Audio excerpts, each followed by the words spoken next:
how did you know where I was? At that moment, I forgot to say. I didn't. I just followed my instincts. They sat quietly for a long time. Neither of them felt the need to speak or fill the silence. All that was needed was the comfort of two souls who felt like they didn't belong, and the soft music from the ballroom drifting from several hallways over. "Thank you for coming," she whispered. He nodded as he stood, then held out his hand. Let's get you to your room, love. Nyala's bath smelled of lemon and thyme. Wisps of steam rose around her, curling the hair around her face. All she wanted was to relax tonight. After the disaster at the masked ball, and 5 nights of mage training with Vestin, and only him, nothing could be better than this. No thinking of male elves who insist on torturing me in one way or another. That thought only brought to mind how thaneless her bed had been, and how much she wanted his lips all over her at this very moment. She couldn't believe the fortitude he had to stay abstinent this long, when all it would take was opening the door to her room, and there she was, waiting and willing. Nyala lifted the box of cards Hell left and popped it open. If she had patience, she'd look at each one, but she shuffled through until she found Valine. The tickle in her stomach was either nerves or excitement, but she didn't know which.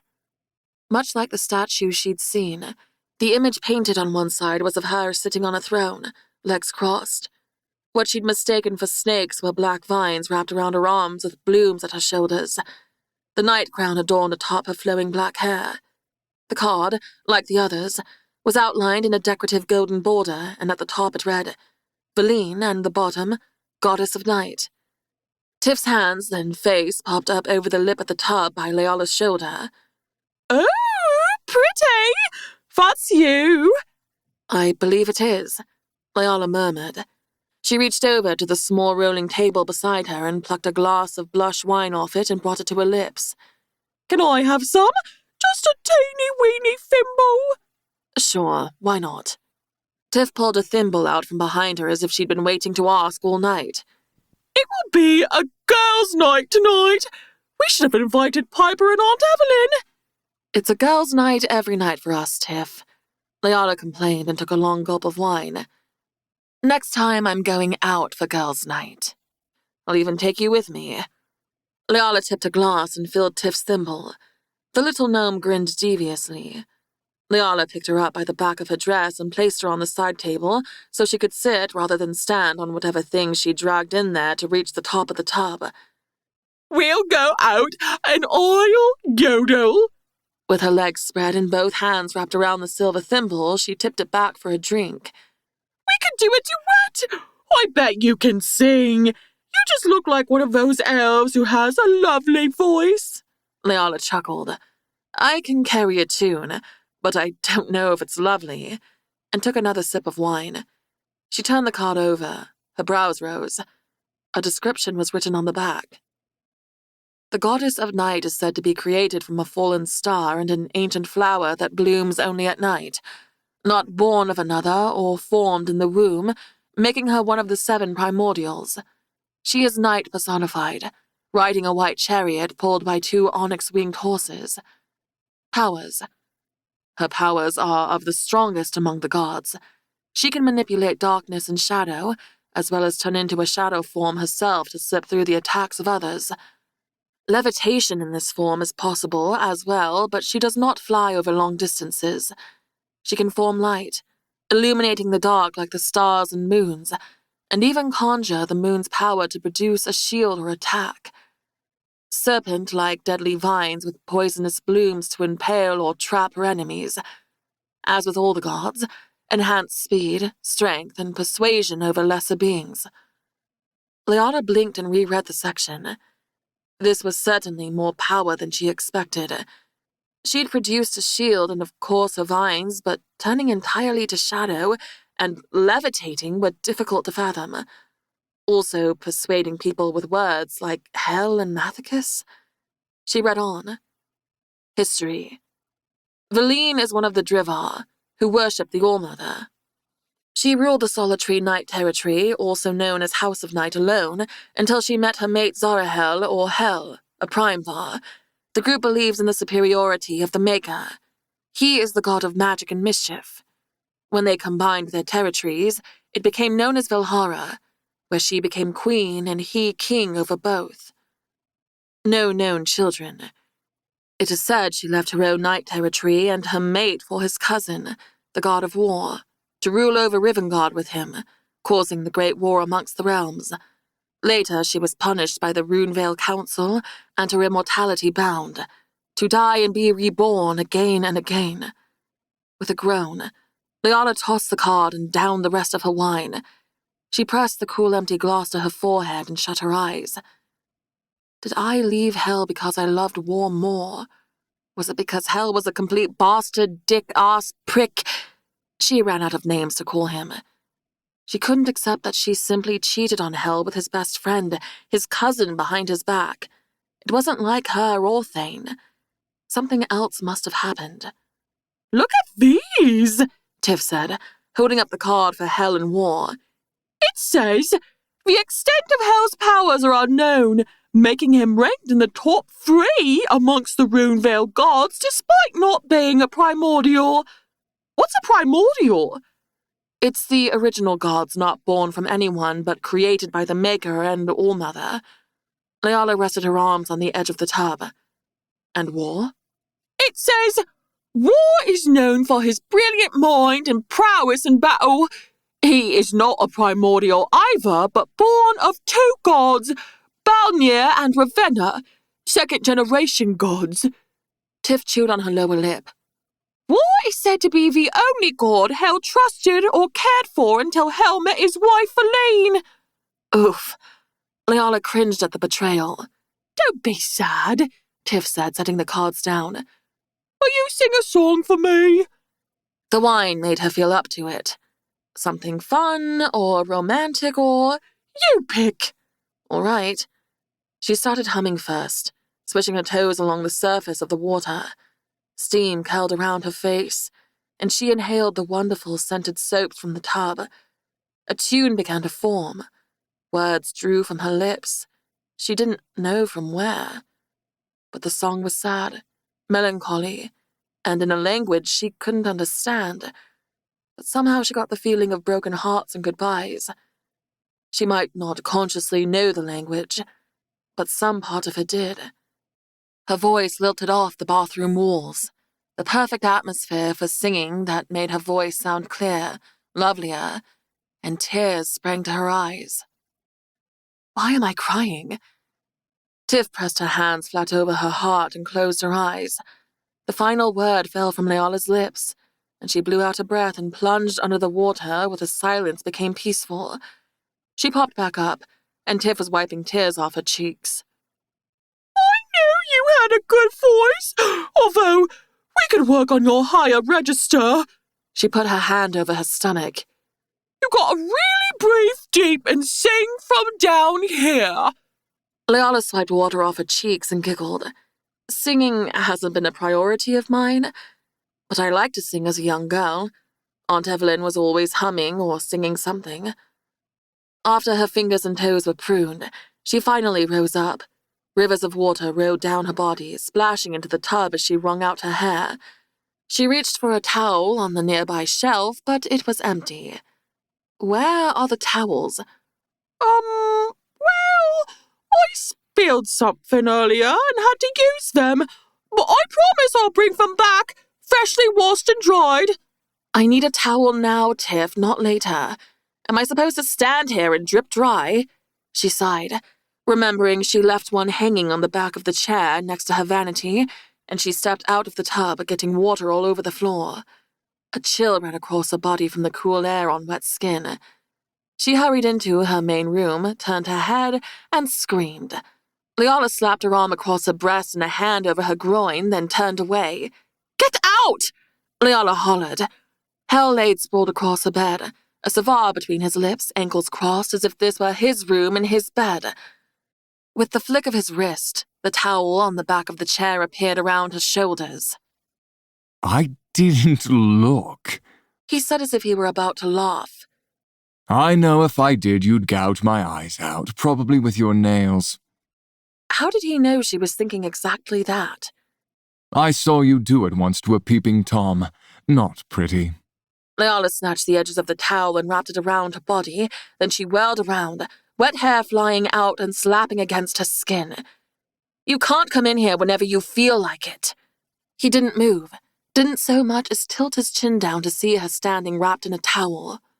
When you didn't answer the door, I got worried. Would you have preferred I entered your bath chambers or waited here? When someone doesn't answer the door, it means they don't want to be bothered, not to come in. I locked the door for a reason. I can walk through walls, remember? Locked doors are worthless. He snapped his fingers, and in an instant, with a quick puff of air, she was fully clothed and dry, even her hair. In astonishment, she touched the clothes, her usual style of black pants, boots, a long bell-sleeve top, this time in a royal blue and a black vest, weapons belt on and all. He'd done it before, but she was still shocked by it. He sat up and blew out a stream of smoke, staring into her face and seeing too much. A lament for my broken soul. He said, "What?" It is He cleared his throat. an age-old song you were just singing. He lifted the Palinor scroll from the bed beside him. How have you been the last few days? He asked conversationally. I apologize for missing training, but we'll get back to it, I promise. She hadn't seen him since he escorted her to her bedroom door after the attack. Leala eyed the Palinor scroll in his hand. She'd avoided it as much as possible. It only upset her. Where have you been? She didn't want to say she was worried, but a small part of her was. Make her above. How could that be possible? Miss me? You know what? Never mind. Leave hell. I don't want to deal with you tonight. I want to relax. Notice how there hasn't been any Pale One attacks lately? Perhaps I do have a heart after all. She narrowed her eyes at him, but wanted to smile. He'd actually cooled them off.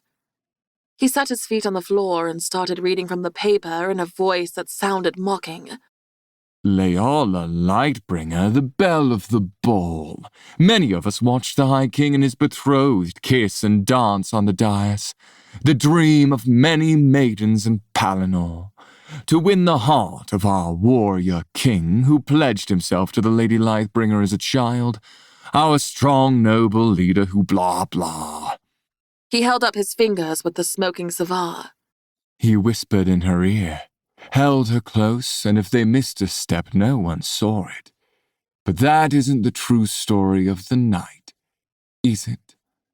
Leala took in a deep breath, waiting for the bad news. Who was the mysterious masked elf she danced with for 2 songs in a row among the many coupled dancers? He mockingly gasped and smiled. We don't dare presume it could be the Black Mage inside our own Castle Dreadwich. But who could it be? He chuckled and looked up from the paper. 2 songs in a row, what a scandal. He took a pull from his cigar. The obsession these people have with you is fascinating. They proclaim you are evil and wicked and to hate you, but it's clear they love you. At least the dead elf maiden in Leala Lightbringer's arms wasn't the headline, Leala said. I can't believe you did that. I mean, is it really unbelievable? He drawled. With a glare, she snapped. No, actually, not at all. Anyway, she wasn't an elf. Hell said, and set the Palinor scroll aside. He stood and flicked his cigar into the air where it disappeared. You didn't see her rounded ears, or notice the tattoo on her wrist. She was an outsider. Leala thought back to holding her, but hadn't noticed any of her features at all. Was she human? I didn't look that long. So she could have just been an innocent human. When do humans ever get invited to the High Elf King's parties? Unless they were servants, never. And the maiden's dress was much too fancy to be a servant. That much she remembered. The better question is why didn't Thane tell you she might have been an assassin? Oh, right. Because he's afraid you might grow a soft spot for me. Liala rolled her eyes. You don't know if she was or not. You snapped her neck and threw her at me because you were pissed off. Because you said you love Thane? I can see that you love him, and I know you have for a long time. It's not a surprise. But I watched that girl watch you for nearly an hour. It wasn't random. So now you're supposed to be my hero? Hero? His eyes darkened, and he sauntered toward her, stopping inches away. The curl of his magic slid along her skin, catching her breath. It wasn't dark and frightening, but sensual, as if it wanted to wrap around her and know every part of her being. No, love. I'm certainly the villain. I'm everything from your darkest nightmare.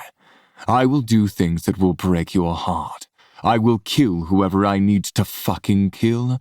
And if it's a sweet, innocent human by mistake, then it's collateral damage and I won't give it a second thought. He leaned in closer. His breath brushed against her ear. The truth is you need me. If I had a heart like you and war, we'd be doomed to repeat this all over again and again and again. The Council of Gods has no mercy, and neither will I. He leaned in even closer and inhaled deeply, sliding his nose, lips along her neck. Her skin pebbled with the sensation of his light touch, and he slipped his arms around her waist. The most terrifying part of this scenario was she didn't pull away and didn't want to. There was another story. Did you see it? His breath on her skin made her shudder. No, Liana whispered, afraid to hear it. Telvian Botsbury found half dead, unable to speak because his tongue was cut out, unable to write because his hands were cut off. I suppose he shouldn't have been telling and writing lies about a certain someone. He won't anymore. Her eyes widened. You did that. You're still my wife, and I won't allow it any longer. Either it was the wine or something else, but her magic wanted to dance, desire to seek out Hell's power. It warmed her from the inside, tingled along her arms, and felt too much like lust. Because it wasn't only her magic that liked his arms around her.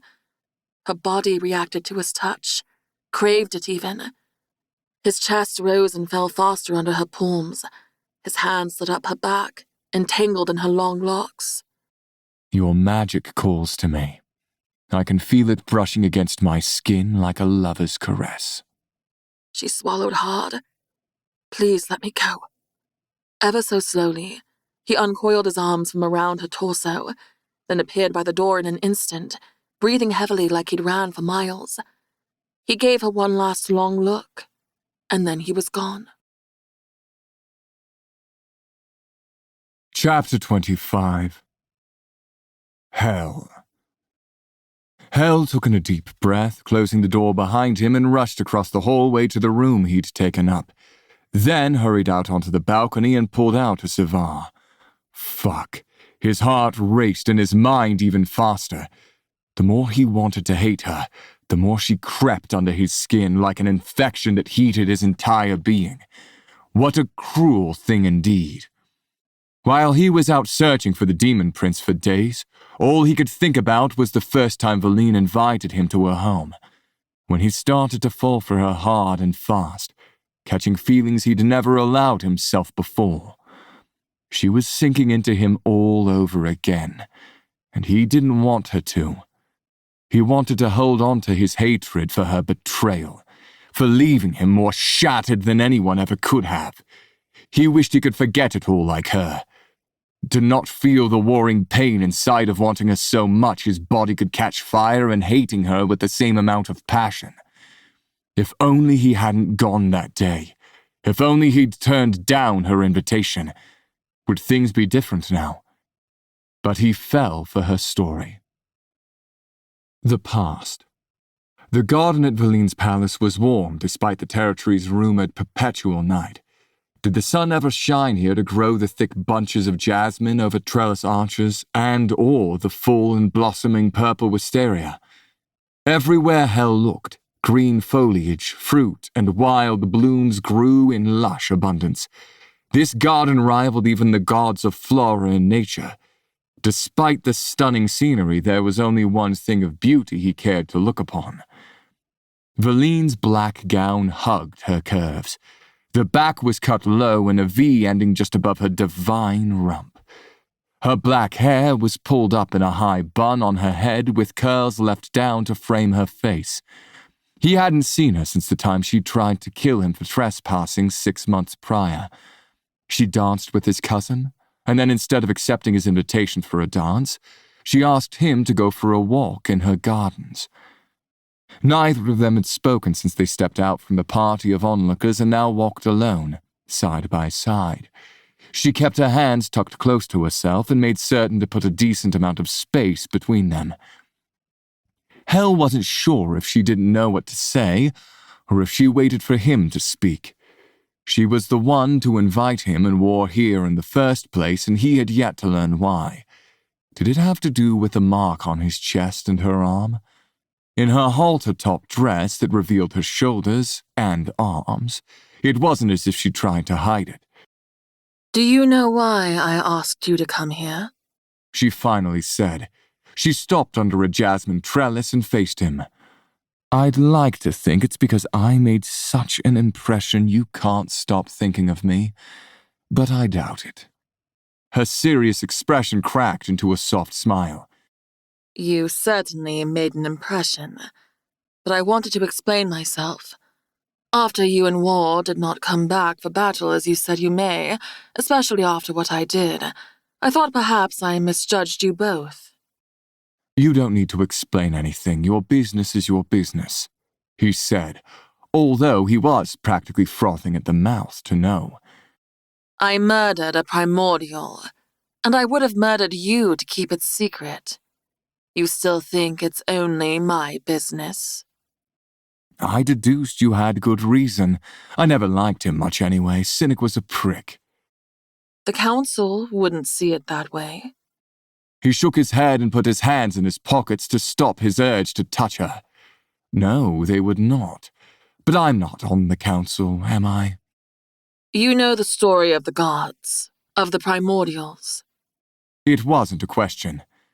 We learn it in our lessons as children, but I'd love the story from you. It was always fascinating to hear a primordial speak of the time before they kept time, before there were other gods. Each told of their creation a little differently. As I'm sure you know, I emerged from white ash, remnants of a fallen star. I took my first breath in the dark, and for a moment there was nothing but the sound of my own breathing and my heart pulsing. Then there was light. Beside me in a bed of clovers lay another, hair so blonde it was nearly white, skin golden and full of luster, eyes of lavender rimmed in gold. My sister. For she was the day, and I the night. Though none of us primordials were related by blood, we didn't keep time. We simply were. With us was Allura, the goddess of wisdom, and Atlanta, the god of waters, Creed, the god of nature, Cynic, the god of elements, and Era, the god of time. We shared our talents and our gifts freely. Allura gave us language and the ability to write and read. With Creed, animals and nature became our friends. My sister Katana and I set the days and nights. We didn't know war or hate.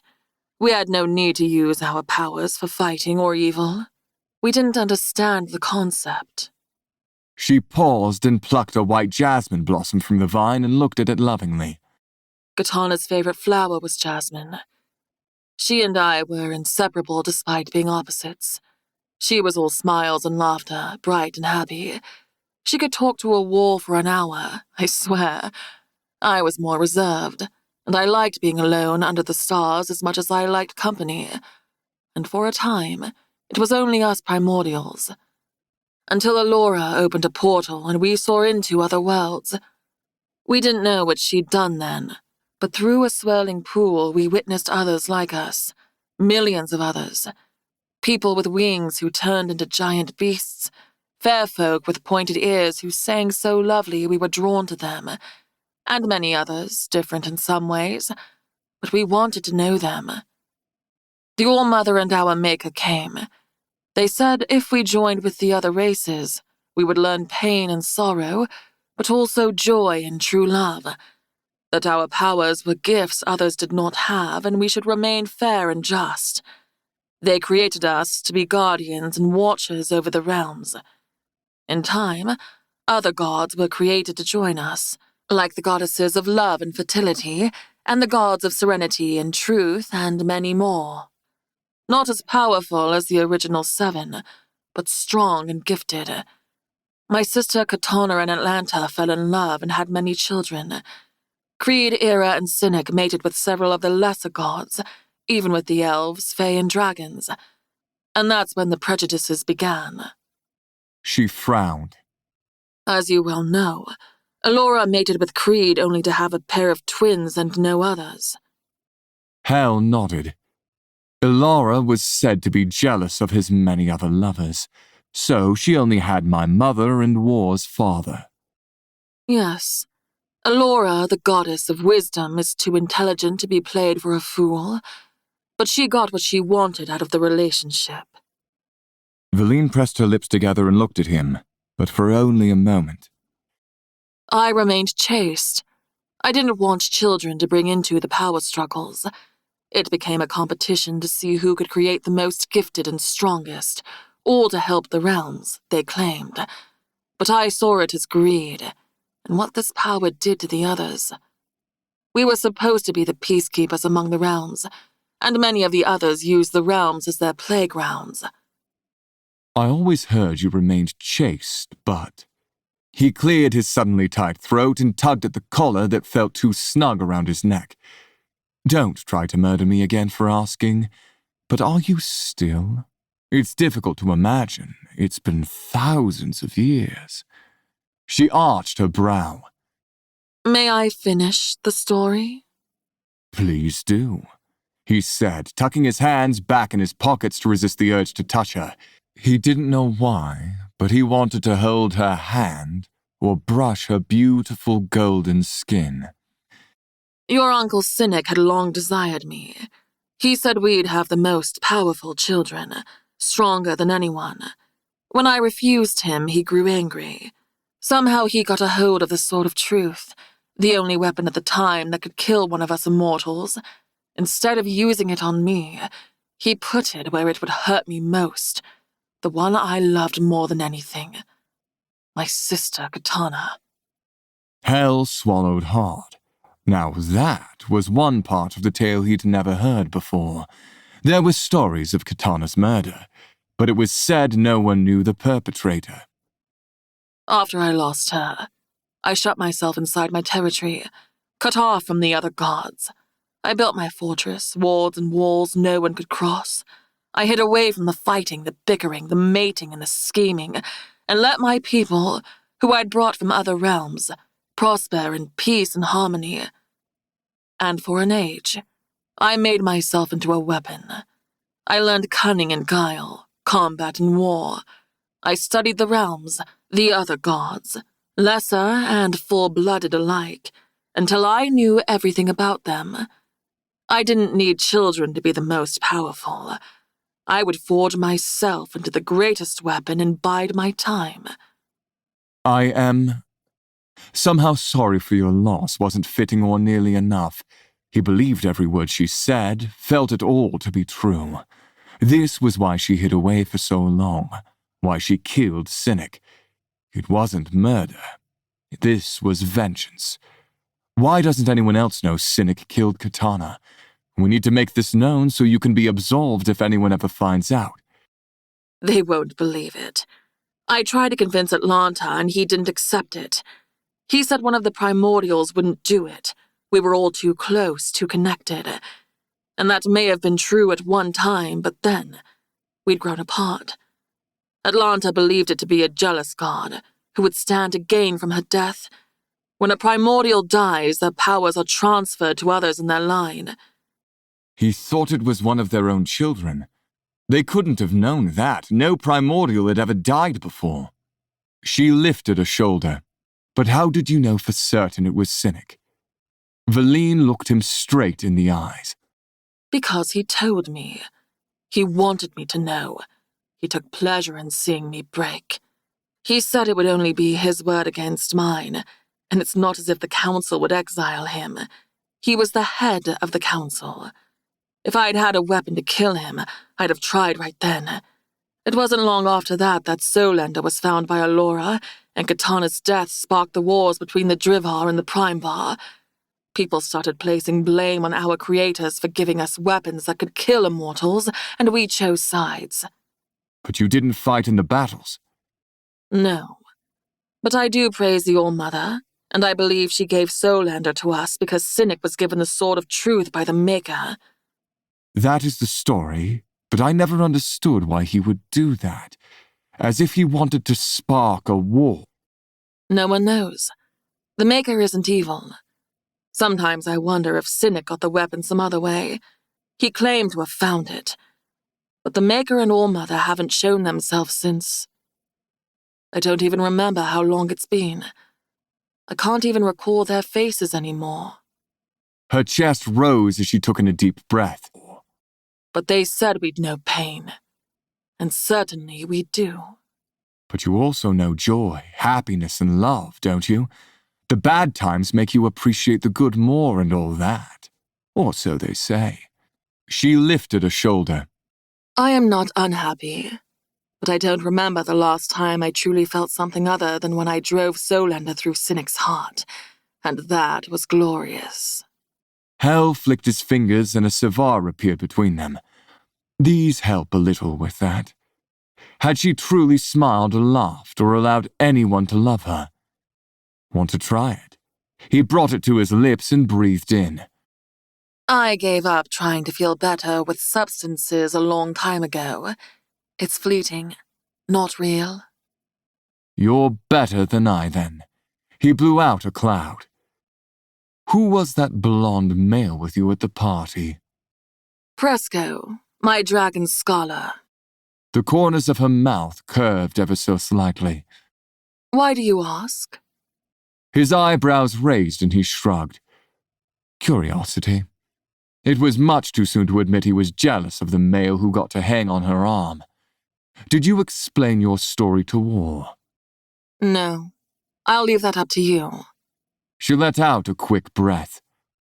I also wanted to apologize for my reaction to you and for stabbing you with Solender. I was the one who let you inside. I should have behaved differently. Since you were Primevar and so close to Cynic, I prejudged you. I hope I am not wrong by trusting you enough to bring you here. I'm nothing like him, and I wouldn't say we were close. He took another pull on his cigar. And no harm, no foul.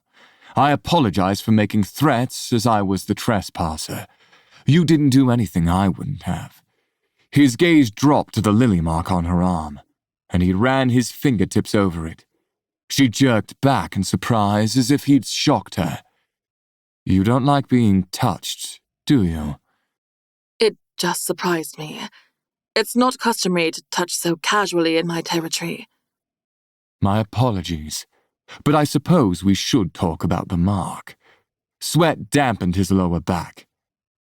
Do you know what it means? She shook her head. You? I've looked at many libraries, but I haven't found anything definitive, and I don't trust anyone enough to ask, not even my grandmother Allura. She'd wonder why I was inquiring. Theories? Her eyes seemed to sparkle, and he had an inkling she was hiding something. He smiled.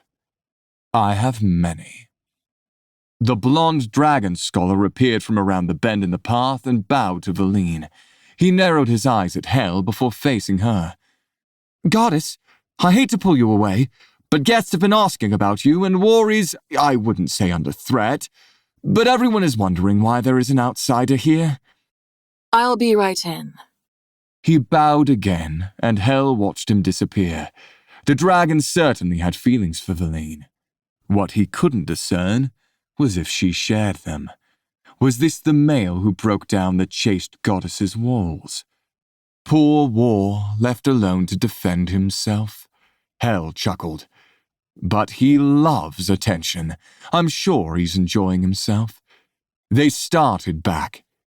You and War are close friends. The best. He's my brother. Well, cousin, but you understand. I understand completely.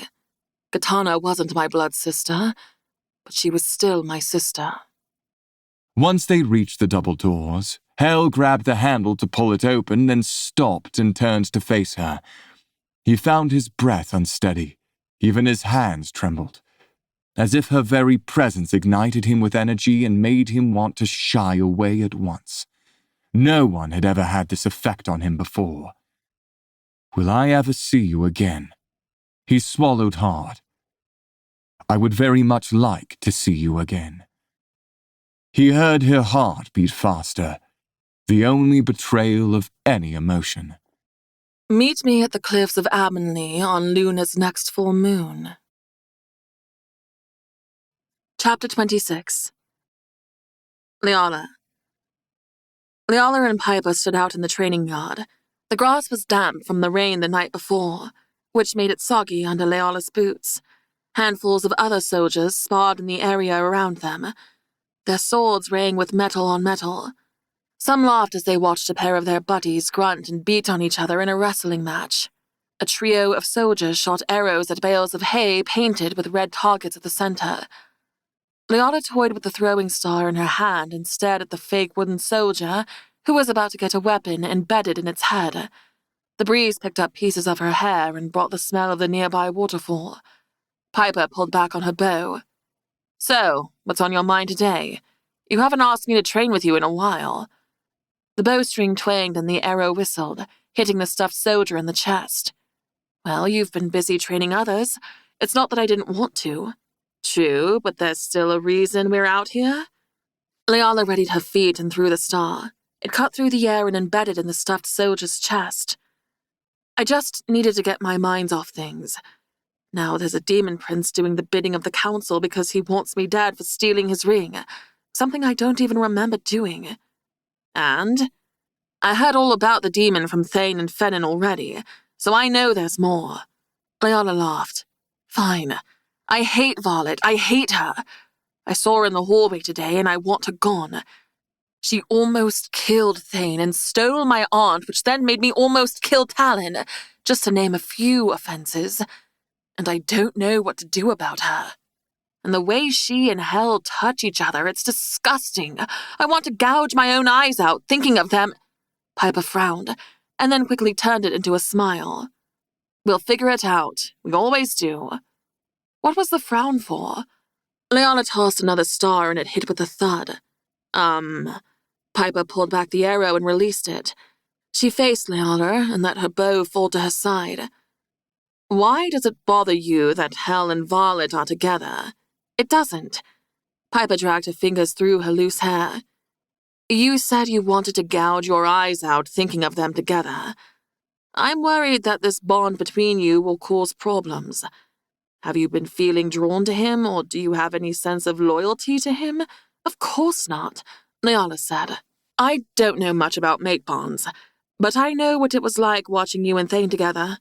He felt he loved you before he even met you. They're strong, powerful, and I'm sure hard to resist. Well, I love Thane. There's nothing to worry about. Have you two been heating up in the bedroom again? Perhaps sneaking off? Piper grew a mischievous smile. That kiss at the ball was pretty scandalous, if I am being honest. Leala tossed another throwing star. The kiss was all there was. And here I thought the Palinor scroll was simply gossip. Seems there truly is trouble in paradise. Both Leala and Piper whirled around to find Hel with a smug, arrogant smirk. He snapped his fingers and the throwing star from her belt appeared in his fingers. You're good with these, but you need to practice magic. We've missed a few lessons recently. As you can see, I'm busy. Not anymore. Fine, not here. The last thing she wanted was to be embarrassed in front of the soldiers when Hell made her look like an amateur. No, I thought we could try something different today. He grabbed her arm and suddenly everything was dark. She lifted off the ground and immense pressure crushed into every fiber of her being. She couldn't draw a breath, and just when she thought she was going to pass out, her feet hit solid ground and she greedily sucked in air. You could have warned me! The waterfall rolled, cascading over the edge of the rocky grey cliffs below her feet. She was at its edge, and the height, staring down at the 70-foot drop, made her woozy. They stood on a wide patch of craggy ground. One side was a steep cliff, and the other the river raged. What are we doing up here? Training. She turned and glared. And that needs to be up here? He stepped closer to her, and she moved back, the rock shifting under her feet. This was much, much too close to the edge, and it brought flashbacks of falling off the cliff inside the prison cart. That demon prince will rip off your head for stealing his ring, and the gods only know what else he brought with him. You must become Valine again. I can't. I'm going to push you off, unless you tell me about the cliffs of Avonlea in 5...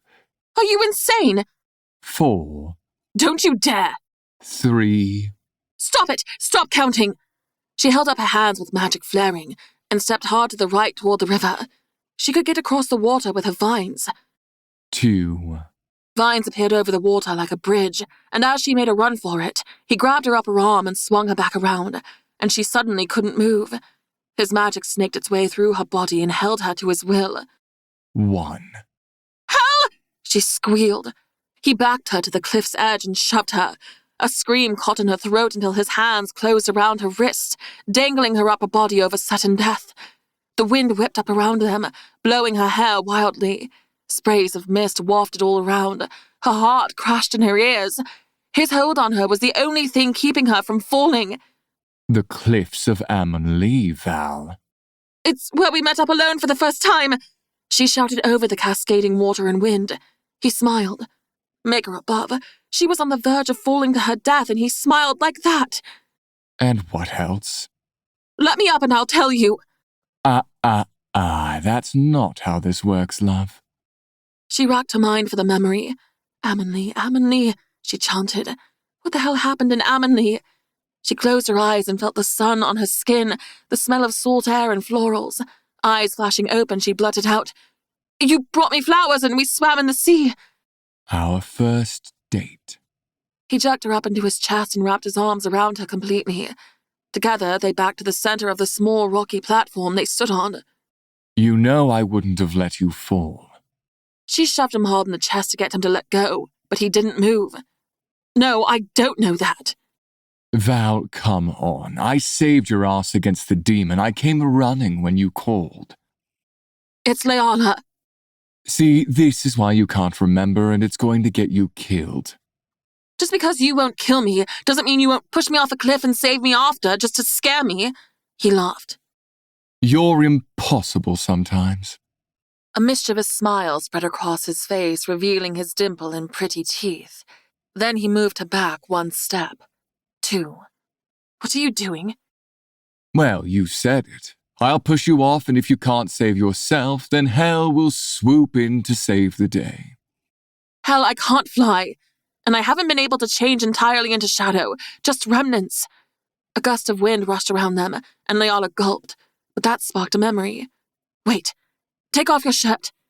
He stopped and tilted his head to the side, peering down at her. That's a bit forward, love. She pulled out of his grasp and pressed a palm against his chest to put him at arm's length. As if you wouldn't take the chance to get naked with me, she said and immediately regretted it. I wouldn't, actually. He glanced down at his nails as if he were bored. You don't do it for me anymore. He looked up with the barest hint of a smile. But I will say the whole damsel in distress thing you have going on is more appealing than I thought it would be. Damsel in distress, she scoffed. It's not as if I want to be your bodyguard and mentor, so don't get any ideas about us being friends. This is only out of necessity. It should be war doing this, but then it would be the blind leading the blind. We're certainly not friends. You don't need to worry about that. She rolled her eyes. And just take off the shirt. I think I remembered something. I'm only doing this because I'm intrigued. With a snap of his fingers, his shirt vanished, and he stood in only a pair of black trousers and boots. He stuffed his hands into his pockets but left his thumbs out. Holy gods. His body was defined but not overly so. Lean but full in the chest, shoulders and arms. Perfect. Rune marks and decorative tattoos covered a good amount of his skin, but with plenty left exposed, raw. She regretted asking him to stand there half naked. It's rude to stare, you know. Leala cleared her throat and stepped around him and found what she was after. Along his back on either side of his spine, a pair of black feathered wings marked the length from his shoulders to the base of his hips.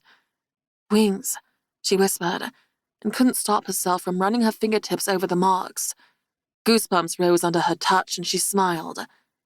Then, she shoved him hard in the back and sent him stumbling off the cliff. Chapter 27. Leala. What did I just do? Leala rushed to the edge. Hell fell, dropping like a stone, the wind doing nothing to slow him down. With his arms held wide and his legs straight out, he looked almost like a 5-pointed star. He can fly, he can fly, she reassured herself, heart crashing into her ribs. But why isn't he stopping? Hell! Leala screamed. He couldn't die, right? Their mate bond kept them from being able to kill each other. Or was it only the first time? A way to tell them they were mated so as not to harm the other. He dipped below the ravine that split the castle grounds from the rest of the valley and would hit the water in seconds, and surely it wasn't deep enough. Hell! Leala concentrated and drew vines out of the side of the ravine to create a net to catch him below. It would hurt when he hit, but at least he wouldn't be dead. Massive white wings appeared out of his back and caught the air, lifting him up out of the shadows and into the open. Sunlight shimmered off the pale feathers with an iridescent hue. Leala slapped her hand over her chest and finally caught her breath. He soared upward, beating his great wings every few moments but also gliding on the lifting air. Looking at Hell, one would think he'd have chosen black wings or even a deep red, since he favored the colors, but somehow the white wings suited him, a contrast to his dark side. Watching him fly over the backdrop of the valley, where the roofs of the houses sparkled in gold, and the charm of Pelennor from this view high on the cliffs drew her deep into a memory. The past. The light blue waters of the ever-sent sea lapped gently into the high rocky cliffs of Avonlea, reddish-orange by nature. This cove made the waters gentle and perfect for swimming. Valine sat with her legs dangling over the edge, 100 feet or so from the rocks below, kicking her feet slowly. She used to do this with her sister Katana many years ago. It was still one of her favorite places in all of Runevale, in all the realms. The salt air smelled of driftwood and seaweed, and brought back a nostalgia of giggling young ladies who dared each other to jump. Sunlight sparkled off the white-capped waves, calling for her to delight in the warm, replenishing water. Hello, Hell. She turned her upper body to watch him approach. Rather than his usual black suit, he wore a loose white button-up top left open to reveal his sun-warmed chest and dark runes. A petal of the new mark created by her peeked out. His sleeves were rolled as well as his dark pants, revealing bare feet and ankles, and showed even more runes. A casual look she didn't expect of him, and it let her see that perhaps there was more to him than shadows and mischief. She wanted to know what more there was to him. The sunlight suits you, He said with a charming smile. He looked around at the tropical palms and lush green grass that grew to the edge of the rocks. I've never been here. Nice choice. I expected darkness, maybe even a cave with bats. She laughed. I may be the goddess of night, but I love the sunshine and the sea as much as the stars. Noted. And how can you have missed the most beautiful spot in Runevale all these years? Well, perhaps fate was waiting for me to be invited by a certain someone. He dropped down beside her, leaving enough space they didn't risk touching, but close enough they could. Perhaps. She looked into his beautiful blue-green eyes, much like the water below. Are we sure Atlanta won't come with weapons and threats for trespassing on his territory? Hal asked, even if he didn't appear concerned. He told me I'm always welcome here. It used to be Katana's territory, too. I wasn't really in the mood to fight today, so that's good news. But I think you and I would make quite a team. After a moment of silence, he reached over and took hold of her right hand. She almost drew it back, but out of curiosity, let him turn her hand over and trace the lines of her palm with his fingertip. The light touch sent a chill through her body despite the warm air. Interesting. What are you doing? This is your love line. It's long and straight, then it splits. She smiled but had no clue what that meant. All right. What does that mean? You will have two loves, but I think at different times. I think you're making this up as you go. He chuckled. Palm reading is something my tutors taught, but I'm with you on it being made up. He moved his finger to another line and his brows furrowed. Here's the lifeline.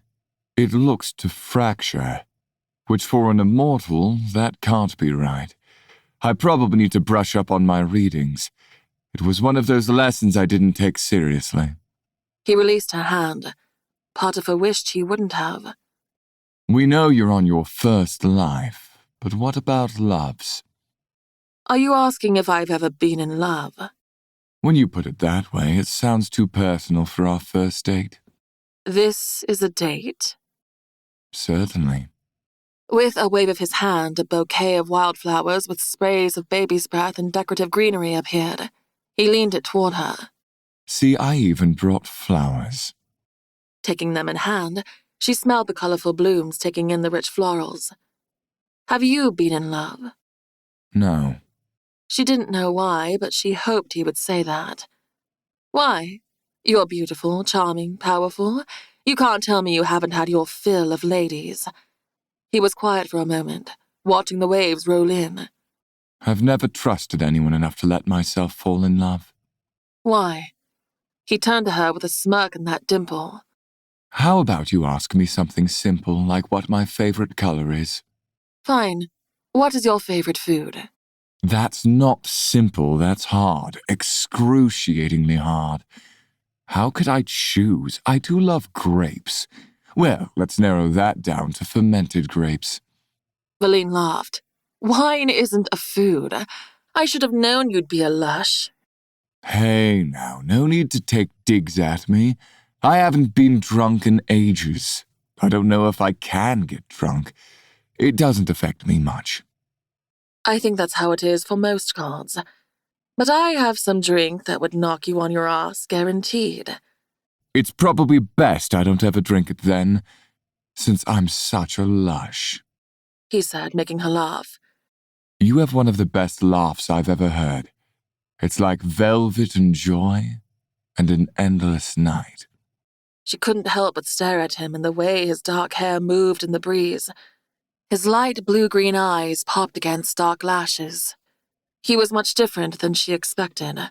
She expected someone militant and stiff, like Cynic. Do you want to swim? Trying to get me naked already. Valine set her bouquet beside her, stood, and tugged the bottom part of her dress over her head and dropped it next to the flowers. This left her in a plum-purple suit that cut high in her hips, but covered her torso and revealed only a bit of cleavage, then tied around her neck. She glanced down at Hill to see if it gave the effect she wanted. His mouth hung open, and his eyes trailed up her long legs. She smiled.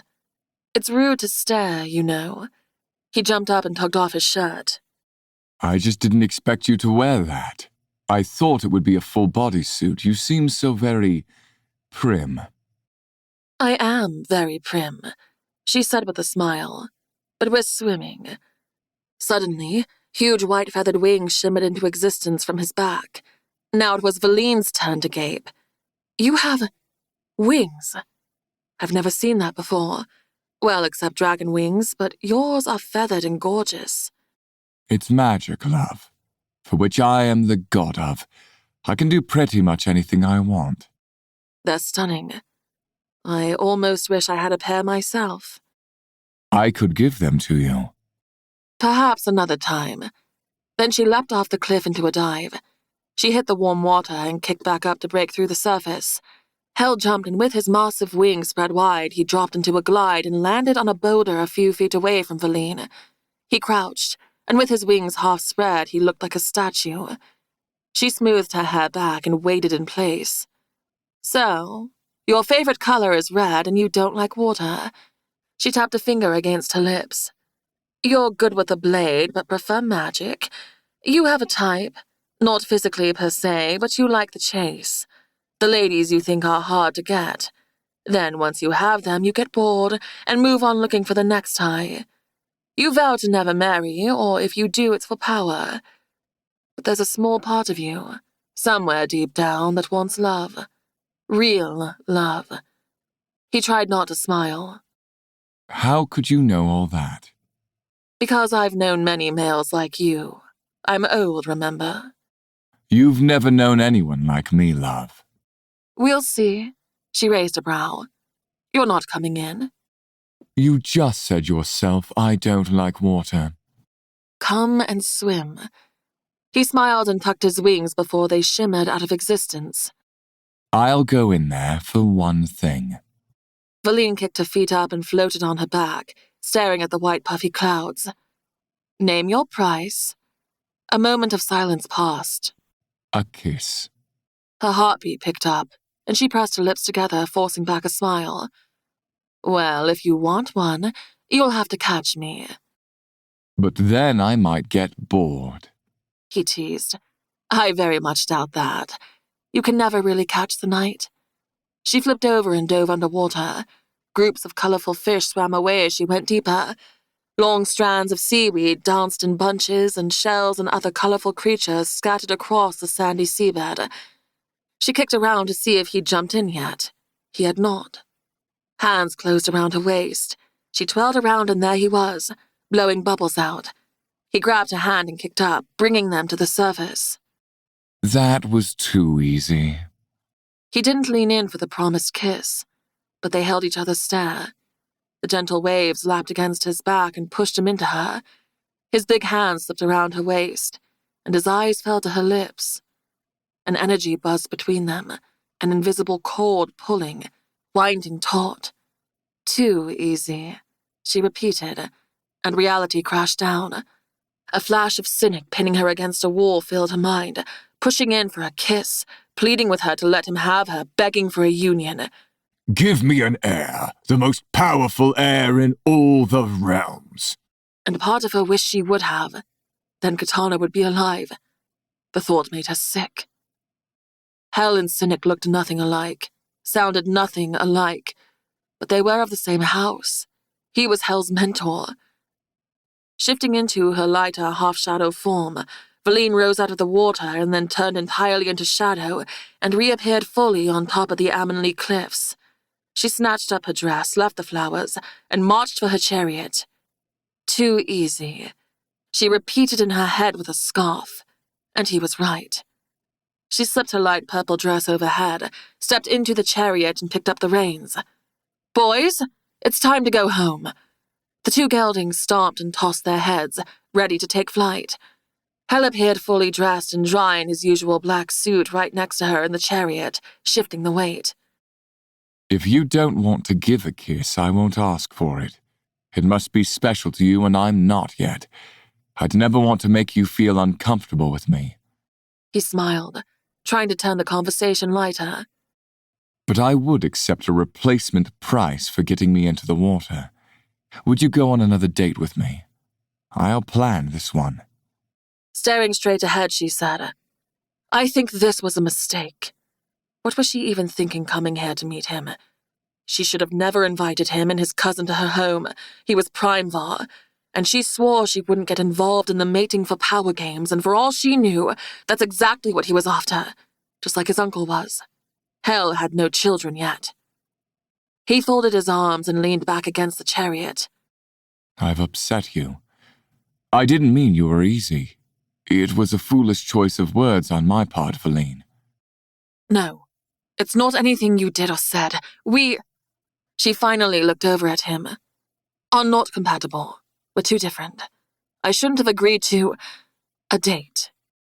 You don't know we're too different. You're making assumptions. I know enough. She tapped the reins on the horses' backs, and he grabbed hold before they could move. You know what I think? I think you're scared. You're scared that I might be the one to change your world and drag you out of the uptight and lonely state you've been wallowing in since your sister died. He leaned closer, too close. She heard his heart beating. And you're even more scared that mark on your arm means exactly what we both know it means. And I'm not cynic. He stepped back and out of the chariot. Goodbye, Valine. Wait, she started. He vanished. Leala blinked rapidly, pulling herself out of the memory. Holy Maker above. Her mind reeled at being sucked back into the here and now. She could almost taste the salt on her lips, smell him as he leaned in close, and his words. You're even more scared that mark on your arm means exactly what we both know it means. Shit. It was like history repeating itself. He was so not Hell in that memory. Sweet and playful. The thrill of that day with Hell on the cliffs made her feel a fondness she didn't want to. She'd have to fight to hold her tongue now rather than demand to know what happened after he vanished. At this very moment, she felt pulled to that time, wanting to fall back into those memories and discover how she could merge then and now. Still gliding on his wings, Hell flew in wide circles below. Is he leaving me up here on purpose? She shook her head. Of course he is. I just pushed him off a cliff. But Leala thought back to that memory. Valine. I could fly, or at least hover. I rose right up and out of the water without wings, without anything but my power, and then somehow shifted to another spot. Leala took several steps back and inhaled 3 very deep breaths. You can do this. Embrace the goddess. It's time to accept it. I am the goddess of night. Before she changed her mind, she ran. Magic, don't fail me. And in 4 strides, she leapt off the cliff. Her stomach felt like it dropped out of her.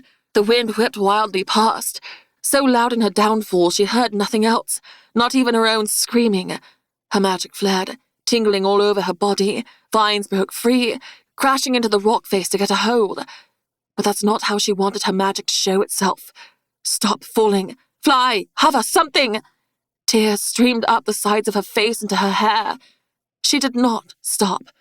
A body slammed into her, and strong arms wrapped around her torso. Are you fucking insane? Hell shouted, sliding his arm along her backside and hooking behind her knees, where he promptly pulled her tighter to him. Were you testing me? What? No! I told you I won't let you die. Are our lives tied together like the mate bond you created? I know you need my blood every once in a while, but that's different. He let out a huff. No, they're not. If you die, I won't. That particular stipulation is something only in the bond I created. Death isn't a consequence for most gods, but for mortals I thought it was poetic. A closet romantic. I wouldn't go that far, but I have a few different sides, love. A quick dip from a gust of wind made her wrap her arms around his neck for assurance, even though he held her tight. So, is all this truly only because of something you need from me? She sounded disappointed even to her own ears. He was quiet. The whistling wind filled in the silence. You're my wife and my mate. I care about you. I always will. So now, that isn't the only reason. His eyes fell to her, and he gazed for far too long. It was intimate, almost as if he was afraid to admit what he said and wanted assurance that he hadn't made a mistake. She couldn't take his penetrating gaze any longer and blurted out, I think I can fly, like you said. I thought my magic would save me if I jumped. Don't use my crazy methods on yourself, all right? He shook his head. You can't remember who you are. You're not ready. We have to take this one step at a time. But I do remember. I remembered something. Mistakenly, she peered down, and the distance to the ground made her feel woozy. She was used to riding a dragon which felt secure and much like straddling a giant horse. This did not feel like that. "Will you take me back down?" His huge wings disappeared, and before they even began falling, he stood on solid ground with her still in his arms. The jump happened in an instant and left her nauseous. What did you recall? He asked. He set her down and she wobbled, pressing a hand over her queasy belly. Are you all right? He gripped her arm. "A little dizzy." She took in a deep breath and the world stopped wavering. "I'm all right." Hesitantly, he let go of her and pushed his hands into his pockets. The day on the cliffs of Avonlea. I remembered it like I was there now. It's how I knew you had wings. So that's why you pushed me. The corner of his mouth curved up. And here I was thinking you thought you finally had your chance to take me out and took it. It wasn't my intention. I just wanted a little payback for all the torture you've inflicted on me. It scared you, didn't it? My impending death. She hated to admit it, but relented. Yes. I saw the safety net you created for me, and heard you scream my name. It did make me sort of miss you screaming my name in other ways. I thought I didn't do it for you anymore, she countered. I think we both know that was a lie. I'm ready to take a role in the sack if you are. She flushed and lightly smacked his arms. Are we so sure we can't kill each other? Plotting my downfall still, I see. I should be after that sexual comment, but that's not why I ask. No. His brows lifted. Dare I say you care for me? Don't push it, she said, and he laughed. Neither of us has dealt a lethal blow aside from the first time. It could be that the All-Mother intervened the once. I don't know how these things work. There's only one way to test the theory, and I'd rather not. He still stood shirtless, hair windblown and disheveled. He looked good like that. Anyway, don't jump off any more cliffs until we've worked on your ability. We should work on it last. It will be the hardest and take the longest. Leala wondered why, if Thane had been able to fly once to save her, why she couldn't do it to save herself. I saw on my card, Leala started, and his brow quirked. The cards you gave me, I can produce light with the power of the moon. Yes. I've seen you produce a shield. It's the same type of power. We'll do that tonight. She clapped her hands together and bounced on her toes. Great. His dark brows pulled closer. You hate my training. It's not so bad. I want to learn. I want to remember. This is very unlike you. Well, I can't keep resisting it. Like you said, it puts me in danger. When you do remember, you're going to hate me more. Because old you despises me even more than new you. That wasn't true. Remembering made her hate him less. It revealed a side of him she didn't see now. A funner, relaxed version of Hal. Even if he wasn't the same person anymore, there was a glimmer of hope for him. Leala tore her gaze from his and looked toward the castle. From this side of the ravine, she couldn't be sure if they had a new training exercise or what was going on, but the guards ran toward something. And she hadn't noticed it before, but dark storm clouds had rolled in overhead, blocking out the sun. It must have come in fast.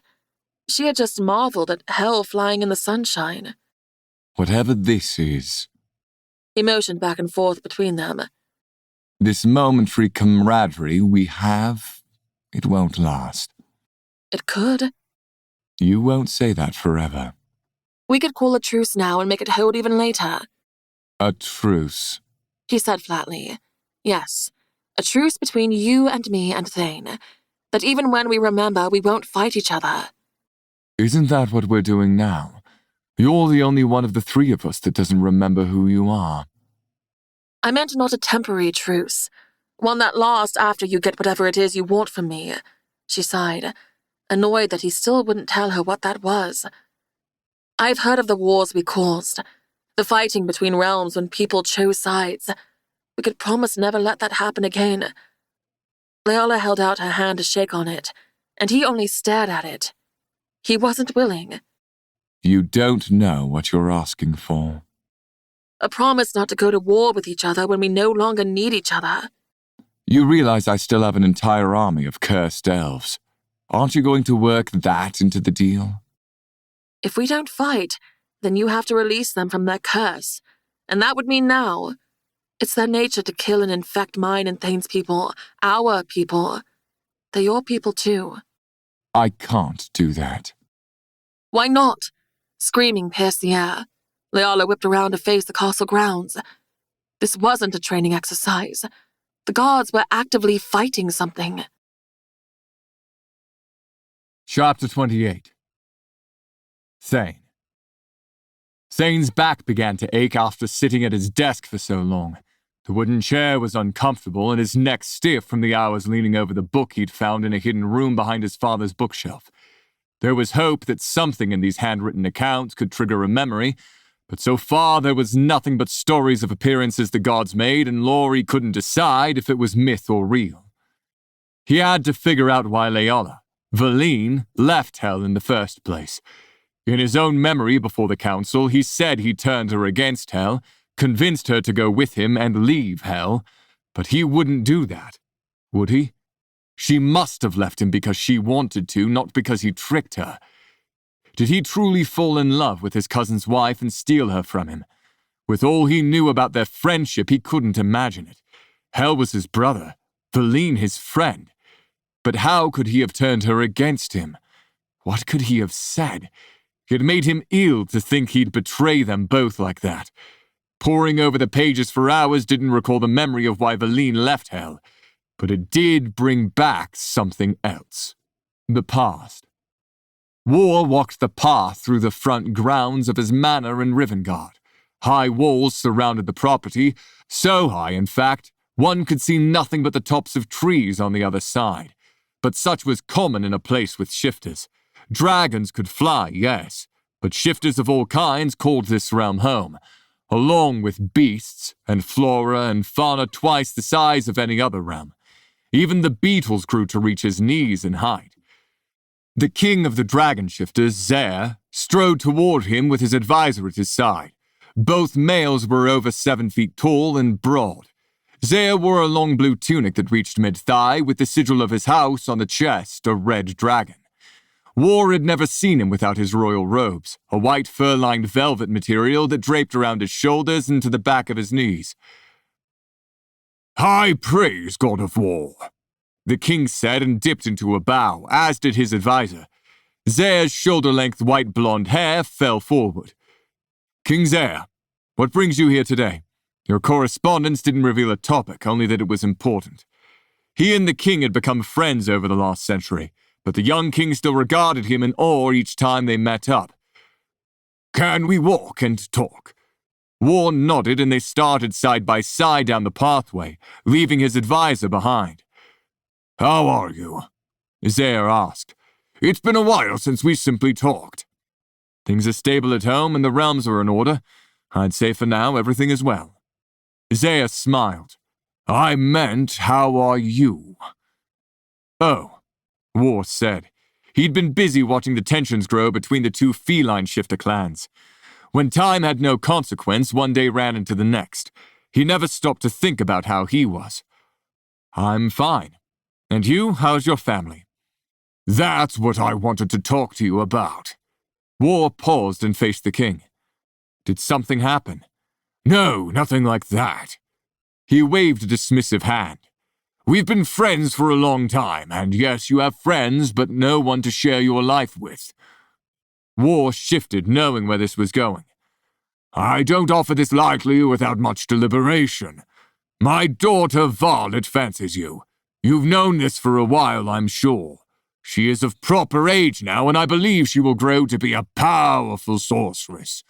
You saw her potential yourself in the last battle. A match between the two of you would secure your ties here in Rivengard as well as strengthen my claim on my title.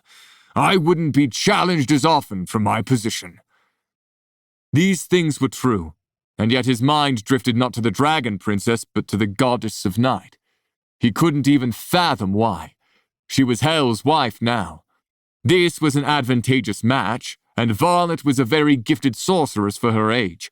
In time, she'd be one of the most dangerous dragons in Rivengard. If he was to rule this realm and the dragons properly, it made sense he'd wed the princess. Although Varlet was still very young, only 33, she was mature enough, but there was something about her character that always made him want to watch his back when she was around.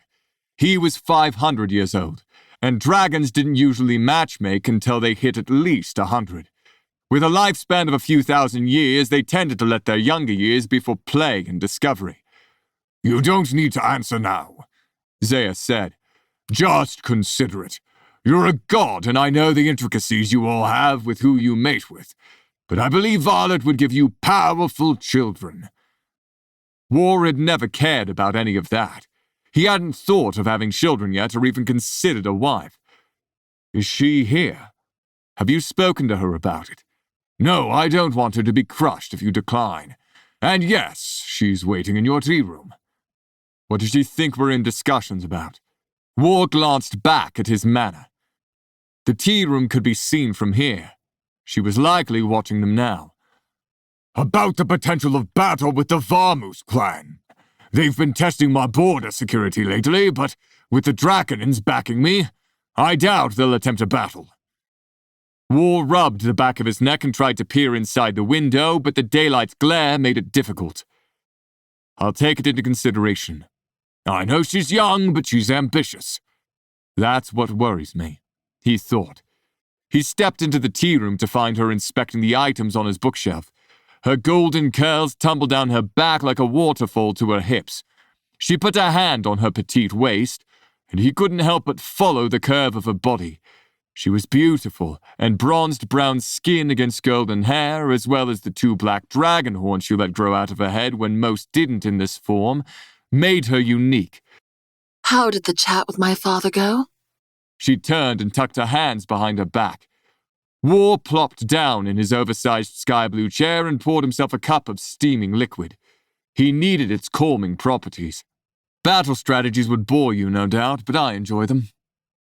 Before he could take a sip, she made her way across the room, took the tea from his hand, set it on the side table, and hopped onto his lap.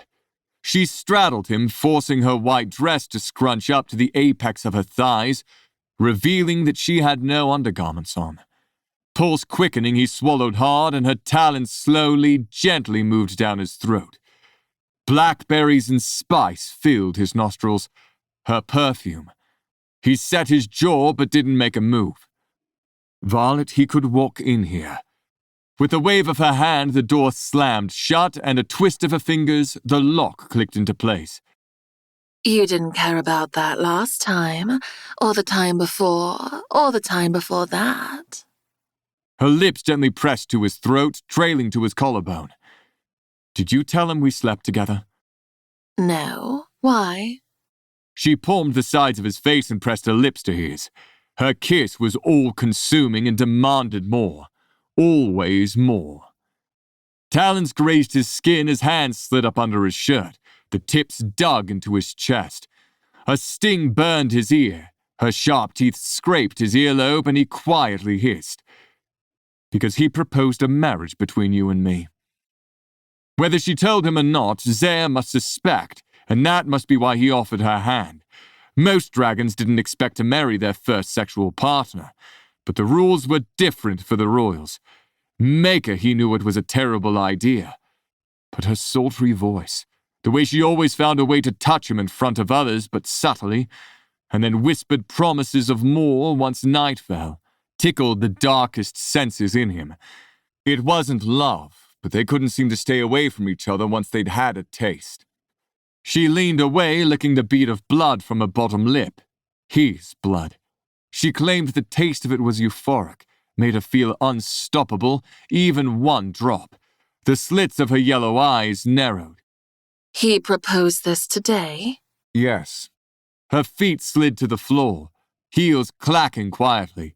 She stood and adjusted her hair, straightening the curls against her chest. What did you say? That I'd take it into consideration. You don't want to marry me, do you? It wasn't that the match wasn't a good one, but War always thought he'd marry for love. He didn't even entirely trust her, and that wasn't a quality he expected in a wife. There had to be trust. He was foolish to not make her leave the first time. A dark, cool night, steam whisked around him in a hot bath. She'd attended several meetings with her father, and stayed at his manor a handful of times, but they'd never even shared a chaste kiss. They'd stolen glances, touches here and there, but War hadn't been with anyone in a couple years, and when the Dragon Princess entered his chambers wearing nothing, he couldn't resist. She lifted her shoulder and hurried to the window, drawing the curtain aside to peer out. I haven't thought about it. I'll tell him you haven't deflowered me, and that everything has been perfectly proper aside from one little kiss. She turned with a wicked grin. It was probably his nosy advisor. He saw us kiss goodbye in the orchards last time. So she didn't want to marry him. Good to know. And if he still wants the match? Obviously, he wants the match. Violet dropped the curtains. You're the god of war. He may be king of his territory, but you rule over all Rivengard and have strong footholds in Runevale and the rest of the realms. I know you're friends, but my father will use that to secure his position. What better way to do that than with me? Her heels tapped as she made her way back over to him. She bent down at the hips, caressed the side of his face, and then kissed him once more, softer this time. Would it be terrible to have me as a wife? He pondered the thought of it for a moment. No, it wasn't a lie. She smiled. I think you and I could be great, War. She licked his earlobe, sending a shiver through his body. But I'll handle my father for now, and tonight, when I come to you, and make you feel like you could float to the stars, we'll talk more. She pulled away and blew him a kiss before she walked out the door. War tapped his fingers on the arm of the chair. He knew this was a risk, and yet he allowed her to seduce him the first time, knowing exactly how her father would react if he found out. A knock on his door jerked him out of that time. With a groan, Thane closed the book and rubbed his temples. Gods above, how could this be real? His skin crawled and heated thinking about her lips on his, and her body pressed against him. Had he been engaged to her? He couldn't remember. Another knock, more urgent. He shoved up from his desk and mulled over them being lovers, then thought about the forest when she'd shoved a hand through his torso and nearly killed him. Wench. He pulled the door open, coming face to face with the dragon witch. The same golden curls, curvy body, and beautiful face as the young dragon princess who seduced him over and over. But her cheekbones were sharper, and her eyes told of the hard times that had passed between then and now. Violet was over 2,000 years old. At this point, he didn't know her at all. He clenched his fists at his sides and looked at her with new understanding. Hell wasn't the only one who felt betrayed back then. Violet? Hello, High King. She said, twirling one of her curls around her finger. His mind flashed to them naked, bodies moving together on that armchair with her moans filling the room, and his face flushed with heat again. She tilted her head slightly, eyes inspecting him as if she could see into his thoughts. You remember me now, don't you? I can see it in your face. In a flash, her hand wrapped around his throat and squeezed. She pressed in closer, whispered in his ear. And from that blush, you must remember that way I sucked you real good. He shoved her in the chest, sending her stumbling back into the wall. Don't touch me. The thought of them ever being together made him physically sick. In this life he'd only been with Leola, had waited many years for her. Gods, he believed she was all he ever knew, and that memory of Violet ruined that. She cackled and slowly shook her head. And you remembered I like it rough too, I see. The noble, sweet Thane has a delicious dark side, and not just on the battlefield. Get out of my castle. You're not welcome here. That's not what you used to say. Magic tingled through his body, and the floorboards creaked from an invisible pressure. Get out. I came to warn you, there's a demon running loose on your grounds. I could help if you'll ask nicely. She clicked her long black talons together. Lots of screaming and people dying. Cursing under his breath, he resigned to deal with her later. The past, her drama, would have to wait, because the present needed him, needed Thane the Elf King, not war. He hurried across the hall into his bedroom to grab his weapons. Without looking back, he felt Violet's presence behind him. I saw Hel and Leala together. You should be worried.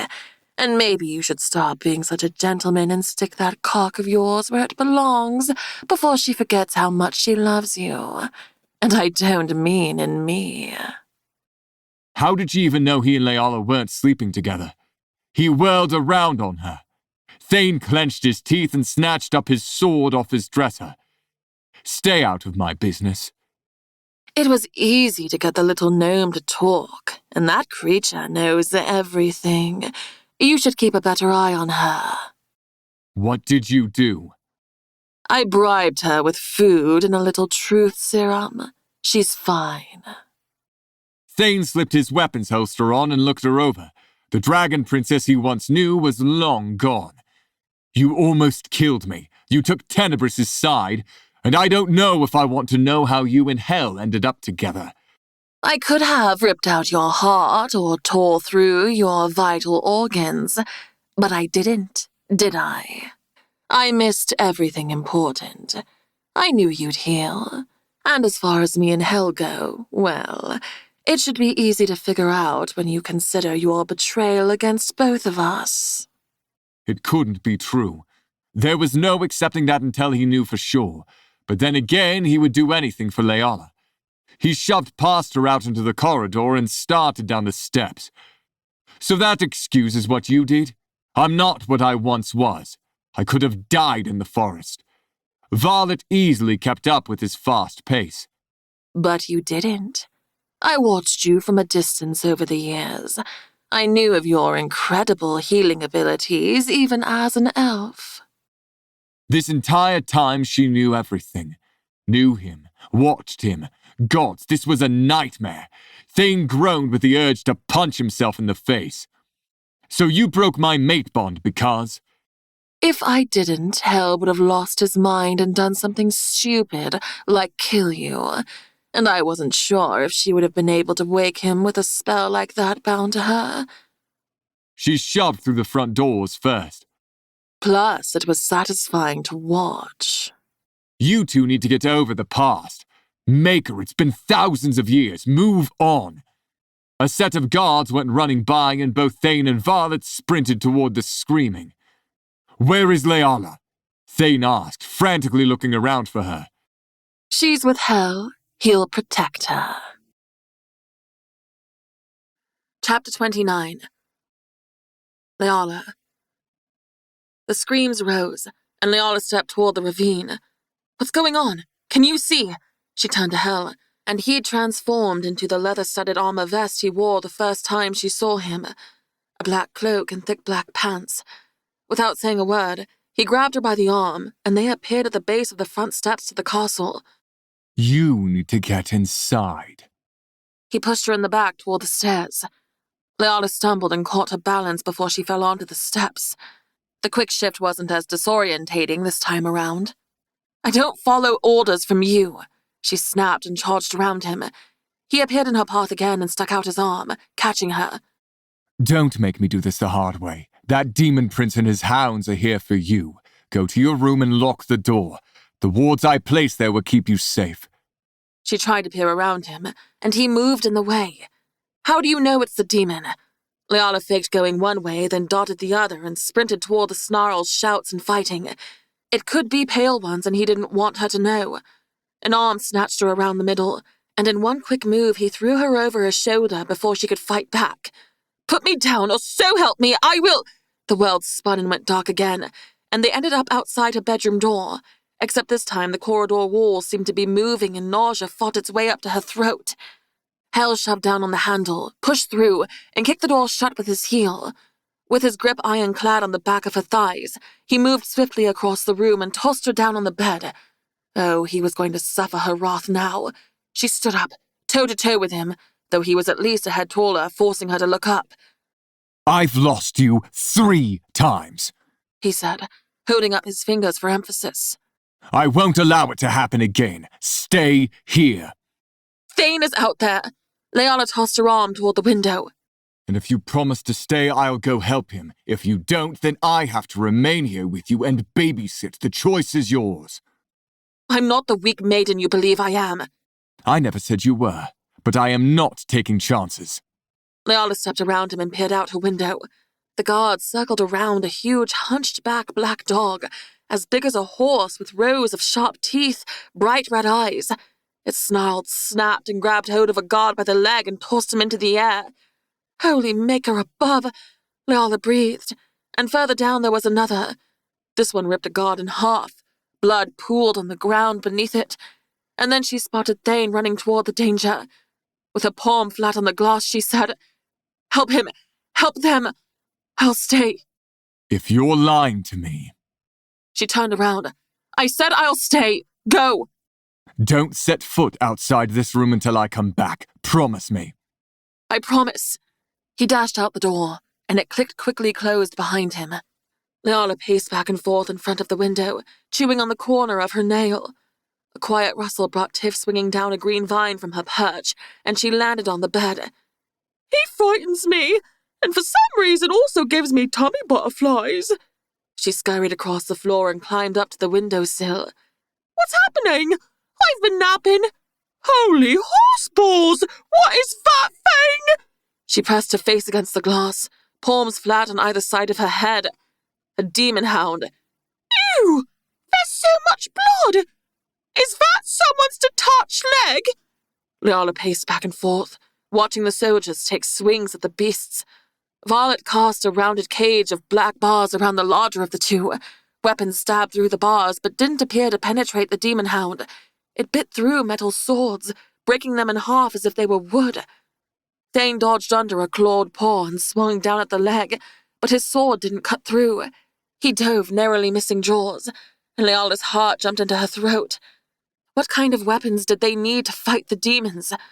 Come on, Thane, magic! As if he heard her, he held out his palm and the hound froze, but nothing else happened. No skin peeled from its bones, and no roaring in pain.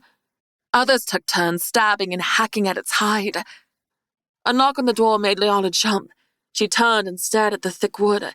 All the guards were outside, and everyone else had to be hiding. "Don't open it!" Tiff squeaked. Another 3 quick raps. It's Thane. Open the door. Leala sighed in relief and started for it, then froze halfway. Only a moment ago she saw him fighting. Unless he could move through space like hell now. "Thane is down there!" Tiff whispered. "I see him!" Leala, hurry. I need to make sure you're all right. Whoever it was sounded exactly like him. Leala grabbed her sword from the holster hanging on the wall and readied herself. Her magic coiled through her, more intense than usual, vibrating in her veins. Even her hands trembled with the power. Her gut told her who it was waiting outside. Open this door or I'll tear it off the hinges. The voice was different now, deadly venomous and gravelly. She'd heard Thane sound ruthless, but this was not him. "Maybe we should go out the window," Tiff suggested. "This room is warded. We are safer inside." Leala hoped Hell's magic could keep out who she suspected wanted in. The door rattled and bowed, crashing like thunder. Leala's chest heaved up and down with heavy breath. He's going to break in. With a crack, the door was torn away and left wide open. Tiff screamed, and the sound of her scurrying boots pattered across the stone floor.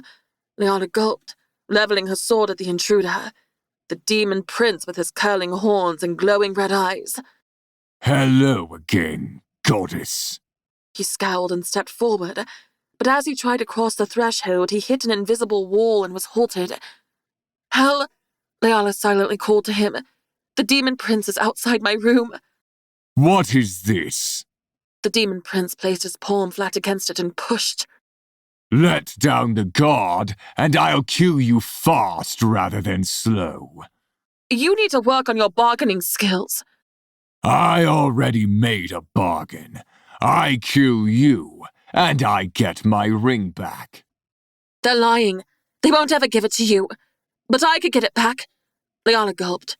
I'm the one who was stealthy enough to steal it in the first place. I'll get it for you.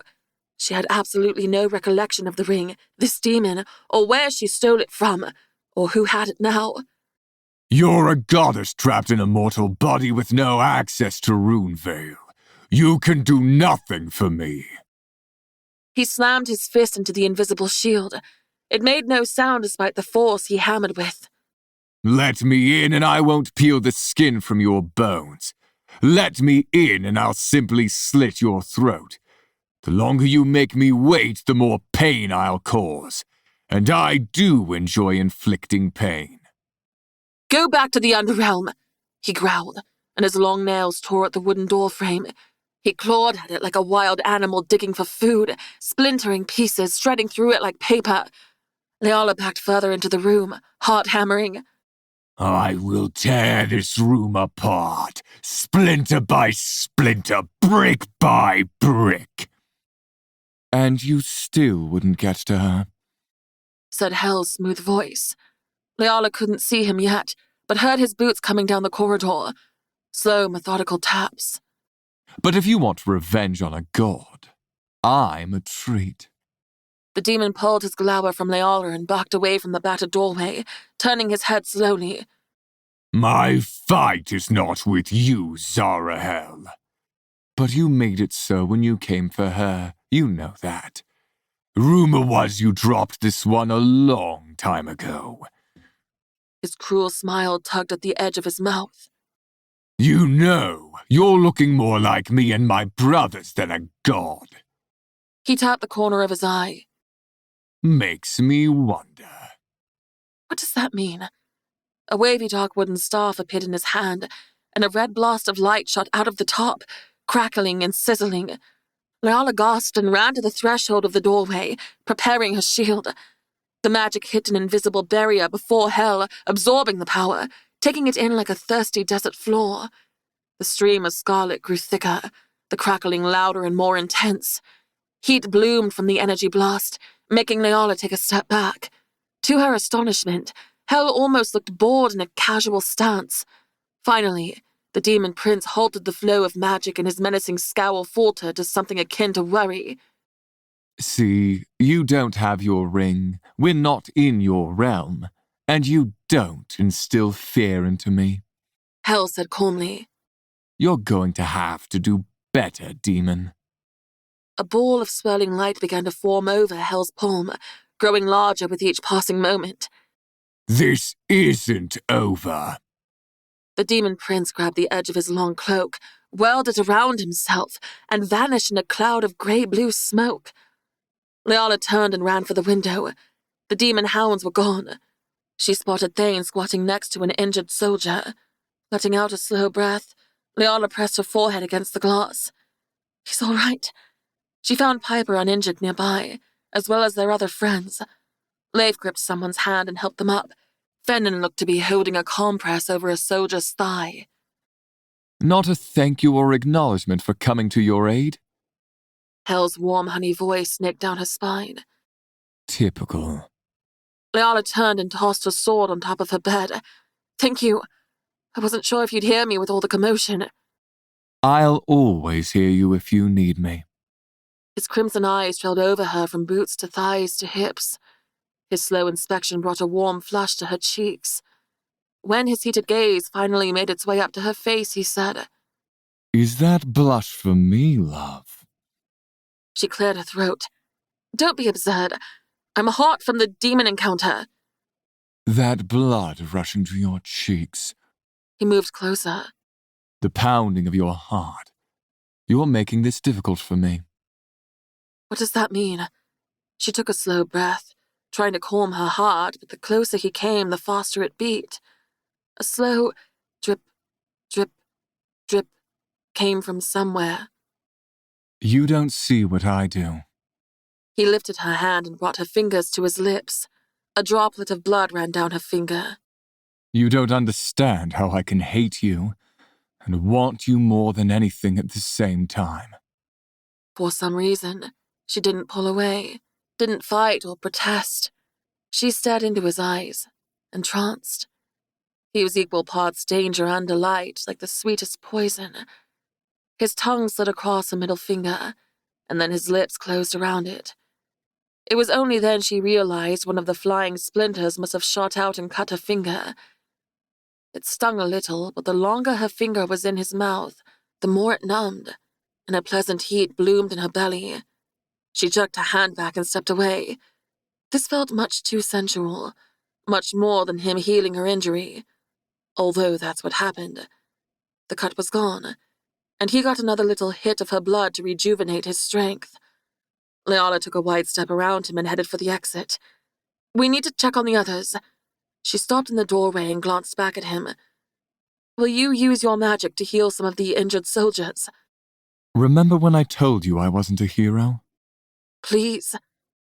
Why should I exhaust my power to heal a bunch of elves? It's going to take a lot. What's in it for me? My gratitude? He smiled, bringing out the dimple in his cheek. Tell you what, I'll save a few elves if you can tell me what happened next in our story. You mean after our first date, when you left me on the cliffs? Precisely. Fine. After you heal at least 10 elves, I'll tell you. Done. Chapter 30. Leala. Later that evening, Leala sat at the dining table, staring over the lip of her glass of wine. All the mangled bodies, the screams and cries of the soldiers who'd been bitten and poisoned by the hounds haunted her. They had no cure for it, and not even Hell's magic drew out the infection. Hell said they'd suffer for hours and hours before they finally died. As a mercy, Thane put down the 3 demon-poisoned soldiers. Fennin tapped his boots under the table, scowling at Hell and Violet across from him. Thane cut into his food, avoiding looking up. Piper and Leif on the other side of Fennin picked at their food. It wasn't as if they hadn't all seen companions die or witnessed the carnage of battle. The tension in the room stemmed from more new threats, and 2 of them sat at their very dining table. I'll work on an antidote for the demon's poison, Violet announced, breaking the silence that had gone on for way too long, and sipped on her glass of what Leala assumed was blood. I'm sure that won't be the last we see of them.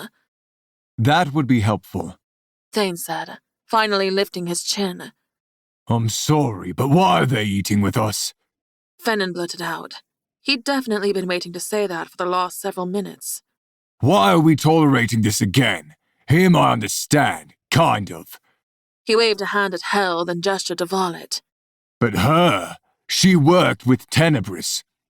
Tenebris was a means to an end for me, nothing more, and I did just save your ass, Violet said, clicking her talons against her glass.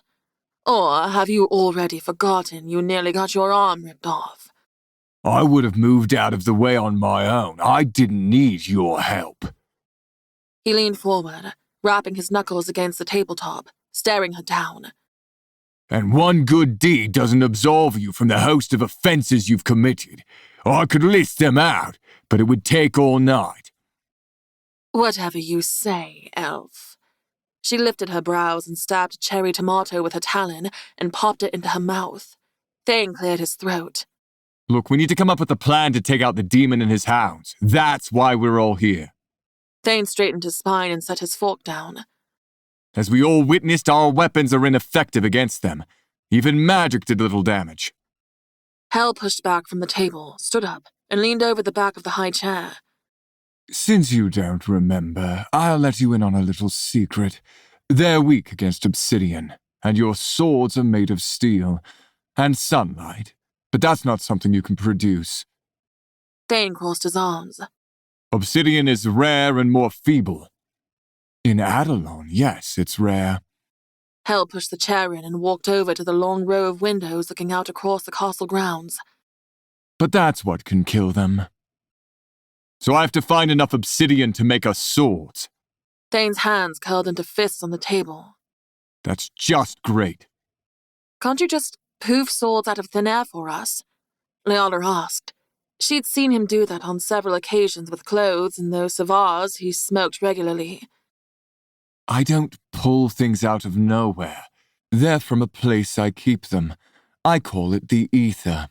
And if I had obsidian weapons stored there, I'd have poofed them into existence already. He sat on the windowsill ledge and crossed his arms.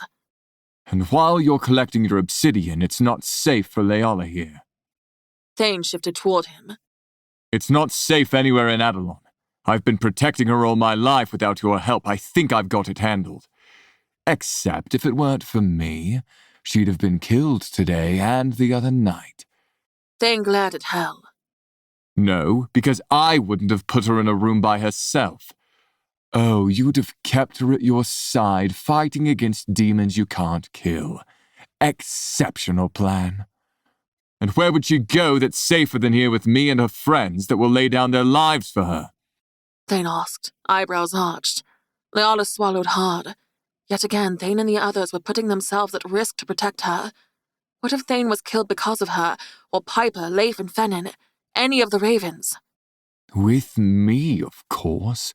They've infiltrated Castle Dreadwich twice now. They know where she sleeps, eats, her routine, everything. That's not happening. Thane's voice took on a sharpness that hadn't been there before. She's staying with me. What's the matter? You two are on a relationship hiatus, aren't you? His lips curled into a wicked smile. There are no wedding plans. You called it off. You said you needed time. I'll give you time.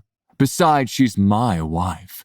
It's not as if she went somewhere with me for her safety for a while. It would be improper. The room went so quiet the only thing Leala heard was her own soft breath. The blood seemed to drain from her face rather than flush with heat. Everyone out except for Hel and Leala. Thane snapped. The chair scraped against stone. Footsteps quietly tapped on the floor, and the three of them were alone. Even Violet left without protest. Both Hel and Thane gazed at Leala expectantly. What do you want to do? Thane asked. The fact that he even asked left doubt as to if he wanted her here. Did he want her to go? Stay, of course. Her voice came out weaker and with less conviction than she'd hoped. Do you really? Hel drawled, pushing up from the window's edge. He sauntered back to the table. This place is sucking the life out of you. The people in the city have turned on you. You can't trust the people inside the castle either. His garnet eyes flicked to Thane. I'm not trying to be an arse for once, but whatever is going on between you two isn't helping her remember. In fact, being here with you is keeping her attached to this life and this one alone. You want her to remember, don't you? Thane's lips formed a hard line. I'm not running away from everything and everyone, Leala said, before Thane could get any ideas about her leaving. And the last place I want to be is stuck with you and Violet, only Maker knows where. She's safer with both of us to protect her, Hel. Thane said. So why don't the three of us sit down, eat, and get past the bullshit? Hel let out a Huh! and shook his head. Get past the bullshit. You do realize we're all here because of you, right? And we can't change it, so let's move on and figure out our next offensive move. Leala narrowed her eyes at Thane. What did you do? He manipulated you into leaving me, that's what. Thane shook his head. That's not what happened. And if she was truly yours, I couldn't have manipulated her. She's a bloody primordial goddess. She's not a fool. Manipulation is what you're good at, not me. Hel looked up as if the ceiling suddenly became his enemy. Then tell me, cousin, what happened? I don't remember yet, but I wouldn't trick her into leaving you for me.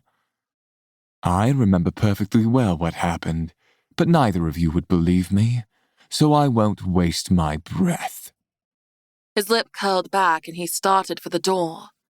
Your next offensive move, Thane, is to find obsidian. Then he vanished before he even reached the door. The next morning, Leota sat up in her bed, bleary-eyed and groggy. She blinked several times, and the outline of Tiff sitting on the pillow next to her slowly came into focus. "Tiff, what are you doing? You know I hate when you stare like that when I'm asleep." "This came for you. A bird named Sallow dropped it off while you were sleeping. I hope you don't mind that I read it, even though it's clearly addressed to you." Leota took the envelope and pulled out the paper inside. "Leota, I've been waiting a while for those items you promised to find. I'll have to go out tonight if you can't. I'm out of stock. Auntie." I completely forgot about her. How could I forget? Tiff tapped her chin. "Well, there has been a lot going on. Why, with the first assassin, demon hounds, the creep with the horns who wants to kill you, and Helen Violet here. Not to mention the strained relationship between you and Fane. No one blames you for forgetting." She patted Leola's arm with a big smile. "I need to find the rest of the list Aunt Evelyn gave me." "Can I come?" "It's too dangerous."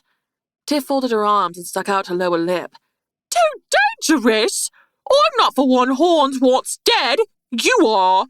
I could be your backup." She took a tiny dagger out of her dress and pulled it from the sheath. "I can give Horns the old stab, jab, duck move. You know, he's pretty big. I bet he has a large member I could easily slice too." She waved the dagger back and forth with sound effects. That statement brought mental images Leota did not want to entertain. Gross, and no. You're good at hiding, Tiff, not fighting. And that's exactly what I want you to do. "I can sneak attack from behind." She jumped up and parried the air. Hee-yaw! "Just stay here. I'll be back soon." Tiff let the dagger droop to her side. "If you're not back by nightfall, I'm telling Fane." "I'll bring Piper." "I'm pretty sure Helen Fane says she's not a sufficient guardian. Not that she's not a good fighter, but Horn seems powerful." "She'll have to do." Full grey storm clouds rolled in, darkening the morning sunshine. Rain looked to be threatening again, but the rampant spring storms were not about to stop her mission to find the rest of Aunt Evelyn's list. She already felt horrible for forgetting, and she was out of time. Evelyn would go out by herself, and that was too dangerous for her, especially with demons on the loose. Leota only hoped she wouldn't run into any herself. Piper rode faithfully beside her, but wasn't quiet about it. "Thane is going to kill me."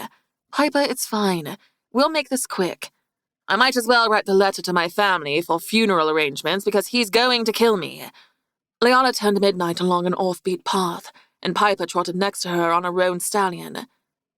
The Potiphar likes to grow in the shade among thick underbrush, usually near ash trees, and the wood I know of is just northwest of the city. "You mean where Pale Ones last attacked?" Piper rolled her eyes. "Yep, this solidifies my grave. It shall read, 'Here lies Piper Fireheart, the fool who disobeyed her king.' But Hell said he'd called them off, so we should be in the clear in that regard." They rode a while before she pulled Midnight to a stop amongst the ashy white-trunked trees with round green leaves. "It should be around here." Thunder cracked overhead, eliciting a neigh from her horse, and with the lack of bright sunshine, it felt more like evening than morning. Piper glanced around and hopped off. "Let's hurry before it starts downpouring." They wrapped their horses' reins around branches and headed further inside the woods. Weaving around the close-knit tree trunks, they searched among the thick grass, the ferns and tall weeds for the plant with orange leaves. After about 20 minutes, she found it. "Here!" The sound of raindrops plopping all around hit her senses before it dampened her skin and clothes. She quickly jerked the Potiphar by its base, and the snapping of roots followed. With a couple shakes, the dirt clods dropped, and with the plops came something else. Thump, thump, thump. What is that? Not the rain, not the storm. With her skin prickling, she turned in a slow circle. "Piper, what is that?" Piper took out her sword. "I'm not sure." Thump, thump, thump. Faster this time. Footsteps. Running. Leota whirled just as a pale one leapt at her, taking her to the ground. It was a small child, 8 at most. Leota screeched, shoving at her chin, pushing her snapping mouth away from her face. She'd never seen a child turned. It was assumed they couldn't survive the transition. The horrible, high-pitched scream close to Leola's ear caused a ringing sound that deadened her hearing. She drove her knee up and tossed the girl aside. Her small body crashed into a tree. Before Leala could fully rise, the creature was scrambling back toward her. Tears burned as she pulled her sword free. How could she kill a child? "Stay back or I'll kill you!" She growled and dropped into a crouch, crawling on all fours toward her. "Cut her down!" Piper screamed. Hell had said she could command them, right? "I command you to stay put, child!" The girl froze, tilting her head back and forth. "Maybe I can tie her up, but she's a pale one regardless. She could infect someone else." Leala gulped, gripping her sword tighter. There was something familiar about the girl's dress. "Fine, I'll do it." Piper strode forward and raised her sword high. "It's not a child anymore, it's a pale one." Hot pain suddenly ripped into Leala's thigh. She screamed, then slammed her teeth together and brought her sword down across the back of the neck of another pale one, a woman and a child, together. She sucked in a sharp breath. These were the two from the farm she tried to save. She never put down the father. Leala stumbled backward, clutching at her thigh. Blood oozed down her leg and teeth marks marred her flesh. Holy shit! Holy shit! She bit me! A pale one bit me! Piper stood next to the dead child. Her sword hung at her side as she stared at Leala's leg. "Leia!" Tears filled her eyes. "Leala!" She screamed, and those angry tears flooded down her cheeks. She dropped her sword and fell to her knees. "I failed you. Oh my God, I failed you. I can't. You know what this means." She was struggling to breathe. Leala's chest pinched and panic squeezed. "Get up. We have to get back." Swiping her tears, Piper slowly rose. "There won't be much time. Maybe Hell can...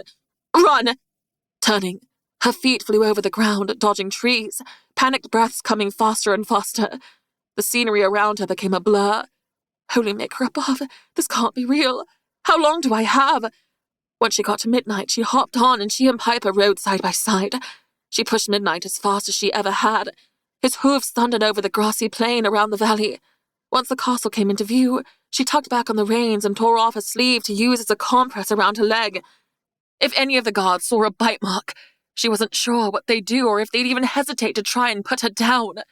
Thane's face came to mind, and his words. "All it takes is one mistake." Tears blurred her vision crossing the bridge. She dropped off Midnight at the front steps, boots hitting the ground, and dashed up the front entrance steps. The guards dipped their heads and pulled open the double front doors. "Go get him!" Leala shouted to Piper as she made a left turn toward her wing of the castle. Piper nodded and took off straight ahead toward the training grounds. "Thane, I'm sorry. He warned her. He begged her not to go out alone. Leala dashed up the stairs that led to the bedrooms. She didn't stop until she saw his door. At the top, she wobbled and pressed a hand on the wall. The corridor was a blur now, a hazy halo of light from the window at the end. A high-pitched ring flooded her ears. I have to make it. Shaking the fogginess from her mind, she trudged forward. Please be here, please, I need you, she thought. Her fingernails scraped against the door as she pushed down on the handle and the door clicked open. The light burst through the windows, blinding her. Leala brought her hand up to shield it. "Hello?" "You need me, huh? And I didn't know we were on entering before knocking terms." Leala stumbled into the room. Help me. Chapter 31. Hell. Fuck. Hell knew something was wrong and didn't listen to that gut instinct. He caught her around the torso just as she fell into him. What happened? He swung his arm under the back of her knees and lifted her against his chest. She was feeble, lethargic.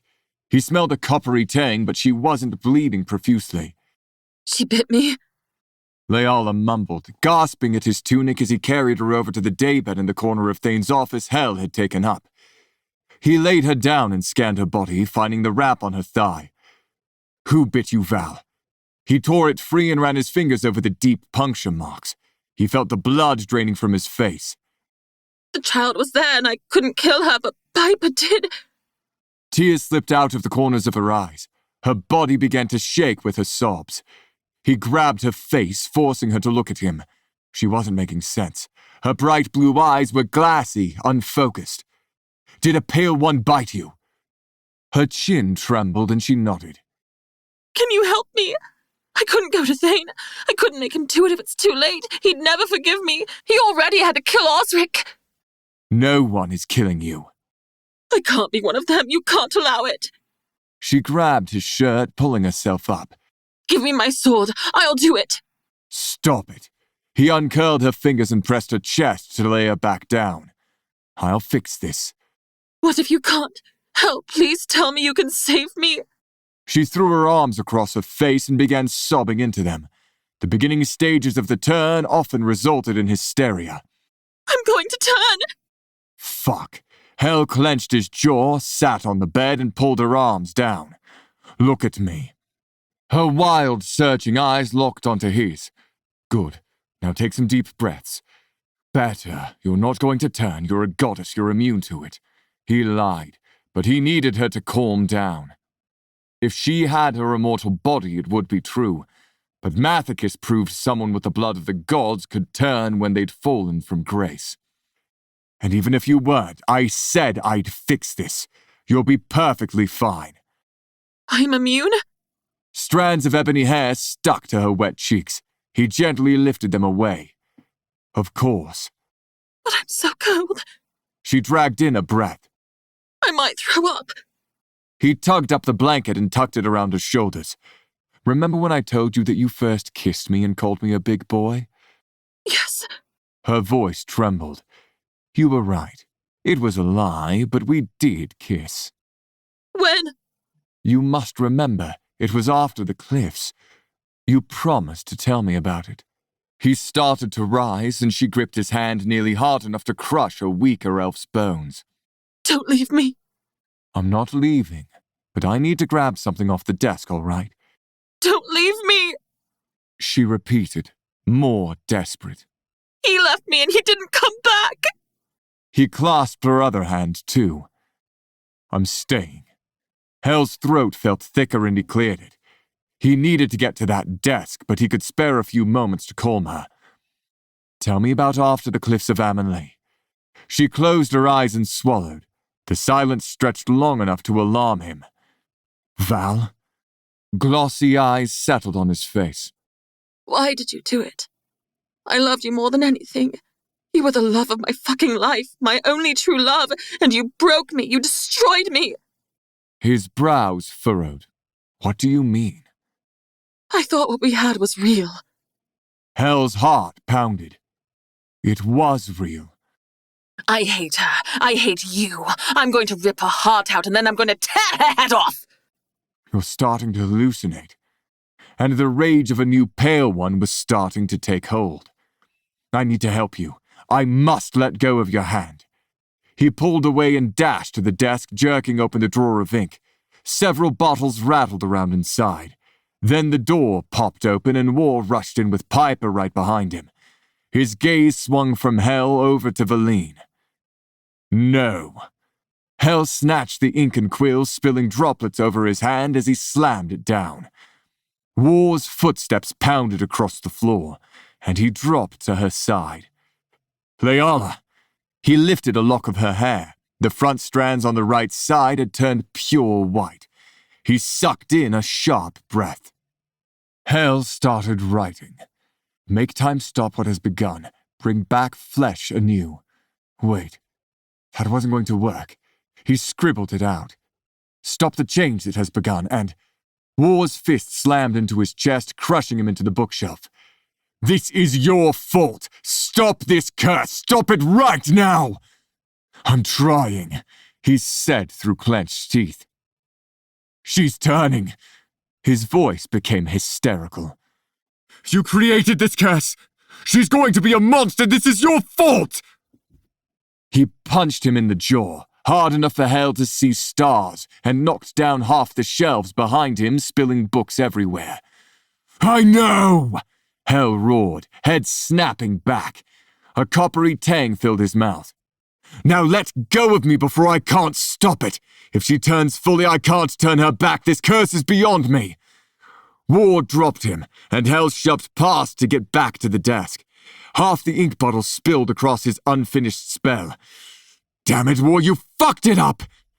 He grabbed a fresh piece of paper and dipped the quill again. Stop the curse that has begun. Bring back flesh anew. By blood and by fire I pay. Then he drew a new symbol. A wave of invisible power rocked the room. A signal it was ready. Both Hell and War hurried to her side. War placed a hand on her damp forehead and gripped her hand. This better work. Piper quietly sobbed at the end of the bed. I should have seen the Pale One coming. It will work. Hell tore open the fabric of her pants over the wound, leaving him plenty of space to work. Hand trembling, he cut his finger and in his blood drew the symbol over the bite wound. This better fucking work. With a flick of his fingers, fire ignited the blood symbol. The lesions began to close, like invisible threads sewed it shut. And then her flesh was perfect with a brand new blackened rune mark over her thigh as the flames died out. He looked at her face. The white streak of hair was still there.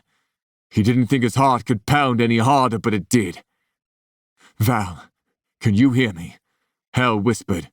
Her skin still kept the golden hue. Her lips rosy, but that could change. Her eyelids fluttered. Say something. Please talk to me. Why isn't her hair turning back? War slipped his arms around her and lifted her onto his lap. Please, Leola, don't go where I can't follow. Don't leave us. I can't lose you again. He brought her up to his chest, kissing her forehead over and over. Hell's eyes burned, and he stood tall, legs unsteady. It must work. A minute passed. 2. His heart might stop. I swear to the Maker if she turns, I'm killing you right here and now. War snarled. Hell swallowed hard, watching her for any signs of awareness. I will let you. Stop fighting. She murmured, eyes fluttering open. I'm all right. She finally lifted her head on her own. Her crushing blue eyes found Hell first, and the corner of her mouth tugged up. Then she lifted them to War. I'm sorry. Her tear rolled down Thane's cheek and he squeezed her into his chest. Leola, he breathed. Make her above, Leia, you're all right. She hugged him back and Hell looked away, a squeeze on his heart cinched. I'm going to get some fresh air. His boots tapped quickly as he moved to the balcony doors. He shoved them open and hurried to the railing, leaning his upper body weight against it. His shoulders sagged. Gods, I almost lost her again, and it would have been my fault this time. With a flick of his finger, a cigar appeared, and he took it between his lips. The sweet smoke wafted to his nose before he took a drag. Murmured voices drifted from the room. A door closed a few moments later, and then footsteps traipsed his way, too heavy to be Verlene's. She went to bathe off the blood and change. Piper is with her. Hell watched the 2 white swans slipping along over the water. Then a black feathered swan popped out from the reeds and joined them. War and Hell stood beside each other in silence. The sun peeked out from behind dark clouds. The smell of the fresh rain burning off drifted upward. It wasn't even noon yet, and his life was almost ruined. Now that his nerves had settled, he thought back to what she said about him breaking her, destroying her. They'd ruined each other all those years ago. She came to you first. Hell pulled the cigar and blew out a stream of smoke. And she thought she was about to die, and she came to you. His heart skipped, because she needed me to help her. We almost lost her, Hell. Again. I was in the same room. Hell watched a set of guards walking the path far below. She's not safe here. As I've stated.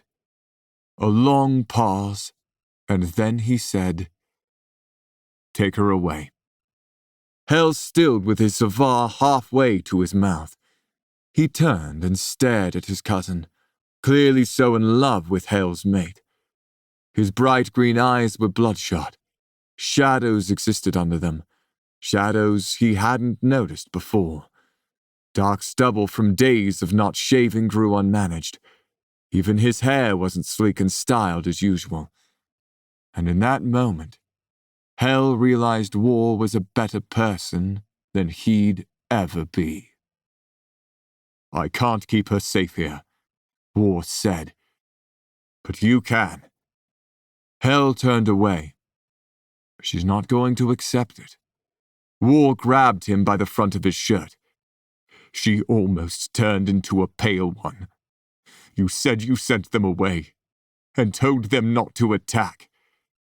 I did, but many of them are barely more than rabid animals. They can't be completely controlled. You should know that as much as anyone. Hell's scowl traveled from the fist clenched around his top to War's face. And let go of me. His grip loosened and he dropped his hand. It doesn't matter anyway. If that didn't get her, the Demon Prince will, or another assassin, and until she remembers, until she's Valine again, you have to take her and keep her safe. Train her. Make her remember. You even said it yourself, I'm the one holding her back. Hale took a deep inhale of his cigar. Fucking Underrealm. I'll come back when she's ready. But taking her away meant leaving War vulnerable. The Council might change their target, and even if he was still bitter at him for everything, he needed him. He cared for him. I'll have to leave Violet here with you. She might be the only one strong enough to help you fight a demon prince other than me. Fine. You must be the one to tell Val. She'll fight me. He nodded somberly. I will. Leala. Leala quickly toweled right off and ran her fingers over the new rune mark at the top of her thigh. Was it permanent? It looked similar to a 5-pointed star with a crescent moon through the center. If it was, at least it was pretty. And a permanent mark was better than being a pale one. She shook her head at her own stupidity and slipped fresh clothes on. Piper left her to bathe alone, but probably wasn't far. On her way out of the room, she caught her reflection in the mirror and halted. Is that? She was inches from the mirror in a few steps, tugging at the white chunk of her hair. From the top of her forehead, framing her face, all the way to the end of her strands at her hips. How the hell am I going to explain this? She groaned and tucked her hair behind her ear. Maybe Hell could fix it. Piper paced the hallway and looked up with sorrow. I'm so sorry, Leala. Don't blame yourself. If it's anyone's fault, it's mine. I shouldn't have hesitated, she sighed. I need to thank Hell. Piper nodded and slid down the wall to sit against it with her knees up to her chest. She hurried across the hallway and into the room. The smell of Hell's cigar drifted in from the balcony. The two of them stood side by side with their backs to her. For some reason, she smiled. She stepped through the balcony doorway, and they turned at the same time. Feeling better?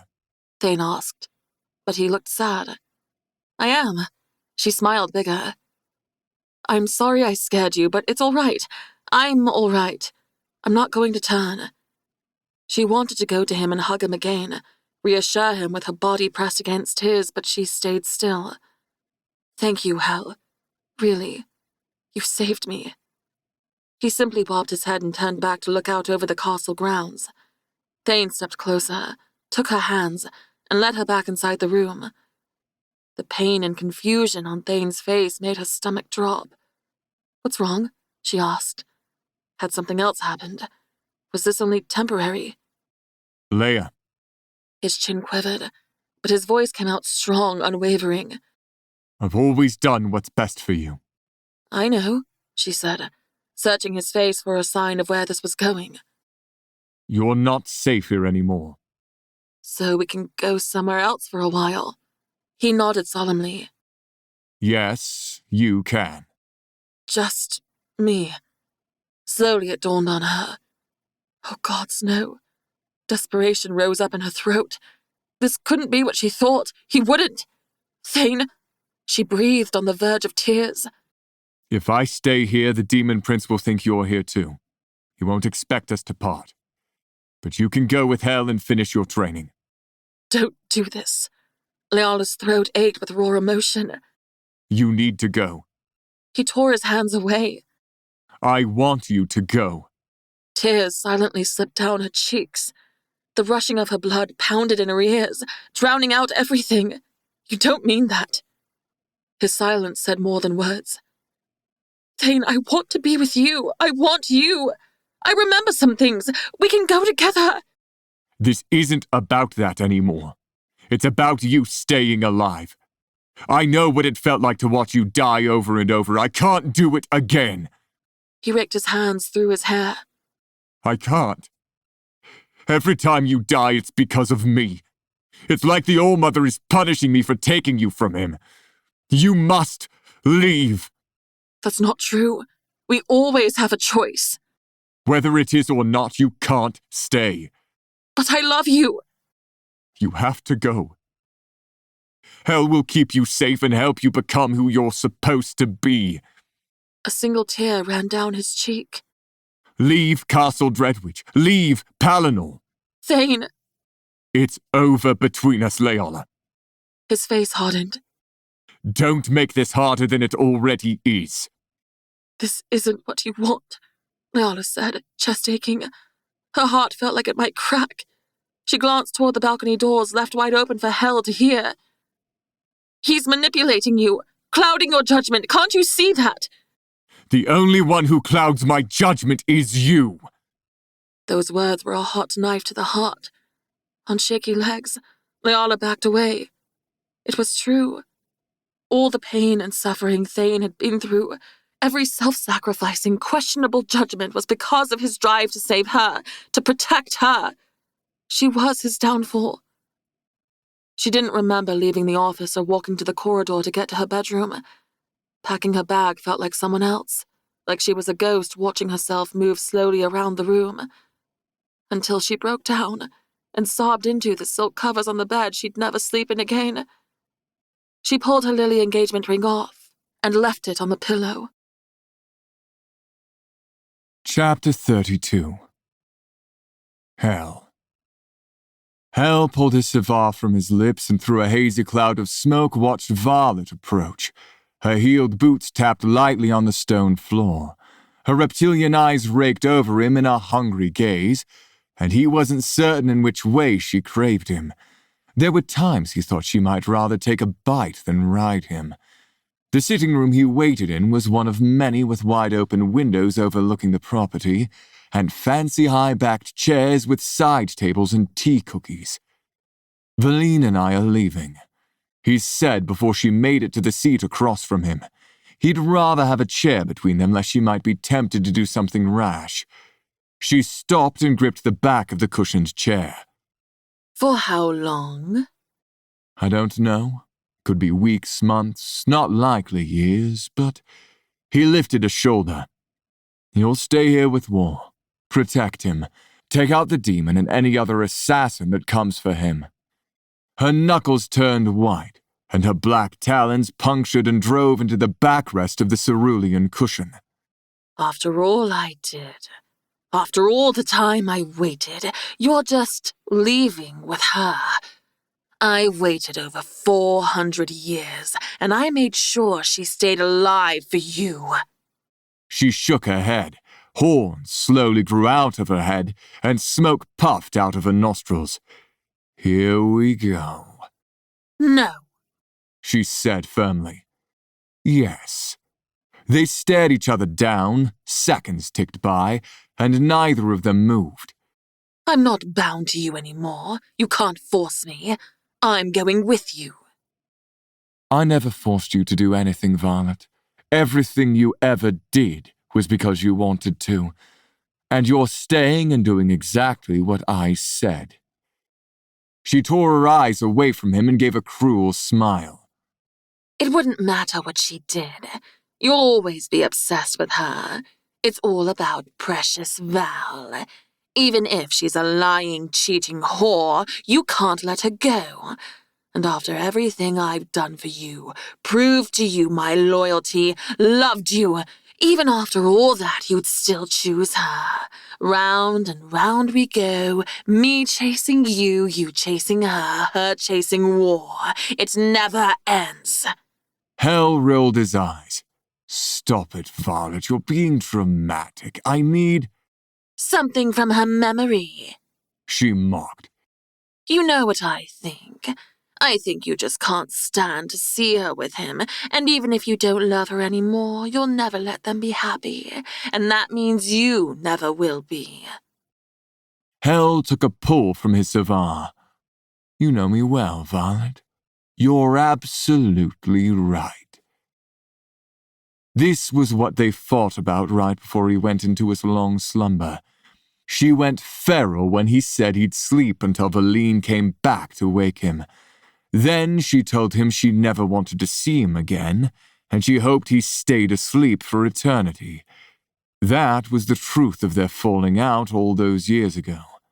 She told Leala it was about power, because she didn't want to admit it was about her. Violet picked up the chair and threw it against the wall, leaving a chip in the stone and the chair in broken pieces on the floor. Am I ever going to be enough for you? Are you ever going to love me and not her? Hell's gaze flicked to the window. The lush green bushes swayed in a breeze. I've told you before. He slowly rose from his seat and adjusted his left sleeve. I don't love you, and I never will. But you know what I can offer you if you stay loyal to me. You'll be at my side when I rule Runevale. The choice is yours. You stand with me, or you can go back to being a ruined princess in Rivengard, disowned by your father for turning your back on him and choosing me over him and war. Violet's eyes flashed with dragon's rage, but her talons sliced down the front of her dress, tearing open the fabric, exposing her naked flesh beneath. She pushed the ruined gown away from her body and strutted toward him. Even if you don't love me, you'll make love to me before you go. Hell held up a hand and halted her with magic. His gaze swept over her naked form, and then he lifted his gaze to her face. I'm not in the mood. Leala. A few hours later, Leala and Hell stood at the portal inside the unnamed forest. They'd made it an hour before sundown. There were no goodbyes with her friends, no crying or asking if there was another way. She didn't see Thane again before leaving. Not a word had been exchanged between her and Hell since he saved her. Her bags were slung across her body. He carried nothing but the clothes on his back. Isn't Violet coming? No, she's going to help war. Leala glanced back toward the direction of the castle. It was not even close to seeing distance, and the thick gnarled trees would have blocked any view anyway. She wanted to protest. What if she hurts him? What if she is the one who tried to kill him and not the demon? But she clamped her mouth shut. Where are we going? She finally asked. Not the void. It dawned on her that he brought them here with his magic, but if they were using a portal, it meant they must be going further than he was capable of taking them. To Rivengard. Thane. The door creaked on its hinges. Thane stepped inside his room with his palm flat against his chest as if the pressure could ease the ache. Head pressed back against the wall. He shut his eyes and took deep breaths. She was gone. He sent her away. He'd sent the one he'd loved for millennia away with her mate. Nausea burned the back of his throat. You truly are a fool. Violet rose up from the chair in the corner of his room. The red liquid in her wineglass swirled as she stepped. How could you let them leave together? The pain he'd nearly given himself over to vanished, replaced by a mask of placid. I told them to go. I know. She stopped and popped out her hip, bringing the lip of her glass to her mouth. Are you holding out hope she'll come back and still choose you? Look, if you're not going to help, then leave. And let the only thing that might possibly stand between them die? Besides, if you die, hell will blame me. And as much as he says he doesn't care about you, he does. Why do you care so much? If it isn't obvious, then you're an even bigger fool than I thought. Thane clenched his teeth. He will choose her over you every single time. Who's the fool now? Her hand flashed out to strike him and he caught her wrist. If you ever attempt to hit me again, I'll snap your neck. He shoved her into his dresser, rattling the candlesticks and other various items on top. I am not the clueless elf I was 6 months ago. I am the god of war. Violet shrunk away from him, leaning farther into the dresser, but a smile slowly crept at the corners of her mouth. Welcome back, War. Chapter 33. Leola. Leola was numb. The muted chatter, clinking drinks, and raunchy comments barely registered. The dim lighting coming from the candlesticks hanging from cheap metal chandeliers at least made her feel like she could sink into the shadows. This place was completely different, and exactly the same as every other pub she'd ever been to. The patrons had horns and membranous wings and scales, or fuzzy cat ears and markings on their skin. There was even a male with golden feathers along the back of his neck that went under his collar.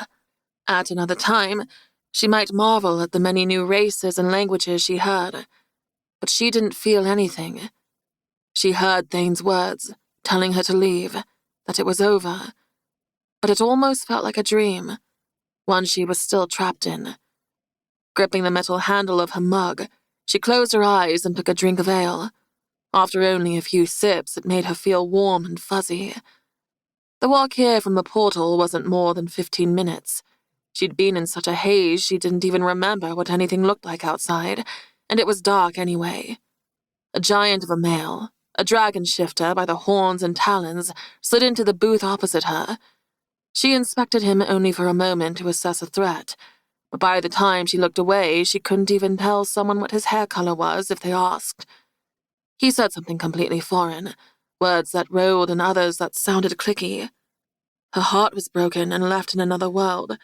She didn't feel like talking until his talons slid across the top side of her wrist. Don't touch me. Ah, Merlion tongue. No wonder you look confused. How long have you been in Torp? Is that the town we're in? He cocked his dark hair head to the side. A massive scar ran the length of his forehead, down the side around his eyebrow and the bottom of his jaw. Yes. About 10 minutes, then? You're an elf. He tapped his talons on the wooden planked tabletop and leaned a little closer, inhaling. And a mage. He inhaled again, deeper this time. Maybe even something more rare in Rivengard. Leola took a long drink of the ale. Yep. Come play a game with us. Let me and some friends show you our hospitality. Hell told her to wait here, that he'd be right back, and she wasn't up for games anyway. I'm good where I'm at. We'll bring the game to you then. He waved a hand and the group from 3 tables over stood, all 5 dragon shifters, at least 7 feet tall, rugged-looking with scars and unruly facial hair. Leola groaned. She'd been in Rivengard all of 20 minutes and already she had to deal with the local riffraff. One slid into the booth beside her, another next to his friend, and the other 2 pulled up chairs at the end of the table.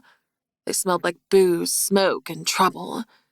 The shifter beside her took the pipe from his mouth and a bitter stench rippled out of his mouth as he spoke. You alone? I get it. Leola shifted away from him, resting her hand on the dagger at her hip. I'm a beautiful girl alone, much smaller than you lot, an easy target. But trust me, this isn't going to play out like you think. You hear that, boys? She ain't an easy target. They all chuckled and Leala rolled her eyes. All she wanted was to be left alone, to drown in self-pity. Was that too much to ask for? She wanted to finish this mug of ale in silence until she didn't think of Thane anymore. We don't want to hurt you, Dawn, said the shifter who first approached. We just want to get to know the new girl and play a game, as I said. Truth or dare. Dare, Leala said, meeting his reptilian-like stare. Did heartbreak make one reckless? Or was this alcohol stronger than she anticipated? She glanced down in the mug to find she hadn't even drunk half of it. The group laughed again. She's feisty. The shifter smiled. All right, dare. I dare you to go outside and find a rock-tailed wyvern. Don't worry, they're little buggers, but do have a nasty bite. You're capable, right? If it's too much, we'll let you switch to truth. He was goading her and she knew it, but she was still about to take the dare. At least it would let her escape these assholes. A smooth-as-velvet voice said, Oh, boys. Hell tisked his tongue. You picked the wrong target. Who are you? The scarred leader asked. I'm the monster your mother warned you about. The reason you're afraid of the dark. The group of them laughed, except the leader. He clenched his fists on the tabletop, assessed Hell from head to toe. That so? Most definitely. You don't look like much to me, elf. But you sense it, don't you? That I could end you with a snap of my fingers? And if I was a better person, I'd give you a chance to walk away. But seeing as I'm not... He smiled. With a flick of his wrist, 5 of their heads snapped hard to one side with a sick crack. All 5 bodies slumped forward, to the side or out of their chairs. The silverware and drinks rattled with the impact. Leala slowly poked the shoulder of the shifter beside her with his face smashed against the table. His pipe still burned from the side of his mouth, the embers sizzling the skin of his cheek. They were dead. Except for the leader across from her. Hell's expression was wolfish. You don't get off that easy. He dragged him out of the booth with ease that didn't seem possible given the dragon shifter's size. With the leader on his back, Hell stepped on his throat. He gripped his thumb and bent it back. You can't shift, can you? Can't move? I bet you're terrified. Someone at the next table stood and shouted, What's going on over there? and pointed angrily their way. Hell glanced over his shoulder. Stay where you are, all of you, or every single person in the room is dead. No one got up, or even did more than sit there and blink. She wasn't sure if it was because of his gift of persuasion or if they were scared he'd make good on his threat. A bright red serpent appeared around Hell's shoulders and slithered down his arm, its tongue flicking out on the way until it made its way to the dragon and coiled around his neck. His eyes were wide with terror, his body frozen, as the snake opened its mouth, bearing huge dripping fangs and sunk them into the dragon shifter's neck. Hell dropped his hold on him and reached his hand across the table to Leala. Come on, let's go. The dragon shifter on the ground began to convulse, and white foam dribbled out of his mouth, and then he stopped moving, and the snake vanished. Leala grasped Hell's hand, and in a flash, they appeared outside in the middle of the deserted dirt roadway. Pulling away, she said, That was terrifying and simultaneously one of the most interesting things I've ever seen. But you murdered 6 people. She wasn't as horrified as she might have been even a day ago. In fact, she didn't care at all. Those men wanted to hurt her. More of an execution, rather. They really didn't do anything except talk to me. In the Book of Hell, that makes it justifiable. You're barbaric. You do know that. And you're not surprised, or at least you shouldn't be. He started walking and she fell into step beside him. Besides, they were mercenaries. You know what they deal in? No. The barter and trade of poor girls like you. They spotted someone worth a lot of coin, and I don't even want to begin to imagine what they might have done to you if given the chance. I thought I showed restraint, actually. I could have been much more brutal, and took my time with each of them, but then I probably would have had to kill everyone in that bar, and there'd be no one left to serve us ale later. Gods forbid I'd have to pour myself a drink or make my own meal. Was that snake real? As real as anything else. What would have been more brutal? Love, you know a quick death is the easy way. I could have nailed them to the wall by their wings, then cut off those wings, used magic to make them suffer with an immense amount of pain, and then sliced into a very important artery that would make them bleed out, but slowly. Leala simply nodded and stared ahead. No gasp. No, hell, that is terrible. Leala only thought about the mug of half-full ale she left behind. Pity. Her head already swam from it. Her legs even felt watery. Anyway, the bartender told me what those dragons did for a living. He also said that your old estate is only about an hour's walk from here. I couldn't remember its exact location. It's been 2,000 years. I wasn't even sure it still stood. Leala perked up at that, lifting her chin up toward him. My old estate? Well, yours and War's old manor estate. Why would you bring us there?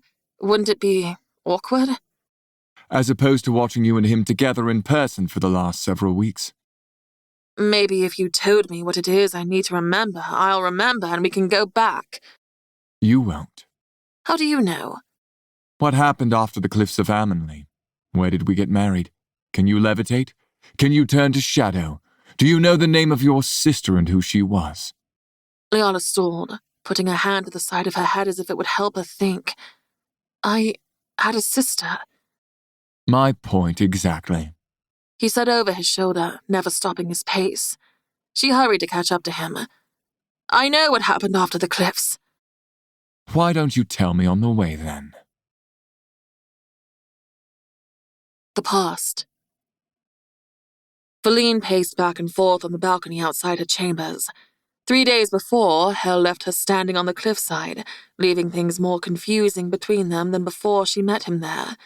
She knew it was foolish, wrong. She should have never opened this door. She should have left it latched, locked, and barricaded. Now she couldn't stop thinking about him. Every moment of her day drifted to his last words. You're afraid. And she was. She didn't believe she feared anything anymore. Not death, not the loss of anyone or anything. But she was terrified of Hell. She couldn't live life like this. She must confront him and put a closure to whatever she'd opened up. It was simply the unknown, the what-ifs that ate away at her. She'd end it. Tonight. Pulled by her winged horses, they flew through the darkened sky and across the border of her territory into hells where it was also night. If he had sentries in the trees below, they didn't attack or sound an alarm. The lights of small towns and large cities glittered below in patches surrounded by trees of green and others with maroon and red leaves. It had been so long since she'd ventured this way, she forgot about the colors. A castle built on top of a rocky hill 1,000 feet from the ground level was only accessible by the winding road up the side of it or flying.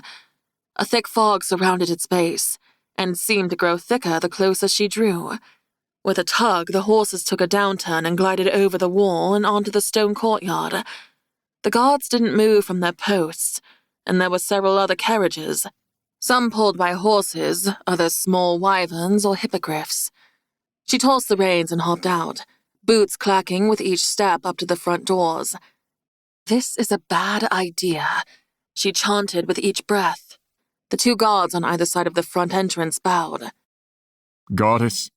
They said at once, then quickly pulled open the heavy black double doors. Music trickled out, soft and sensual, with string instruments and deep, slow drums. Female laughter came from somewhere nearby. Feline took a deep breath. She was dropping in on a party she wasn't invited to. She shook her head and turned around. It was stupid coming here. You're welcome to go inside, Goddess, The guard to the right said, gesturing with his hand. Zarahel said you might come and to tell you he's in the grand ballroom. There was no way he could know she was coming. She hadn't decided until an hour ago, but now she couldn't turn back. They tell him she came and left, and that made her appear weak. Thank you. She pushed her shoulders back and strutted inside past 2 thick smoky black pillars, exotic potted ferns, and a pair of giggling girls who appeared to be telling secrets.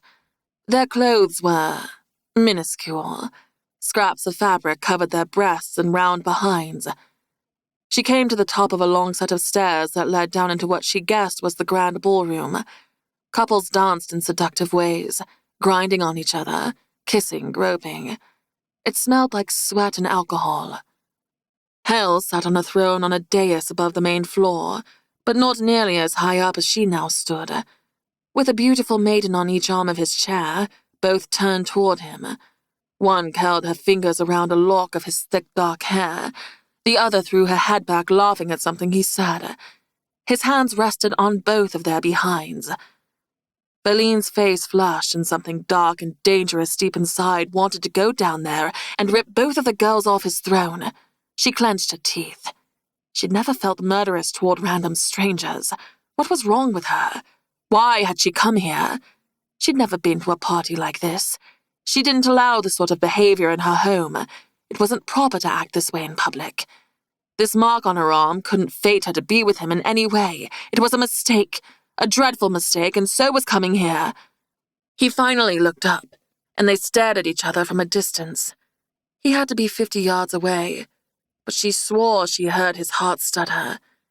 He pushed through the 2 girls and got up, moving through the crowd, never taking his eyes off her. Berline turned and hurried for the exit. She was a coward, but she felt more like a fool than anything. He didn't want anything from her but what his uncle did. The guards opened the doors for her again, letting in the cool night breeze.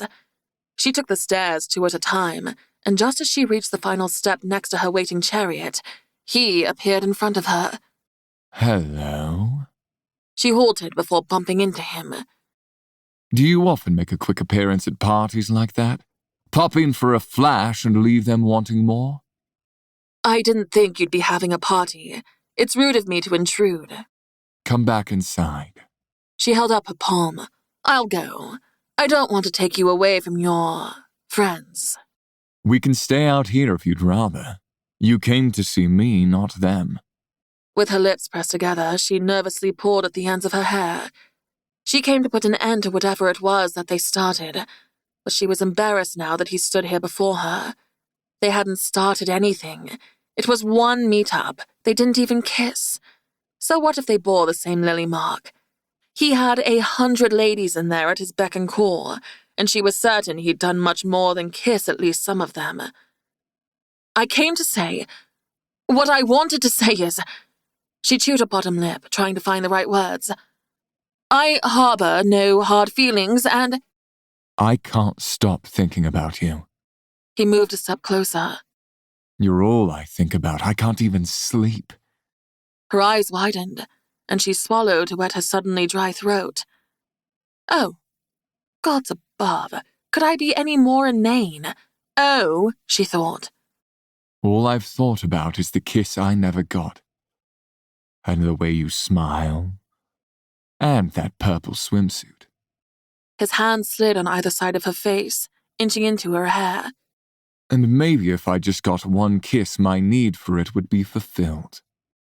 His touch was warm and intoxicating. You'd want more.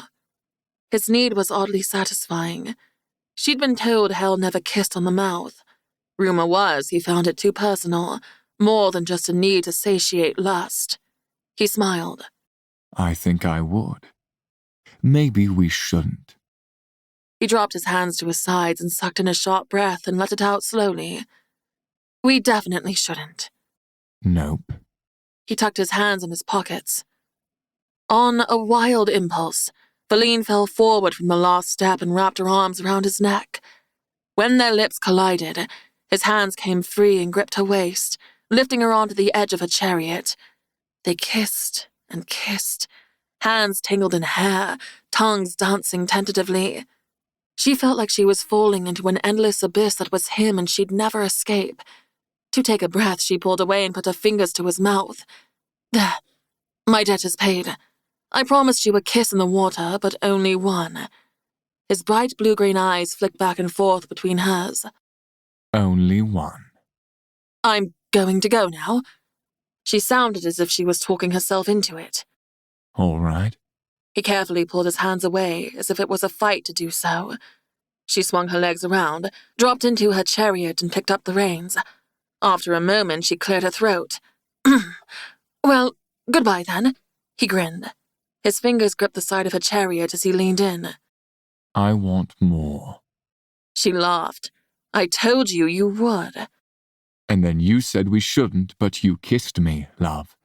You changed everything in one decision. You should have left. I made my move. The next is yours, then. The horses tossed their heads impatiently and began pawing at the stone, and they lurched forward. Hal started walking alongside the moving chariot. Leave a way for me to get in. She smiled and tapped the reins against the horses' backs, and they spread their wings. A way through the wall has been open for you since the first time you came. Night critters chirped and croaked in the shadows, and the pale light of 2 moons guided them out onto a path leaving behind the small town whose main street consisted of a pub, a post office, and an apothecary.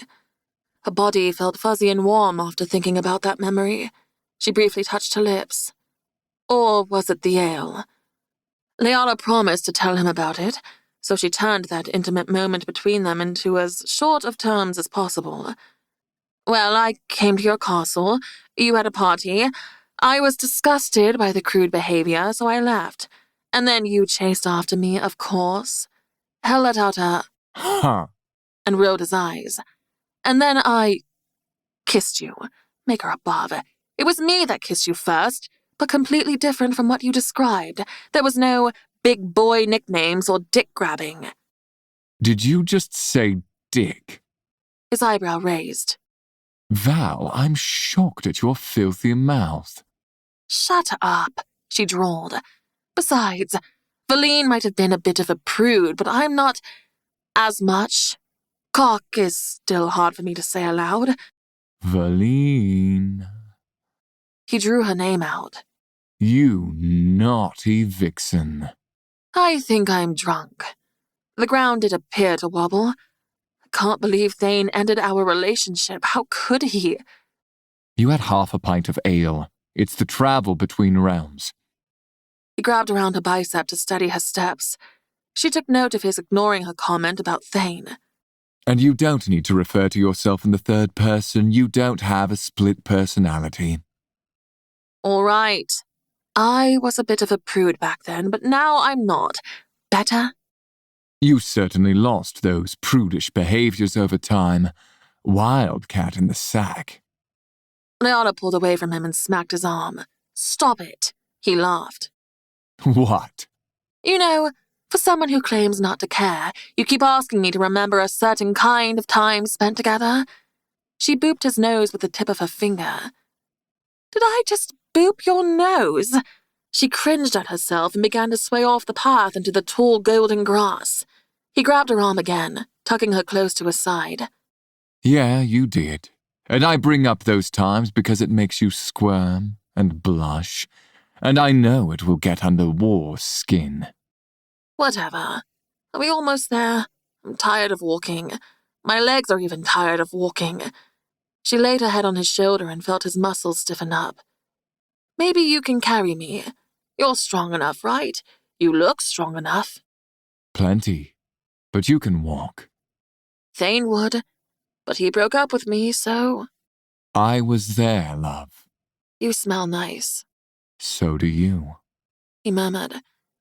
You're a little bit beautiful. Just a little bit, huh? He chuckled, and that was beautiful too. A lot of beautiful. She tapped her chin with her finger. That sounds strange. I think just beautiful. I can see why I fell for you the first time, and back then you weren't such a jerk. Yes, I was, but not to you. She abruptly lifted her head. Why walk when we can fly? Grinning, she stepped in front of him and placed both hands on his chest. I want to see your wings again. There are massive things flying around here, like dragon shifters, wyverns, and insects as big as you and me. Even the birds here are huge. It's better to stay low. He took her hands off his chest but kept hold of one and started forward. He glanced over his shoulder, checking the road behind them. A pebble caught her toe and she stumbled off balance, and the only thing that kept her from falling was Hell's grip. She started laughing and said, "Can we go back and get more of that dragon ale?" Shh. Hell held a finger to his lips. You might as well be screaming, "Come and get dinner." Oh, and I make a delicious snack. She lifted her shoulder to her chin and grinned at him, then giggled, putting her hand to her mouth. He deadpanned. "But it's dragon tongue you want all over you now. I hope that bitch is jealous you and I are here together." Maybe the ale is stronger than I thought. He walked even faster, tugged harder on her wrist. "What do you mean? I'm fine. Sober as a sailor." She brought her hand to her brow and saluted. That you are. She looked up at him. "Mega, you two look so much alike. The same bloody, beautiful mouth and dark hair and just..." She waved her hand in front of his face. "This, different but similar. Why is that?" We're related, obviously. "But cousins don't usually look like brothers." Our parents were twins. We took after them. "Really? Was it hard to tell them apart?" He looked down at her like she was absolutely ridiculous. Maybe she was. My mother and his father? Oh, yes, so difficult. "I didn't know they weren't identical. You just said twins. Why are you being an ass? Never mind, don't answer that." She nibbled on her lower lip. "I hope Thane is jealous too. How could he break up with me? After everything we went through, after he promised forever. He gave me his virginity. He waited for me. He killed his own father for me." I'm really not the shoulder to cry on, love. Besides, War was far from a virgin when he met you. Maybe in this life, but certainly not before. She considered that for a moment, then went on. "How is it that if you and I are mates, he and I could, do that and he does not die?"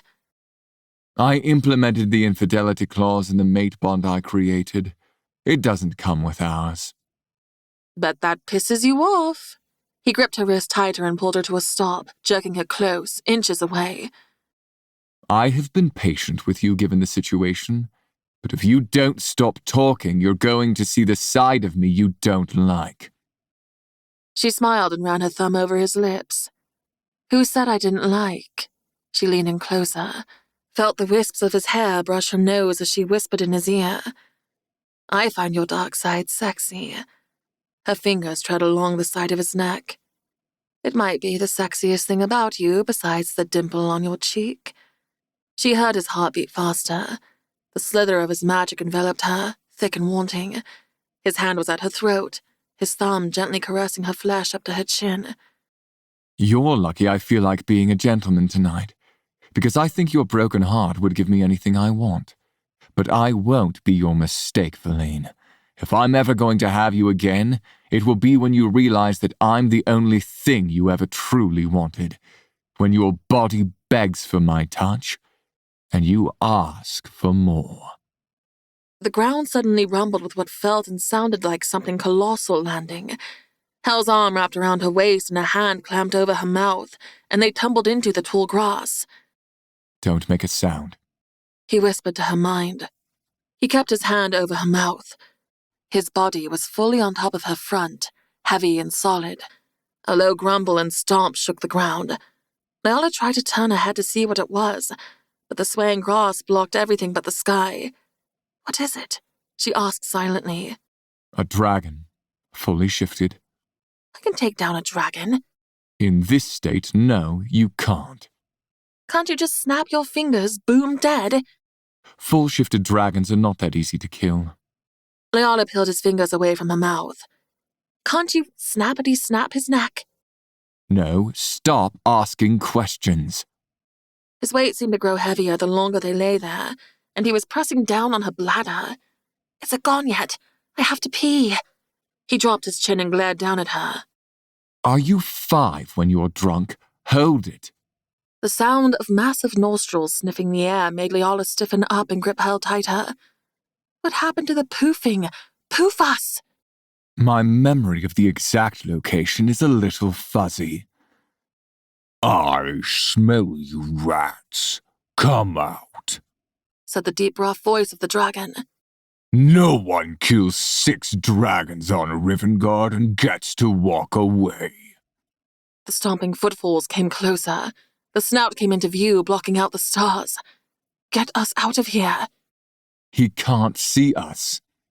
He can step on us. A giant paw lifted above them. Leala screamed, and everything went dark until a few seconds later, her back was pressed up against a wall and Hell was flat on her front. There was no dragon. All around them was tall golden grass that reached her hips, and sparse trees on rolling hills that seemed to shimmer in the silver moonlight. Hell looked up. Well, we made it. Leala pushed him off her. You waited until we were about to get squished. I'm a bit disoriented from the realm switch as well. At least I got us here. The beige wall was at least 70 feet high, though bits of it crumbled and chunks of it were gouged. A massive hole she could easily get through was to the left. She slipped inside the wall and found an aged but still standing manor. Hell walked past her. Let's go inside and see if it's livable. She watched his back, the stealthy way he moved. The pale light from the moon shone down on him, bathing him in silver. That dragon encounter sobered her up quickly, and she couldn't get her feet to move. She ran her hands down her face. I find your dark side sexy? I'm so embarrassed. I could sit down and die right here. Hell glanced back with a smirk. I won't forget it either. Chapter 34. Leala. The doors to the manor creaked as Hell pushed them inward. With no overgrowth around the entry like on other parts of the 3-story house, or giant holes in the walls, someone had to maintain the place. In fact, considering how old this place was, it was a miracle it even stood at all. A candelabra with 6 candles flickered to life on the entry table to the right. Leala ran her finger over the surface of the round table, leaving a streak and several years' worth of dust.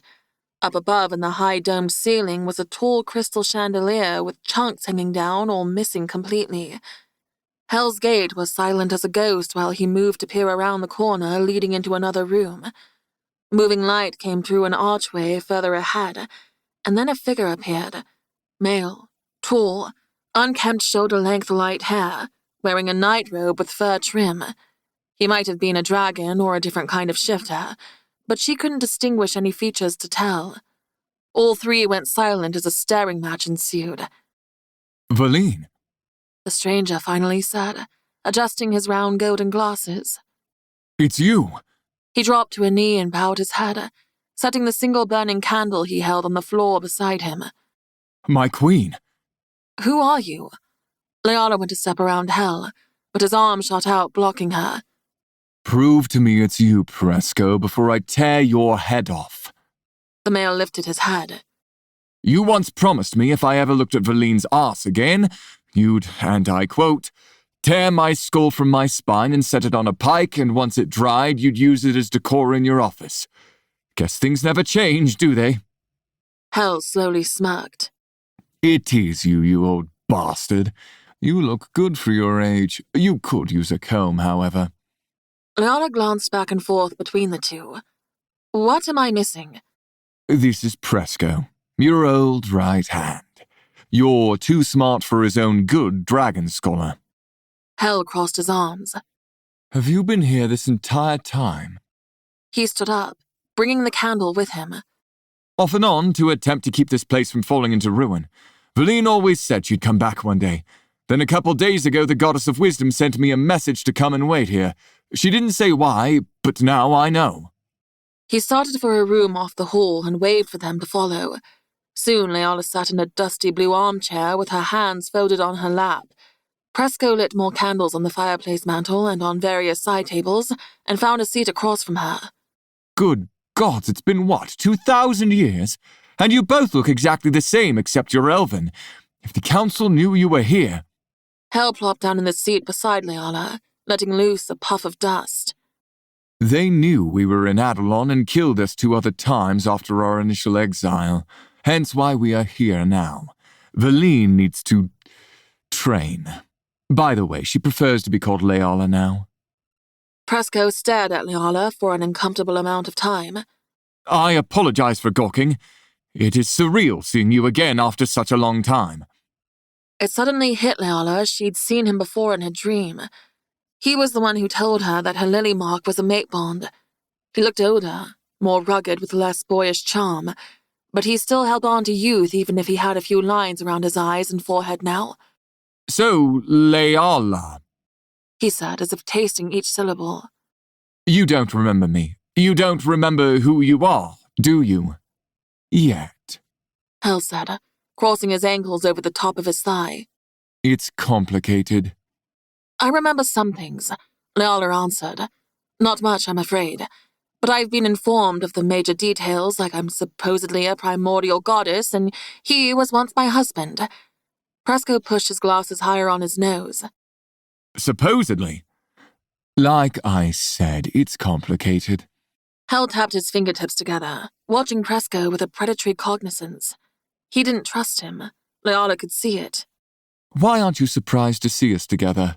The last time we saw you, we were at war. Presco lifted a shoulder. Well, Zarahel, it's not surprising to me in the least that you two would end up together again, given the nature of your relationship. We're not together. Both Leala and Hel said at once. Leala tucked her hair behind her ear and avoided looking over at Hel, though she felt the heat of his gaze on her. The dragon scholar's eyes flicked back and forth between them. At least you're not enemies anymore? We're reluctant allies with a common enemy. Hel offered. Presco raised his eyebrows and slowly nodded. Uh-huh. All right, well, where is war? Thane is back in Adelon. We were going to get married until... Leala trailed off and stood up. I'm going to take a look around and see if anything jogs my memory. Is there a room I can stay in? Presco stood, holding his hand over his abdomen, a gesture of ceremony. Certainly, Valine. This was partly your house. Your room was upstairs, first door on the right. I brought fresh bedding for all the rooms. Thank you. She quickly left and found the stairs. They creaked as she headed up the spiral. She avoided touching the railing due to the cracking paint and dust. War is now Thane. Presco questioned. And a wedding? Hel's voice followed her up the stairs. How about I give a quick version of the last 2,000 years?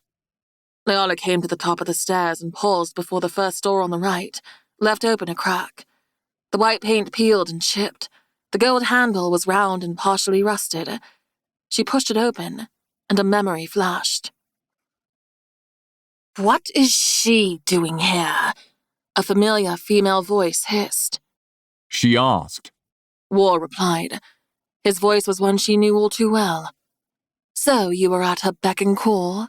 She's your cousin's wife. She's his problem, not yours. She stood at the top of the stairs, listening to them argue with a single bag in hand. I know who she is. War snapped. This will cause a war, and not just between the gods. You rule Rivengard. You will drag my father and the dragons into this. Take her back, now. This isn't up for discussion. His boots stomped closer. Valine darted inside the room and gently shut the door. How dare you disrespect me like this? I am your betrothed, and you bring the goddess I know you're in love with into this house. I'm just someone you like to screw, but her... That devious bitch has had both of you in her grips for years. Her heart thundered. Something crashed and glass shattered on the floor. Yes, throw a tantrum, why don't you? Because you know I love that. And if you believe I'm in love with her, then why are you still here, varlet? Leala snapped out of the memory. Varlet. Her stomach dropped. Varlet was War's betrothed. And they left them back in Adelon together. This is why Violet despises me. But how did she end up with Hell? 2 scorned lovers joined forces. She shook her head, trying to recall more. What happened next? Why was I there in the first place? Nothing came. Starting around the room, she picked up a black-winged horse statue about the size of her palm and wiped dust from its back. A second was on the vanity top. These were her horses, the pair that pulled her chariot, Starborn and Midnight. Maker above. Had Thane known that when he named her horse an Adelon? Some part of him must have. It couldn't be a coincidence. She set the horse statue down. I must remember him. I have to get back to him. Even if he said he wanted me to go away, that we were over, he didn't mean it, not really. Still a little woozy from either the realm change or the ale, Leala took off her weapons belt and sword and set them on the dresser top, then meandered to the full bed pushed up against the far wall and flopped down on it. Without kicking off her boots, she picked up the throw blanket beside her and curled up in it. She cried herself to sleep. "I'm assuming Violet left?" she asked, setting down the white teacup. She and War sat at opposite ends of the dining room table with a healthy spread of fruits between them. She did. He cleared his throat. Are you going to tell me what happened? I don't want to talk about it yet. He's going to come here. I know. What do you want me to do when he does? Tell him to go away.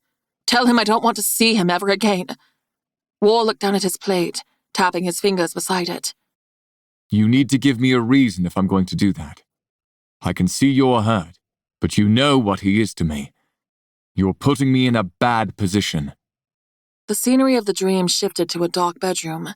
It was night, a different place entirely, a different time. Floorboards creaked and her eyes shot open. Pulling a golden dagger from under her pillow, she whipped around. The point of the blade stopped at Hell's throat. "What are you doing here?" she snarled. He held up his palms in surrender. I came to sneak you out. She lowered the dagger and sat up. His gaze trailed over her bare shoulders along her close-fitting silk nightdress the color of crimson. It barely covered the tops of her thighs. Well, damn, love, I wasn't ready to see you in that. It makes me think of what you'll wear on the night I make love to you. She chuckled and shook her head. You're confident. A little too confident, I think. Is red your favorite color, too? One of them, but I prefer purple. He grinned. After that purple swimsuit you wore, I think it's mine now, too. She rolled her eyes and stood, going to her closet. What do you mean, sneak me out? Break you out of your territory for some fun. You told me the next move was mine. This is my move. She smiled, rifling through her hanging clothes. I can leave whenever I want, you know. He grabbed her wrist and snapped his fingers. She was suddenly in a tight-fitting black dress with thin straps and deep red wells so dark they were barely noticeable. It's much more fun if we pretend like you might get caught. I think Presco would be upset if you left without telling him. He'd worry. Hell tugged her toward the open window that he must have come in from and said, Ready? And they jumped. Another jarring shift brought them stepping out of a portal to a large bonfire, drums and tambourines beating. Half-shifted dragons with wings protruding out of their backs danced and talked in gathered groups. There must be 100 or more. She'd never seen so many in one place before. A boar the size of a horse roasted over a smaller fire, and the smell made her mouth water. She tucked a hand back from him and cleared her throat. You don't like me holding your hand? She half-smiled. There are people watching us. So can I grab your ass? He said with a wink. Her eyes widened and then she started laughing. You're quite the tease, aren't you? Wall stepped away from a group with a golden goblet in hand, moving their way. We're crashing War's party, she asked. It's not exactly crashing when I was invited. He looked surprised. To see you. Hell slipped his arm around her waist and tugged her flush to his side. Dragons know how to party, and so does War. If your last very formal event was any indication of how you've spent the last 1,000 years cooped up in your territory, you need this night. Her heart fluttered at the warmth of his hand on her waist. What's wrong with my parties? Nothing. They're just formal, proper, too much talking and not enough inappropriate dancing. They strode right by War. We'll chat in a minute. Hell shouted to him over the music. War laughed and raised a glass to them. With his hands on her hips, he slowly pushed them side to side. A flush worked its way up her neck, but she didn't stop him. Rather, she began to sway with him and the music. She put her hands on his shoulders and he smiled. The music was upbeat. The group of dragons started singing and moving their feet in unison. Hell did too. "I don't know this dance," she shouted over the music. Me either. Just go with it. He spun her around and dipped her low, then brought her back up so fast her hair flung forward, half wrapping around him. She laughed and they circled and stepped. His hands moved over her hot skin, daring on the edge of inappropriate, but he never went too low, though his thumbs scraped under her breasts, and it caught her by surprise at how much she liked it. She threw her head back, looking up at the stars as they swayed with her. The 2 moons filled her with energy, with vigor, making her skin subtly illuminate. She hadn't let herself feel so free like this in longer than she could remember. Her powers tingled along her body, a high of its own. Hell's fingertips pressed into her upper back. She tilted her chin down, grinning. "This is wonderful. Thank you." You look good letting go. Beautiful. The most beautiful thing in the realms. His hands slid down to her ass and gripped her, lifting her. She gasped at first, then pulled herself closer, the lips a breath from touching. As if he couldn't take the temptation any longer, he kissed her. He was water, and she was a desert that craved it. Her thighs wrapped around his hips, her hands caressed his face, tangled in his hair as their lips moved. He held her against him with ease, with surety, possessive. His lips trailed down her throat, over her collarbone, and she curled tighter around him. Tilting his chin back up, she kissed him, sliding her tongue between his teeth. She finally pulled away and slid down his body. The funny thing was at the moment she didn't care if anyone saw them. If she was back in her territory, she'd be mortified. She never acted this way with anyone, and it wasn't wine or drugs that made her feel this way, but him. He pushed his fingers into her hair and caressed her cheek with his thumb. I think you might be my undoing.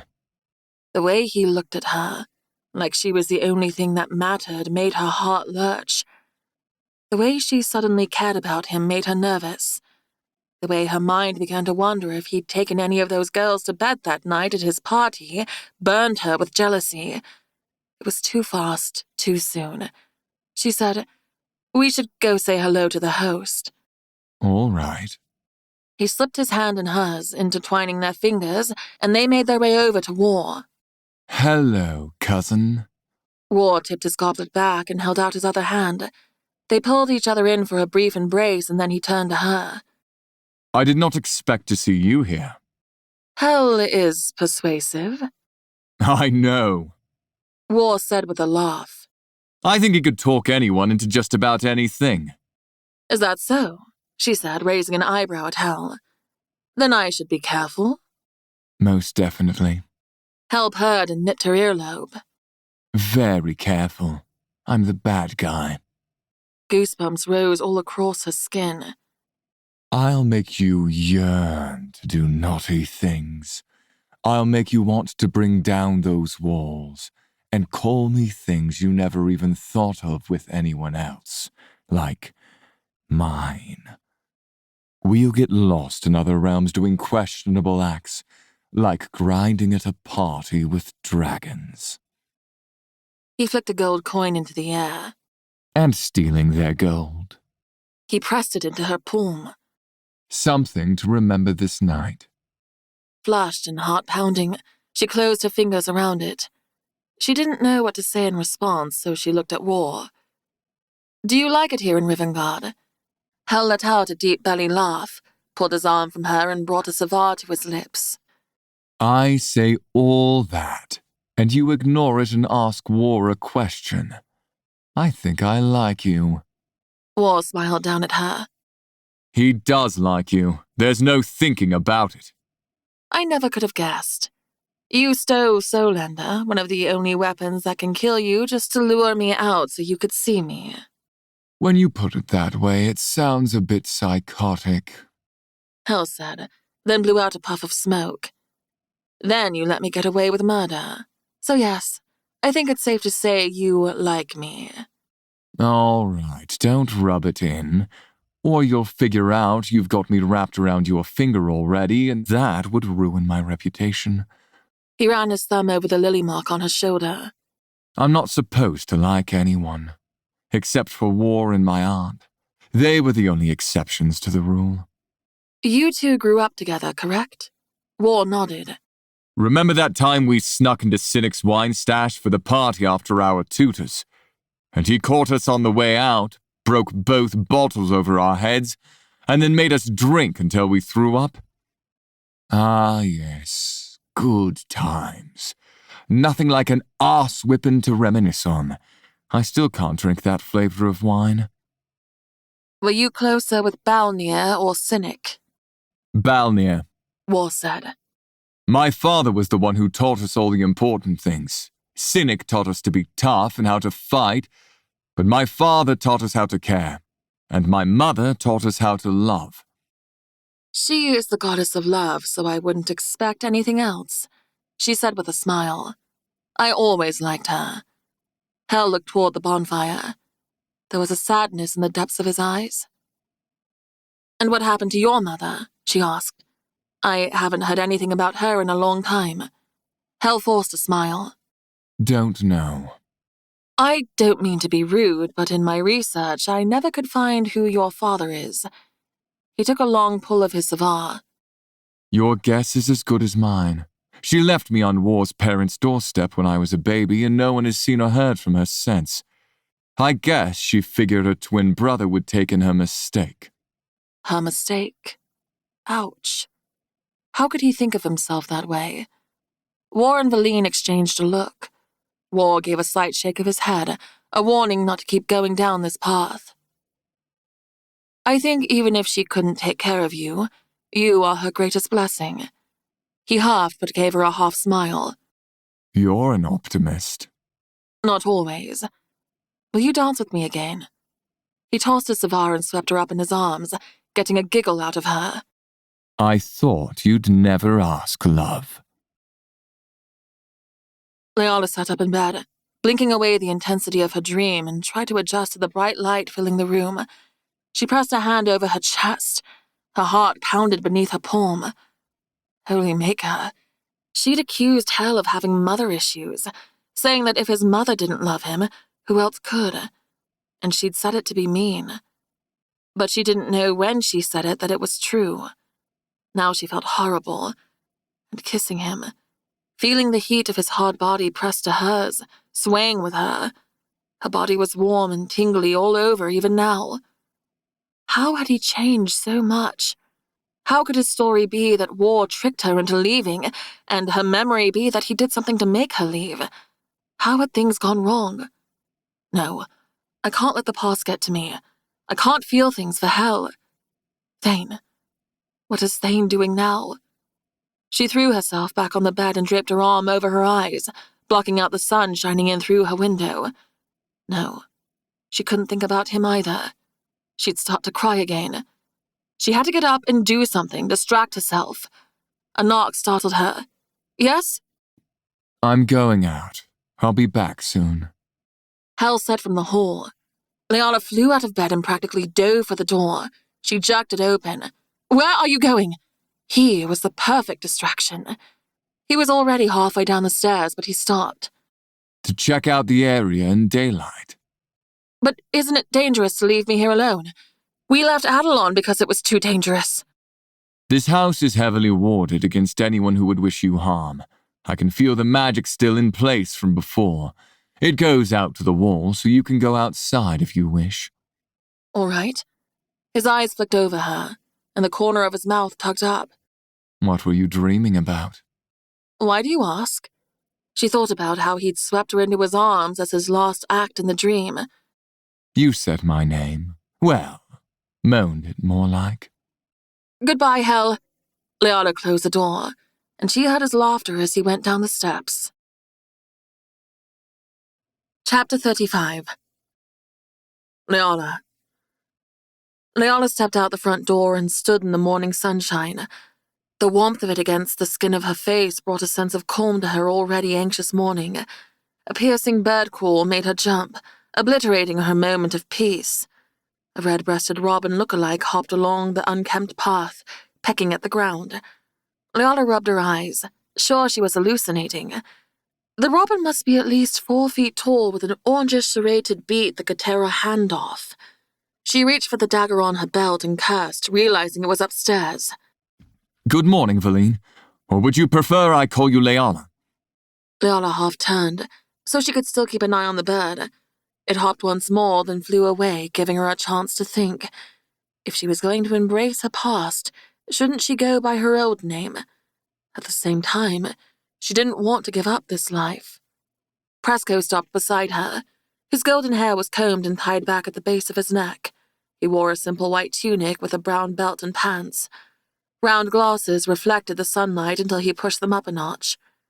Valine is fine, although it felt strange to give up the name her parents gave her and everyone she knew loved her by.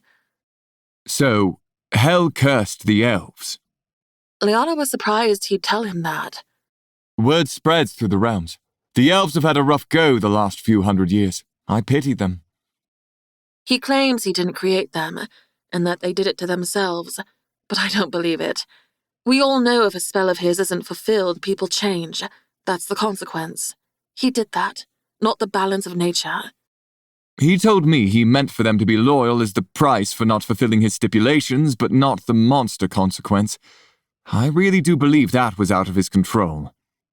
Presco slipped his hands behind his back. It must have started from a single spell. It would have been a complex spell, not a simple one. Leala chewed on her lip.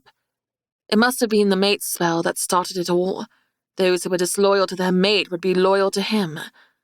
Leala thought back to Novak's death, the human man she loved before she ever met Thane, and died because of that mate bond. If he'd been an elf, he might have turned rather than died, and then he could have bit her. Was that how it happened? Then the curse spread through the bites and became rampant.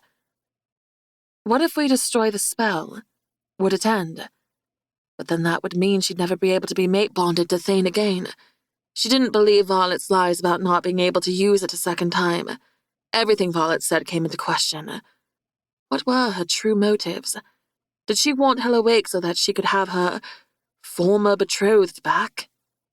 She avoided thinking about his name, either of them, or it might send her into a spiral, especially knowing they were together. Now I know how he feels about me in Hell. That may work, but if I had to guess, the damage is already done. The goddess of wisdom said the key was his heart. I tried to shove a blade through it once, but I can't. And even if he, accidental or not, cursed the elves, I don't want to. Presco looked down at her with his brows raised. Perhaps the goddess didn't mean it so literally. Leona opened her mouth to speak until Hell stepped through the hole in the property's surrounding 50-foot wall, and both Leala and Presco straightened. In silence, they watched him approach. His eyes were more maroon today, softer somehow, and with the half-smile on his face and skin almost glowing, his mood matched his appearance. He pushed his hand through his shaggy, shiny black hair that curled at the base of his neck. I get the feeling I've been the topic of discussion this morning. He set one boot on the bottom step and crossed his arms. All good things, I'm sure. Presco forced a smile. I'm going to continue cleaning up the house. There's years' worth of dust and cobwebs.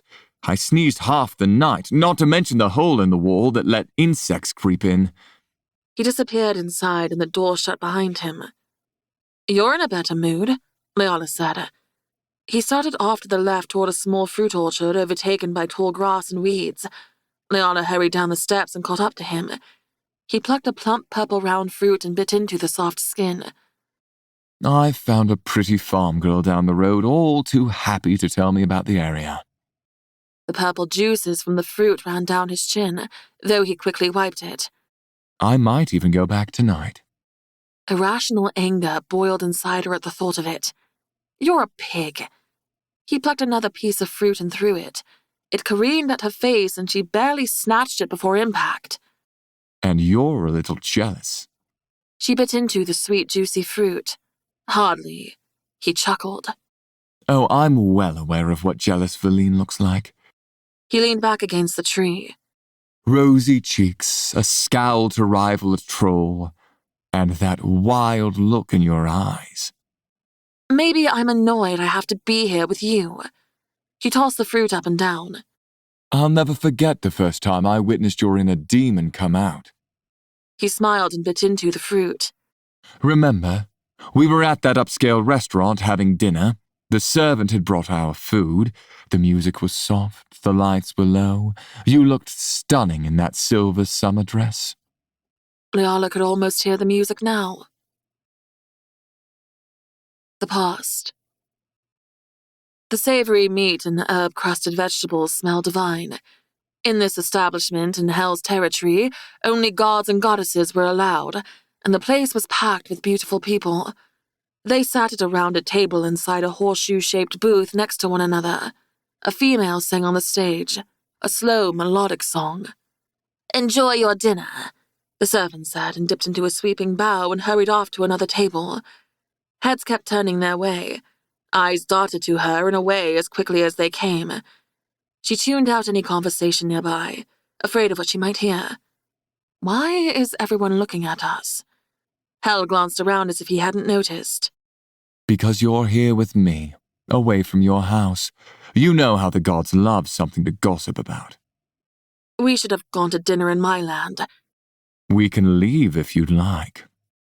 She picked up her fork and shook her head, and then put a target on my back for showing weakness. I may have been out of the game for a while, but I know how this works. His hand slid around the back of her hips, and he tugged her closer to his side. It was a purposeful move, not simply because he wanted her close. It was to show the others they were there together, and it wasn't for business. Hell happily chatted about who of importance was at the place and who to watch out for. He put faces to names she'd heard or read about. So many new people from before she locked herself away. Halfway through their meal, a demigoddess with stunning auburn hair and a deep green dress that cut in a low V down to her belly button stopped by their table. "Hell," she said with a seductive smile. Lily? He acknowledged, blasé. She slid into the booth beside him and nudged her shoulder against his. "I've missed you. You haven't been by the club in months." I've been busy. Her gaze flicked to Valine, then she slipped her hand over his shoulder. "Stop by tonight, then, when you're done here." He pushed her hand off. I have plans, and in case you haven't noticed, you're interrupting our dinner. Valine set her fork down and straightened her spine. Lily was testing her. "But you don't mind, do you, Hell?" "I mind," Valine said. I think you better go, Lily. Hell's voice took on a sharper tone. Lily met Valine's stare. "It's nothing. Relax. You're as uptight as they say. I'm just saying hi to my friend. We meet often." "Really?" "Oh, yes." She smiled and Hell stiffened, and his eyes flashed wide. An odd, sudden reaction. Valine glanced down and found Lily's hand sliding up his inner thigh. He shook his head before she could move further. Don't. I'm with Valine now. "You like it?" she whispered and began to rub him slowly. Lily, stop it. He snatched her wrist. Valine flashed into shadow and had Lily by the throat, dragging her out of the booth and retook her solid form. She lifted her feet off the ground and held her by the neck. The room went quiet. Even the singer stopped. Onyx shadows seeped out of Lily's eyes, nose, and ears. Valine, wait. "You think you can disrespect him like that?" "I apologize. It was rude of me." "Rude." She brought her closer, gripped her throat harder. If you ever touch him again, I will burn through your mind until you are nothing but an empty shell, unable to die but never live. He's mine." Her mouth opened and more shadows rolled out. "I'll stay away." "You better." She dropped her and shoved her onto the closest table, spilling their drinks, shattering glass. Her gaze swept around the room, and no one stared anymore. Lily quickly got up, not even taking the time to brush the mess of food off herself, and scurried out the exit. After adjusting the hem of her dress at her thighs, Valine retook her seat, scooting up to Hal's side, then leaned in and kissed him hard on the mouth to show everyone exactly what their relationship was, so no one would question it again. Hal grinned at her. "I think I'm in love with you." Leala took another bite of her fruit. That jealousy fled in her now. She turned her face away from Hal so he couldn't read her easily. The pit of his fruit hit the ground with a thump, and Hal brushed his hands together. "You do remember." "I really don't know what you're talking about." She licked the sweet juice from her lips and shrugged. Hal slipped his hand into hers, interlocking their fingers. She looked down at their hands clasped together, confused. "Why are you holding my hand?" Wordlessly, he pulled her along beside him toward the hole in the outer wall. After they were on the road, he said, "Are you hungry?" "Yes." The fruit was enough to make her stomach rumble for more, but not satisfy. In a flash, they stood outside the pub they'd been at the night before. The sudden change made her stomach twist and the ground spin. "Warn me next time." "You'll get used to it."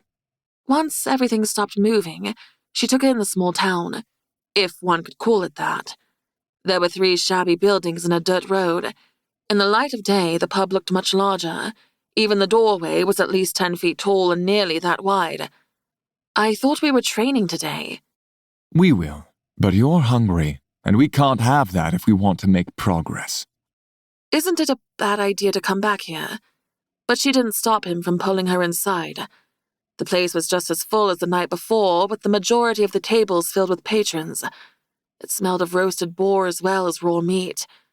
The sun shone in through the windows, illuminating the smoky atmosphere.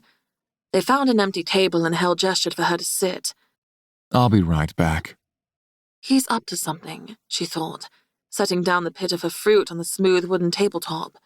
Across the room, he stopped and spoke to a female waitress for only a moment before he abandoned her to slide into the booth. "What are you doing?" "I told her to bring us a couple drinks and breakfast." "Thanks," she said slowly, still suspicious. "And they're not angry about last night?" "It's a new staff. They won't know it was us, and if anyone asks, I'll charm them into forgetting." His eyes leveled on hers. "I must say you look good today. Something about being in a new place makes you glow. You're even moaning my name and not his already." Heat crept up her neck and she wished she would stop doing that. "You're dreaming, Hal."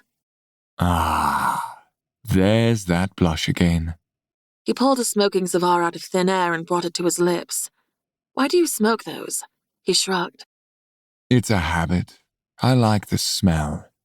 The waitress appeared and set the drinks down. "I'll be right back with your breakfast." She paused and smiled at Hal. "You're very handsome." The way the lady spoke made her skin prickle, like she wanted to mount him right there. He leaned forward, propping his elbows on the table. "Thanks, love." Smiling, the waitress squatted down to tabletop level, reached forward, and took the cigar from his hand. A moment later, she brought it to her lips. "What are you doing later? I get off my shift after the rush." A twinge of anger tugged at Leala's chest. She gritted her teeth and then quickly picked up her metal mug to find out it was ale again. Was she a dragon shifter? She looked human, but doubtful one would survive in this realm. Even the birds were predators. "Well, Hal plucked the cigar back from the waitress's fingers and leaned back. I'm teaching this one a few lessons, and then I'm free." The waitress looked over as if noticing her for the first time. "Is she your girl?" "Nope." She turned her attention back to Leala. "So, you don't mind if he and I meet up later?" Leala took another long drink of ale and shook her head. "Not at all." The image of smashing her mug into the side of the girl's head flashed across her mind. What is wrong with me? And if we hump? Excuse me? Leola's brows furrowed. What a strange thing to say. You know what that is, right? The waitress chuckled and stood up, leaning on the table. Obviously, Leola snapped. And it's such a crude thing to say. Get some manners. You should go do your job and see if our breakfast is ready. Best go, love. This one has a nasty temper. Hell said and shooed her away. She quickly left at his suggestion. With her jaw hanging open, Leola scoffed. I have a nasty temper? It isn't a lie. You've got some nerve. And don't call her love, it's annoying. He smiled and took another puff of his cigar. I can only call you that? I'd rather you called no one that, least of all me. Least of all you, but I can't call her that. He chuckled. Got it. This whole thing is you trying to make me jealous, isn't it? To make me angry so I'll use my magic. You told her to say those things. Leola shook her head. Well, he could do whatever he wanted with that girl. She was only here to train and remember so she could go back to Thane. I told her to flirt with me. If she wants to take me in the back and do improper acts, it's not my fault. Well, I'm not going to obliterate her mind for flirting with you. Sorry to disappoint. I don't care. I thought you didn't remember. Leola huffed and took another drink of ale. She should throw this drink in his face and walk out.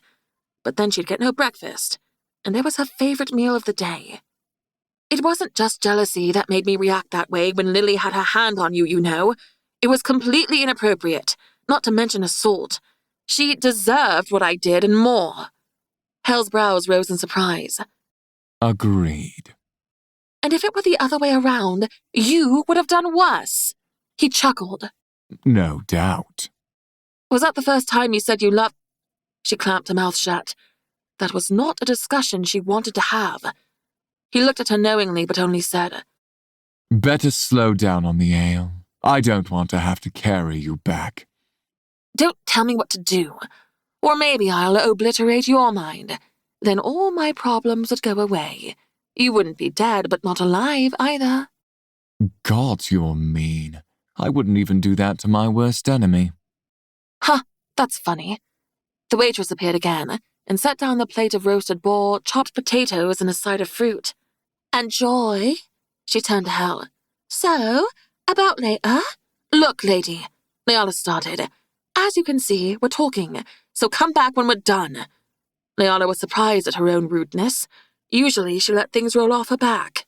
The girl picked up the mug and tossed the contents in Leola's face.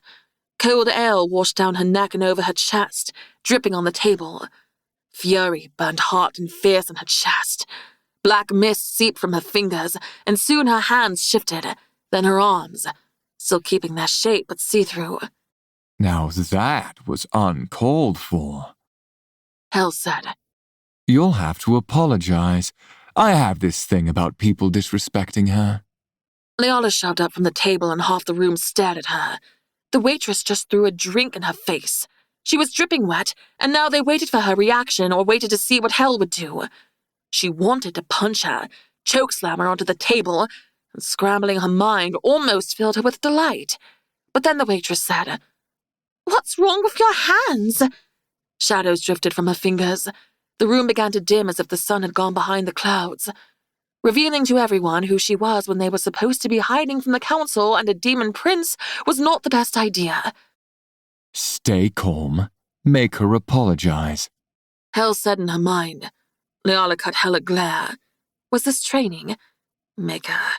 It wasn't to get her to use her power. It was to see if she could restrain herself. She pushed her magic down, thinking of the time she stood in the summoning circle, took a deep calming breath, and turned her glower on the waitress. Bow and apologize. Now. The waitress narrowed her eyes, looked over at Hel and then back to Leola. Hel took a pull from his cigar and watched patiently.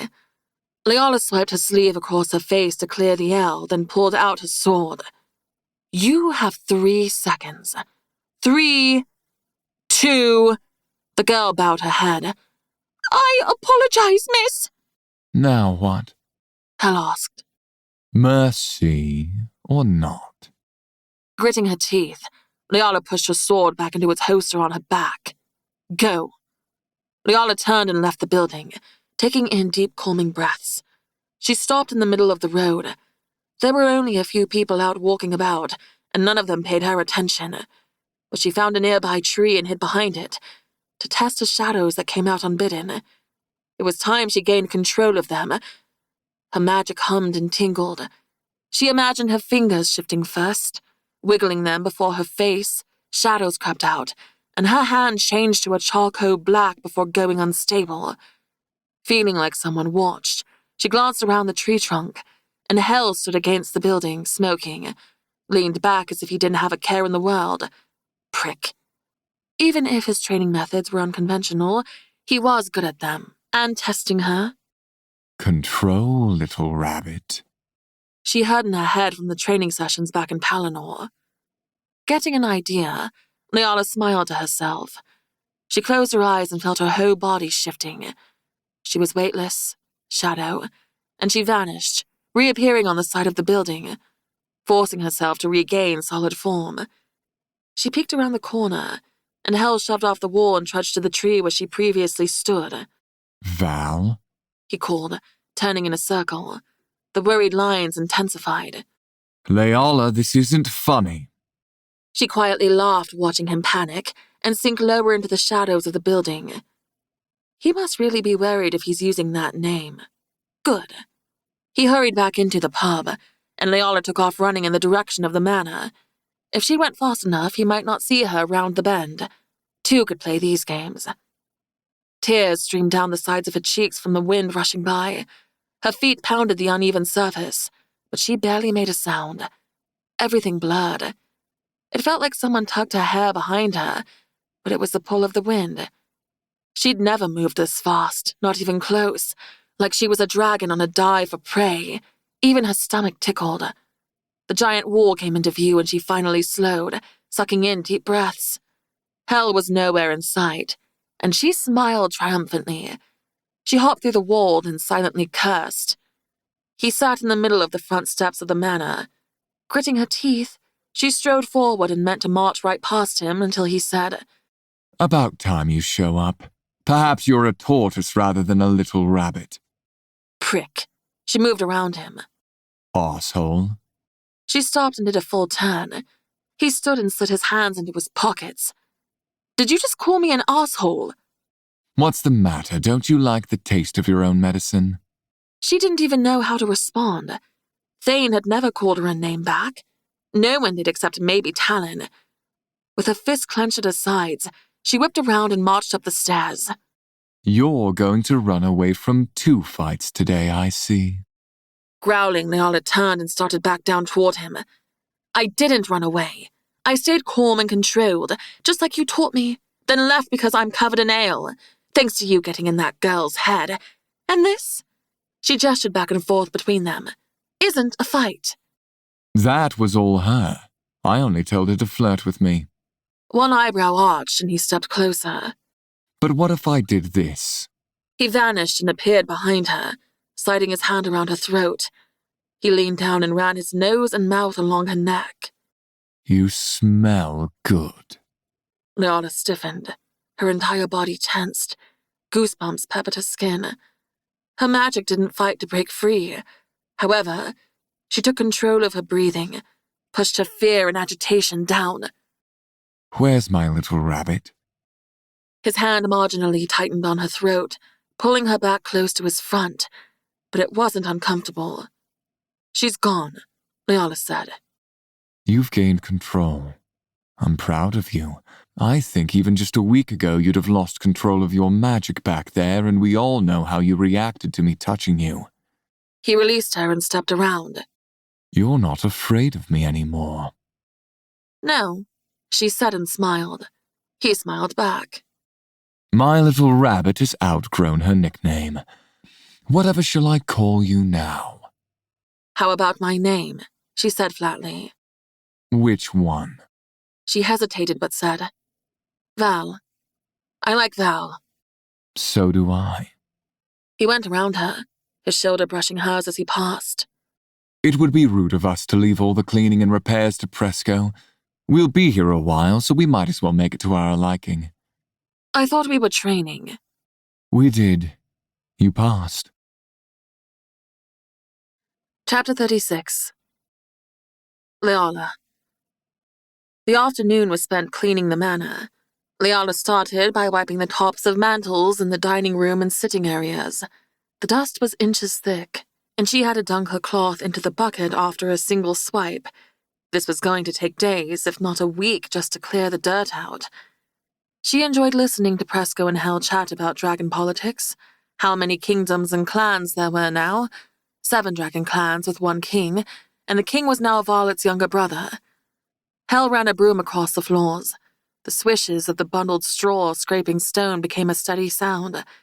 This was the first time she'd ever heard Hel have a normal conversation that didn't include snide comments with someone other than her, like she would chat with friends.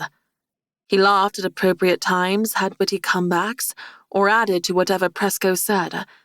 Their chatter flowed easily. She didn't know why it surprised her that he could be normal. Well, normal wasn't a word she could associate with him. He was anything but that. Presco was an intellect, and some of the things he spoke of went right over her head, like his comments about how magic interacted with cells within the body and mutated them beyond that of someone without the ability, making them resistant to disease, illness, and injury. She didn't even know what a cell was, but Hel appeared to, and it was strange to see him doing housework. It felt like a task below him, or at least he'd think so. And couldn't he use magic to spell the broom to sweep for him? Leala added to the conversation here and there when prompted, but for the most part she listened and focused on her menial task. She hadn't cleaned and done household chores since she left Briar Hollow, and it felt strangely good. She felt useful. At Castle Dreadwich, servants did everything. Fennin even reprimanded her once for trying to saddle her own horse. She giggled to herself, thinking of the days when her maids wanted to help her take a bath and she couldn't even fathom the idea. Why would any adult need help washing their own hair? It was a luxury, she supposed, one she still wasn't used to. It was nice to be waited on and not have to worry about cooking meals or cleaning, to always have new clean clothes and bedsheets changed out regularly. But right now she appreciated the work. She didn't think about him and what he might be doing or if he was in danger. As the cloth ran over the top of the dark dining wood table, she thought of Aunt Evelyn. Damn it! Leala cursed and stood straight, resting a fist on her hip. Footsteps hurried from the corridor and Hel peeked around the corner of the wall. What happened? Oh, nothing. It's just when I went out the other day and was bitten by the pale one, I went to get my aunt things from her list. I never got them to her, and I didn't tell her I was leaving, so now she's going to worry. Leala dropped the towel into the bucket and blew a stray hair off her forehead. I assume I can't get her a message through realms. He looked relieved. I gave them to her. Leala's brows shot up. She didn't even know Hel knew about Aunt Evelyn beyond that she was the woman who raised her, let alone about the list or where she was. You did? Before we left, I wanted to know why you were out in the woods in the first place and discovered the note she sent in your room, so I found the items and list on your horse. Leala watched him warily. Did you go see her? How else would he have gotten them to her? She didn't want him anywhere near Aunt Evelyn, and if she knew Leala was with the Black Mage, she'd lose her mind. And if I did? You didn't do anything to her.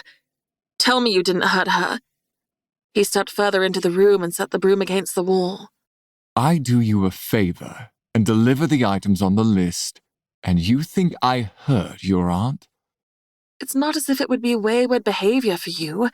You've threatened Piper and Thane on multiple accounts, and if you didn't find Veston useful, you'd have killed him. I know it.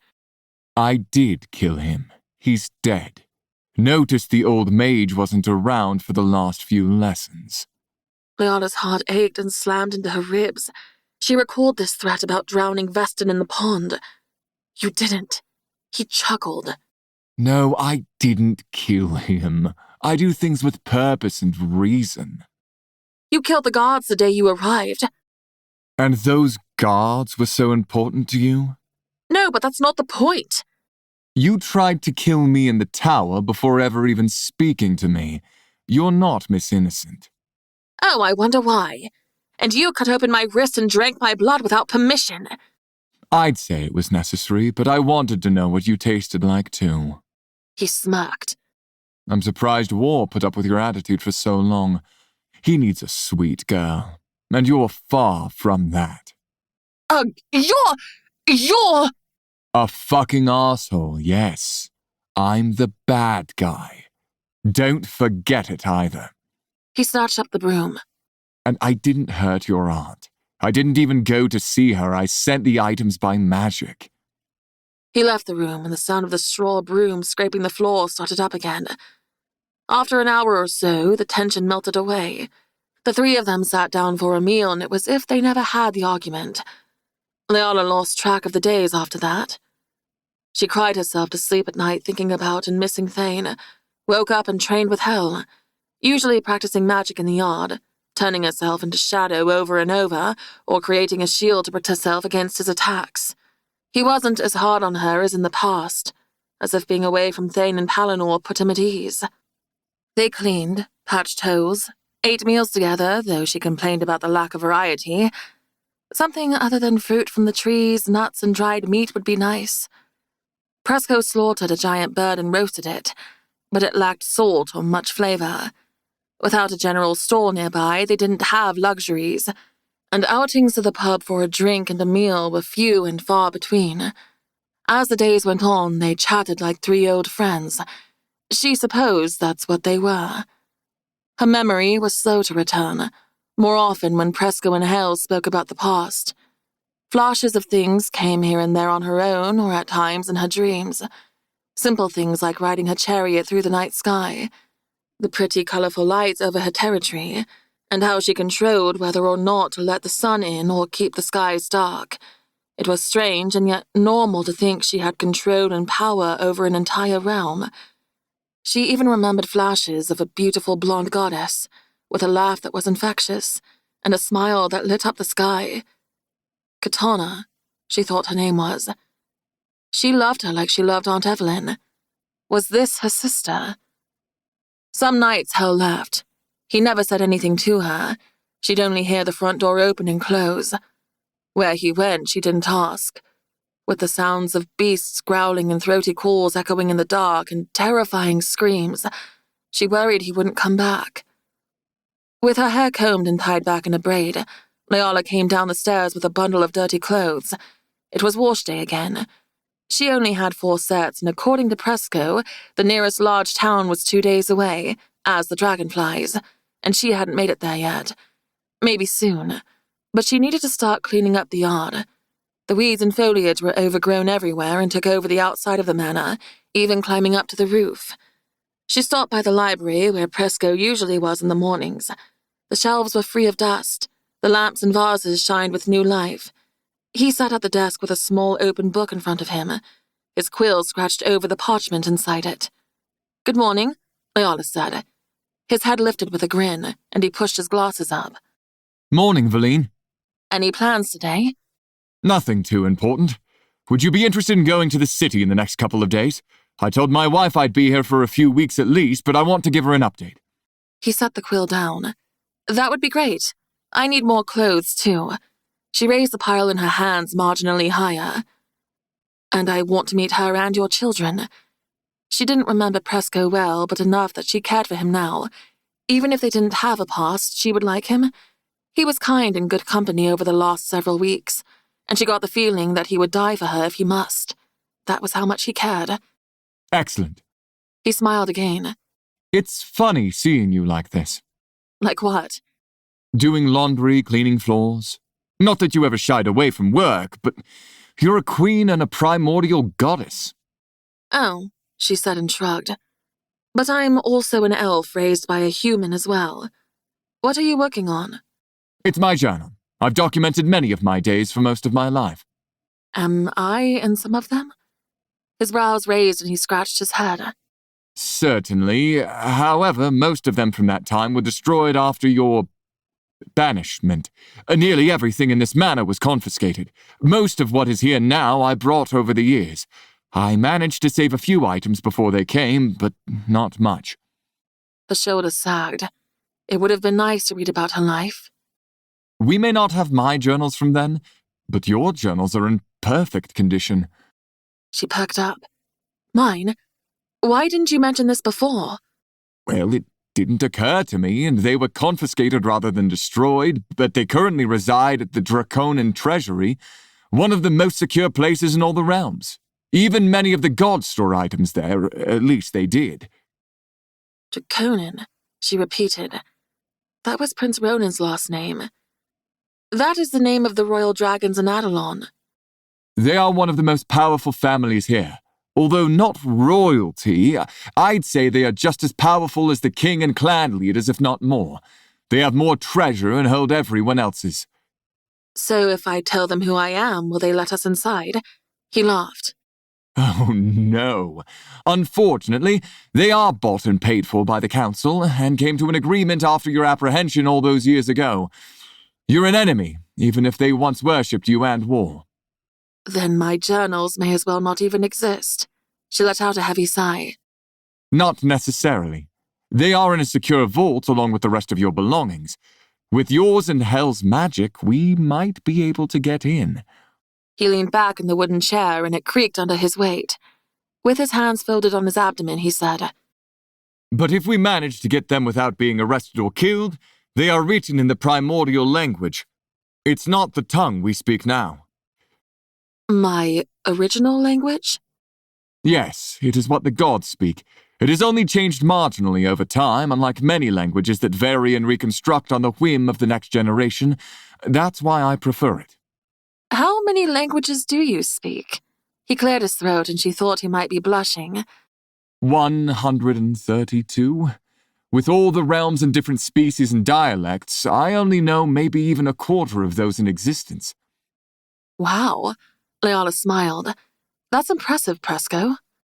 You spoke as many as I, if not more. We often studied together and quizzed each other. We'd pick months where we only spoke a particular language. It drove people at the castle mad. The servants would want to tear out their hair when we'd ask them to do something in a language they didn't understand. We had a good laugh at their expense. Leala thought about that. There were many different people in Vilhara, from all over the realms, so we needed to be able to change languages all the time. Presco's face lit up and he nodded enthusiastically. Yes, most learned the primordial language once they arrived in Runevale, however. So, my territory was known as the Night Territory, and Hell's was... We often called your land House of Night, and Hell's House of Magic, or many simply called it Hell's. And Vilhara? It's what you named your territories when you married and combined them. Everyone moved between the two as one. It was an adjustment at first because we'd kept to ourselves for so long in House of Night, but Hell's people and yours fit well over time. They didn't like the other territories much either. She smiled. Weren't his people more rebellious? I can't think of a better word. I remember going to one of his parties and felt very out of place. In some ways. They were open about public affection and less formal in their speech and interactions, but I think it was good for all of us. They learned to be more conservative, and we adjusted to be less rigid. Holding hands in public could be seen as a scandal in House of Night, and Hell's people were always touching and hugging. Their culture was more affectionate. That's interesting. He doesn't seem that way now. But then again, he did touch her often. She always thought it was because he wanted to antagonize her. He's changed quite a bit since then. Leala pressed her lips together. What happened between us? She'd carefully not inquired about Hell and her past until now. Presco glanced out the window. Perhaps you should ask him those types of questions. I don't want to get in the middle of it or sway you one way or another. It was challenging enough for all of us then. You asked me to come here with you when you left Runevale, and I did. But because it was with war, it broke Hell in a way I can't quite describe, and what happened after... He shook his head remorsefully. Many of the gods not involved pushed Hell to fight, an excuse for them to go to war and take. The dragon's thirst for battle, it's in our nature. It's one of the reasons war is the god the dragon shifters cherished. He frowned. There was much senseless death. But I didn't leave him for no reason. Leola sounded more defensive than she meant to. She hated to think she was the reason behind the senseless deaths he spoke of. No, you had your reasons, and I don't think you imagined the aftermath of your choice. All because I loved war. You didn't love war in the same way as hell. I don't want to say more, because your perception of the situation and mine would be quite different, and it's been so long my memory isn't as sharp. She nodded. It was better she knew for herself what happened. All right, so are we serious about trying to sneak into the Draconian treasury? That depends on how much you want your belongings back. I need the journals. It could be years before I remember my life at this rate. She thought of Thane alone against the demon prince. Each day she stayed in ignorance put him at risk, not to mention Varlet was with him, and she didn't trust the Dragon Witch. I'll talk with Hel. Have you seen him this morning? We're supposed to train, but I thought we could take a day off and clear some of the weeds off the house. He shook his head. I haven't. Oh, did he come back last night? I'm not sure. Leola took the clothes out to the silver wash tub outside and dumped them in. She pumped water, filling it up, and then put her hand to her brow, shielding the bright sun. He wasn't out here that she could see. The property within the wall was only about 10 acres. She'd be able to spot him even among the fruit trees and tall grass. Leaving the clothes to soak, she went through the dining room and down the hall, then knocked on his door. He'd taken a room on the main floor. When he didn't answer, she slowly pushed it open and peeked inside. The bed was made. His weapons went on the dresser, and the window was left open with the blue curtain blowing in the breeze. He wasn't here. After the clothes were washed and hung out to dry, she started jerking up weeds along the front path. It was nearly dark by the time she cleared half of it away. She stopped to drink and eat, but a nagging worry that started small intensified when the sun set. In the weeks they'd been there, he'd never not come back. He hadn't missed a single day of training. Presco stood at the window with his arms crossed, and Leola stepped to his side. Do you think something happened to him? I'm sure he's fine. Presco said. It's hell. He's always been a bit of a wild card. Did he say anything to you before he left last night? Presco adjusted his glasses. Only that he was going to get fresh air. I think he finds it difficult to be around you all the time since you don't love him anymore. It looked like it pained Presco to say it. Oh. A sharp sting in her chest came unbidden. I'll go check to see if I can find him so we can put our minds at ease. But it's dark. The creatures of this realm had already started in on their frightening calls and growls. Sometimes she looked out the window at night and saw huge winged things snatch something smaller out of the air, not dragon shifters, though sometimes she thought the wyverns fought each other in the woods behind the manor. And the screeches and screams. Whatever was beyond the wall some nights was terrifying. I'm a dragon, Pauline. I'm the biggest thing in this realm. He said with a smile that didn't reach his eyes. No need to worry about me. He never displayed the dragon characteristics, like talons, scales, or horns, and she'd nearly forgotten he was a dragon shifter. Be careful, Leola called as he went out the front door. He disappeared through the hole in the outer wall, and with the dark clouds blocking the stars and moons this night, she barely saw his great winged form vanish in the distance. Leola didn't ask to go with him. While she waited, she made tea over the wood-burning stove and sipped on it, while she paced back and forth in front of the wide windows that overlooked the front. Sometime later, a dragon shadow appeared in the sky, and then a man's form walked through the hole in the wall. Presco was alone, except he wasn't. The front door creaked open, and a pair of glowing red eyes appeared in the gap in the wall. Chapter 37. Leola. Leola's stomach was in knots by the time the front door squealed open and Presco returned. Did you find Hel? Leola asked, keeping her sight pinned on the pair of red eyes staring back at her. Her skin crawled, and her heart began to thud harder. Whoever it was didn't move forward, didn't try to get in. Maybe he couldn't. No. Presco's heavy footsteps traipsed across the floor, and he stopped beside her. I think you were followed. I don't see anyone. Whatever had been there before was gone now. What has red eyes other than hell and a demon? Hell's eyes didn't glow in the dark like that, and only his irises were red. It's a rare trait. Presco said slowly, frowning. It seemed they both suspected the demon prince had found them. Is that what you saw? She nodded, clutching at her dry throat. What if it was the demon prince? If he was here, did that mean Thane was... No, she couldn't bear the thought. She couldn't even let her mind go there.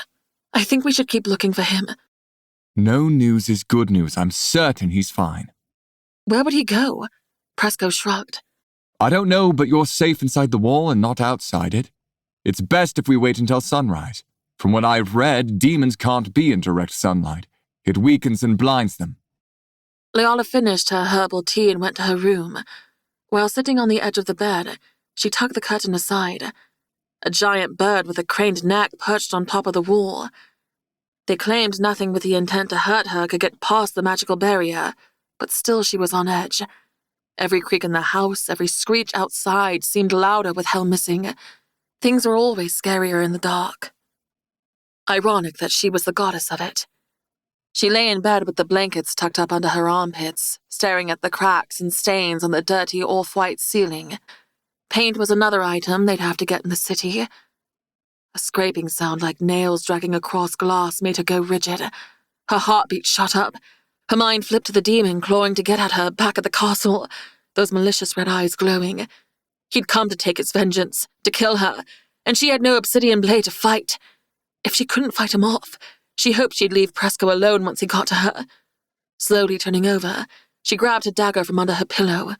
Her magic tingled through her, flushing her skin with heat. Long spiderweb-like shadows bobbed and moved outside. A gust of wind made the house creak and Leala sighed, her body flooding with relief. Branches from the tree scraped the window, not demon claws.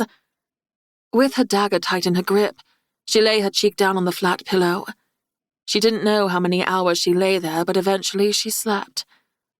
Her dreams weren't memories from the past or normal chaos of scenes and images that didn't make sense. Nightmares plagued her. Lightning flashed in a dark bedroom, lighting up the shadows momentarily. Black boots attached to long legs hovered a few feet off the ground. Her gaze traveled up, to a ghostly pale face, with the neck craned in an unnatural position. It took her a moment to process it, for it to set in. Thane hung with a noose around his neck from the rafters, lifeless, dead. Leala screamed until her throat felt like it was on fire, screamed and screamed. Someone shook her body. A deep voice kept saying her name. Verleen, wake up! She couldn't stop screaming. Thane's lifeless body stared back at her, accusing, condemning. She left him there alone. With a gasp, she opened her eyes. Before her was a dark halo of hair, a beautiful face. Hell. He gripped her shoulders. His chest heaved up and down. She was already sitting up, feet hanging over the edge of the bed, touching the floor.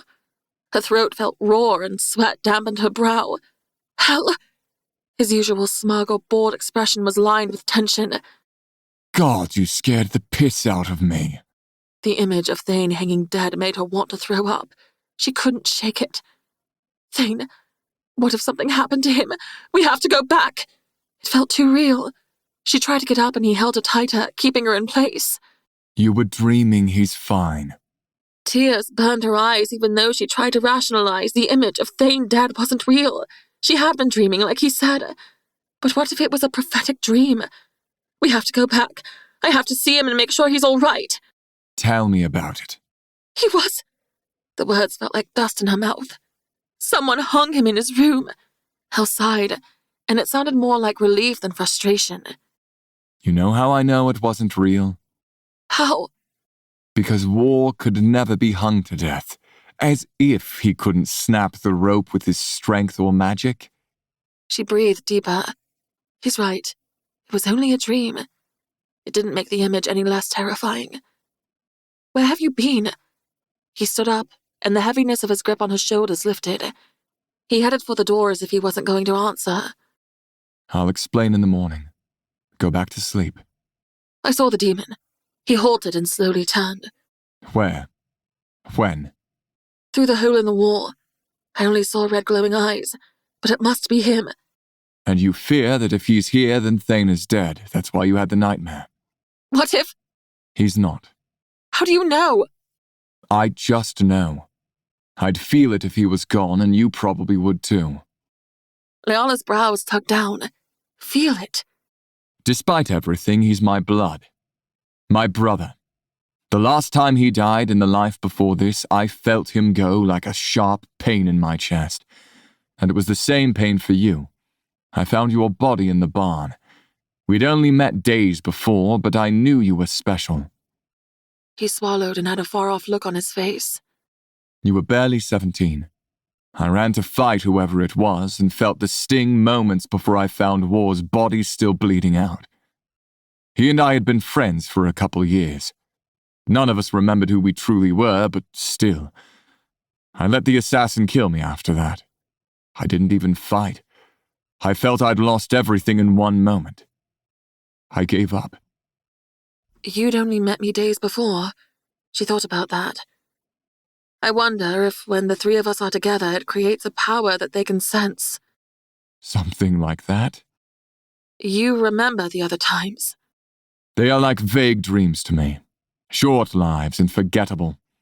I only remember the moments we died. Always elves.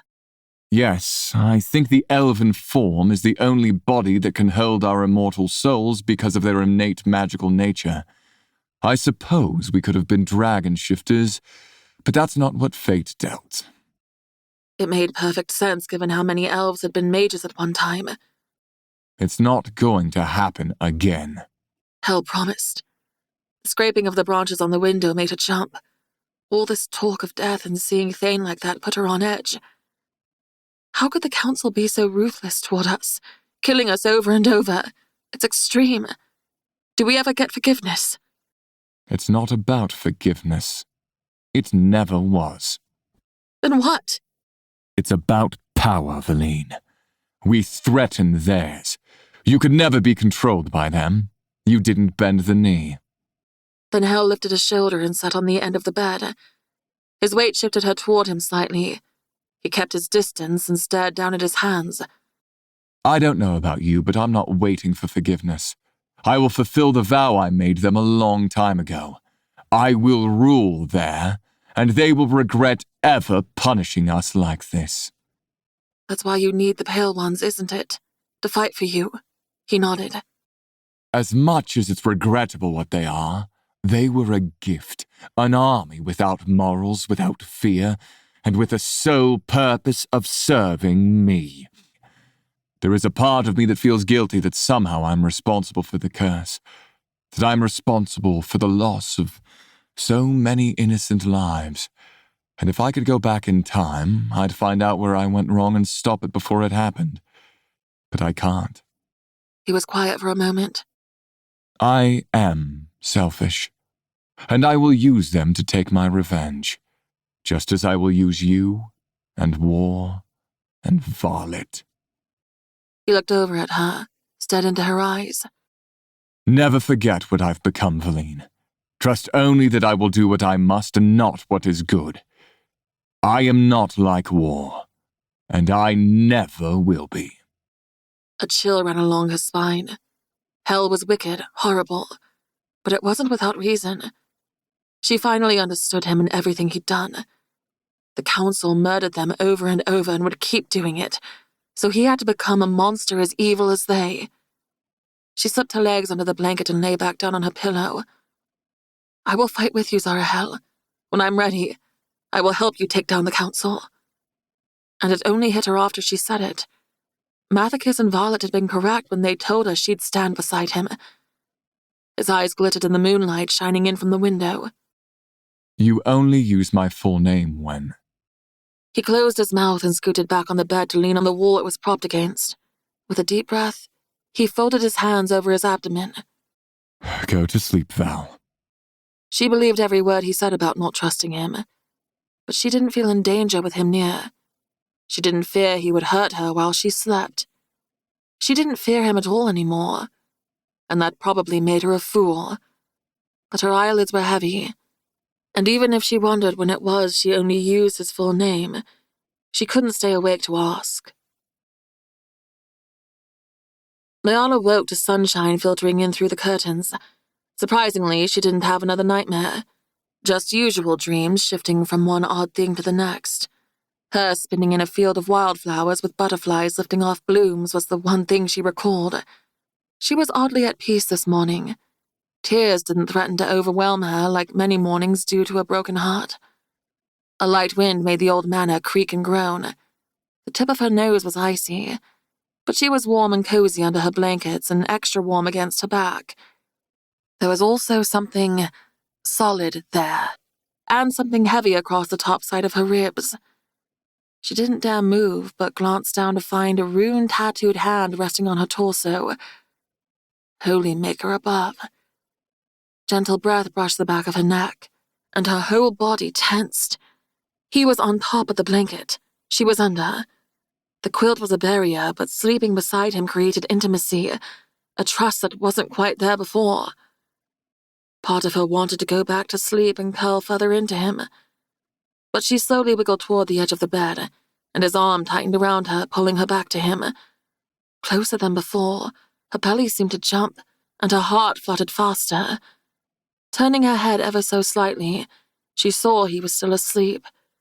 With his hair half across his face and curled up on his side, he looked serene, gentle even. It wasn't a word she'd have ever associated with him before, but in his sleep, he was not a vengeful god, not someone filled with hate, bitterness, and regret. With a light touch, she pushed the hair off his face and marveled at him. Stop inspecting him and escape, Leala. Right.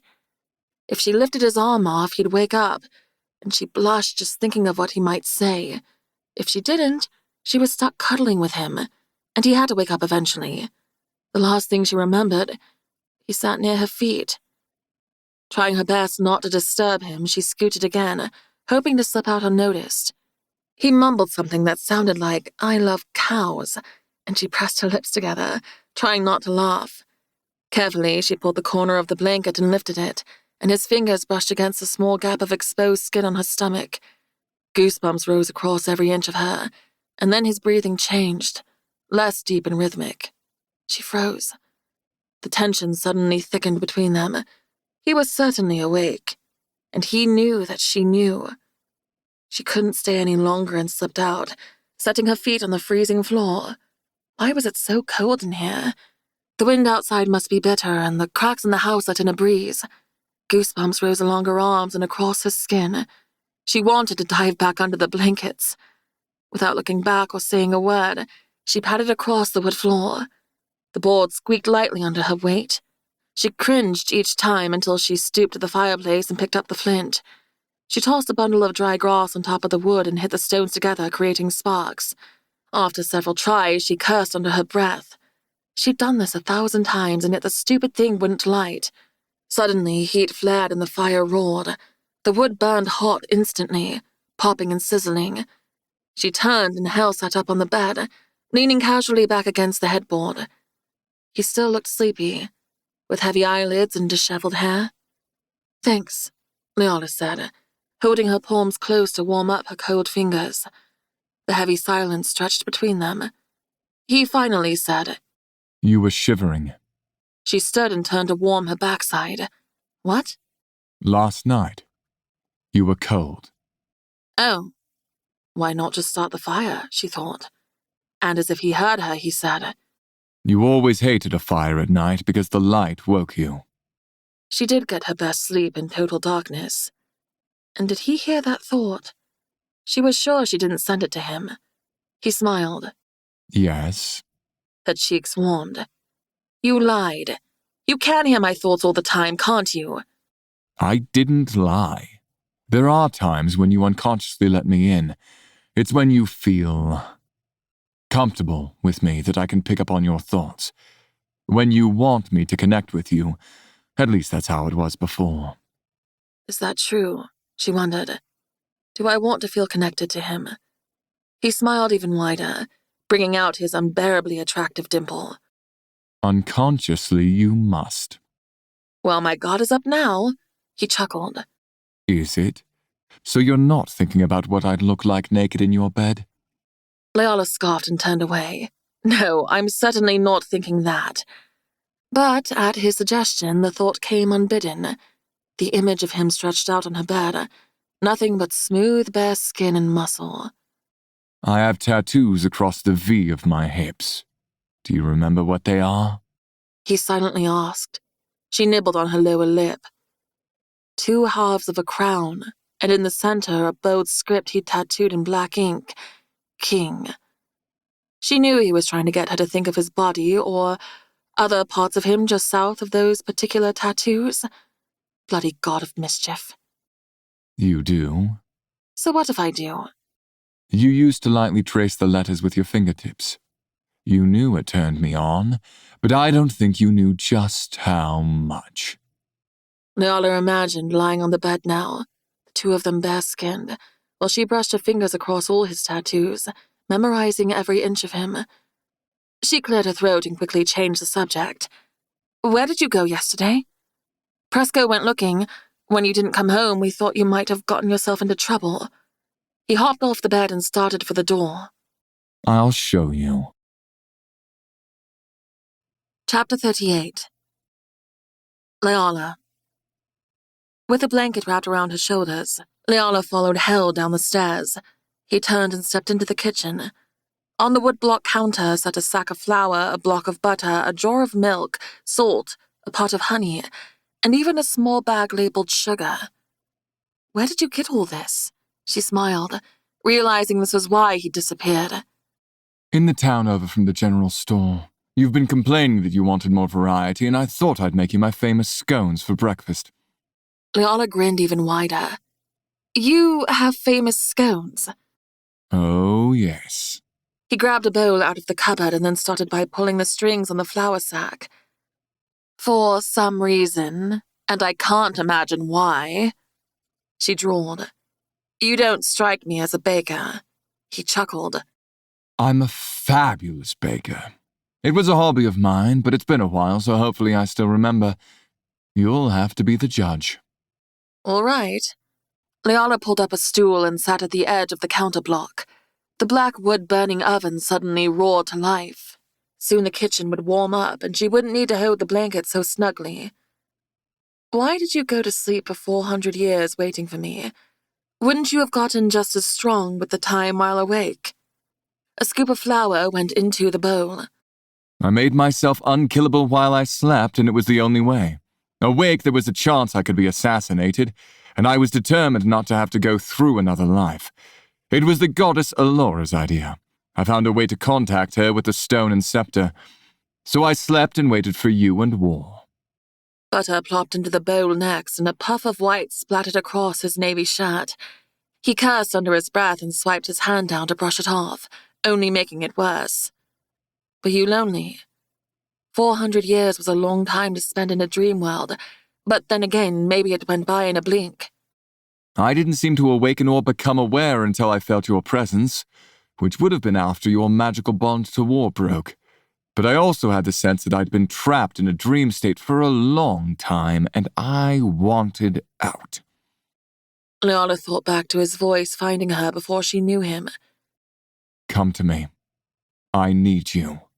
He'd said. He poured milk in, then sugar, and with a wooden spoon began to mix it all. More spilled over the sides. Apparently, he was rusty. She smiled, and he looked up at her through his thick, dark lashes. What? Nothing. You're laughing at me. No, she said, and then burst out in laughter. It wasn't even that funny. But he looked so out of place with flour all over his shirt, mixing a bowl of ingredients to make scones. He was the Black Mage, the god of mischief, a killer, and a novice baker. He dunked his hand in the sack of flour and tossed a handful. It splattered across her chin, over her neck, and down her chest. She gasped and dropped a blanket. Hell! He smirked. If you're so good at it, then help me. She set the blanket down and stomped over to his side, bumped her hip into his and took over. Once it was all mixed, she pushed the bowl back in front of him. Your turn. As he took the dough into his hands to knead it, She tossed flour at him. It scattered over his hair, making the black a dusty grey, and over the left side of his cheek. Are you serious? He drawled. She grabbed another handful and tossed it, then dashed around the other side of the wood block and back toward the archway leading out of the room. He was covered in splatters of flour, and she couldn't help but laugh. He tugged his shirt overhead and shook it out, creating a white cloud. Then he tossed it aside, leaving him standing bare up top. And Maker, he looked good bare. Once I get these in the oven, you're in trouble. She kept backing up, smile getting wider. What kind of trouble? The kind that's going to make you sweat your ass off during training. He pulled apart the dough piece by piece along a metal tray, and she took another step back, anticipating more flour to be launched. Don't run, or I might chase you. He was half smiling, and she wasn't sure if he meant it or not. And the rebel inside wanted to test him. If you want me to train, you'll have to catch me first. She took off running down the hall and threw open the front door. Giggling to herself, she sprinted for the fruit orchard. He appeared in front of her so suddenly she ran smack right into his chest. His warm hands wrapped around her arms, and he moved forward, pushing her back. She searched his eyes, heart pounding. There was something about the danger that made him infinitely more attractive in this moment. You were supposed to chase me, not to use magic. Says who? You didn't lay out any rules. His eyes fell to her lips. I know your secret, Leala blurted out, his brows raised. I'm full of them, but now I'm curious. You pretend to hate everyone, to be evil and wicked, but that's not the whole truth. Her back hit the outside wall. The wild look in his eyes was like a cat before it pounced. You know what I hate?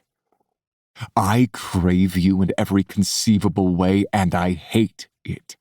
I hate the way you poison my thoughts, the way you infect every part of my being. I hate the way you laugh at things that aren't even funny, even more that you've become so vulnerable. It makes me want to protect you, to worry over you, and to never stop thinking about you. I can't stop thinking about you. Morning sun or darkest night, you're there. I hate when you nibble your lip when you're thinking. I despise every dangerous curve along your body. But most especially, this curve. His thumb dragged along her lips. I wish you would hate me more than you do. I wish you loathed me as much as the day I came into the castle throne room, because I don't want to want you. I don't want to trust you again or have anything to do with you. When this is over and the council is no more, I know you'll leave me and go back to war, either here or in Palinor, and I'll never want to see either of you again because it hurts. He shoved off the wall and headed back toward the manor. The scones are going to burn. Leala let out the breath she held and sank down the wall, wrapped her arms around her legs and rested her chin on her knees. Shit. The scones were delicious. Prize-winning, in fact, with a spread of butter and a bit of honey. They rivaled even gnome baking, and she wondered if he'd stolen their recipe or maybe they'd taken his. After she ate 3, she found Hell outside tearing off long creeping weeds with his hands from the side of the manor. With the force he threw them and the sweat glistening on his muscular back and chest, she didn't approach. She peered from around the corner and then stepped back, nibbling her lower lip. Maybe it was best she stayed away for a while. He was clearly upset. She knew with his magic he could tear those vines without much effort, but he chose the physical labor. But then that left him to do all the work. She stepped around the corner, and without a word, joined him in tugging down the weeds. He paused for only a moment, then continued on. At least a half hour passed before she said, "The scones were delicious." I'm glad you like them. He didn't pause his work. "Thank you for going through the trouble to get the ingredients to make them. You didn't have to." You're welcome. "Since the demon is here, shouldn't we find an obsidian weapon?" You could get your goddess blade, Zathara, which in the primordial language means Darkbringer, Leanna said and pressed her lips together, finding it strange it came to her so quickly. I named it that because when I brought it out, that meant they'd never see light again.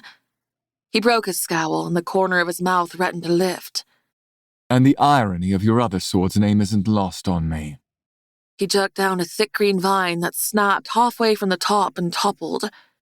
But you'd have to remember where it is to do that. I can't pull it for you.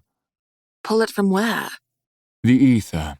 It's a plane where no flesh or person exists or can see, but things can go. Leala fidgeted with the dagger's handle on her hip. She had a feeling it was here, confiscated along with the rest of her belongings, not stored in the ether. She watched him continue working, tossing weeds and vines into the giant pile, and the mention of Godblade struck a chord. I stole Soulender from you. I killed... She paused when a flash of her plunging the golden dagger into the chest of a male came across her mind. The tall golden grass lay flat in a nearly perfect circle, making it easy to move around in. He rolled his neck and cracked his knuckles. She paused when a flash of her plunging the golden dagger into the chest of a male came across her mind. I killed a primordial, and Soulender is what you want from me, isn't it? And that's what the Council fears.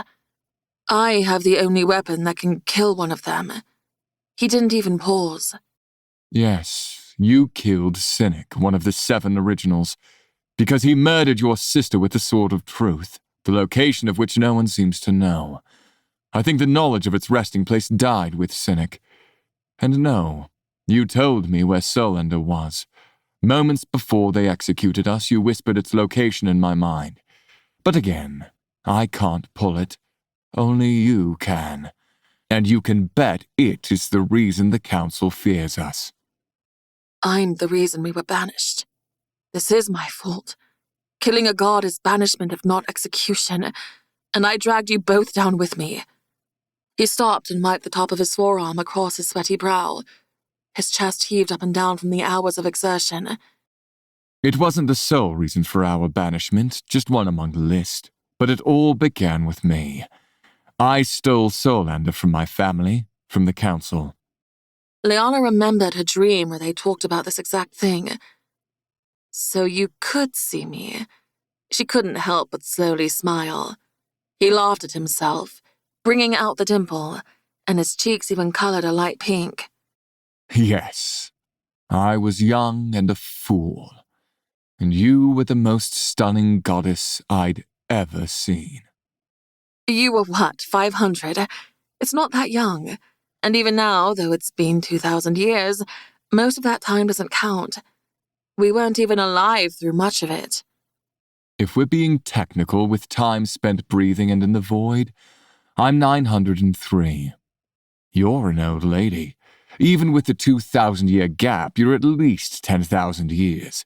There was a time when you primordials didn't even keep time. It's hard to say how old you really are.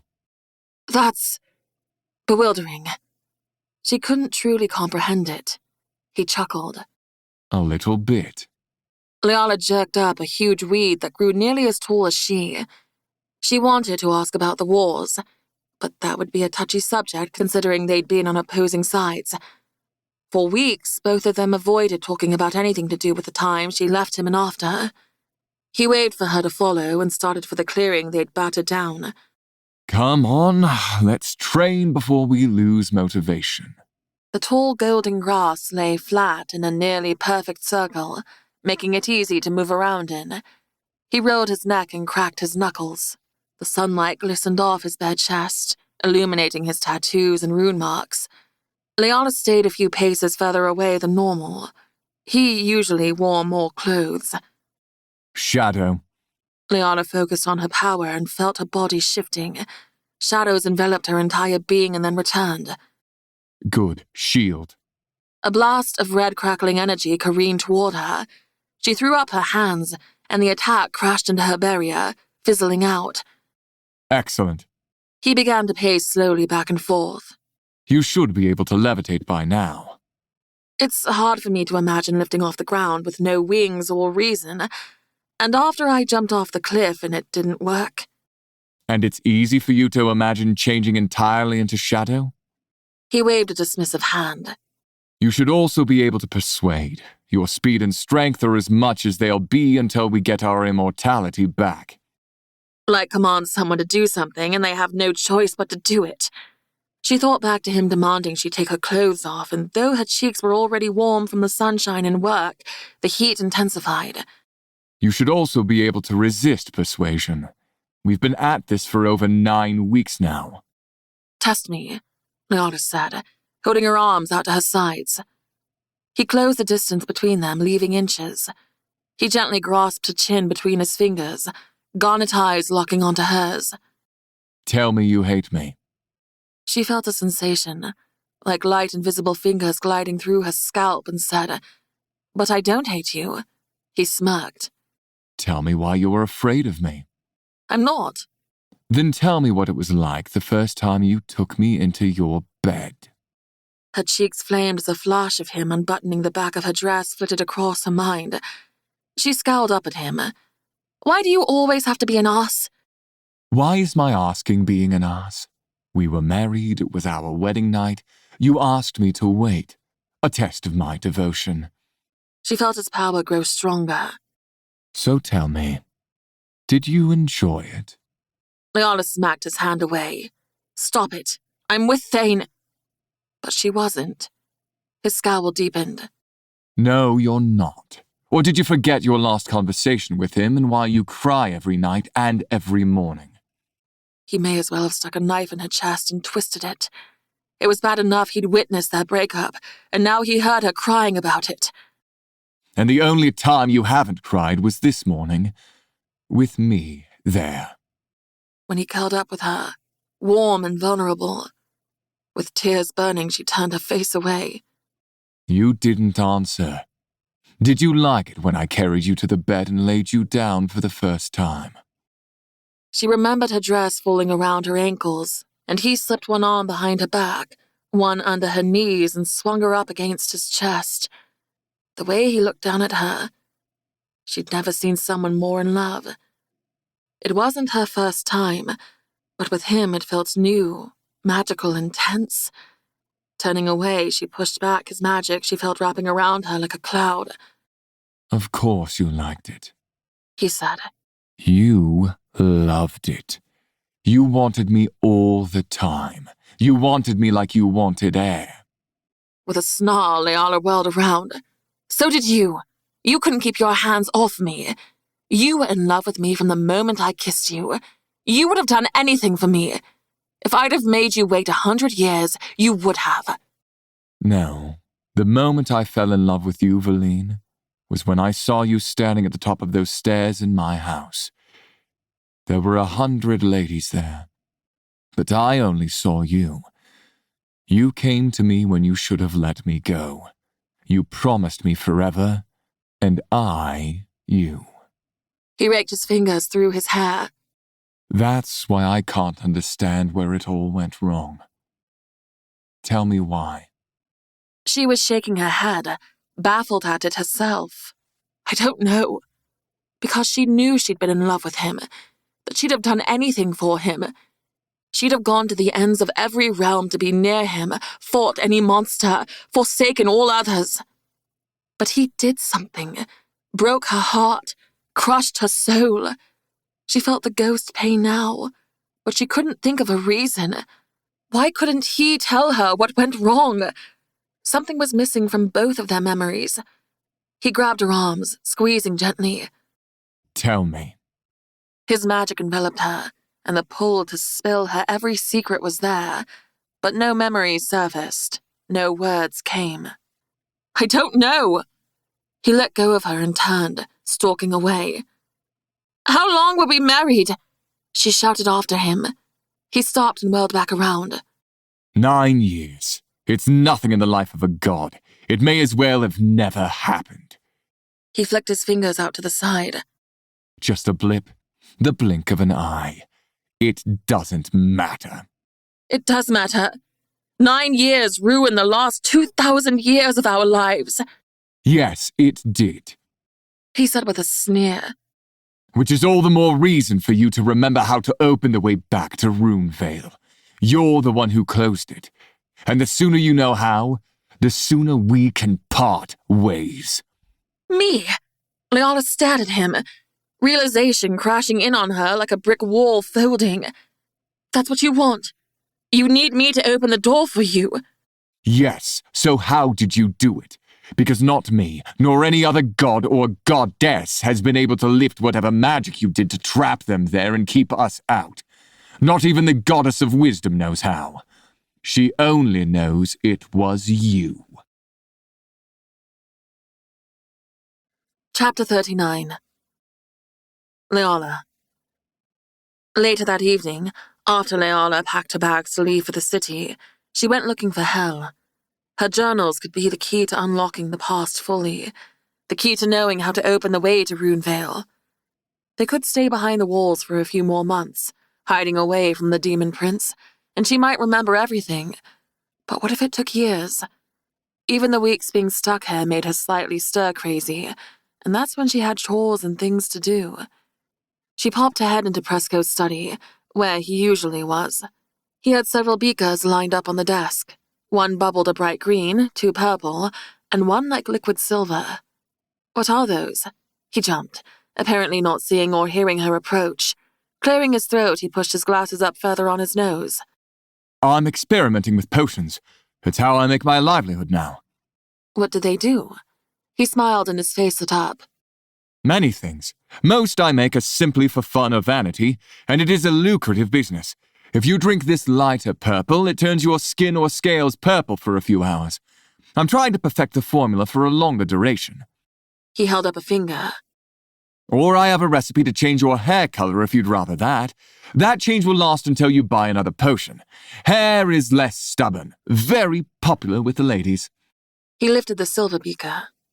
This one is my newest formula, and I'm afraid it's finicky. It bubbled and hissed. I'm attempting to create a formula that, when taken, will give the user dragon scales for armor. Temporary, of course. But if I can make it happen, it would be worth a fortune. Imagine if the elves had it. A bite from a pale one wouldn't penetrate. A sword wouldn't break skin. Unfortunately, my last test subject turned an odd shade of green, vomited for hours, and there were no dragon scales. It's fascinating. I'm certain you'll get it right, and maybe I'll turn my hair pink for a day. She wondered if she drank a potion for black, if the white streak in her hair would go away. He chuckled. I have a bottle on my shelf at my shop in the city. It comes in various shades, too. Just say the word, and it's yours. All right, she said with a smile. Did you see where Hel went?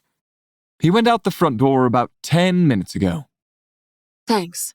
She stepped out into the cool evening air, with the last of the dying light, hoping he hadn't left for the night already.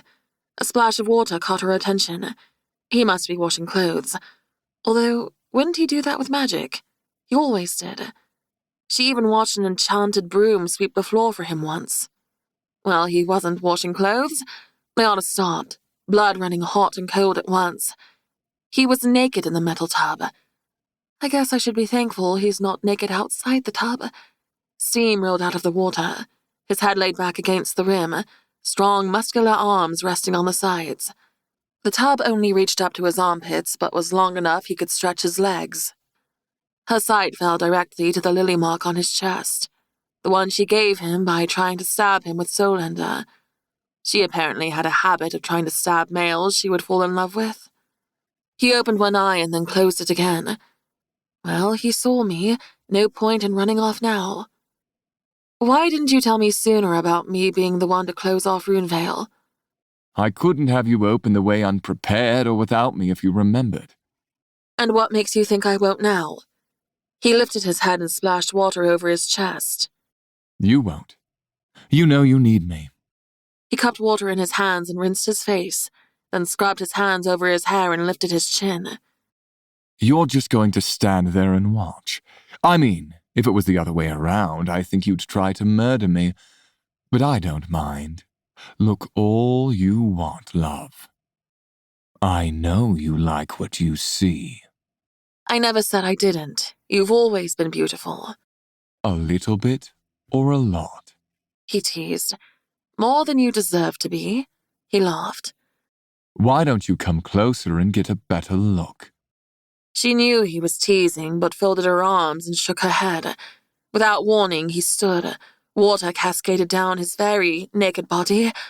Leala didn't let her eyes travel down before she spun on her heel. "Are you serious? Can you put on a towel?" "It's not anything you haven't seen before." "Well, I don't want to see it now." She gritted her teeth. "Presco wants to leave for the city in the morning. Are you coming?" She heard the water splashing and imagined he stepped out of the tub. "You want to sneak into the most well-guarded institution in all the realms, and we have a demon on our tail. As if I'd let you go without me." He walked right by her, flashing his bare back, naked ass and all. Leala's jaw dropped, not even registering what he said. Did he have no shame? But with an ass like that? No, bad Leala. What he didn't have was a sense of modesty which rang true for him. From what she remembered, the people in his territory weren't bothered by skin showing, yet they didn't walk around fully nude. With a quick glance over his shoulder, he winked and vanished from sight. This male had split personalities. One moment he was telling her how much he hated everything about her and that he never wanted to see her again, and the next he was flaunting himself like a peacock. With her bag slung over her shoulder, she stepped out through the hole in the outer wall to the waiting dragon. Presco had pearl-white scales with baby blue horns, the tallest horns she'd ever seen, and spikes all along his spine. Compared to the others back in Adelon, he was colossal, bulky, taller, longer. He lay down with his head resting on his massive paws, but his back spikes still rose higher than the 50-foot wall surrounding the manor. Even though she knew of his gentle nature, it was intimidating to stand beside such a large dragon. "Hop on," Presco said, lifting his head. "It's a 2-day flight." She stepped forward, and Hale took hold of the strap around his shoulder. "I'll take this for you." The weight of it lifted as it vanished into nothing. She was going to have to learn to do that soon. The convenience alone. Thanks. Hale stood back and crossed his arms. "Let's see you get up there." He held up his finger. "Without your vines." "You mean levitate?" She hadn't done that yet, and with Presco waiting and watching, it wasn't the ideal time to try. In answer, he arched a brow and shrugged. "You know, we don't always have to make everything into a training exercise." "I'm always testing you, even when you don't know it. Get up there." She sighed. "Fine. It can't be that difficult. All I have to do is float." She rolled her eyes at herself and imagined her feet lifting off the ground first. Nothing happened. Her magic tingled along her limbs and she tried again, leaning into the memory she had of lifting out of the water. "Come on, I'm Valine, the goddess of night. This is easy." The pressure of the ground beneath her feet proved otherwise. With Presco watching hopefully and Hell's smug expression, she desperately wanted it, but the more effort she put into lifting off the ground, the more resistance she came up against. All right, shadow then. Her solid form dissipated but kept her shape, and she climbed up Presco's leg. When she weighed nothing, the climb was quick. One jump moved her up 10 feet. Straddling a horn, she brought her solid form back and waved down at Hell. As quick as a thought, he was behind her, leaning back against another spike that towered over his head by 3 feet, keeping a careful sword's blade distance between them. Although this was a dragon, not a horse, she thought of her rides with Thane, and the way he pressed against her backside. Hell seemed as desperate to stay away as Thane had been to be close. Presco lifted into the air, barely jarring her with his smooth takeoff. Once they were level and soaring, Leala turned around, bringing her knees up to her chest and rested her back against the spike. With her hair secured in a braid, only the stray hairs around her face whipped about in the wind, but Hell's shaggy dark hair took the brunt of the blast. The whooshing of Presco's wings and the howl of wind from their speed was loud enough she didn't feel the need to talk to Hell. After everything they said the day before, the energy between them felt heavy. Recalling bits of her life as the goddess of night added tension and settled like a weight in her gut. Hell flicked his wrist and the wind calmed to nothing, as if a surrounding bubble enveloped them. They sat quietly, staring off in opposite directions. Presco's flying was relatively steady, but a sudden gust of wind and a jump up sent Leola sliding forward. Her fingers clawed at his slick scales, but did nothing to stop her momentum, and she collided with Hell. He caught her around the waist, and to her horror, her thighs were now straddled on top of his. His face was inches away. His garnet eyes stared into hers. You need to hold on to something, He said. If he were Thane, he'd add something like, and that something can be me, and she'd remark something back. But Hell didn't say anything. He held onto her waist like he didn't want to let go, and he stared at her like he wished she would stay in his arms. And for a moment, she found herself wanting to stay too. A part of her knew what it was like to be in love with this beautiful male, and how for years he was her gift from the All-Mother, an answer to her lonely prayers. She wanted to fold into him and hold him like he was her Zarahel and she was his Valine, and the last 2,000 years never happened. Like he was the god who brought light into her darkness, and she the goddess who broke through his walls and claimed a male who said he'd never fall in love. Even if she couldn't remember it all, she felt it. Felt his magic curl around her. Felt her own answer to its call. Her lily mark even throbbed like a heartbeat of its own. She wanted to give in to him. Just once. A kiss, nothing more. She couldn't remember what his lips tasted like, and if they'd move in sync with hers, if her heart would sing. He leaned forward, and heavy-lidded eyes sought her admission. His fingers lightly dug into her ribs and his lips parted. His breaths came faster. So did hers. Just once. But then she remembered before. Just one kiss, he'd said. Just one kiss changed everything, and that wasn't who they were anymore. It felt like a betrayal even thinking about kissing Hell, and at the same time, being with him felt like where she should have been all along. Before she could even lean away, he gently pushed her back. The buzzing connection severed, and she quickly turned her body around and scooted up toward the dragon spike. As her arms wrapped around the spike, his voice entered her mind. It wouldn't stop with one kiss, love. She faced forward, unable to look at him. I know. I would want more. I know. Her throat thickened, and tears came unbidden. All those things you said you hate about me. A long pause. Are what I love about you. And I can't have you. That's why I hate them. Chapter 40. Leala. In a shaded alleyway, Leala peeked around the corner of a white brick building. The street was packed with dragon shifters, and unlike the small podunk town they'd left behind days before, every one of them was dressed in expensive suits and dresses. Their bodies dripped in gold, silver, and precious jewels. Many ladies strolled with lace umbrellas or wide-brimmed hats to shade the sun. Unlike the Dragon Kingdom in Adelon, in this part of the city there weren't layers upon layers of houses and bridge-like roads intersecting hundreds of feet in the air. No dragons shifted into their beast forms, and no one wore their wings or horns. This is a no-fly zone, or I'd have dropped us in at the other end where my shop is, Presco said. A black carriage with gold fixtures pulled by hippogriffs creaked by on the cobblestone street. Leona gawked at the half-horse, half-bird creature. Why? The wealthiest of dragons pride themselves on being more civilized and less beastly. You won't see scales or wings here unless something extreme happens. Presco adjusted the collar of his jacket. The back of the black coat reached his knees, and with his hair combed back and fancy shiny shoes, he could be ready for a ball. She had chosen to wear her favorite usual fitted brown trousers and a simple linen blouse, but as she stood surrounded by the glittering crowd in their expensive gowns, she suddenly felt underdressed. With a gust of wind, her clothing began to transform into an evening dress. Leona brushed her hands over the empire-waisted champagne dress hugging her curves.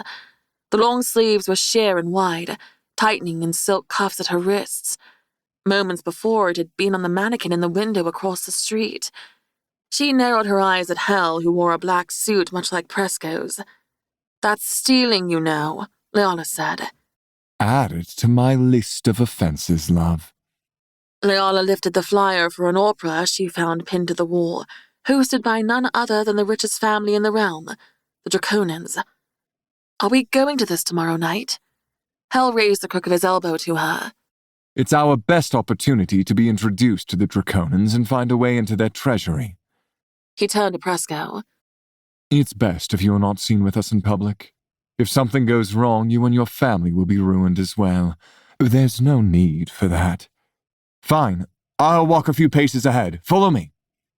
Rather than take Hell's offered arm, Leala stepped out into the sunlight and the busy street, keeping an eye on Presco's back.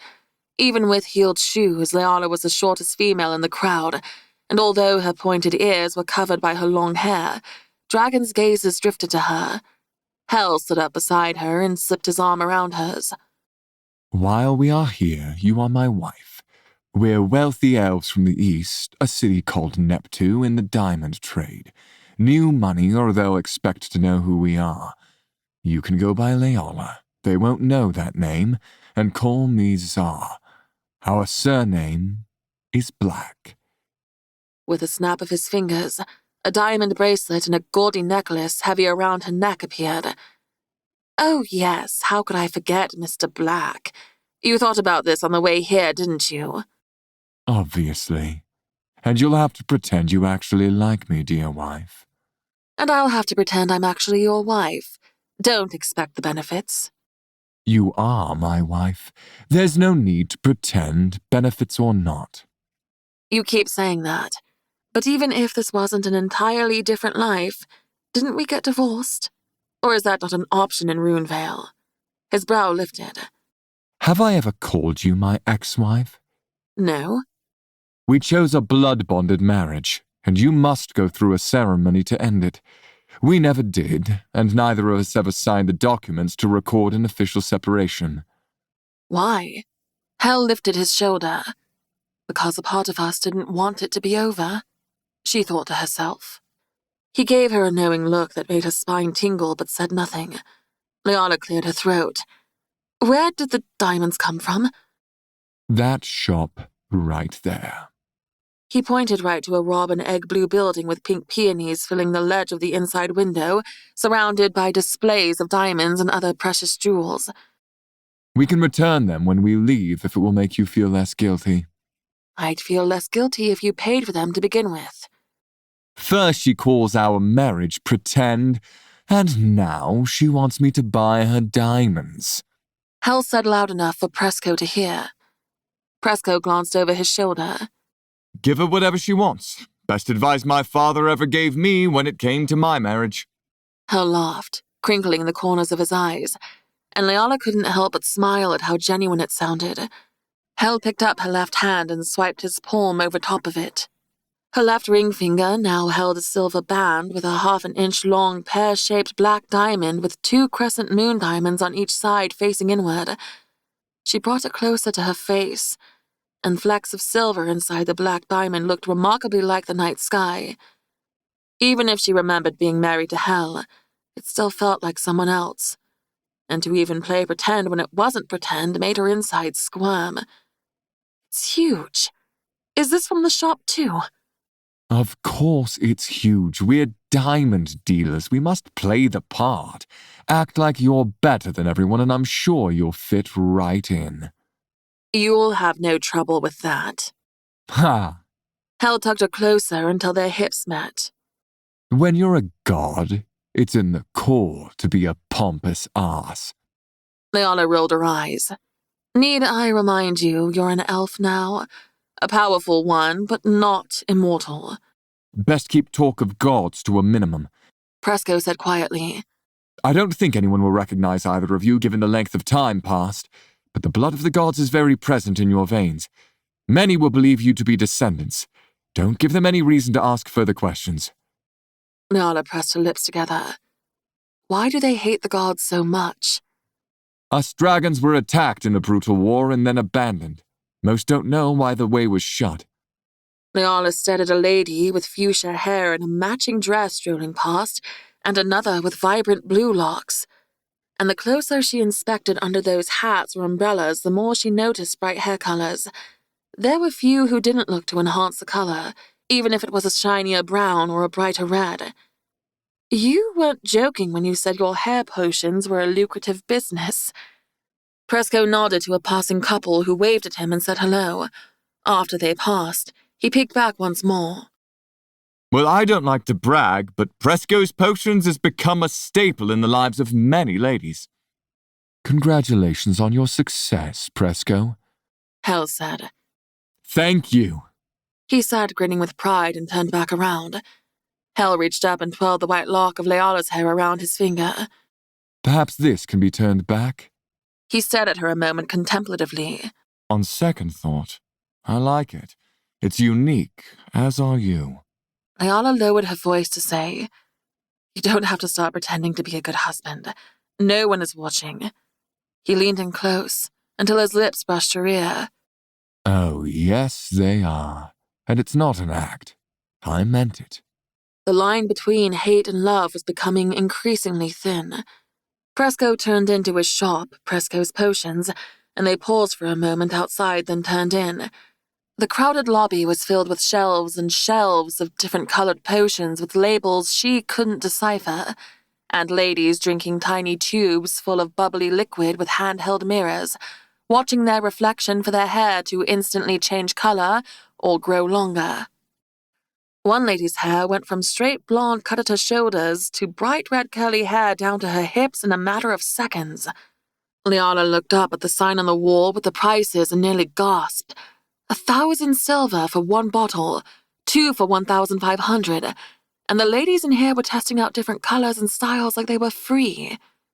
Presco, dear, you're back, a female crooned, sliding her gloved hand along his bicep. Her long nose curved slightly to the side as if it had been broken once and never repaired. Her sleek white blonde hair was pulled back into a low ponytail. With crow's feet around her eyes and smile lines, she appeared older, but Leala could never guess her exact age given how long the dragon shifters lived. We're running low on stock. She smiled at Leala and Hell. May I help you two find something? I love the white streak in your hair. It's quite tasteful and modern. Leala realized she understood every word the lady said, but she wasn't speaking the language from Adelon. Ava, this is Leala and Zar, the Blacks, diamond dealers from the East. I met them on the way in. They're looking for something particular. Perhaps we can show them the private stock in the back? But we don't... The private stock? Upstairs? He prodded, eyes flashing. Her brows tugged in. His introduction seemed to confuse her. She blinked a few times, and then recognition flashed across her face. Oh, she exclaimed. Of course, our private stock. Many of the patrons glanced their way too often not to be eavesdropping. This way, please, Presco said and started through the busy room, stepping around crowds of ladies and toward a dark wooden door in the back corner. Hell gestured ahead of himself. After you, love. The burning jealousy in the reptilian eyes of the lady shifters as they passed was unnerving. Many whispered about why they weren't invited to see the private stock of Presco's potions. Elves? New money? What does Presco keep in the back? Blood of the gods, one whispered, watching Hell with narrowed eyes. Leala pushed through the door, walking in on an apparent argument. You brought them here to our home. His wife's eyes darted around nervously as if she were hiding something illegal. Dragon's breath, I wasn't expecting... When you said you needed to check on the manor, I never expected them to be there. This is them. I didn't either, my dear. He patted her back gently. Say hello, please. She speaks Morellian best. Once Hell closed the door behind them, shutting out the chatter and noise from the storefront, Ava began to pace. I understand the language you're speaking now, Leala said. Hello. Her bright lavender eyes fell on Leala. I apologize for my rudeness. She dipped into a bow. It's a pleasure to meet you both. Leala and Zar... wait. She said the names as if she were unsure of them. She patted her sleek silver hair and brushed her other hand over the front of her light blue silk dress. That's not your real names. My apologies. She glared at Presco. If you'd warned me, I might have put on something better to meet them. Leala could see she was having a remarkably difficult time not using the word gods, as if saying it out loud would sound crazy. You look quite nice, Hell said. Presco has told me much about you, Ava. You're a remarkable potions master yourself, I hear. She stared at him awestruck. Zara! Oh my, you're... She gasped, as if just realizing something. Zara! I'm sorry, I'm so flustered. You're not supposed to exist anymore, but you're the... God, Zara Hell. Unfortunately for some, I'm still existing. Hell said. She stopped pacing and stared at Leala. And Valine, the goddess of night, a primordial. She slowly lowered down to one knee and then the other and bowed her head. You don't need to do that, Leala said, flushing with embarrassment. Please don't, in fact. Presco took her hand and brought her to her feet. Valine never liked people to kneel before her unless they were pledging allegiance or to prove a point. Presco told me all about you and how close you two were. Well, all of you. She ran her palm over her hair again, nervously smoothing down white blonde hair that was already sleek. You two were married, and then of course the wars and the exiles. Never mind, let's not talk about all that. How are you now? I feel like I know you both after everything Presco told me. And you're as lovely as he said you were. Leala and Hell exchanged a glance. We're fine, Leala said with a shrug. I suppose. We're here to get my things back from the vault. Her ivory skin visibly paled. She turned to Presco and communicated with a look, the way two people who have been married a long time do. How exactly will you do that? Not for you to worry about, Hell said. We won't involve your husband. You won't? Presco balked. This was my idea.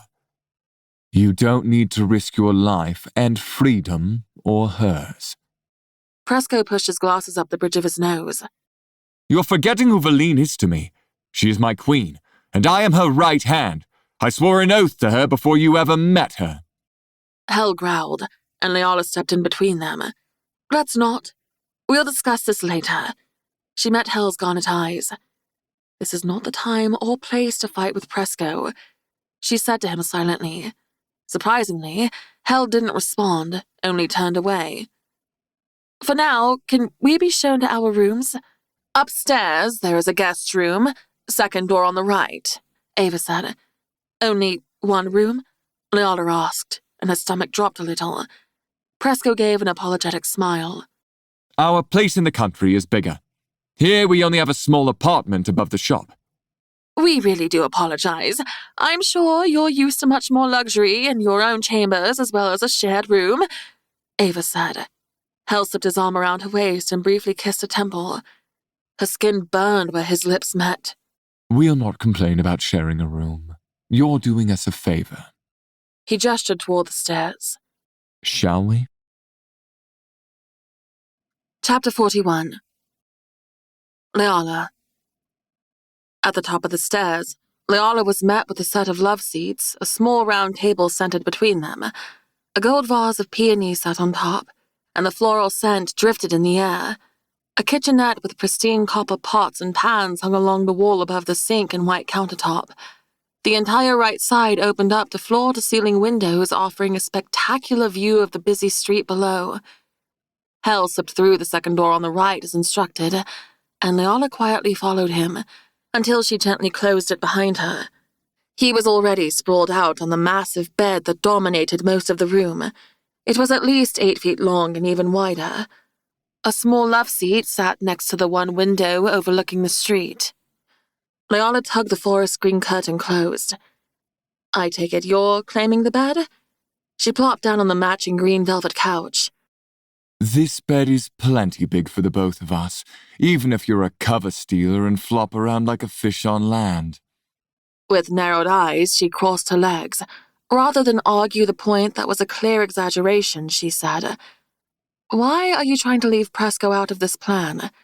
Hell sat up and crossed his arms. Look, it may have been 2,000 years ago, but much like demons, dragons don't forget. There will be dragons old enough to know Presco was connected with you. If we're parading around with him, it won't be long before they figure it out. And you heard what he said.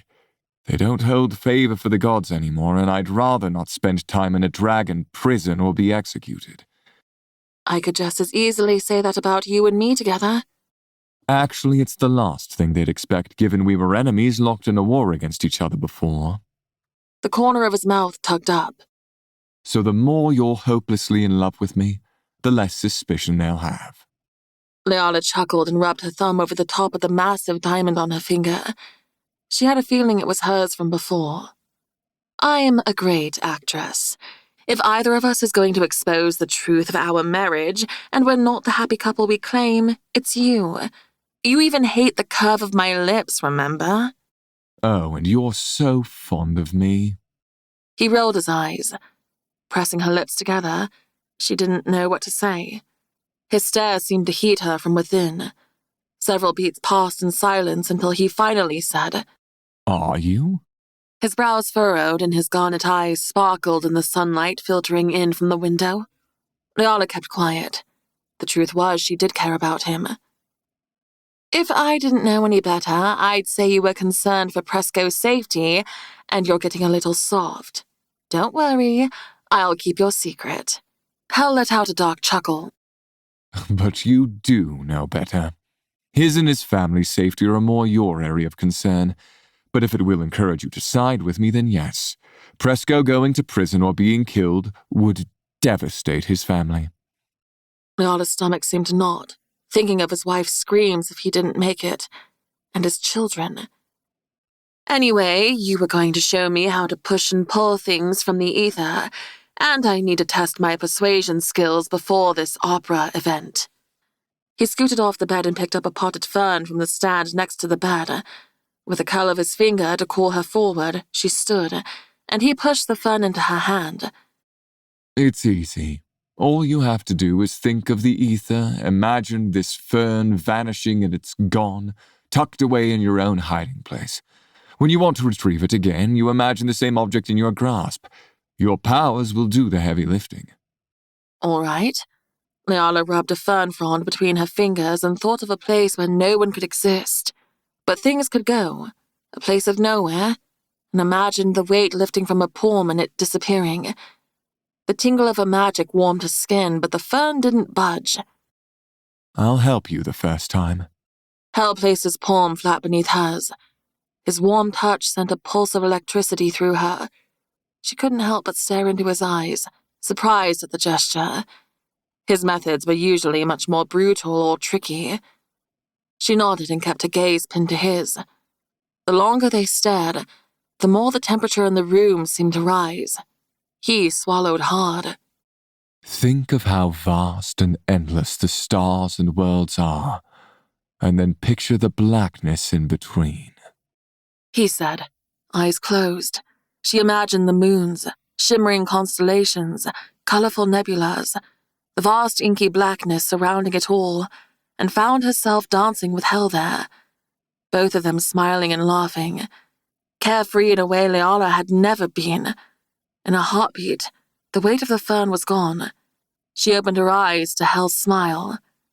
He let his hand drop to his side, and the electricity flowing between them dissipated.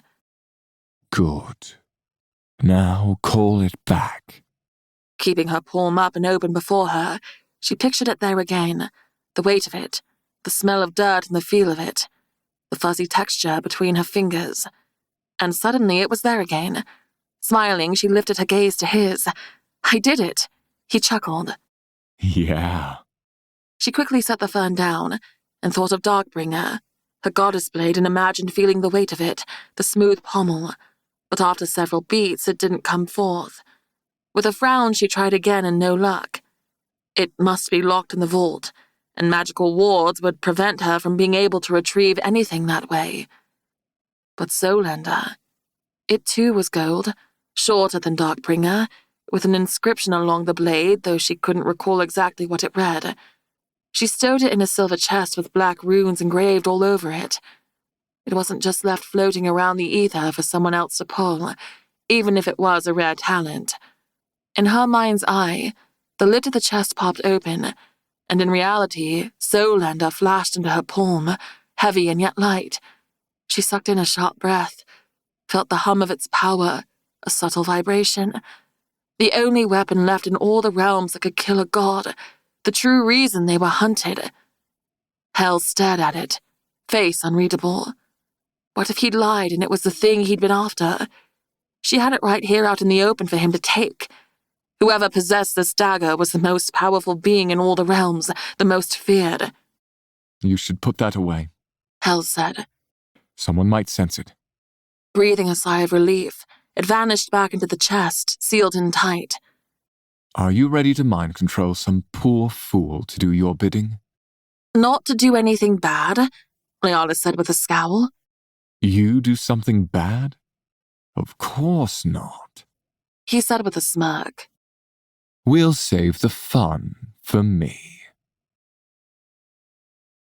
Night fell, and the stars shined above, as did the twin moons.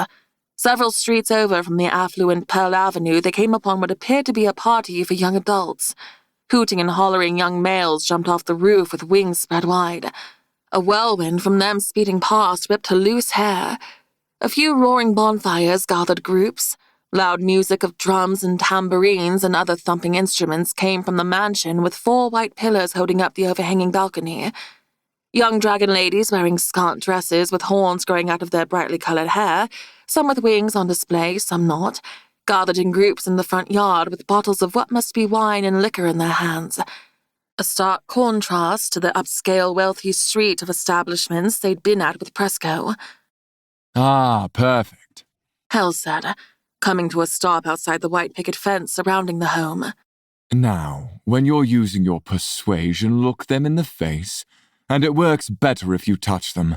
A brush of contact is all it takes for most.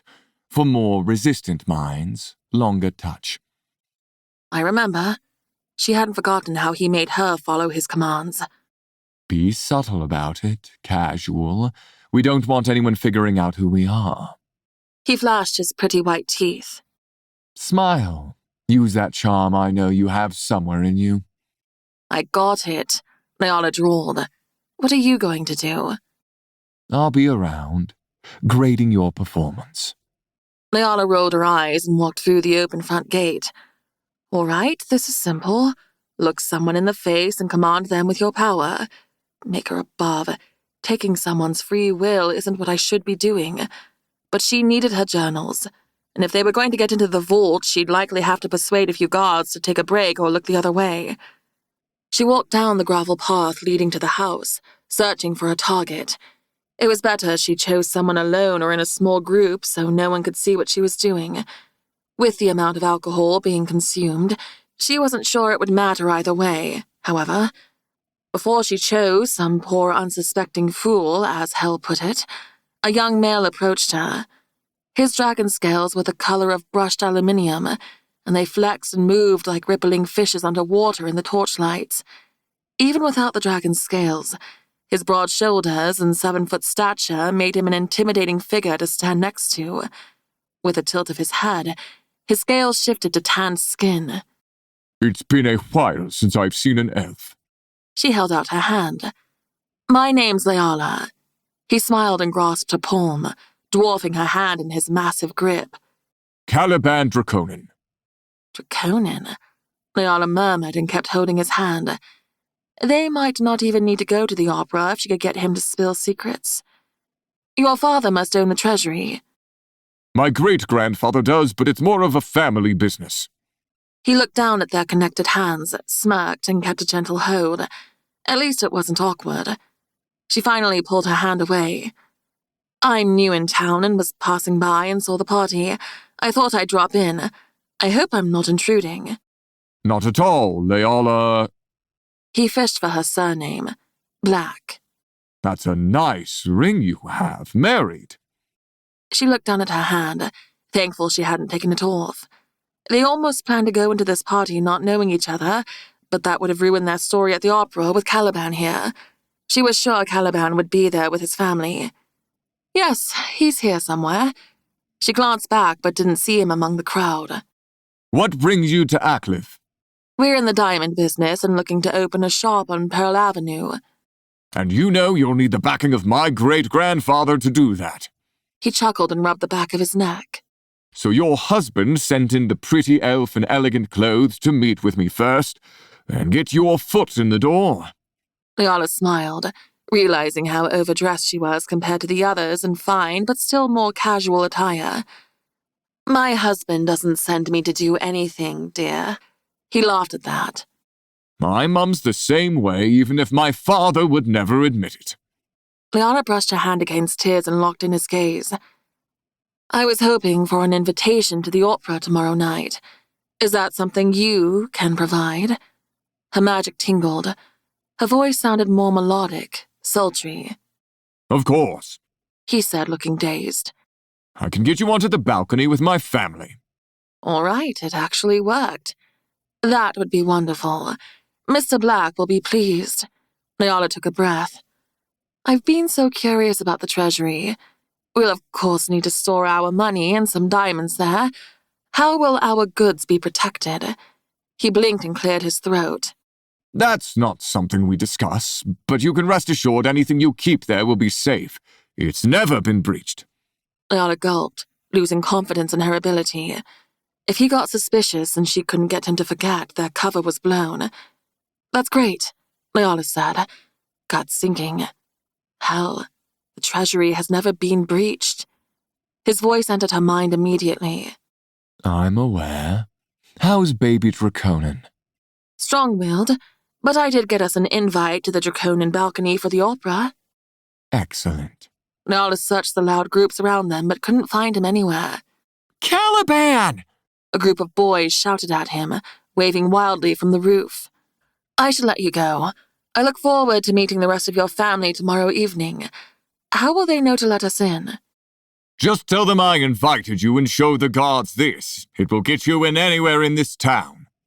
He wrapped his hand around hers and pressed a small round coin in her hand. See you there. With a wink, he spread his wings and leapt into the air. The gold coin in her hand had the Draconin name printed on it with a roaring dragon. If it got her anywhere, did that mean she could walk into the treasury without trouble? She still had to figure out which vault had her things in it and how to get past the wards or anything else that may be guarding it. She started toward the house again in search of Hell. Where are you? He gave me a Draconin coin. No answer. She hurried up the steps and inside. The grandeur rivaled that of Castle Dreadwich, even if it wasn't half the size. Bold chandeliers, floors of pearl marbling with flecks of silver, gold vases. Even some of the tables and furniture were made of pure gold.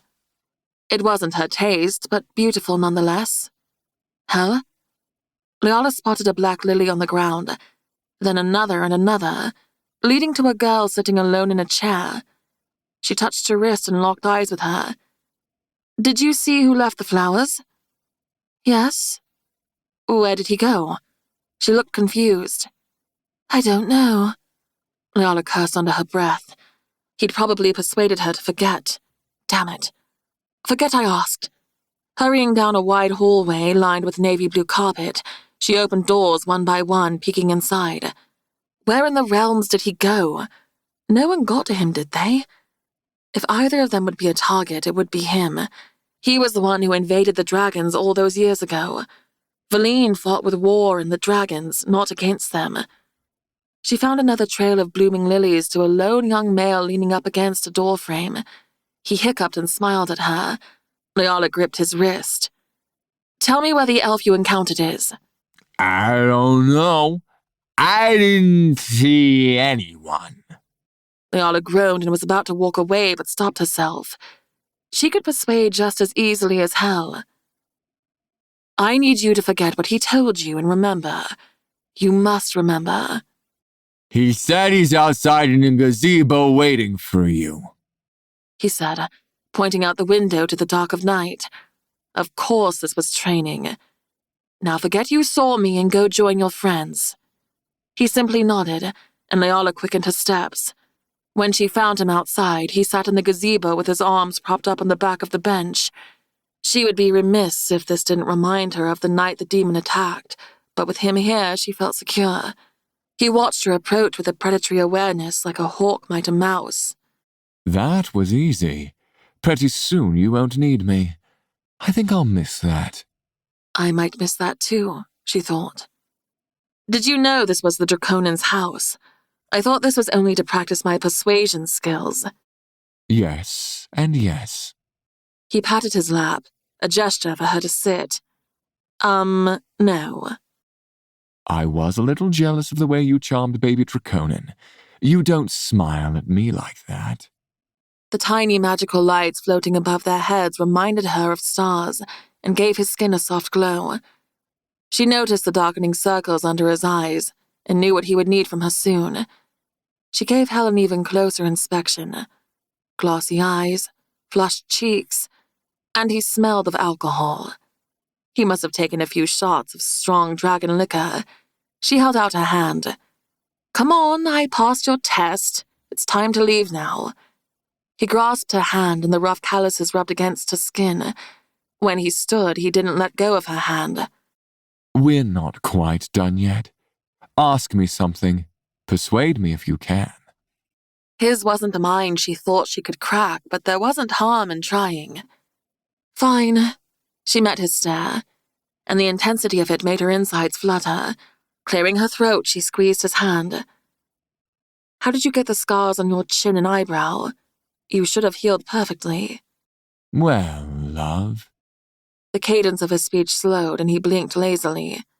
That's not one I like to talk about. Ask something else. He was certainly under the influence of alcohol. Their elven bodies couldn't seem to handle dragon spirits as well. Then it's not persuasion. It's just you being willing. A conversation. So tell me where the scar came from. She pressed, adding a smile for good measure. Her magic spiraled down her arm and into him. His refusal had her more curious than before. She'd witnessed his healing abilities herself, so what could have given him scars? The corner of his mouth twitched. You'll have to do better than that. Better, you say? She shoved his chest and he fell back onto the gazebo bench with a surprised smirk. She sat sideways on his lap, and his hands quickly curled around her hips. Her fingers brushed over the scar on his chin. I want to know who hurt you. Tell me. He licked his lips and leaned in a little further. You're getting closer. Despite the cool breeze, her core felt like simmering coals. She traced the rune mark behind his ear, 3 lines that looked like a star, and felt his body tremble. When do I call you by your full name? He smiled. When you want me to know what you're saying is a promise. Occasionally when I better watch what I say next. Do you still love Valine? He shifted a little, gripping her hips tighter. You're entering dangerous territory now. It must be hard to look at me and not find her, to search for recognition and find confusion. Yes, but what is more difficult is knowing you still care about him, but look at me like that. He held her tighter. Hold on. Chapter 42. Leala. The world went dark before Leala's feet hit the floor in Presco's apartment, but everything around her didn't tilt and spin as much as previous times. Hel released her and took a seat on the couch. The tension still lingered from the moment they had, but she plopped down on the huge bed and tugged off her high-heeled shoes. She wasn't used to the style, and her toes throbbed from the squeeze and the extra weight pushed to the ball of her foot. It wasn't until the fabric tangled around her legs when she attempted to climb under the blanket that she knew she couldn't sleep in this dress. Hell, I need my bag so I can change. From the time she'd looked down to take off her shoes and lifted her head, he'd already changed into his loose sleeping pants and remained bare up top. Why does he insist on being shirtless? It was difficult to keep her gaze averted and not ogle. Without a word, the bag appeared next to her on the bed, and she rifled through, pulling out her blue long-sleeved cotton top and matching pants. They were the only sleepwear she brought, and she suddenly wished she had something more appealing. I'm going to change in the bath chamber. Don't lock me out. He leaned back and kicked one leg over the arm of it. He was tall, and the 2 seats were hardly enough room for him. Promise. He said with a wink. In the bath chamber, she stared at her reflection in the mirror above the gold sink. Her heart raced, and she felt short of breath, and she couldn't even say why. Running a brush through her hair, she smoothed down the stray pieces and caught a whiff of her body odor. Faint, but there. She quickly doused a cloth with the rose water in a bottle off the shelf and wiped her body down. Using a scented lip balm, she brushed a finger over her lips and scrubbed her teeth. Why are you worrying about your appearance, Leia? She berated herself. Because she was. She had a typical nightly routine, but tonight she spent extra time making sure her hair looked nice and her breath and body smelled pleasant. With her palms pressed against the white countertop, she leaned heavily on it and took in a few deep breaths. You can convince him to sleep on the couch. It's not a big ordeal, she murmured to her reflection. And even if he doesn't, you've slept in the same bed before. It meant nothing. With her night clothes on, she tugged her long hair through a satin tie and took one last deep breath. Buzzing with anxiousness, the floorboards creaked under her feet. Presco waved to her from the couch in the living area, and she waved back, cheeks flushing. Would he think they were going to do anything? Because they wouldn't. She didn't know why she felt the sudden urge to go tell Presco that nothing was going on between her and her husband. Shaking her head at herself, she stepped back into the guest room and gently shut the door, latching it shut. Staring up at the ceiling, Hal lay on the love seat with his legs hanging over one end, his arms tucked close, and his hands over his abdomen. He looked incredibly cramped and uncomfortable. Are you sleeping there, then? She asked, fidgeting with the hem of her top in the middle of the small room. Yes. All right. She climbed under the silk covers and tucked them up to her chest. The soft feather pillows behind her head offered perfect support, and she could stretch out fully and still not touch any end of the bed. At night, the street below was quiet. Only the occasional groan of the house or the hooves clopping on stone with the creak of wheels interrupted the silence. You smell nice. She could hear the smile in his voice. Thanks, she whispered, wanting to smack herself in the head for bothering with the perfume water. A few beats passed. The bed is big enough for the both of us, as you said. The sofa squeaked as he shifted. It's fine. I don't want it to be awkward. Leala sat up. This right now is awkward. That couch is much too small for you, you look ridiculous, and I'm giving you permission to sleep next to me. Just don't get any ideas that it means anything more than it is. If you insist. He chuckled, and the bed shifted as he climbed up and over her. Without getting under the blankets, he laid out on his backside and then turned away to face the wall. They sat in silence for a few moments until he said, The scars are from one of the 3 demon princes. His name is Cervante, the oldest and most powerful of the 3. Not the one who was chasing us. That's Morv. I went to the Underrealm thinking it was possible the reason my mother left me as a newborn was because she was ashamed of who my father is. There has always been something dark about me, and I thought maybe he was one of them. Leala stopped breathing for a moment. Hell. Half god, half demon. But it couldn't be, could it? It was difficult to imagine a beautiful goddess and that hideous creature together. It hit her that they'd had this conversation before, a very long time ago. But he isn't, is he? I don't know. I thought it could only possibly be Cervante, because he was the only prince allowed to leave the Underrealm during the time of my conception. There had been a meeting. Did you fight with him? He called me a fool for entering his domain. One of his hounds bit me. As you know, their venom is toxic, and it made me hallucinate, made me weak. He took advantage and threw me in a cage for weeks, months, I don't know. Then one day he came into the darkness, grabbed me by the face, and cut me across the chin and through my brow, so that every time anyone looked at me, they'd know someone had gotten the best of me. And every time I looked in the mirror, I would know that the only reason I was alive is because he allowed it. Then he let me go. And through every life, it has remained. But you were a god. He couldn't have killed you.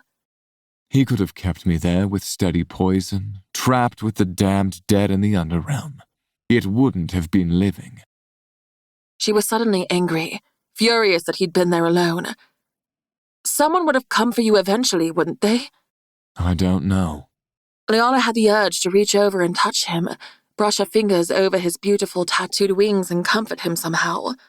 Old feelings. The goddess who'd loved him, desired to slip her arms around him. I would have, she whispered, clutching the soft blanket. I would have come for you. We hadn't met yet, love. She couldn't stand the thought of him in a cold, dark cage for so long. The image of him sullen and defeated made her shudder. You get to choose who you want to be. It doesn't matter who your parents are, born with darkness or not, you always have a choice. He turned partially to look at her. His heavy-lidded, darkened garnet eyes settled on her face. You always believed the best in me, even when I didn't deserve it. And I thank you for that. But it doesn't matter how long you've kept a serpent. He'll always bite. Leala gently placed her palm against his back and goosebumps peppered his skin. He was warm and soft. You've forgotten that I was born of the dark. Your serpent's bite doesn't scare me. What do you want from me, Val? Because when you touch me like that and say things... I don't know, she breathed. You don't. He said flatly and sat up. His vulnerable eyes narrowed. Don't look at me like that. Like I'd die for you 1,000 more times? Because I would. A tear slid down her cheek and she quickly swiped it away. She grabbed a dagger off the bedside table and sliced open her wrist. Take it. He turned away. I don't want to. Leala pressed her palm gently to the side of his face and turned him. You're weakening, I can see it. She raised her bleeding wrist up. He watched the red line slide down his skin until it reached the bend in her elbow. You're fine with this. Because last time... I'm offering it to you. I want you to have it. He nodded. Then his tongue caressed the underside of her forearm, licking up the blood to her wrist. He gently closed his mouth around the cut and pulled. It didn't hurt. It didn't even sting. It was sensual, and she moved closer. His arm wrapped around her back, and he tugged her onto his lap. Her knees bent, and her thighs closed around his hips. His mouth came away from her wound, and his thumb swiped over it, closing it instantly. And there they were, tangled in each other's bodies. We're in dangerous territory again, he murmured. Her chest heaved up and down rapidly. I like danger. It makes me feel alive. He was the first to press his lips to her collarbone, then her throat. She sighed and tilted her head back, giving him access to roam. Feeling him harden beneath her, she dug her nails into his back. Fuck. He murmured and dragged his tongue up her throat. This is not a good idea. It's terrible. Leala began to slowly rock her hips against him, and he moaned and wrapped his hands in her hair. He ripped her shirt over her head and tore off her bralette. Gods, I missed seeing these and touching them. Both hands cupped her breasts, and he caressed her nipples. And seeing you come apart when I do. Her body was aflame with desire, and he was the match. Hell, she breathed, moving her hips in slow circles. We should stop. We should, he said, and trailed kisses of fire across her chest. Tell me to and I will. No. We can't take it back once it happens. I don't care. Through his soft pants, he hardened even more if that was possible. The thin fabric between them did almost nothing. Leala moved her hips faster. He grabbed hold of the bend between her thighs and hips and rocked her harder against him. I don't need to be inside you to make you come, love. Just him saying that brought her to the edge of bliss. Her moans grew louder, but she bit down on her lip to quiet herself. Presco and his wife were in the other room. He lifted one hand, and a shimmering bubble formed around them. Be as loud as you want. No one but me will hear now. Leala wrapped her arms around the back of his neck and pulled herself against him. Their lips hadn't met once, and she briefly wondered if that was on purpose. But the pleasure kept building and building, distracting her from that, and she buried her face into his neck. He smelled so good, felt so good. Val, Hell growled. I can feel you getting wet through the pants. He panted like he was even more turned on than she was. Take as long as you want. Enjoy it. Hell, she squeezed him harder. I want you to feel as much as I do. She reached to tug down her pants, but he gripped her hands and intertwined their fingers, then pushed her onto her back where he hovered above her, pinning her to the bed. Don't tempt me with that unless you mean it. If you think I'll let you go back to him after I've been inside you, you're fucking wrong. One hand slid to her throat, and his gentle touch was almost enough to make her lose it. Once you give yourself to me, you're fucking mine. There won't be a choice. Leanna closed her eyes and waited for her breath. 2. Her heart thundered like galloping horses. Her body was on the verge of combustion. But she shook her head. Everything he said brought her out of her almost animalistic desire to have him and cleared her blind lust. I thought so, He said, but slid his hand underneath her pants, between her thighs, and she saw stars. The next evening, Presco stood in front of the stairs in the apartment with his arms crossed. I'm coming with you. Leala tugged up on the white glove at her elbow. With the assistance of Presco's wife, her hair was styled in an elegant half-up, half-down with loops, braids, and waterfall curls down her back. Presco, Leala started with a sigh. It's best if we aren't seen together anymore. Then Ava and I will go separately, but I will be there to assist if you need it. Fine.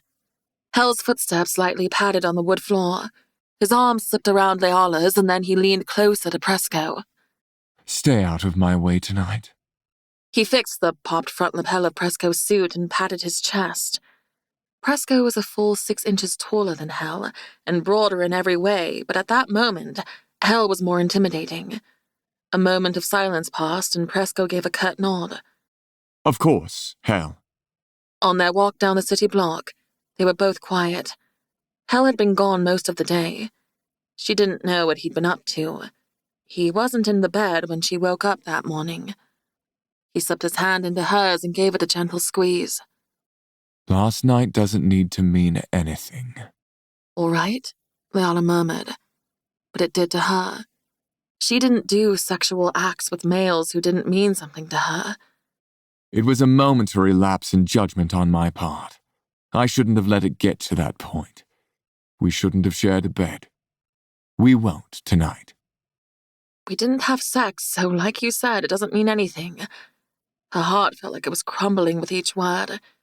He kept his eyes forward, deliberately not looking at her. No. It doesn't. After showing the gold coin that was given to her by Caliban Draconin, Leala and Hell were escorted up to the top balcony level of the opera hall in the Draconin's mansion on Pearl Avenue. Mr. and Mrs. Black. The bellman said with a dip and quickly left. The group of 6 males and 5 females stopped chatting and scrutinized the intruding couple. Leala felt like slipping away, but Hell whispered in her mind, Raise that chin, love. One day they will kneel to you. She thought of the entire dragon court and Adelon dropping to their knees and smiled. It was the only reminder she needed. Caliban Draconin grinned and gestured toward them with a lazy hand. He wore a black suit and his golden hair was combed back and tied at the nape of his neck. He almost looked like a different person than the one Leala met at the wild party the night before. Grandfather, this is the elven couple I spoke to you about. The dragon with salt and pepper hair, aged but still strong-looking, dragged his eyes over Hell. He had distinct eyes. One was brown, the other a bright green. So it is. I am Rugar Draconin, and this is my home. Welcome. And a lovely home it is. Hell said and reached out his hand. The name is Zar, and this is my wife, Leala. The Draconian Opera House boasted 3 levels with golden sculptures attached to each balcony personifying harmony, poetry, and music. The stage below was closed off by a velvet navy curtain. Rugar shook Hel's hand. And what a lovely wife. He inhaled deeply. You're mages and descended from the Runevale gods. I smell it in your blood. It's been a long time since I sensed that. Unable to decipher his rough tone, Liana worried he was going to have them thrown out. Then he smiled.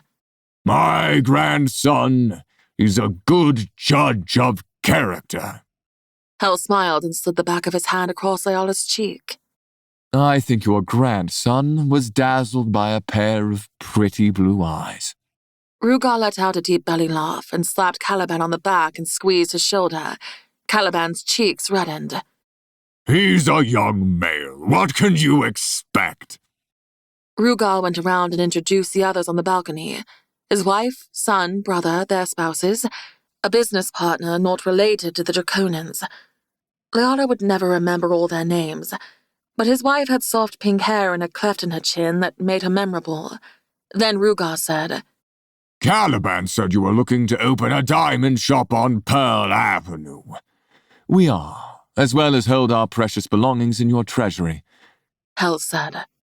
We hear it's never been breached, so our wealth will be safeguarded well. Certainly. You have my personal guarantee. A steely lady with a soft pink gown stepped to Rugar's side and placed her hand on his shoulder. Rugar's wife, Kira, if Leala remembered correctly. How long have you been married? Hel looked down at Leala. How long have we been married, love? 9 years, Leala said. It was how long they were married in their previous life. Are you young? Kira asked, brushing her light pink hair behind her ear. You certainly look it, but one never can tell with elves. Leala did some quick math in her head. If they were married 9 years, she had to be at least 30 for it to be plausible. I'm 30 and Zara's 29. He was younger than her, after all, by thousands of years. Babies, the older woman crooned with a laugh.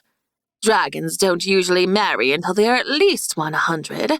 I thought elves were much the same given your long lifespans. Typically. Hel said, lifting his shoulder. But when I met her, I knew she was the one.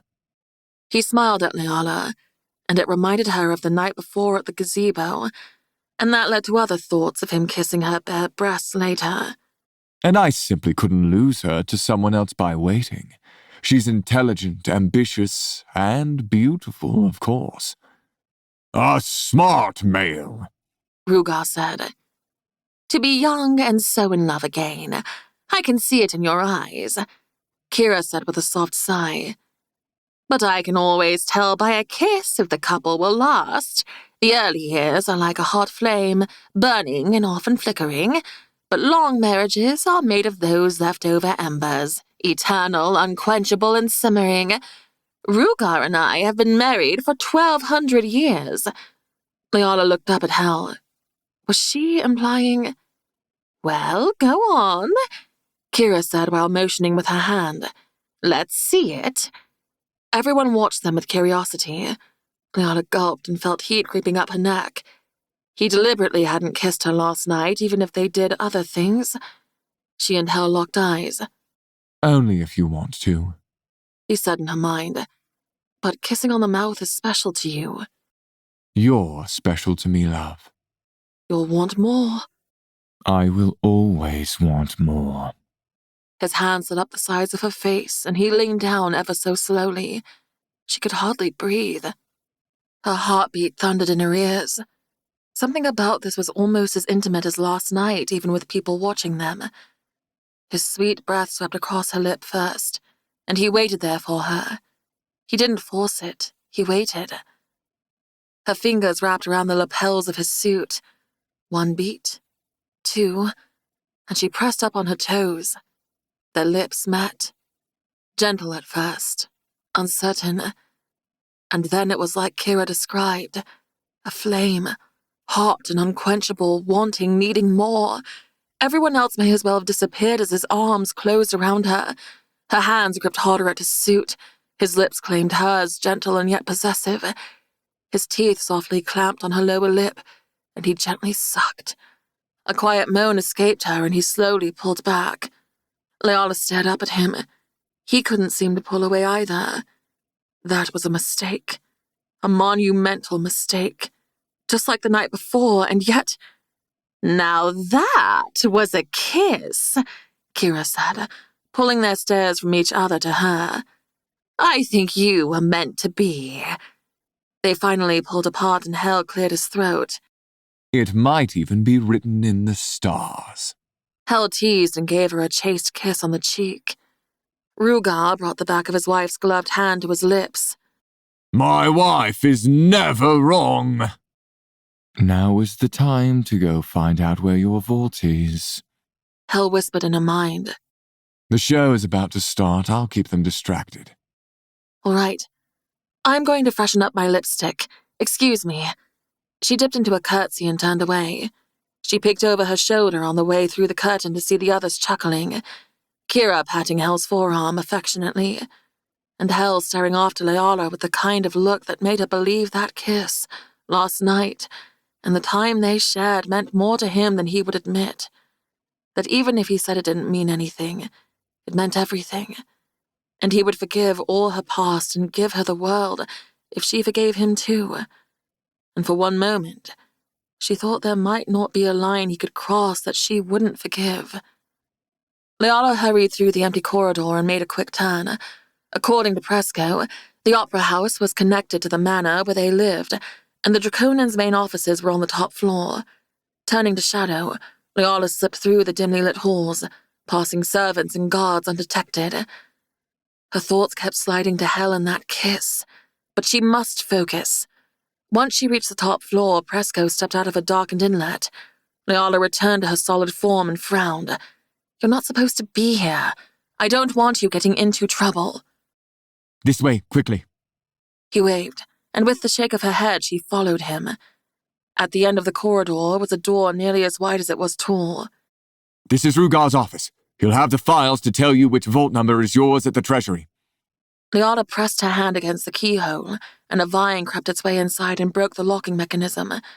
She pushed down on the handle and quietly pushed it open. I take it you've done that before? On occasion. For someone with as much wealth as Rugar, his office was rather plain. There was an oversized wooden desk, shelves behind it loaded with books, a single fan in the corner, and several file cabinets lining one wall. With sweat sliding down her back, she began rifling through the first drawer. Each file had a name and a folder. Abner, Silo, Murdoch. I can't make sense of the order, and there are thousands of files. It could take us hours. Hell's voice entered her mind. Baby Draconan left to use the facilities, but it may have been a cover. Keep a watchful eye. We need to hurry. Presco's nimble fingers crawled over the tops of tabs. Fairbanks, Novello, Dramvor. It's grouped by race. Fairbanks, Novello, Dramvor are dragons. Abner, Silo, Murdoch are feline shifters. And within it looks like order of importance, maybe, or highest wealth. Silas Fairbanks is the wealthiest dragon behind the Draconan family. Starting from opposite ends, they pulled open drawers looking for gods and goddesses. They'd almost met up in the center when Leala came upon a name she knew. Katana. The folder before Valine. She jerked the file free and opened the navy folder. Inside was a piece of paper with Katana's vault number, but on the page, stamped in red ink, it read, "Deceased." The word struck her more than she thought it would, but there wasn't time to dwell on it, so Leala shoved it back inside and pulled her own file. Vault 118. Her file did not read "Deceased" as his sister's had, but did read "Belongings confiscated." Vault only to be opened by Draconan blood, access denied to all others. She slipped the folder back where she found it. I'm going to need a Draconan. Presco glanced toward the door and ran a worried hand over the back of his neck. Valine, you can't trust any of them. I don't need to trust them. I just need one of them to open the vault. The file says only to be opened by Draconan blood. That doesn't necessarily mean that only a Draconin can open it. It means that according to his will, only someone with Draconin blood is allowed to lawfully open it. Someone in his family, and not someone married in. What if... Leola nibbled on her lower lip. What if it means literally by Draconin blood? Maker above. Where was Ronan when she needed him? Footsteps and voices outside the door had both of them scrambling for somewhere to hide. They should be watching the opera. Leola hissed and grabbed Presco to drag him to the curtains pushed to the sides of the windows. There was an inch gap between the curtains and floor. Their feet would still show. Turn us into shadow, Presco whispered, tugging the heavy velvet curtains around himself. She didn't know it was possible, but she grabbed his wrist and felt her magic tingling, felt herself shifting into shadow. She focused on Presco. The door creaked open, and he urged with his eyes for her to hurry. Shadow, shadow, shadow! Her shadows crept up his arm, changing his flesh into a dark, transparent haze. The heavy footsteps stepped inside. Leola peeked through the slit in the curtain. It was Caliban Draconin. What was he doing here? He went straight for the file cabinets and tugged open the one near the center, flipped through the files and pulled one. But not just anyone. Verlene's file. Holy All-Mother, he knows. He turned the paper over and looked at the backside. Leola didn't do that herself, and her heart nearly stopped when she saw a sketch of her. Leola looked up at Presco. His jaw was clenched, eyes steely. I need a Draconin, she whispered. Presco slowly shook his head. Leola thought of Hell and silently said, Hell, Caliban Draconin knows. He figured it out. I'm going to stop him. That's impossible. He'd be the last one in the family to know it. He's up here in the office with my file in hand. I'm hiding in the corner watching him now. Don't move. I'll come up. Caliban pushed the folder back into the cabinet and started for the exit. They didn't have time to wait for Hell. Leola moved like the wind and was on his back before he had a chance to turn. With her legs locked around his torso, she slipped her elbow under his chin, hooking it tight and squeezed. Go to sleep. But his flesh shifted and hardened beneath her. Shit. Leola dropped and backed off. Solander would go through scales, but she didn't want to kill Caliban. He turned, revealing his silver scales across every inch of him, very similar to Ronan. It must run in the family even after thousands of years. Mrs. Black, he said, surprised. But then his eyes narrowed. Presco stepped out from behind the curtain and Caliban's brows shot up. Presco. He glanced back and forth between them, and a slow smile pulled at the corners of his mouth. My grandfather once told me you were the pet of the night goddess. His reptilian eyes shifted to Leola. And I wasn't entirely sure you were Verlene, but now I know my hunch was correct. I wrote an essay about the Great War of the Realms last week for a class, and my focus was on the goddess of night. The timing is interesting, so I presume if you're Verlene, then Mr. Black is the god of war? Mr. Black is not the god of war. Hell's deep voice cut in. The door closed quietly behind him. Mr. Black is someone much more ruthless and sinister. Caliban took a step back, scanning him like he'd never seen him before. What do you three want? My wife needs her belongings back. Bring her to her vault and I won't kill you and your entire family. They're all here in one place. It would be easy. The evening sunset reflected off Caliban's silver scales, creating sparkling light on the wall behind him. He moved another step back, closer to the window. You're Zara Hell, aren't you? The god of mischief and magic. The pressure of Hell's magic enveloped the room with a heavy cloud. It was like a rabid animal locked in a cage too small and fought to break free. You know, you're too clever for your own good, Mr. Draconin. If threats were all it took to be let into the vaults, we wouldn't be the Draconins. I thought you might say that. Hell raised his arm. Leola rushed forward and grabbed hold of Hell's hand, intertwining their fingers. Don't kill him. We need someone of Draconin blood to open the vault. Hell frowned, and with the snap of his fingers said, Nighty-night. Caliban crumpled to the floor, his scales turning back to flesh. Leola gritted her teeth, watching for signs of life. His chest moved up and down, and she loosened a breath in relief. Since you're here, Presco, He started. pick the boy up. I'll set the stage on fire and buy us some time. Chapter 43. Screams drifted up from the lower levels of the Draconan's home, and then the scent of burning wood. Hell only disappeared for a moment, but that was all it took to set the stage on fire and cause a distraction. With the snap of Hell's fingers, Nyala's dress changed into black pants, a loose-fitting tunic with her usual black corset overtop, and her boots. Thanks. Now I'll be able to move easier. Presco threw Caliban over his shoulder and nodded. And you'll probably need to fight, too. Hell gripped both their arms. I can get us inside the treasury, but the magic there will stop us at the door to the vaults. Ready? Nyala and Presco nodded. The pressure and darkness of shifting through space surrounded them and was gone as quickly as it came, and they stood at a giant black door with rune markings carved into its wood, illuminated only by blazing torches on the walls. Nyala peeked over her shoulder. Down the long stone corridor, the walls opened into a room with golden pillars, a large dark wood desk with stacks of papers and piles of gold and precious jewels the workers counted. Luckily, everyone in the main room had their backs to them, and were none the wiser they had intruders at the vault chamber door. Presco set Caliban on the grey stone floor and rested his back against the wall. He pulled a glass vial from his suit pocket. Inside, a vivid blue liquid bubbled. "What's that?" Nyala asked. It will stop him from being able to shift into dragon form, but we only have an hour at most.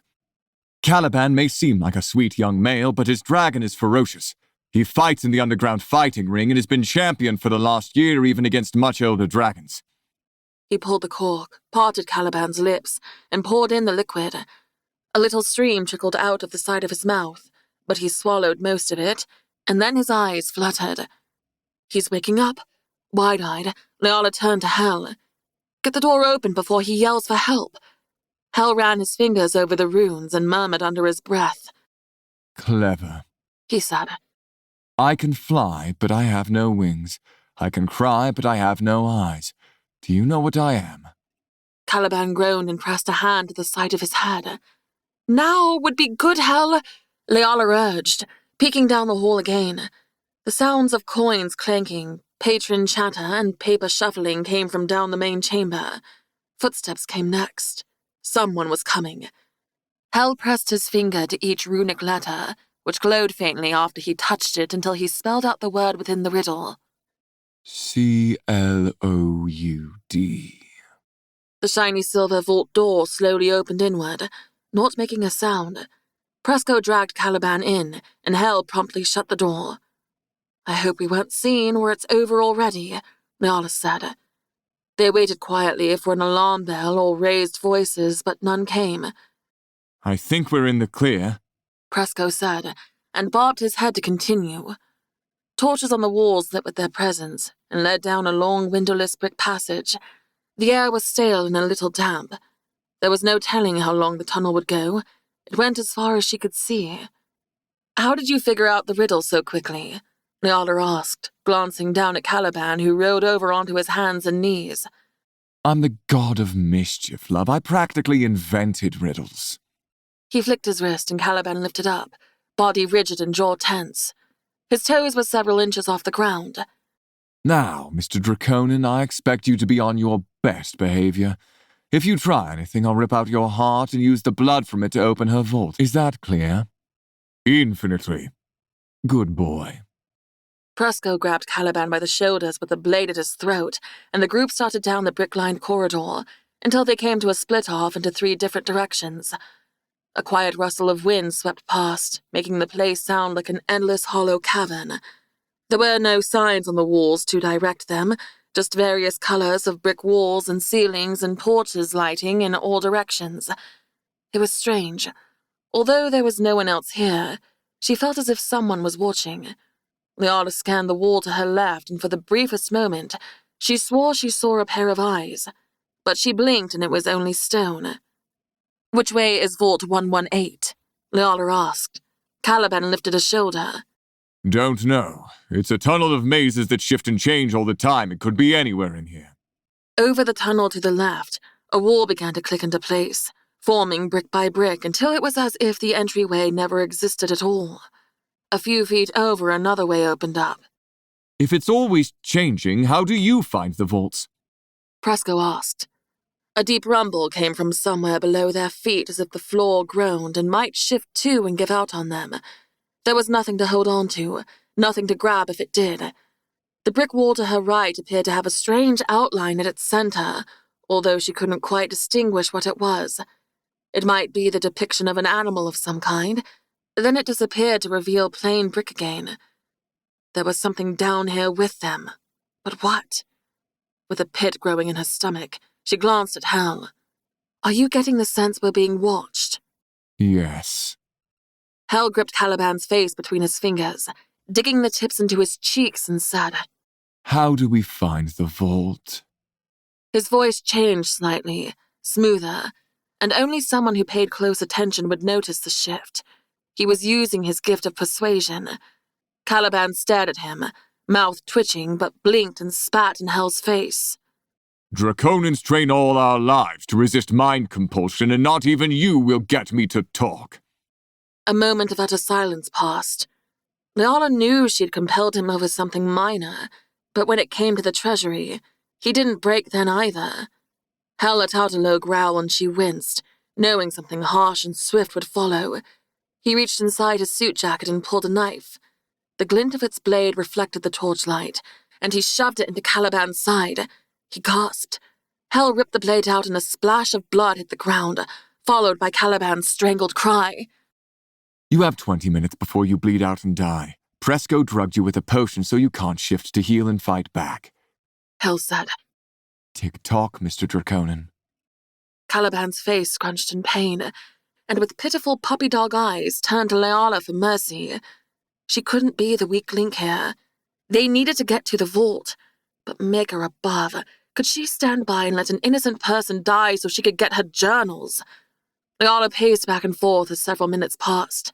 Caliban was white as a sheet, and sweat beaded on his brow. The air filled with the coppery odor of the blood pooled at his feet. Hal was rigid, staring up at the ceiling and along the cracks in the walls. The tick of Presco clicking his fingernails together was loud in the quiet space. Claustrophobia began to make everything seem darker and the air thinner. The way they'd originally came closed off, leaving her with the feeling of being trapped. You don't look so good. Hal said, finally breaking the silence. Are you willing to die for this? Yes. He groaned. I'd rather die with honor than be the one who let my family down. I'd always be remembered as the Draconan who was weak enough to let the treasury be breached. You have a long life ahead of you. Hal crooned. Many maidens to love, adventures to take, a name to make for yourself. None of that will happen if you don't take us to the vault. You'll be in the favor of two of the most powerful gods in all the realms. No one even needs to know we were there. This was good. A better direction than threats. Leala stepped in front of Caliban and gently touched his forearm. Caliban, you know my story. Look, if Hal and I can move on from the past, and trust me, it hasn't been easy, then so can the dragons. I fought beside you against the other gods when they invaded. You know I was taken by the council, and they murdered me. What you don't know is that they've done it again and again and again. I am on my 4th life. I don't know how many more I'll get. Please, I need to get inside my vault. I need to fight back against them. I won't even take everything. I just need one thing, that's all. Blood dribbled out of the corner of his mouth and a single tear slipped from his eye. If you're lying to me. I speak the truth. He gave one slow nod and attempted to push off the wall and fell back, slinking to the floor. Leala crouched down in front of him and lifted her chin to Hal. Heal him. Not until he holds up his end of the deal. He'll die before we get there. Hal grabbed him by the arm, jerked him to his feet, and slung his arm over his shoulder. He'll make it. More motivation to get there faster. Now which way is it? With his hand pressed firmly over his wound, Caliban leaned heavily into Hal but nodded down the tunnel straight ahead. Dragging him forward, Hal started off. Caliban's toes scraped unsteadily on the ground as he struggled to keep pace. Presco was all she had to say for him to catch up to Caliban's other side and put the young dragon's arm around his shoulder, bearing most of his weight. Stay close. Caliban croaked over his shoulder. The maze can sense when someone doesn't belong. It will try to separate us. The passageway ahead abruptly closed into a wall, and two pathways on either side opened with torches lining down as far as she could see. Another breeze carried with it the smell of something foul. Which way? Health snapped. Caliban inhaled and looked back and forth between the two. After a moment, he said, I'm not sure. Get sure. Hell's eyes turned menacing, and he gripped his arm tighter. The maze is built on the intention of the one given permission to enter, and the maze shows them the way. It must sense I am under threat. It's not revealing the way to me. The groaning noise happened again. Not of the shifting of bricks, but something other. A beast. Was there a dragon down here to guard the treasure? The knots in her gut intensified. They could get trapped here in an endless maze spelled to keep them lost with a beast hunting them. How is the way revealed? Hell demanded, getting in Caliban's face. Caliban's jaw muscles twitched, but he said, It's a scent that only a Draconin can detect. Heal him right now, Leala snapped, before we get stuck down here forever. The two paths ahead closed off, the torches died out, and suddenly there was nothing but four walls and darkness. This is not good. A white orb lit up the space, floating above Hell's palm.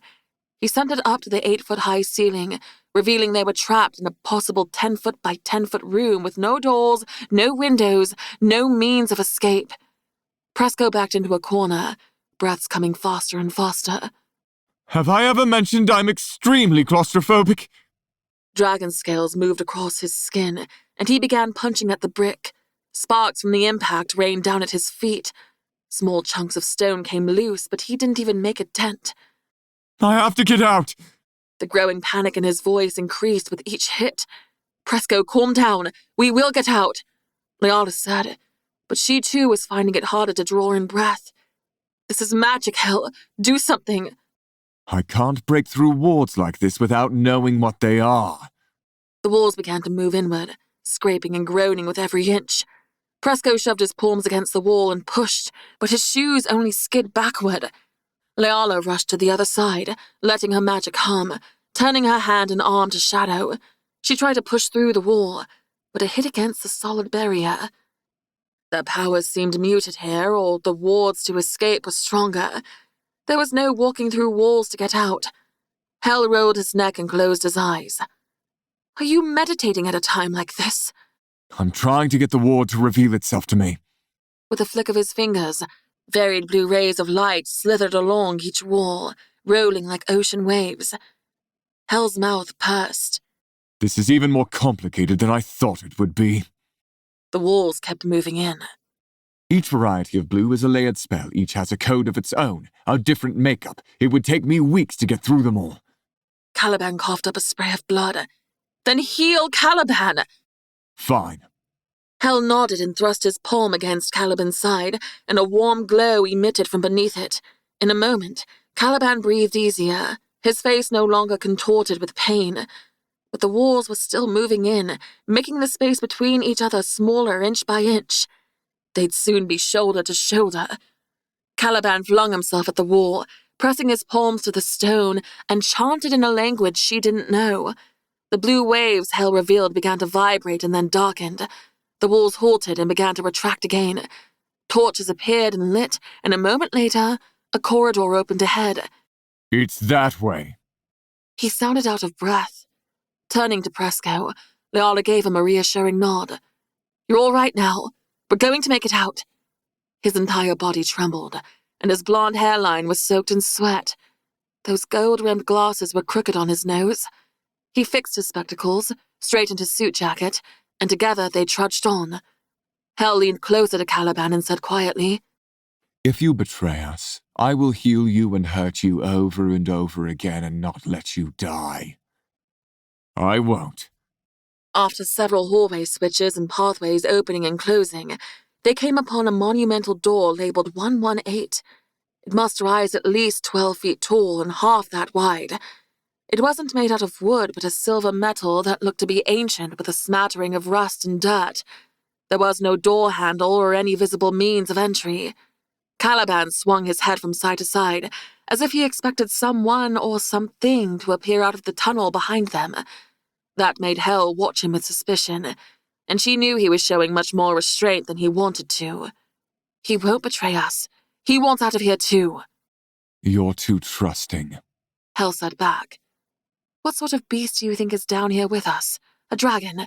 But it wouldn't fit. These tunnels are 8 feet tall at most. Don't think these walls can't expand the same as they can close in. And it seems likely given this is a treasury owned by dragons. He glanced over his shoulder. If I tell you to run, you run. I won't leave you. He held up a finger and his eyes flared. You'll do what you need to do. I'll get out. Don't worry about me. We're waiting, Caliban. Hel snapped. Don't make me torture you. I'll do it with a smile. Caliban sneered at him, then pressed his first finger against his canine until blood welled up. Then he smeared a thin line of blood across the metal surface and said, Caliban Draconin. The offering absorbed until there wasn't a trace of it, and the door lifted upward, retracting into the ceiling. You first, Hel said, shoving him in the back, forcing Caliban to step across the threshold, and the others followed. Presco, keep hold of him while we search for the journals. We don't need him stepping out and locking us in here. Presco gripped his arm and held him close to his side. Got him. Chests of various sizes looked to be tossed in here without care. Some were open with clothes or diverse decor spilled across the floor. Broken glass from pottery crunched under her shoes.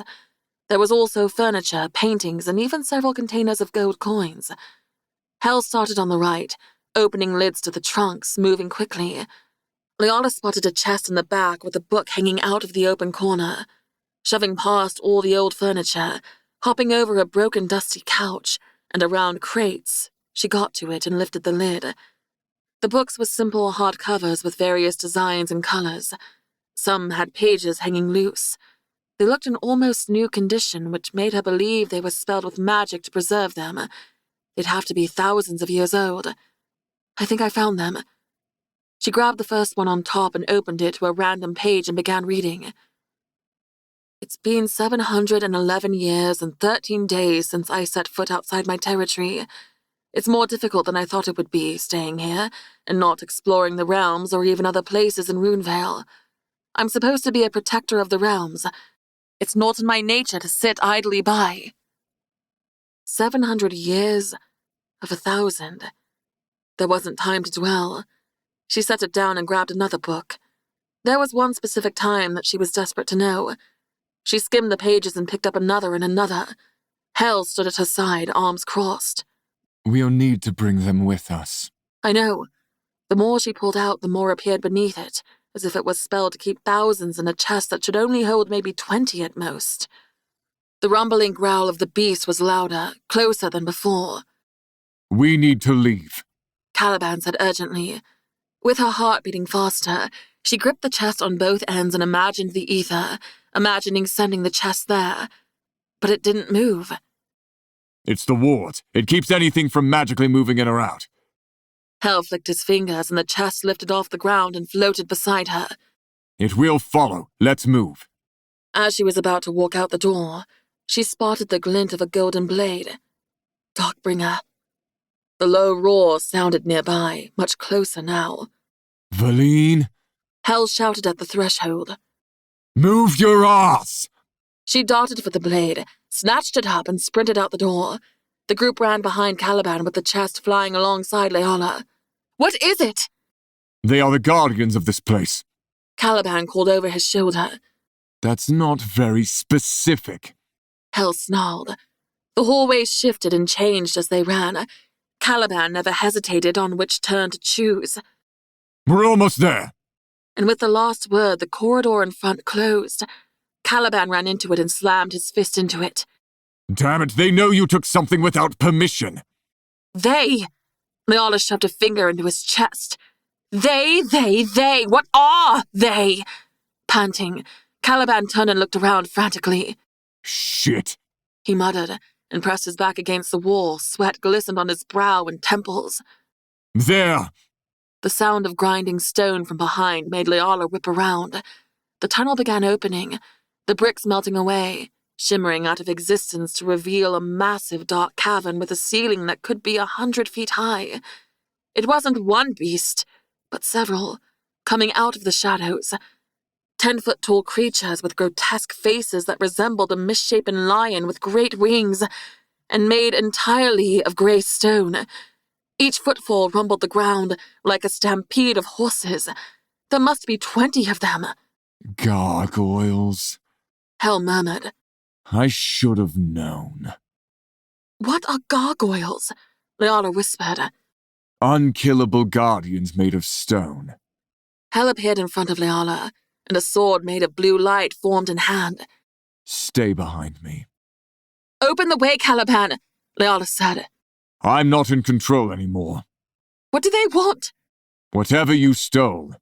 She backed up slowly, gripping Darkbringer tighter. No, the chest and contents are mine. The sword is mine. Can't you tell them they're not stolen? They were 15 yards away now and closing in slowly. The gargoyles were slow. That was about the only advantage they'd have over them. And are you saying they can control the tunnels? Caliban moved his hands along the black cavern wall. Hell's orb was the only thing giving off light, but it was bright enough to see the monsters and that there was no way out.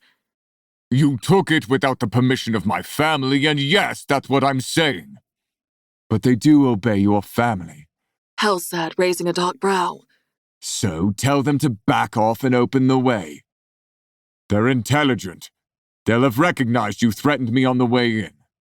The eyes she saw, the outline in the bricks. They'd been watching the entire time. 10 yards away now. The slow stomps of their wide stone feet shook bits of rock and stalagmites loose from the rounded cavern above.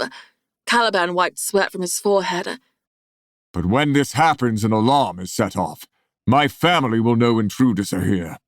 He swore. And that I led you down here if we don't get out. The first gargoyle reached Hell, bringing its massive stone sword up high. Hell swung his own weapon and sliced the creature's arm clean off. It hit the ground with a crack and broke in two. Hell leaned back, brows pulled down in confusion as the stone arm grew back and the sword came next. Well, fuck. Hell said, backing up a step, then two. The gargoyle towered over him by 3 feet and was twice his size. Maybe I'll go for the head. Hell's white wings materialized, and he lifted off the ground and smashed his sword through its head. It crumbled, and a new one appeared moments later. The other stone monsters were close now. Leala dashed forward and hacked at a gargoyle leg while Hell fought off another. Presco half-shifted.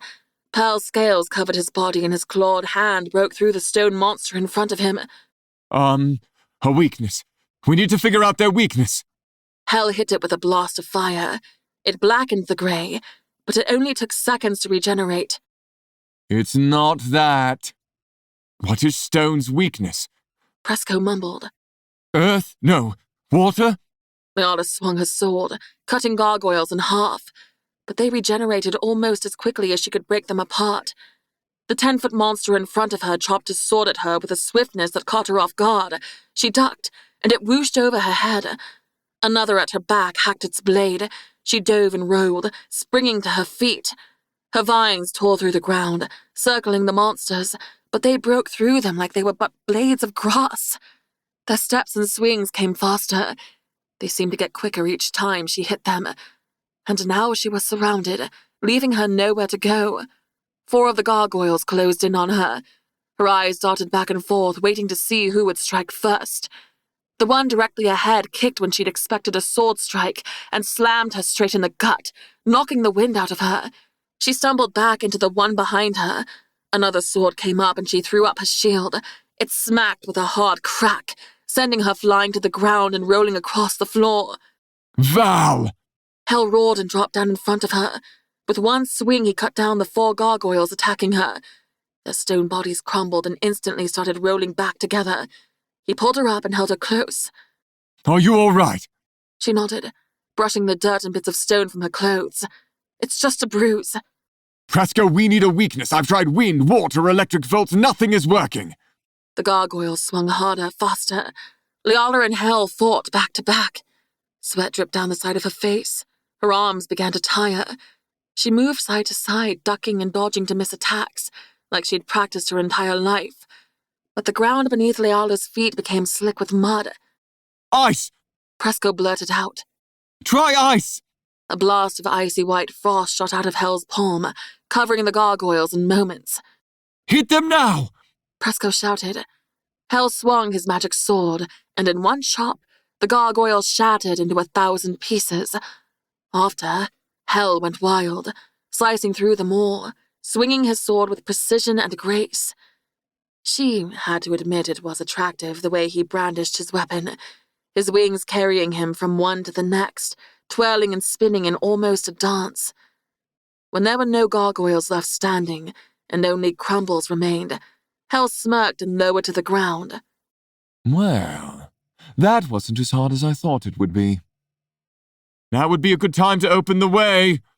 Presco shouted, and Caliban, who hadn't moved once from his spot on the wall to help. The small frozen shards of the gargoyles began to roll and come together. That wasn't the end. They're reforming again. Hell stood on the other side of the cavern, opposite of them, having just cut through every gargoyle in here. She didn't like him so far away. The first gargoyle rolled together in front of her, and before its head even came back on, its huge arm backhanded her and crushed her into the wall. The back of her skull hit hard, and darkness flitted across her vision. That hurt! She snarled and struggled to stand up. She couldn't stay down. They'd keep coming. Warm wetness trickled down the back of her neck. She touched it, and her hand came away bloodied. I'm bleeding. Shit, I'm bleeding. Presco was suddenly swarmed by them, swinging his clawed hands while taking hits. Hell appeared in front of her and scooped her up around the middle, and they rose high and hovered above the gargoyles. It seems they truly cannot be killed. Hell said in her mind. He touched the back of her head, and the warmth of his magic began to heal her. If there's no way out, Hell, what can we do? She gripped the collar of his suit and swung her other arm around his neck. We can't die down here. I'll think of something.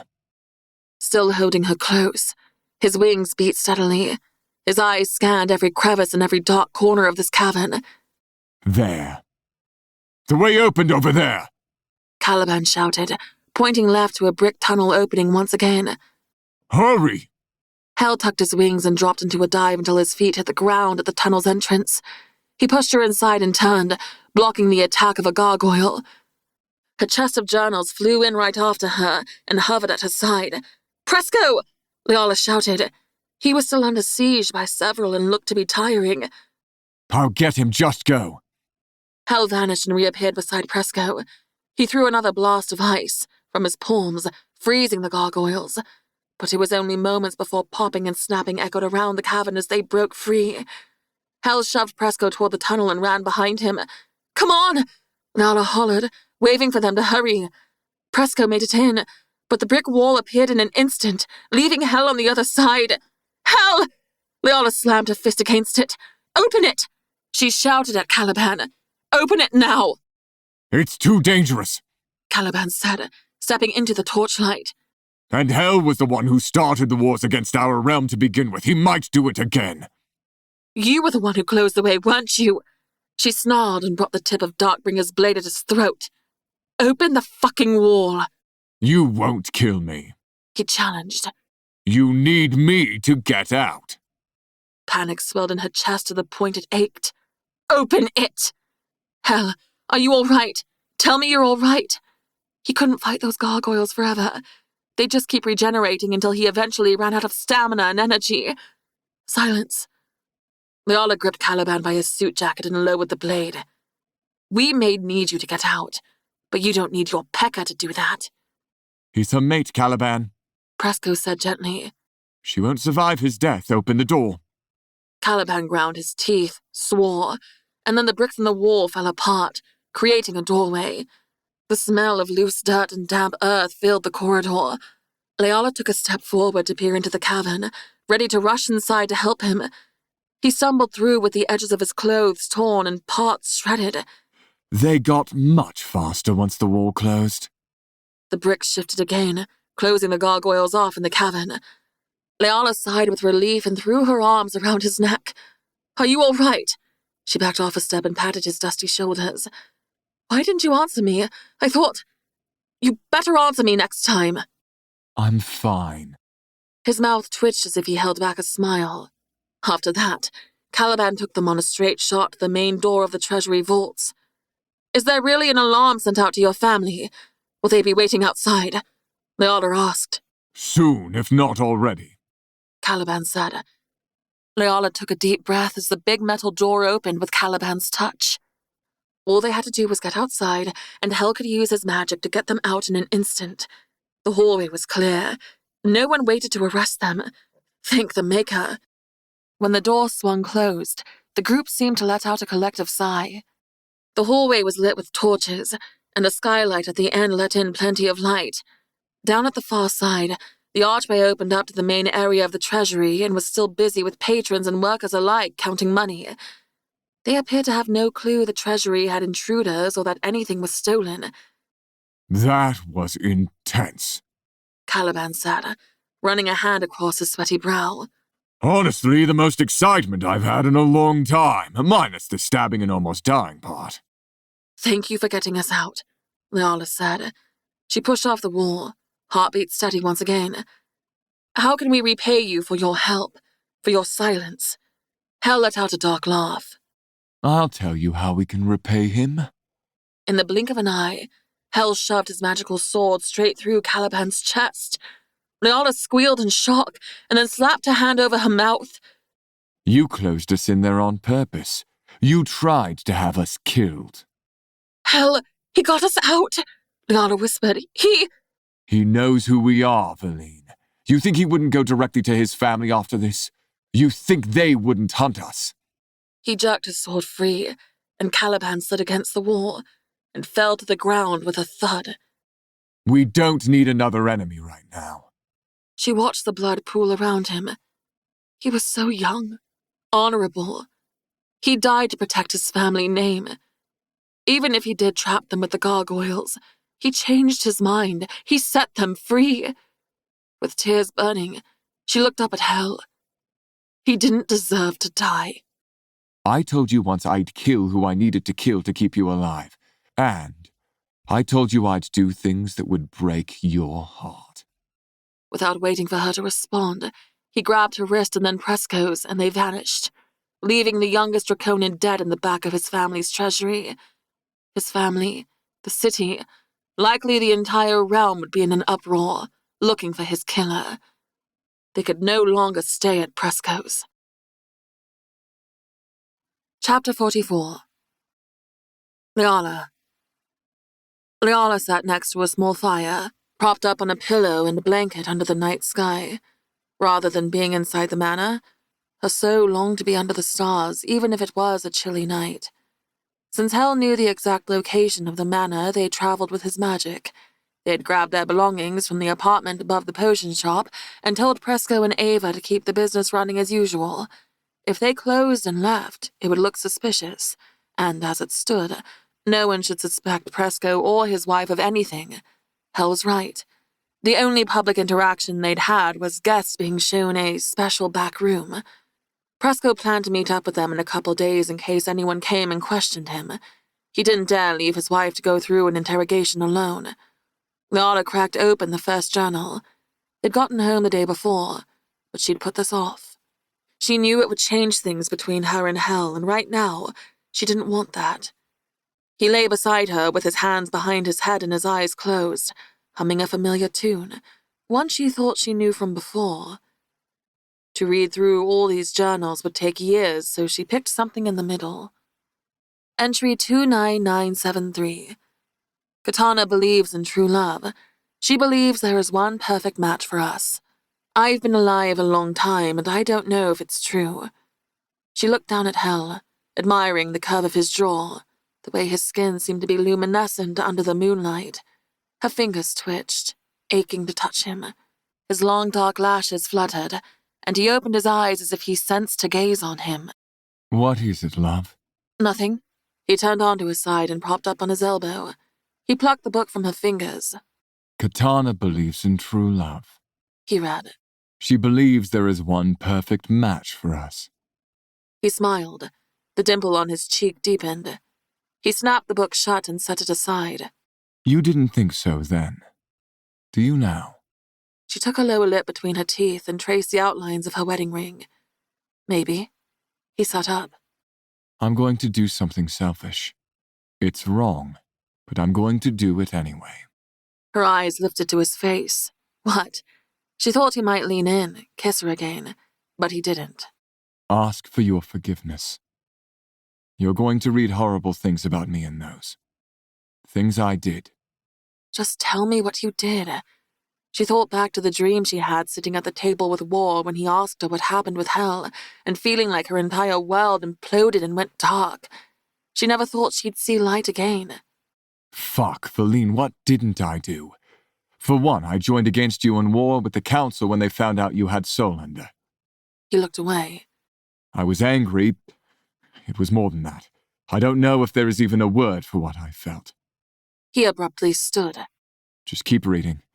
I'm going to make us something to eat. All right, Hell. She watched him walk back inside the manor and already wanted to forgive him. So she read through her journals, sparking memories that made her laugh. Reading about time spent with her sister made her remember how much she loved her, and then hours later, getting to her sister's murder brought it all back. Standing beside her lifeless body, holding her limp hand. Even in death, Katana was the most radiant and beautiful of the goddesses. She slammed the journal shut and broke down sobbing like it happened all over again. Tears poured down her face and she curled up on the blanket, wishing she could go back and see her one more time. She remembered not crying or thinking about Katana for years, and then one day something would remind her, and she'd be sobbing like now. Hell appeared at her side. He didn't ask. He just scooped her into his arms and carried her inside. He laid her on her bed and kissed her forehead. I miss her, she whispered. I know. He said. He left a plate of fruit and his delicious scones and her chest of journals. She read about meeting Hell for the first time, and the memory of it made her stomach flip. The first time seeing him was like the world stopped for a moment. Then she couldn't figure out why. She'd seen many beautiful males, but there was something different about this one. Something more. She read most of the night, and with each passage she felt a little more like the goddess inside. The next 3 days she spent reading in her room, only stopping to train and eat meals with Hell. Presco showed up and said that he'd been questioned, as had everyone who attended the opera, and then cleared. Hell and Leala's pictures went up all over the city on wanted for questioning posters. The authorities didn't know if they were involved, but the Draconians found it suspicious they came to town and left as soon as Caliban died. It wouldn't be too long before word traveled to the small town they resided in. Her heart ached thinking about how comfortable she'd gotten here, and that they wouldn't be able to stay much longer. But neither of them rushed her to read faster, and they didn't ask about what she remembered, even if every time she re-emerged from her room, Hell looked both hopeful and yet terrified. But all that she'd read only made her grow fonder of him, made her heart long to be near him. She found herself wishing he was in bed beside her each night, but he stayed in his own room. Sitting in bed with her back against the headboard and her legs crossed, Leona opened a new journal. Water drops smeared some of the ink. Not just water drops, she realized. Teardrops. Gulping, she started at the top of the page. It's with a heavy heart that I write this. I still sometimes think it's a nightmare I'll wake from, and then the morning comes and there's still a hole in my chest, throbbing and yet empty. I haven't eaten in 3 days. War was kind enough to bring me here to his home in Rivengard, and I fear what the consequences may be for him. But I needed time to think. I found Hell in bed with Violet, but that wasn't even the worst of it. With a gasp, Leala looked up from the page, and then, like she'd been slapped with her journal, the memory flooded in. Feline stepped out of the bathtub. The water cooled enough to tell her she'd spent plenty of time there. After combing through her hair and changing into her nightgown, she started down the hall at House of Magic. toward her bedroom. The torches provided a dim light to lead her way and enough to spot her door was cracked open, allowing whispers to slip through it. Brows tugging down, she paused outside, peering inside. Hal sat on the bed with Violet standing between his thighs.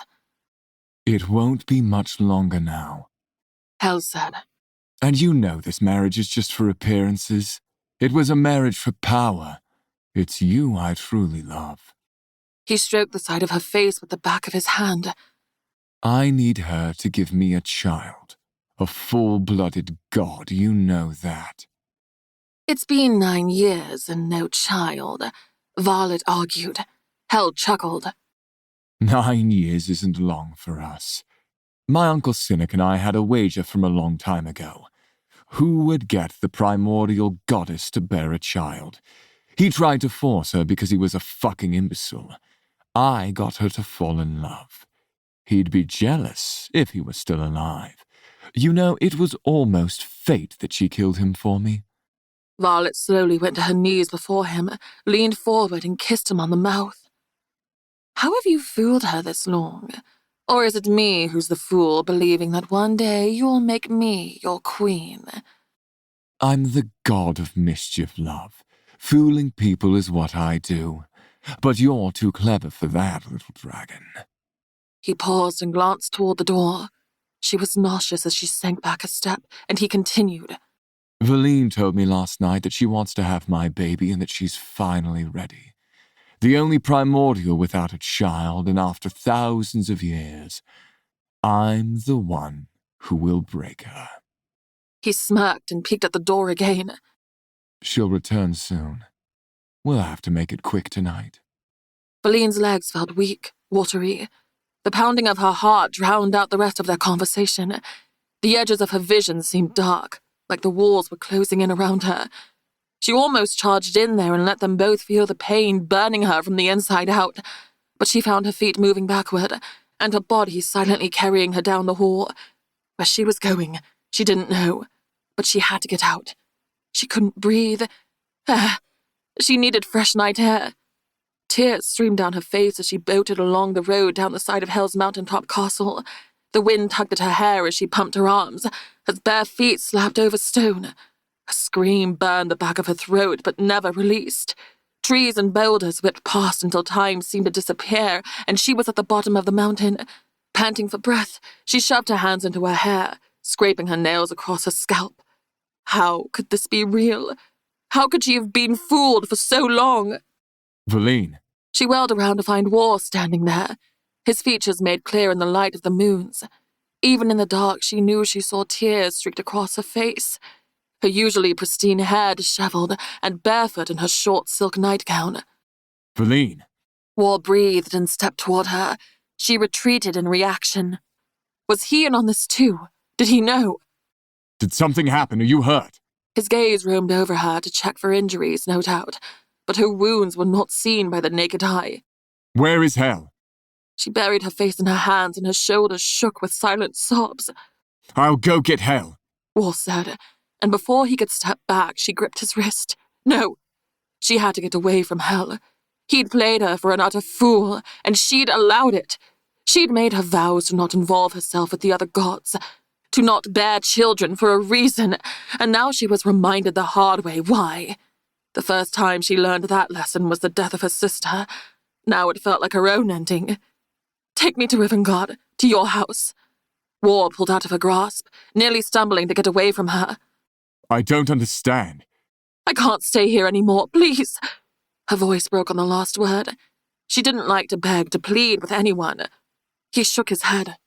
I can't do that. You're my friend, War, she said. I won't stay long, just until I figure things out.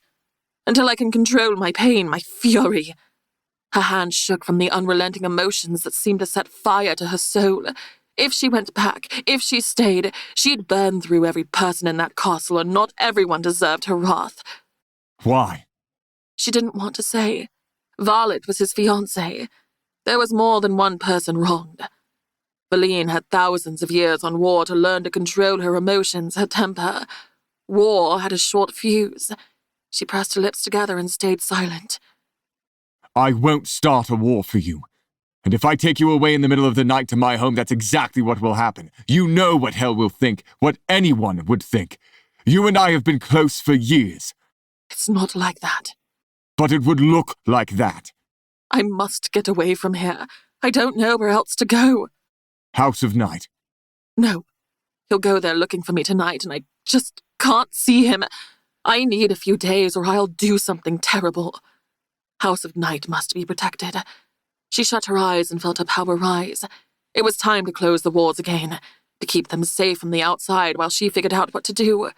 Using the strength of the moon, she pictured the shimmering wall forming, locking in her territory, separating the land from Hell's, from the rest of Runevale once again. The hairs on her arms rose, her skin prickled as the magic set into place. As long as the moons hung in the sky, the wards would hold. But with their marriage bond, he'd be able to go through. Her blood from the ceremony ran through his veins. It would take time to lock him out. I don't understand. War said. Did he hurt you? She swallowed the lump in her throat and tears streamed down her cheeks. Fury and sadness warred inside, and her chest felt like it was splitting open. More than I could ever say. He ruined me. Those words shattered her composure, and her knees gave way and cracked against the stone road. War crouched down before her and lifted her chin. You are the goddess of night. No one ruins you. He didn't ask why, or push her for answers. He just scooped her up off the ground and brought her to his home. 2 days later, Hell barged into War's house. The door crashed against the wall with a crack. From the second-level bedroom, Valine stood in the doorway, trying to calm the rush coursing through her. She knew she'd have to face him at some point. He'd spoken to her through their bond, wondering why he couldn't find her, why the people were in an uproar about the ward blocking the night territory. Some of her people were locked out, and some of his locked in. She wouldn't answer. He begged her to tell him what was wrong. She shut him out. If seeing him with Violet, if hearing what he said was agonizing, this bond between them was torture. She couldn't be separated from him even in another realm. But someone must have seen her and War leave together, bringing him here. Where is she? Hell's voice was cool, even. From here, she could only see his black boots and legs, as well as War's. She doesn't want to see you. Did you really think you could come into my house and take my fucking wife? Where is she? I didn't take her. She left you. Bullshit. What did you tell her? I know you've had feelings for her. I can see the lust in your eyes when you look at her. You know why. Don't act like you didn't do this to yourself. Valine. Hell shouted. Valine, come talk to me. Tears trickled down her face. War groaned. Remember when you said I don't fall in love, War? I want bragging rights. Didn't you even have a wager at some point? Well, she finally figured it out. Silence. Hell's boots shuffled back a couple steps. She imagined they stared at one another. The truth of another time Valine hadn't been privy to. More silence, until War said, You're just like Cynic. That's not true. Did you tell her that? I didn't have to. Valine! Hell shouted. I may have said those things, but that was before I knew you. Before I loved you. I was a fool, all right. You mean more to me than anything in any world. Please come home. At least talk to me. She wished she could believe him.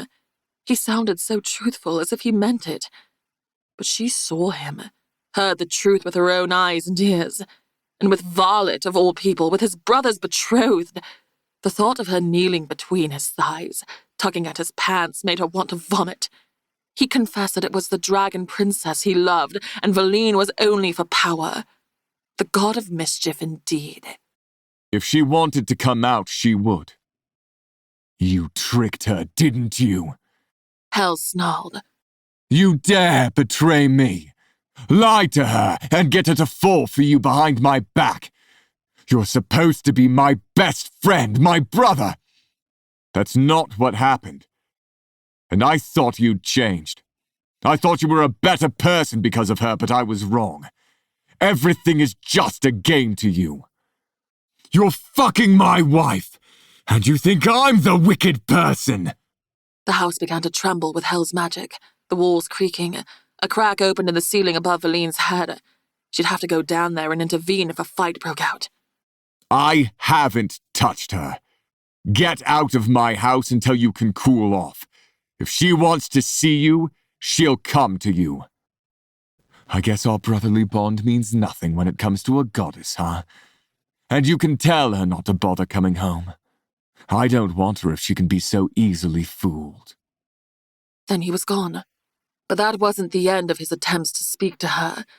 His voice entered her mind, asking her to talk to him. But she wouldn't.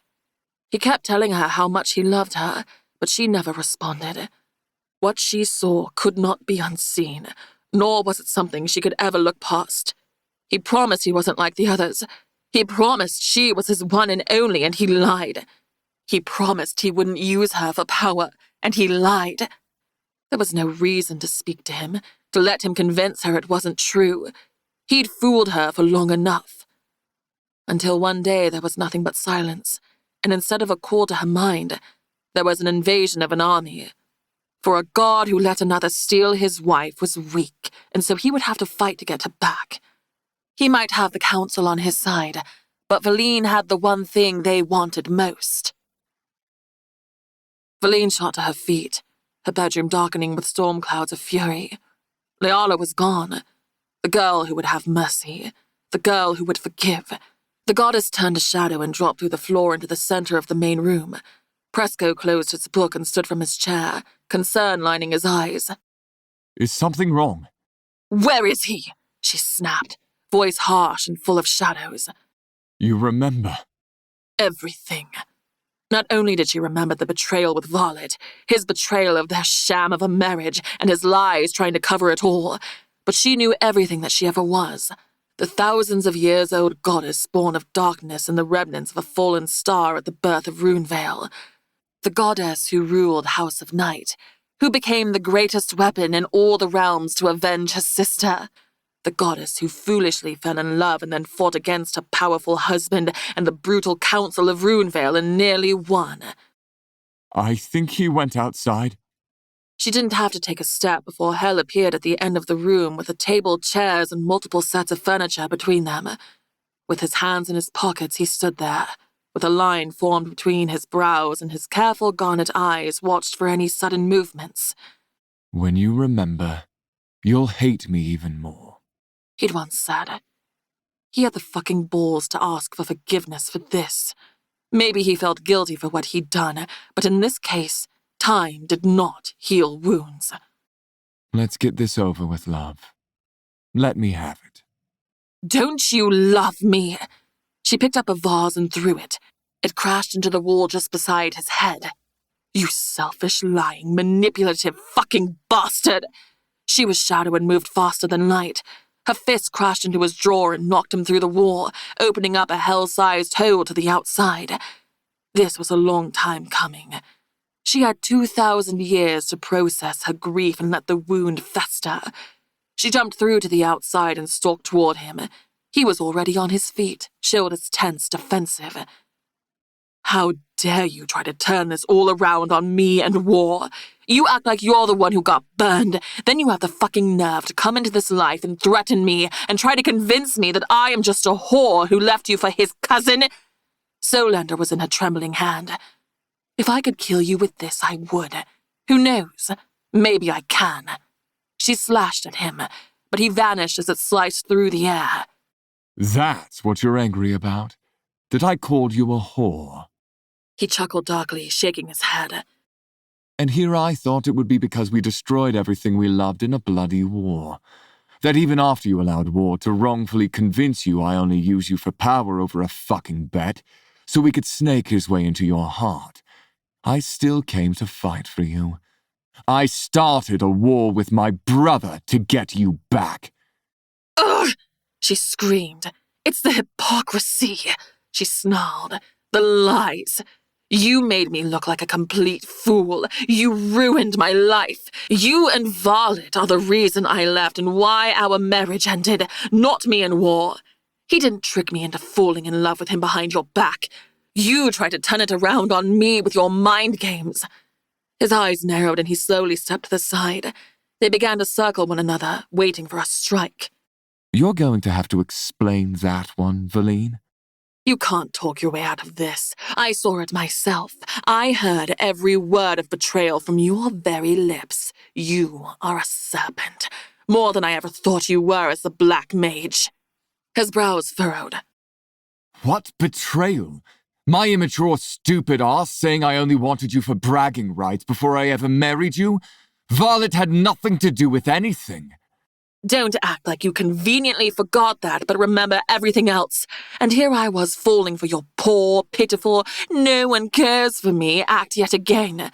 The sad orphan who was abandoned by his mother and doesn't even know who his father is. With your deceit, I'm more than certain you're half demon. You are my greatest mistake. I gave you my whole heart and you deceived me. Tears of fury and anguish slid down her cheeks.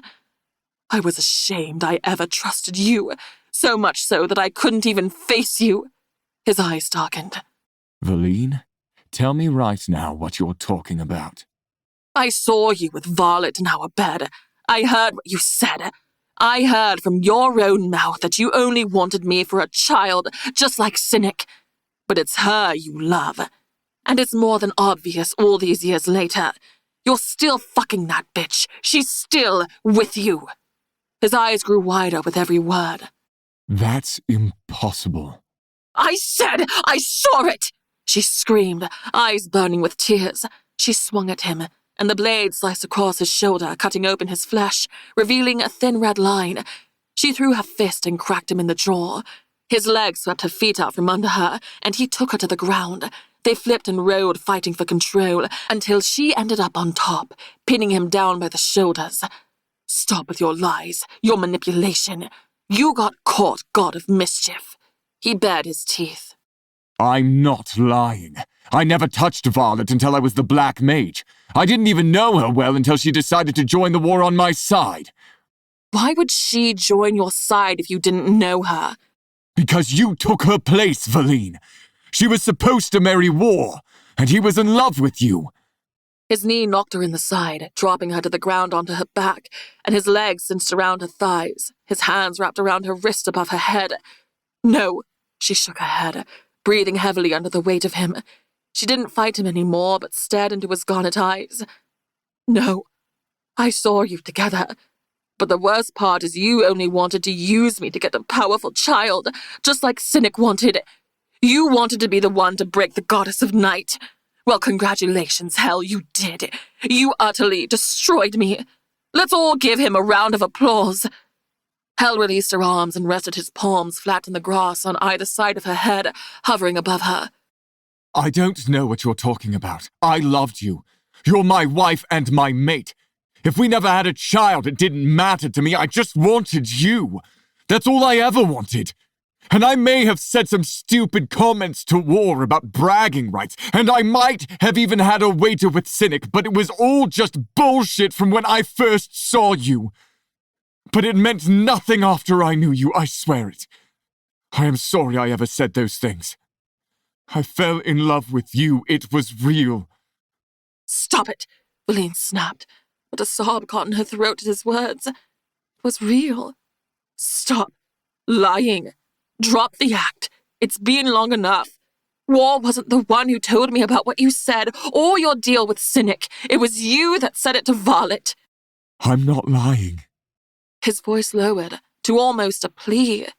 I never said those things to her. I didn't sleep with her or even give her more than a single glance. She was just War's fiancée. We weren't even friends. Her elbow slammed into his left arm, collapsing him, and then she thrust her hips and dumped him over to regain the top position. I'm going back to Adelon, back to War. He needs to know he's with a cheating manipulator, and he doesn't need to feel guilty about betraying his cousin because it was the other way around. I don't know what you two have planned, but it's over. She moved to get up, and he vanished from beneath her and stood in the way of the manor. You're not leaving until this discussion is over. Get out of my way, she snarled, low and venomous. Hit me. He held out his arms, leaving his body and face open for assault. Hit me, stab me, do whatever you want until you can speak to me with a clear head. I can take it. I deserve it, but not for that reason. Her fist opened and closed at her side, and she ground her teeth, tucking away Solander. You make me crazy. I'm not letting you leave this time. I don't care how long we have to fight. You know, I never even slept with war back then. Not even once. Not until I was reborn as Ayala. I wouldn't even care if you did at this point. I need to know exactly what you saw and where. She took a deep breath, attempting to calm her coursing anger. At your castle in our bedroom. I had just gotten out of the bath, and while I stood in the hallway, I heard you talking. Her mind flashed to the scene of Violet knelt between his thighs, and she shook with rage. The sky darkened, not from storm clouds, but like the sunlight couldn't penetrate the realm, as if it fell from the sky. Hal glanced up briefly, and his jaw muscles twitched. The goddess of night saw him perfectly in the dark, saw everything, from the grass in his disheveled hair to the bead of blood at the corner of his mouth. After I saw and heard everything, I left. I couldn't stay. You hurt me too much. Hal lifted his palms in a way one might stave off a threatening animal. Feline, I know you're angry, but think about it. I don't believe war is capable of magic like this, but Violet is a master sorceress. Even back then she was gifted. She's unusually talented with magic. I know you think that is what you saw. But it never happened. I swear it. Light crept back in as if the damper on the sun lifted. What are you saying? I saw what I saw. I heard you. I believe you. I'm sure you did see that. But it wasn't me. Are you saying she made me see it? Created some sort of illusion? Only you are capable of something like that. Something good enough to trick me. Magic is detectable. I would have felt it. Feline scanned every inch of Hel's face, searching for the lie. But the god of mischief was notoriously hard to read. Any magical oath or even truth serum Presco could give him couldn't be trusted. Hel was too powerful and smart enough to outdo them. Zelphora, the goddess of truth, would be the only one to definitively see a truth from a lie.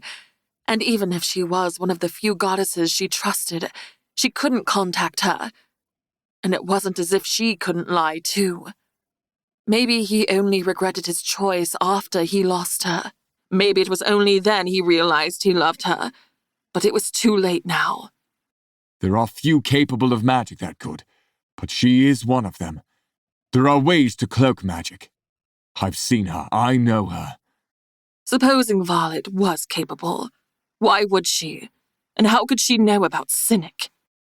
She was engaged to war. He knew all these things. He might have told her, thinking nothing of it. She was going to be his wife, and he must have told. He pressed his lips together. But why? I don't know. It makes no sense. She was a dragon princess poised to be the wife of a god. Feline narrowed her eyes. She wanted to believe him, and at the same time she didn't, because if it were true, that meant everything happened over an illusion, over one young dragon sorceress who had no business dealing with gods. And that illusion would have had to have been phenomenal.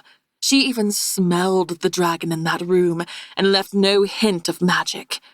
She knew things she shouldn't have, like Feline's insecurities about only being used as a vessel to create powerful heirs. How could she know that? Feline shoved her hands into her hair and began to pace. But Hel was deceptive, intelligent, and a master manipulator when he wanted to be. It would be easy for him to come up with a story like this to win her back.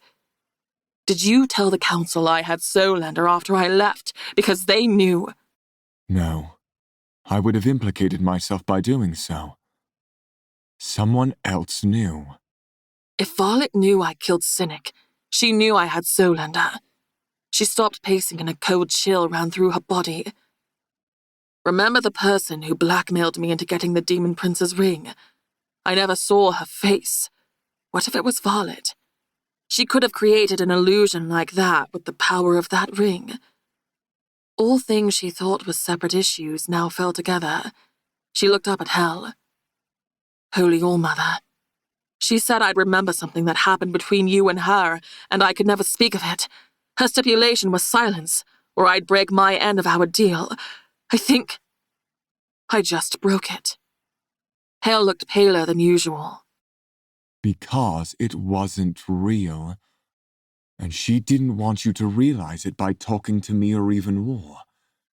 Do you think I'd have helped you get your journals if I'd had an affair with Violet and only used you? If I had a secret like that, and I even considered you knew, I'd have done everything to prevent you from finding this out. If I did that and was so desperate to get you back now, I would have burned those journals. And I probably would have killed Violet to keep her mouth shut. Well, that was certain to be true.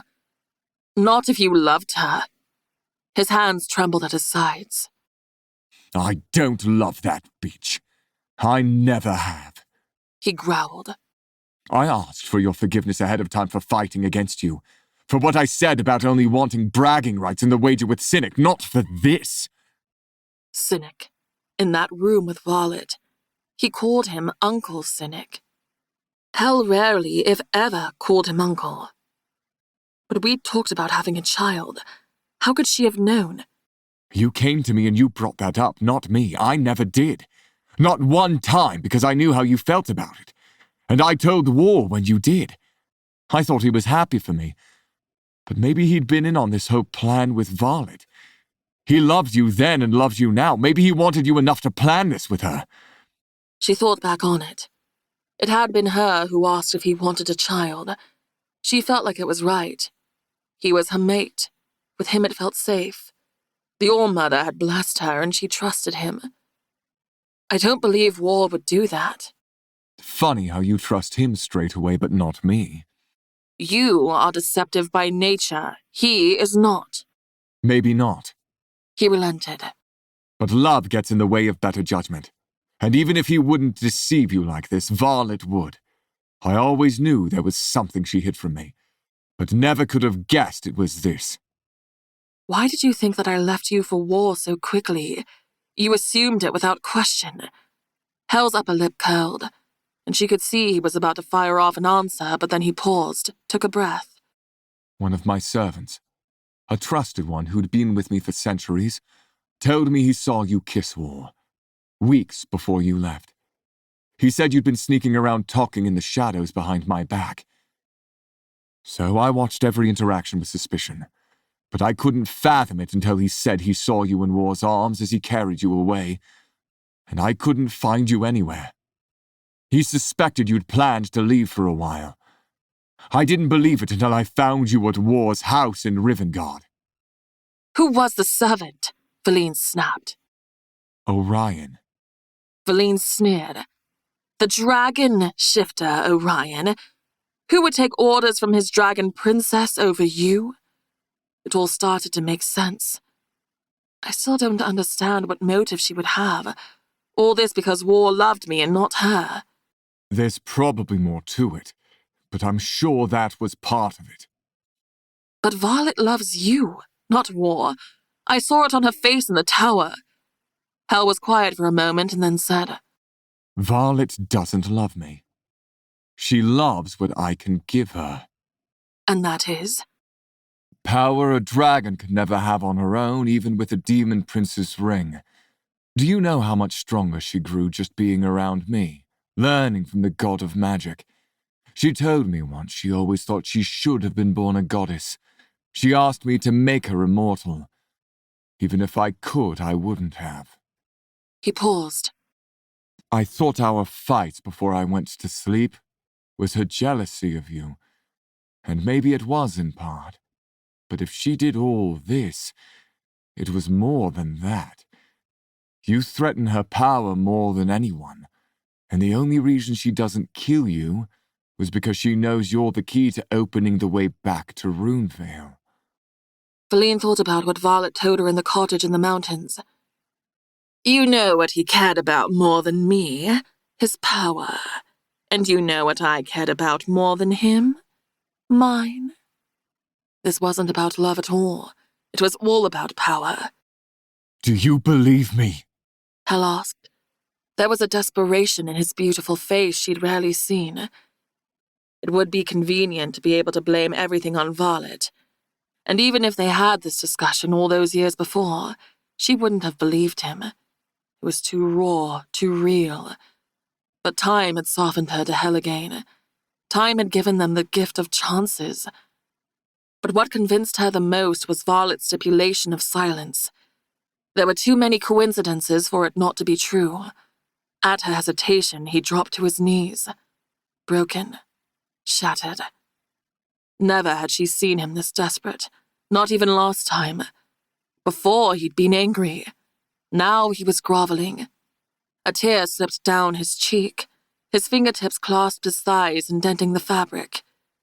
His face was a beautiful mess of anguish. I will beg. I will do anything you ask. After everything I've done, how I treated you, I know you shouldn't trust me, but I swear I didn't betray you. I have only ever loved you. I love you still. Stop. Her chin quivered. I'll drink any serum. I'll let you into my mind to hear my every thought. I will do anything to prove that never happened. Fuck, Feline, if you won't believe me, then just kill me. End me right now. I do believe you. Hal was in front of her, gripping her face between his palms. Longing and fear warred on his striking features. I don't care about anything that happened anymore. If this life has shown me anything at all, it's that you are the reason I breathe. I live in an eternal midnight, and you are my moon giving me light in darkness. I have no heart unless it's in your hands, Feline. Hal, she breathed. Let me finish. I am desperately sorry for everything I did to you in Adelon and before. I was wrong. And the truth is you shouldn't forgive me. You should despise me for the rest of forever. And I would rather burn in the agony of your hatred than feel nothing at all. But love me or hate me, I can never let you go. I won't. I will always fight for you. I never told you this. But the one time I prayed to the All-Mother for mercy to help me find warmth in my endless winter. The next day you came to my Uncle Balnir's party. She gave me you. Her chest throbbed, and tears spilled down her cheeks. It was hard, impossible not to give in to him right there, to press her lips to his and love him with every part of her body that had been denied her for so long. She did love him. Once the tormentor of her soul and now the possessor of it. Maybe through it all she never stopped loving him. Even if a dragon sorceress or wars or jealousies wanted to pull them apart, as fate had decided, their souls would always call for the other. Presco once told her that a soul match could be your best friend, someone you're drawn to, a person you felt you knew for a long time before you ever met. But a soulmate was a love match of two flames that sparked life into the other and burned with the eternal flame. That's what he was to her. A part of her still loved war, too. He'd been there for her when she believed hell had broken her all those years before. He had an easy smile and a warm heart. He carried her when she couldn't carry herself. He cared more about her than his own feelings, and he'd been patient, kind, and loving. He'd saved Leala from herself, even if the past few months they'd grown apart. She took a deep breath. I need time to think. Because you love him. Hal said. Val, he sent you away with me. You know he did that because he loves me. You never would have been so noble. But she thought back on it. He'd let her leave twice, and he didn't fight hard for her to stay. Once when she left to break their mate bond, and again with Hal. You're right. I wouldn't have. Not in a million fucking years would I have sent you away with him if the situation was reversed.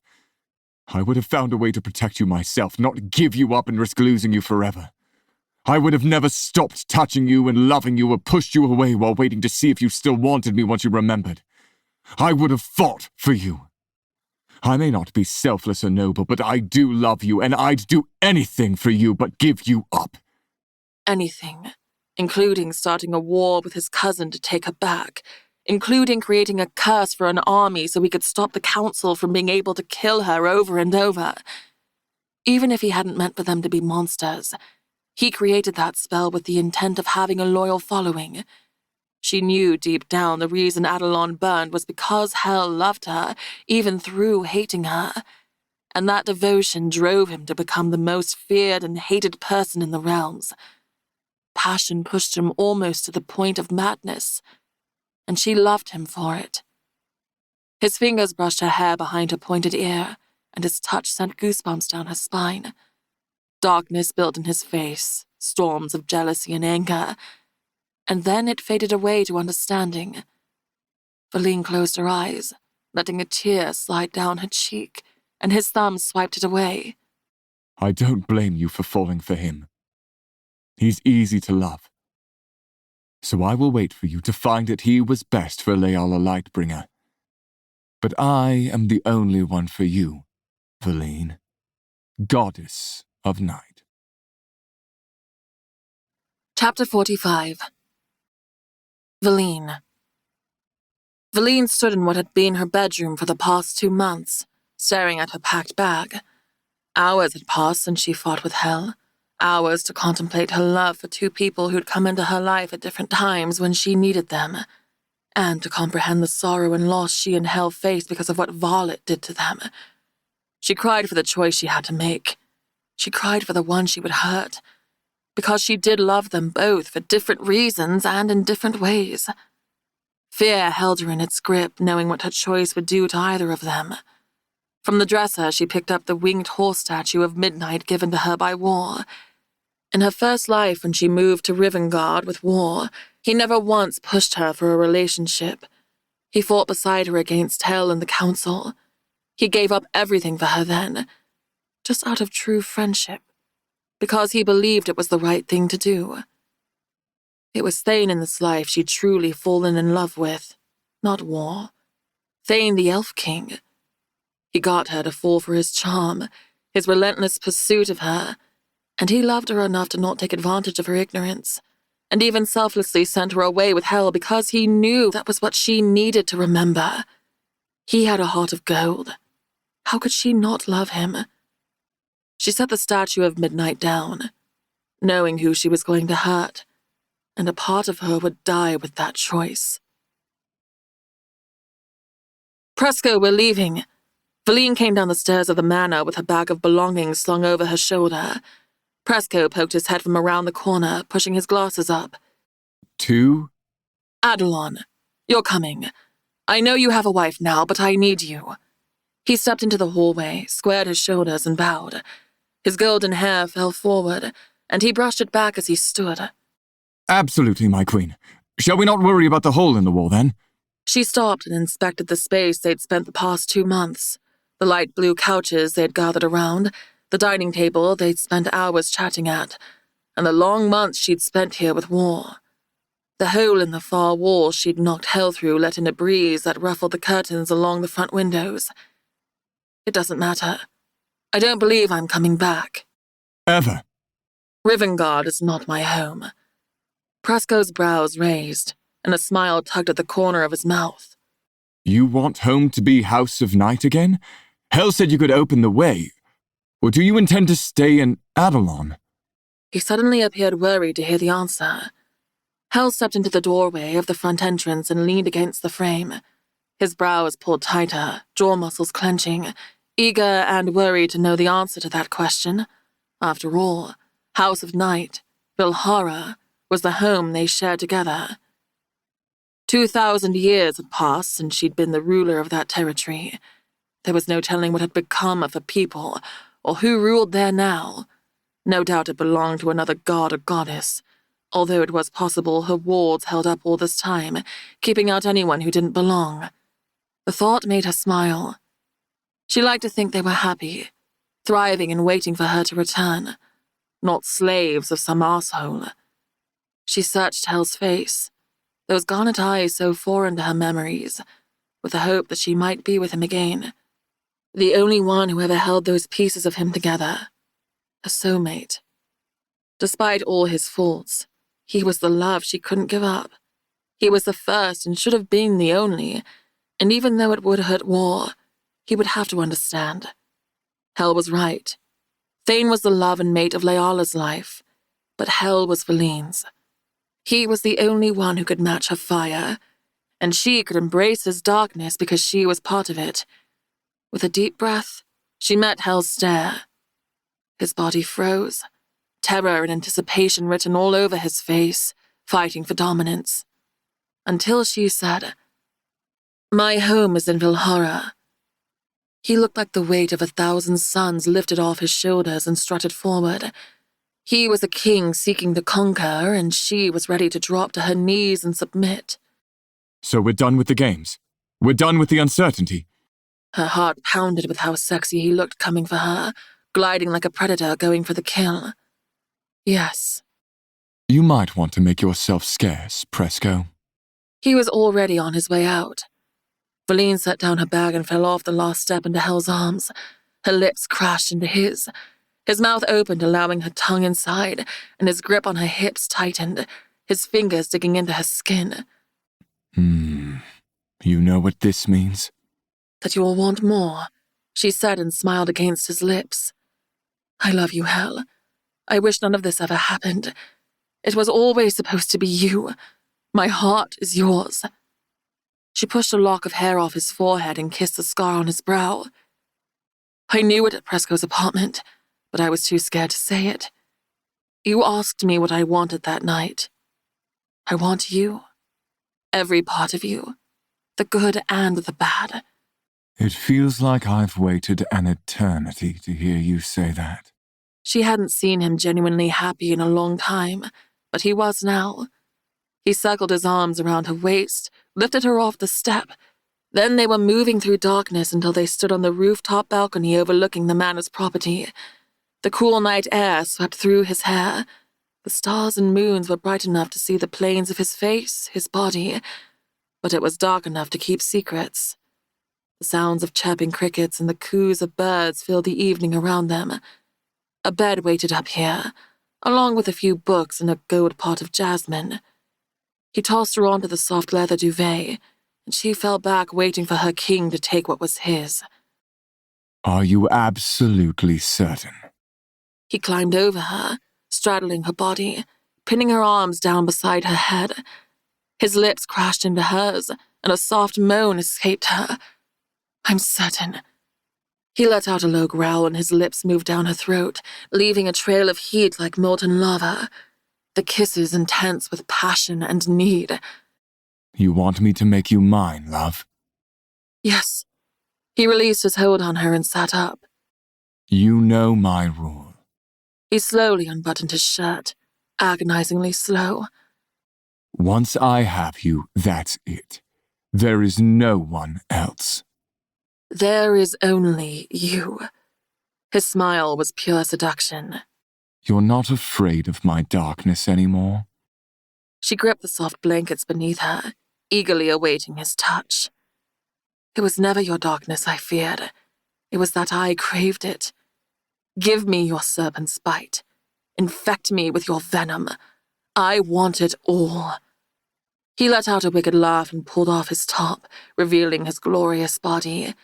His low-hanging pants revealed his V and his king tattoo, and she remembered achingly clearly how she used to trace those letters over and over, and what it did to him.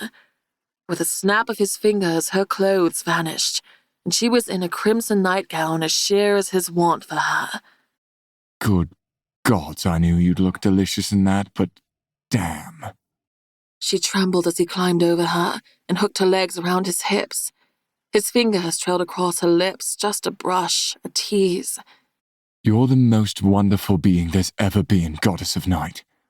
His light touch trailed down her throat and over to the lily mark on her arm. I have thought about this night for months now, and how I would do this if you gave in to me. Oh? Valine arched a brow and ran her fingers over the rune on his chest that resembled the outline of a thick black teardrop with 2 arcs through it. It was for healing others, one of his few selfless runes. Is that why you set up this spot out here? At first, it's where I came to escape when I couldn't stop thinking about you. When I wanted to come into your room and fuck you senseless. His warm lips met the spot below her ear. She gasped at the softness of it.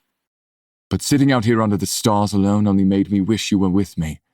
And I set out books you'd like, and your favorite color of blanket. Plum purple. He flicked his wrists, and lit candles appeared along the edges of the balcony. The smell of the jasmine drifted on the breeze, mixed with his delicious masculine scent. She pushed her fingers into his hair as his lips pressed on the swell of her breast. And did you touch yourself thinking of me while out here all alone? He'd once teased her about that. It was fun to taunt back. More than once. He admitted, and his hot breath brushed against her skin, sending tendrils of desire through her. And in your mind, did you have me on the bed, or perhaps against the railing over there? She arched into his kiss on her chest. Tell me. She felt his smile against her skin, and he lifted his head. His hands closed around her wrists like steel cuffs. Naughty girl. You're being impatient. I've waited a very long time for this. You'll wait and see.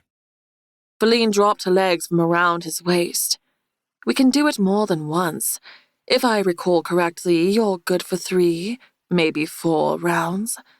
He chuckled and smashed his lips to hers. Restraint be damned. Because you're a greedy thing, always demanding more. On his knees, between her legs, he dragged his fingertips down her body, tearing through the red nightgown like it was soft paper. The cool breeze pebbled her skin, and she let out a strangled moan. Those hands of his left a trail like hot coals on her skin. You're even more stunning than I remembered. Look at you. She blushed, and his magic slithered up her legs, her thighs, and over her hips and belly like fingertips. His heavy-lidded eyes drank her in. You're everything I've ever dreamed of, and more. He lightly touched the top of her thigh, brushing his thumb over the rune mark that saved her from a pale one bite. A breath later, his mouth was on her belly, tongue dragging over salty skin. You taste like serenity. And you look as sinful as the underrealm. More kisses explored her body, her shoulders, her neck, her chest, and she ached for more. Then his tongue slid along her inner thigh, stopping just before the apex, and she whimpered, body trembling. Hell, don't stop. He lifted his head with a wicked grin. Tell me what you want. No more teasing, no more waiting. Show me why you're the god of mischief. All the playful banter faded for shadows and midnights. A soft pink ribbon snaked around her wrists, pulling her arms overhead, anchoring her to the mattress. He lifted her left leg and kissed the inside of her ankle. Where his lips met, a glimmering black kiss imprint was left tingling her skin with a pleasant sensation. The heat of the mouth lingered when he moved to the inside of her knee, leaving another mark, then the soft skin of her inner thigh like new, vibrant tattoos or his runes. Each imprint felt like his lips still remained, until it slowly seeped into her skin and vanished. That's new, she said, fascinated by it. Like I've said, I've had a long time to plan this. His hands and mouth roamed over her body, and he left those prints everywhere, marking her as his in that moment. They seemed to be illuminated under the moonlight. Oh, gods, she arched against his touch. That feels good. Across her belly, his fingertips slowly caressed her, and she found he wrote, "Mine." You've branded me, she said with a giggle. I almost wish it would stay. He smiled deviously and then said, I could arrange that, but for now I want to taste you. I want to hear you say my name. His tongue slid against her, and she closed her eyes, getting lost in bliss. That mouth of his was magic of its own. She melted into the sheets, gripping the ribbons, until he pulled away. Those noises. I can't hold back anymore. He breathed. Hold on to those ribbons, love. Her stomach fluttered with excitement and trepidation. His pants vanished. leaving him completely naked, and she bit her lower lip at the sight. He was every bit a god in every way. He lowered himself into her. Bare flesh met bare flesh, and they both sighed at the connection. At long last. He gave her only a moment to adjust to him, and then there was nothing gentle about the way he took her. It was need driving him, exactly what she desired. Valine, He moaned. I've needed you for so long. Fuck, you feel better than my memory could ever do justice. Her moans grew louder with each breath. His hands gripped hers, with their fingers intertwined. The bed frame creaked along with the trees and the breeze surrounding the property. I need to touch you. Let me touch you. She tugged against the silk ribbons holding her arms up. His body was perfection, and every muscle, all his luscious skin needed to be praised by her hands.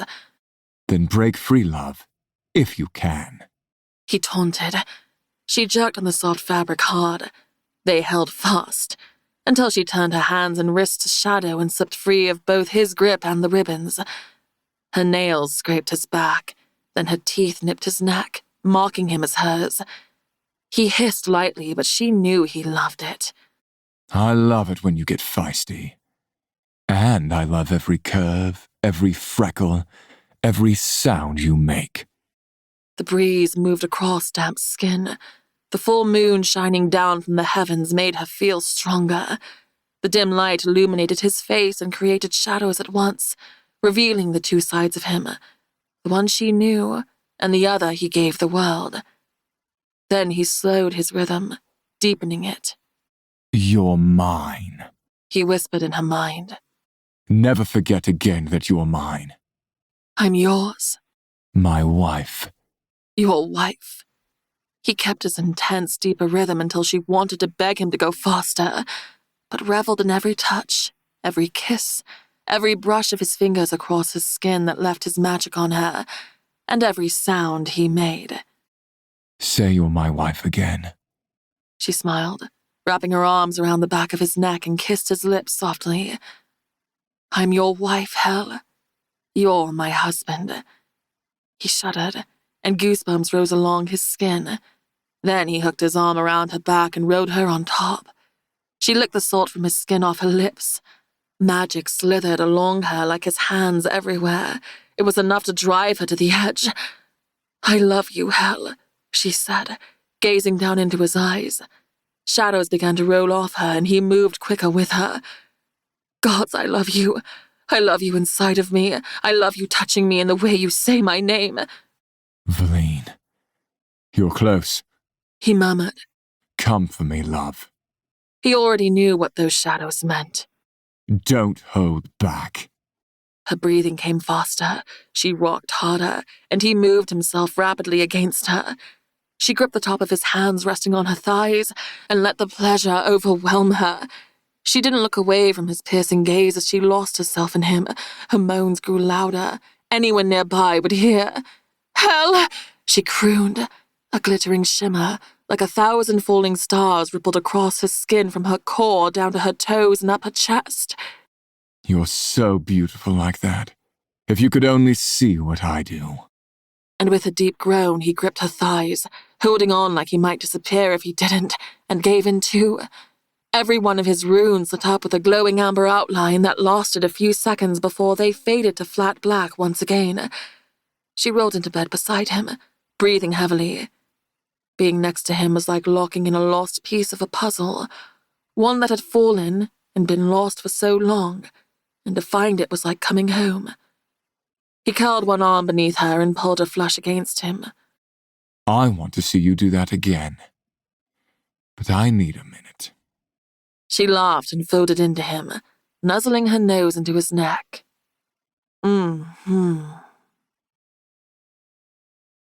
While she lay her head on his stomach, she lightly trailed her fingers over every tattoo and every rune on his torso.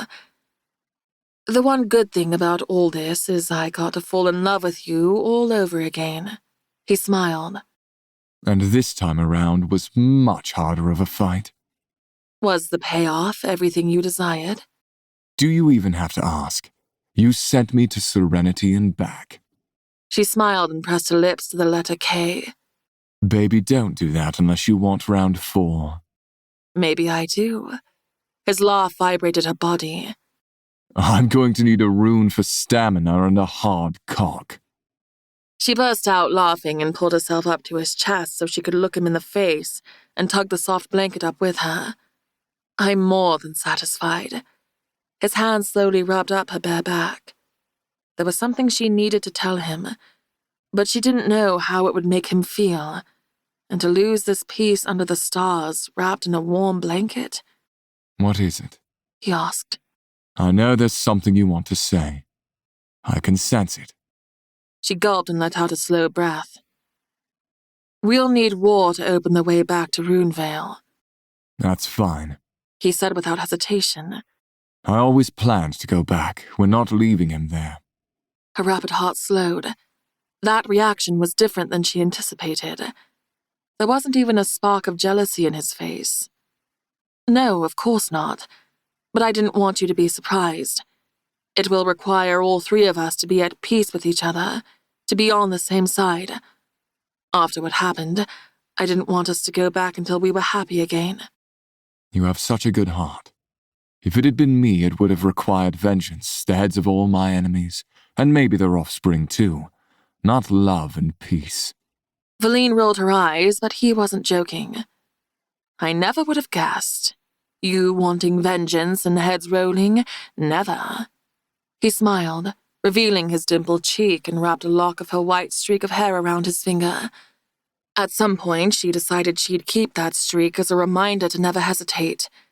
If she hadn't hesitated in that fight, she'd have never been bitten. Do you think if he knows you chose me, there will be a problem with opening the way? If so, don't tell him until after. I don't know how he'll react. I hope he'll be all right. I don't want to hurt him. His body tensed and he stopped playing with her hair. His garnet eyes locked onto hers. Remember when I said if I had you, you're fucking mine? He gripped her inner thigh. I think I'll tattoo property of hell right here, just as a reminder you only spread those pretty thighs for me. Valine yanked on a lock of his hair, then kissed the hollow of his neck. Stop it. I made my choice and proved it to you over and over tonight. But he's still my friend and yours. He's your family. It's war. He was a victim of Violet and her scheme too. And he was sane. The part of her that was Leala still loved that part of him. Some of her would always be the elf Leala Lightbringer, raised by Aunt Evelyn in the human lands of Svennorum, the young mage who fell in love with a king. Even if she got her immortality back, she'd have this body with elven ears and features. But even as Leala, she fell in love with hell too. Don't even say her name. Once that bitch is dead, I don't ever want to hear it again. Then he sighed, rolling her off his chest and onto her side next to him, and worked his thigh between her legs. Propped up on his elbow, he brushed her hair behind her ear. This will be hard on him. Hell's voice was softer now, almost remorseful. He truly loves you, and I know what it feels like to watch from the other side. I know. It's up to you to decide if you tell him before you open the portal to Runevale. I trust you, He said. She nodded. I was thinking of something a few hours ago. If Violet has the Demon Prince's ring, the last thing she'd do is summon its master. So either the council made promises to him they couldn't keep and sent him to assassinate us, or she's working with them and likely has been for a long time, and someone will get double-crossed. Well, when the demon and Violet are dead, it won't matter. And that bitch is on her last day. We need to take the advantage of surprise. The best thing we can do is pretend I'm still naive Leala and I don't remember her deception. The only issue with that is if the price of me breaking my silence is something she'd notice right away. So far, nothing has happened to me, but she promised it wouldn't cost someone's life or soul. It could be any number of things, but it will likely be something to benefit her. And what will our reasoning be as to why we came back before you remembered who you are? I'll say I had a dream that Thane was going to die and we were worried. He lifted a shoulder. We'll see if she falls for it. And the demon? If he followed us here, then he'll follow us back. If he's still there, then we'll take care of him. I have Darkbringer and Soulender now. Without his ring, he's nothing. I wouldn't say nothing, love. You're not an immortal at the moment. He can kill you and we'd be doing this all over again. He could kill Leala. He won't touch me. Hel laughed. It warmed her heart to see him genuinely laugh again. It made her think of their early years together. All right, but you will not try to take Violet on by yourself. Understand? With a smile, Valine tilted her head. No longer was she simply a 25-year-old elf. She was an ancient goddess, too. She slid her finger along his jawline and then her thumb across his lips. I will forgive you for things in the past, given what you thought happened between me and War, and how you felt betrayed. I understand it. But remember who you are talking to now, Hel. I am not a young, naive elf anymore. You will not speak to me like I am. He peered down at her. She'd seen that look before. It was one of admiration and longing, desire. Allow me to rephrase, goddess. Please, don't take her on yourself. She betrayed me and used me as much as you. I could argue I've been slighted the most. That's better. We'll do it together. Chapter 46. Valine. Valine and Hel stood at the base of Castle Dreadwich's front steps. Guards patrolled along well-manicured paths. Bathed in the golden light of the sunset, the grounds were bright and green and smelled of lush foliage and summer blossoms on the trees.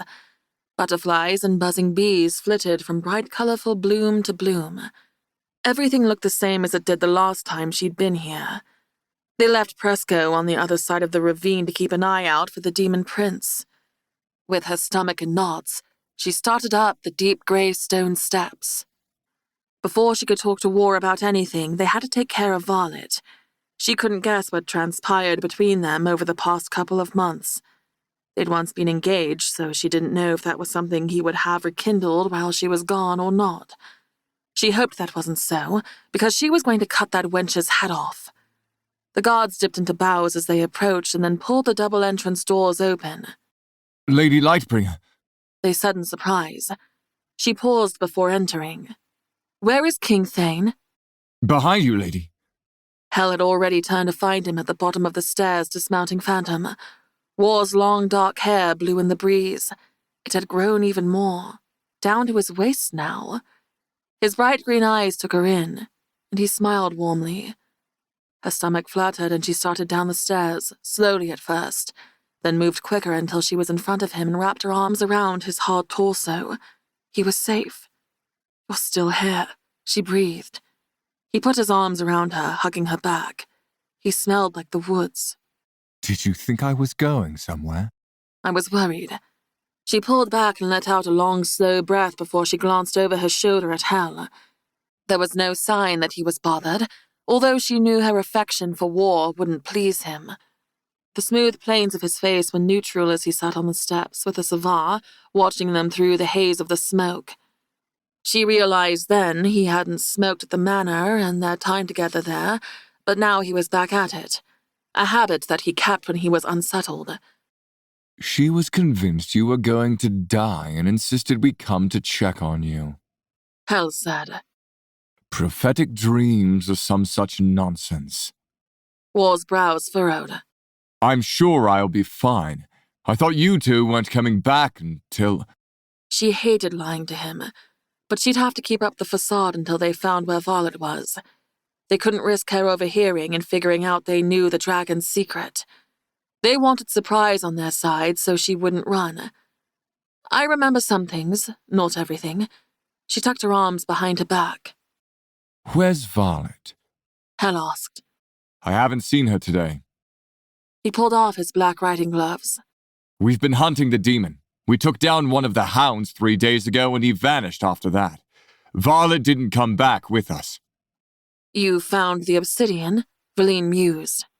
Yes, up north in Dragon Territory. The Draconans had a stash. Valine turned to Hel. That means the demon Morv was never in Rivengard. Who could I have seen then? Hel lifted a shoulder. If Violet didn't come back, do you think she knows? That's what I'm thinking. War cleared his throat and looked back and forth between them. You're talking to each other silently, aren't you? Should we call you Thane or are you War? Hel asked, pushing up to his feet. He tossed his savar and stepped on the burning end. War would know that. Thane wouldn't. I remember everything now, but among the elves I'll always be called Thane. So what is it you don't want me to know? It was still too risky to tell him. Violet could be anywhere, hiding. War's eyes flicked back and forth between them and his throat bobbed. You came to tell me it's him, didn't you? That you choose him. Hel's eyes flicked to her. Be convincing. No, that's not why. Valine said softly. Shit, this was going to be a disaster. You know the reason you left him was because he was using you for an heir, and he was cheating on you. You never did tell me who it was with. He glared at Hel, fists clenching at his sides. You deserve better, Leola. Thane, You're not doing a very good job convincing him you haven't made your choice. Hel chided. We don't have time for this conversation with him. War's lips pressed firmly together. You don't look surprised. That's because she isn't. Hel said. And if you don't shut up, you're going to ruin our upper hand. Dragon in the sky. He pointed up. High above, soaring in the clouds, was a sleek black dragon. The dying light glinted off her scales, glittering like a vast lake. Guess who? Zara Hel? Valine warned. Don't do anything rash. What's going on? War asked. Hel's white wings materialized, and without so much as a look her way, he shot into the sky. Hel! Valine shouted. Her heart slammed into her chest so hard and fast it ached. Damn it! That bastard tried to get on my ass about not going after her myself, and he turns around and does that exact thing. She searched everywhere for another dragon, someone to get her up there fast. Her shadow form could rise up there, but she lacked the speed and maneuverability she had on the ground. Too bad she hadn't taken Hel up on those wings he offered her. Where's Presco? She said more to herself than War. War looked utterly confused. Leola, tell... It's me, Valine. There's no time to explain, but Violet betrayed Hel, you and me, all those years ago. She tricked us. She peered across the ravine where they'd left Presco, but couldn't spot him. She took off running, simultaneously checking the sky. Hel's wings beat swiftly, carrying him rapidly upward. The sunset shined off them like silver armor. He was seconds from reaching Violet. Hel, you wait for me! Sorry, love. Demons! Someone shouted. Shit! War cursed and grabbed her arm, dragging her to a stop. We need to get you inside. He must have spies or... Valine pulled free of his grasp. I am the goddess of night. He will fear me. War broke into a smile and shook his head. I told you one day you'd realize you were the queen, the most powerful chess piece on the board, and they would fear you. I'm glad you finally have. Her fingers ached to touch his beautiful face one last time, but she only nodded at his encouragement. Violet played us all against each other. I don't understand. We were engaged, but then once you came to live with me, she left to join with Hel, but how does that mean she played us? At the bridge, a demon hound tore into the guards and body parts flew in the air. The gate dropped with a slam, but the demon hound crashed through it, spraying bits of metal everywhere. Screams echoed against the castle as the guards ran toward the danger and servants and other guests ran away from it. Valine watched in horror as the horses bolted through the pasture, trying to escape one of them. She spotted Midnight and Phantom among them. Oh, you better not touch my horse. She took off running at a full sprint. The wind tore through her midnight hair. Her boots flew over the emerald green grass. War caught up to her side, running along with her. Is that Presco? Yes. A searing hot pain ripped into the back of her thigh, nearly dropping her to the ground. Ah! She screeched through gritted teeth and stumbled forward, gripping her hands around her leg. War caught her around the waist before she fell and held her up. Holy Maker, you're bleeding. He tore the sleeve off his left arm. Down the back of her thigh, a huge gash opened, spilling blood down her leg onto the grass. No one had snuck up on her. No arrows flew by. How in the realms did that happen? She looked across the grounds as the horses broke through the fence, their hooves thundering in a stampede, and the hound turned its attention to the guards running at it. Servants ran past Valine in war to escape into the castle. One young lady's dress was torn at the bottom and blood splattered across her face. As War stooped down to tie the sleeve around her thigh, another burning sting slashed across her abdomen and she doubled over, slapping her hand over a tear in her top through her vest. Blood oozed out from beneath her palms. "Ah!" she groaned. "War, what's happening?" It felt like icy fire burned through her midsection and the pain made her woozy. His eyes widened in horror as he took in the blood spilling into the fabric of her top. I don't know, but it's all right. I'll heal you. It will be all right. He sounded like he was trying to be calm for her sake, and that scared her even more. He pulled his shirt off and pressed it to her belly. I need you to lay back. You won't heal fast enough on your own. "We have to get up there and help him." She pushed against his shoulders and tried to step back. War gripped her waist, holding her from escaping, and pressed his bundled-up shirt harder against her. Valine, sit down. Hell can handle Varlet on his own. Up high among the clouds, Hell slashed at Varlet with his illuminated blue magic sword. Her fierce claws swiped at him, cutting through the air but missing his agile movements. On her underbelly was a gash. Varlet's fire breath blasted in an arc of orange flames. Hell tucked his wings and rode, disappearing entirely, and reappeared, then stuck his sword through her left wing and jerked the blade up, tearing through it like it was paper. Another pain stung Valine's back, as if he'd slid his sword across it. Valine cried out in sync with a roar from the dragon shifter. No. Valine shook her head in disbelief. No, no. Her head swam as realization struck her. That bargain. The price. Her good leg wobbled, and she gripped War's shoulders for balance. How do I stop this? He put more pressure on her wound, and it knocked the wind out of her. Her mortal elven body was inferior to her goddess form in almost every way. How is this happening? Hell, stop hurting her, she called to his mind. Another gash split on her arm, and War cursed. Tell me how to stop this! "It's Varlet," she bellowed. "Every time you hurt her, you hurt me." She shouted in Hell's mind. "Stop!" His wings whooshed, driving him backward, creating distance between him and Varlet. How is that possible? The horror in his voice was evident even in her mind. Varlet's dragon suddenly shifted to human form, and she was free-falling from the clouds, every second bringing her closer to impending death. Her golden hair rippled upward like waves of amber wheat dancing in a storm. All-Mother, give me strength. With a surge of energy, the pain dulled, and she shoved away from War and ran as fast as her injuries would allow. Get to her before she hits the ground, she chanted, keeping her sights fixed on Varlet dropping faster and faster like a stone. Her body was curled inward, and her arms and legs were still like she'd gone unconscious. "Let's go!" Valine hollered, but he was high up, and she didn't know if he could hear over the chaos of demon snarls, swords clashing, and the screams. A hulking black form caught the corner of her eye. Her focus shifted, and a demon hound barreled toward her, teeth gleaming red with blood dripping from its mouth. She clenched her jaw and altered into shadow, calling Darkbringer to her palm. The hound charged head-on, and she dropped onto her knees, leaned back, and as the hound ran over top of her, she slit her goddess blade through the underbelly of the beast. No howls came, no cries. It stumbled through its last steps and collapsed behind her. "Varlet's life is tied to mine, Hell. Get her!" Varlet was seconds from hitting the ground, and Valine wasn't close enough to make it, but her vines could. They ripped upward, ready to catch and wrap around her, and then a blast like an ocean wave slammed into her, knocking her to the ground. She lost control of the magic, but Hell swooped in and grabbed Varlet, cradling her in his arms. Hello again, goddess, Came the gravelly voice of the demon prince Morv, pulling her attention. Pushing up to her feet, she turned to face him, this time with courage, not fear.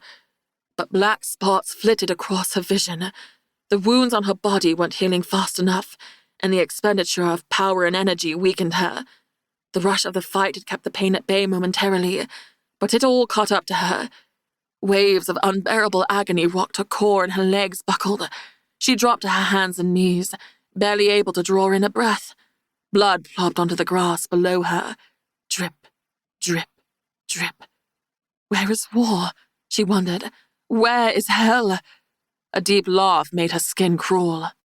What a sight to see the goddess of night as such a feeble thing.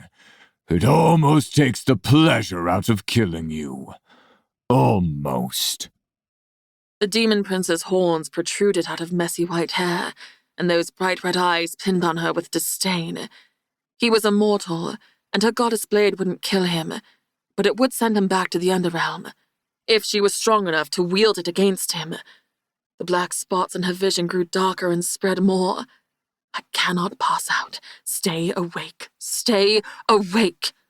All 7 feet and powerful muscle of him strutted toward her with his magical staff in hand and another hound at his side.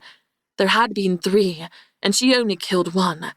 That meant another one was around here somewhere. Shit. She gripped Darkbringer and debated on calling forth Solender. That would end him for good, but he could easily turn it against her. And then not only would she be dead forever, but he'd also be the most feared being in the realms. She couldn't allow him the chance to get it. Boots hit the ground with a heavy thud beside her, and Hell tucked his wings away. Your first mistake was coming for my fucking wife. The second was believing you ever had a chance. She smiled. Hell. His name was all she needed him to hear to know the relief in her voice. You wanted a fight, now you've got one. War stood at the demon prince's back with a black-bladed sword in hand. I like our odds better than yours, Morv. The corner of her mouth tugged up. Hell and War were back fighting again, and this time not in opposition. The black spots in her vision thickened. She could barely see the dying sunlight now, as it dipped behind the high mountains. Her arms gave out and she collapsed onto her side. The pain was too much. She was so tired. Sleep beckoned her. Not sleep. She wouldn't wake up, but her eyes closed anyway. There were screams nearby. She needed to help. The sounds of swords clanking and soldiers shouting orders. Someone was crying. Her core felt cold now, where the blood had once been warm. Suddenly, she was lifted off the ground and brought against a strong, firm chest. Hell, she murmured, opening her eyes again to find his face. She let her head fall against his shoulder, his huge white wings spread. Fuck him up. Hell said to War, and then lifted off the ground, gripping her tighter to him. A burst of panic shot through her, and she clutched at Hell's battle leather top. He can't fight them both alone. They rose higher, the wind whistling in her ears, ruffling her hair. War charged, driving his boots into the grass, and let out a warrior's cry. Morv whirled around on him, and the hound barreled ahead of his master. Its terrible snarling cry made her shudder. He's not alone, and my priority is you. Over Hell's shoulder, she spotted Leif, Fennin, and Piper charging in. Presco dropped in from the sky, shaking the ground with his heavy weight. Suddenly, everything went dark. Space seemed to pull and crush her body at once, until they appeared inside the stone circle where Varlet lay unconscious. It was quiet over here. The rivets of the toads in the pond were louder than the battle in the distance. Gently, Hell set Feline down on the stone, careful to cradle her head as he did. I'm so sorry I did this. I didn't mean to. His voice cracked. I didn't know. He placed a light hand over her abdomen. The warmth of his magic soothed the pain away in a moment. You couldn't have known. She laid her palm on his forearm to reassure him. The warmth in her core began to return. Her pumping heart beat stronger, and the blackness sprinkled across her vision lifted like a fog on a sunny morning. It was remarkable how quickly the god of magic's healing powers worked. Her husband's power. Almost as good as having her impenetrable immortal body. Then he moved to the wound on her back, her thigh and arm. Feline stared up at the sky, stained red with the setting sun. Red like it was painted with the blood of all the people dying that night. Her throat thickened and anger revved up in her chest. She would end Morv for good. I needed to bring you here to make sure she's healing too. If it doesn't, I'm in trouble. Turning her head, she found Violet curled on her side with her back toward them. Parts of her golden waves of hair were stained deep reddish black with blood. Her clothes were torn in places, exposing her injured flesh that closed as she watched. Energy returned to her limbs, and her thoughts became less muddled. Talk to me, how are you feeling? She pushed herself up to her elbows, then Hill took her arm and pulled her to her feet. He looked her over, searching for anything he may have missed, but she turned her attention to War and the others. Can you stand on your own? I think I'm better now. She moved her upper body side to side, shifting her torso to make sure, and rolled her shoulders. No pain. It's time to end this hell. He took her hand and grinned, wild-eyed and ready to kill. Let's see the night goddess take her vengeance. They appeared at the edge of the fight. Fenn, Leif, and Piper took turns swiping at the remaining hound, narrowly missing his snapping jaws until Presco roared in and snatched the hound around the belly, ragdolling it in his giant mouth until the creature went limp and he tossed it. It arced through the air until its hulking black body fell into the ravine. Another hound's body lay nearby with its head torn off. That meant all three were dead. War and more fought sword on sword, weapons clashing, whooshing, clanging.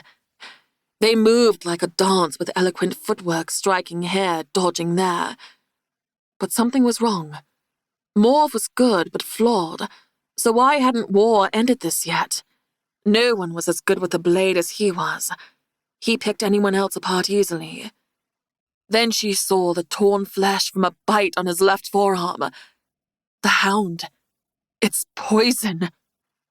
None of the others survived a bite from the demon's hound, and War was not immortal this time. Chapter 47. Valine. Valine tossed Darkbringer to hell and summoned Solender right to her palm and sprinted for Morv, rage fueling each step to move faster and faster. Valine, wait. Hell called after her, but she didn't look back. Piper, Leif, and Fenn backed up several steps as she trudged by them. Whether they were surprised or afraid, she didn't care at the moment. War's feet faltered. His swings and blocks slowed as the poison worked its way through him. "It's me you came for, Morv!" Valine shouted, with shadows rolling off her body. Thrusting out her palm, she sent a blast of silver energy, fueled more by the crescent moon shining in the sky now. It slammed into Morv, sending him flying several feet back and crushing him into the base of a tree. The pink blossoms fell like rain from the impact. Half shadow, she moved like a phantom in the night and hacked her sword down at him. The blade crashed into his staff and snapped it in two. He roared, jabbing the broken end of what was left as nothing more than a stick at her belly. She dodged, and he flew back up as if boosted by a gust of powerful wind and leveled the top half of his staff at her. A red sizzling line of destruction careened at her. Her shield came on instinct, and the impact of the two magics was like a thunderclap. The crackling energy colliding with her shield did nothing but make noise. She'd withstood much more powerful forces. With a smirk, she pushed her own shielding power forward, driving Morv's back until his power collapsed. He dove to the side, avoiding the blowback. "You're not so formidable without your ring, Morv." Valine strutted toward him, white-knuckling Solender. "I wonder, what happens to a demon when he dies? Does your soul disappear into eternal darkness? Do you become one of those sickly creatures in your underrealm, weak and powerless?" Hell appeared at her side, brushing his shoulder against hers. Personally, I hope it's eternal darkness. Half crouched, his upper lip curled back in a snarl. It doesn't matter what happens to demons when they die, but we all know what happens to you two. You'll be cursed to be born again and again and again, always forgetting each other. Now that is eternal punishment. What life is this now? 3, 4... Let's make it 5! With his head lowered like he meant to hit her like a bull with his horns, he huffed out steam from his wide nostrils and charged. She readied herself to move at the perfect time and bring Solender down on his backside, but he brought out his sword at the last moment. Their weapons hit with the ringing that sent a shockwave down her arms. His strength overpowered hers, and she turned to shadow and wailed away. He fell forward with a sudden loss of force against him. A bright ball of light lit above Hel's palm, rivaling the sun. Morv threw up his arms to shield his eyes and hissed. Ah, what's the matter? I thought demons loved sunlight. It's so bright and sunny in the Underrealm. Morv backpedaled, nearly stumbling to get away from it. I know what you are, He said, shielding his eyes. I know who your father is, Zarahel, and I know where your mother is too. Valine stilled next to Hel. Her palm went sweaty, and she had to adjust her grip on Solander. She imagined his mind whirling at the possibilities. He's lying, she said to his mind. Hel's fingers closed around the ball of light, and darkness blanketed the landscape once again. Who and where? That's not how this works, God of Mischief. He cackled and tapped his sword against his side. Bright red eyes glowed in the dark, and his horns gleamed in the pale light. I need my ring first. Why would I believe anything you say? He's buying time. Take him down. You don't have to, but if you kill me, you'll never know. Morv gripped the edge of his cloak. Smoke started around his feet, building up toward his knees, ready to make his escape again. Don't worry. I'll be back. I don't care how long it takes. I'll take your pretty wife's head and make it a trophy for my wall. Wouldn't that be a sight? The goddess of night's mouth can take my cock, even in death. In a single heartbeat, Hel appeared behind him, yanked on his horn to drag him down, and shoved Darkbringer through the back of his neck. Kill this bastard for good. Valine dashed forward, half-shadow, and drove Solander straight into the demon's chest until it sunk to the hilt. With wide, terror-filled eyes, Morv stared at her, and then his solid body began to crack and splinter, changing into blackened ash, and bits of him floated away on the breeze until he crumbled into a pile of soot. Now there were only 2 demon princes of the Underrealm, and Valine just made them her enemies. Hel's garnet eyes shined bright against dark lashes and pale skin as he held her gaze. His chest heaved up and down, and he was suddenly before her, inspecting her. Are you hurt? Let me see you. He tilted her chin, grabbed her shoulders. I'm fine. She gripped his arm with her free hand. I'm all right. Leala! Piper shouted. Thane stopped breathing! Blood running cold, she turned, and several yards away, Fenn, Leif, and Piper were gathered around him as he lay unmoving on his back. Presco paced nearby, muttering possible solutions. This can't be happening. Valine's heart skipped a beat. With torches in hand, guards and Raven soldiers ran toward them. The High King! The High King is down! No, she heard herself say and dashed toward him. Thane! Hel was already there, cradling his bitten arm. A warm glow emitted from his palm. You stay with me. You can't leave me. We have plans, and I need you here. I lied before. You're still my brother. Nothing you could ever do will change that. Tears blurred her vision as she fell beside him. She gripped his lovely face, lifting his head and leaned down to hear breath. None came. No, no, no. Helplessly, she lifted her head. The ravens on the ground gathered in close. The bright orange torchlight lit up the area to see his skin looked paler than usual. You can't die! She shook him and slammed her fist hard into his chest, hoping to shock his heart. Wake up! Leala! Piper cried, dropping beside her. Save him! Her voice came out strangled. Pain struck Valine right through her chest. God, she was going to break his heart tonight. She was going to tell him it was over forever, that she didn't choose him. And now she would give anything to keep him here. Thane, you must come back to us. Please, please. She shook his shoulders again. His head lolled back and forth. Hell, do something! If anyone could save him, it was him. But she saw the worry etched on his face, the growing panic. It's not working. His voice wavered. I think the poison has reached his heart. Presco stopped. If you can draw the poison out, it might work. I'm trying. He snapped. But this isn't natural, it's from demons. Create a rune like you did for me. Stop it. Hel's chin trembled. I can't stop it if it's already too late. We're not giving up on him. He never gave up on me. Valine hit his chest again and again.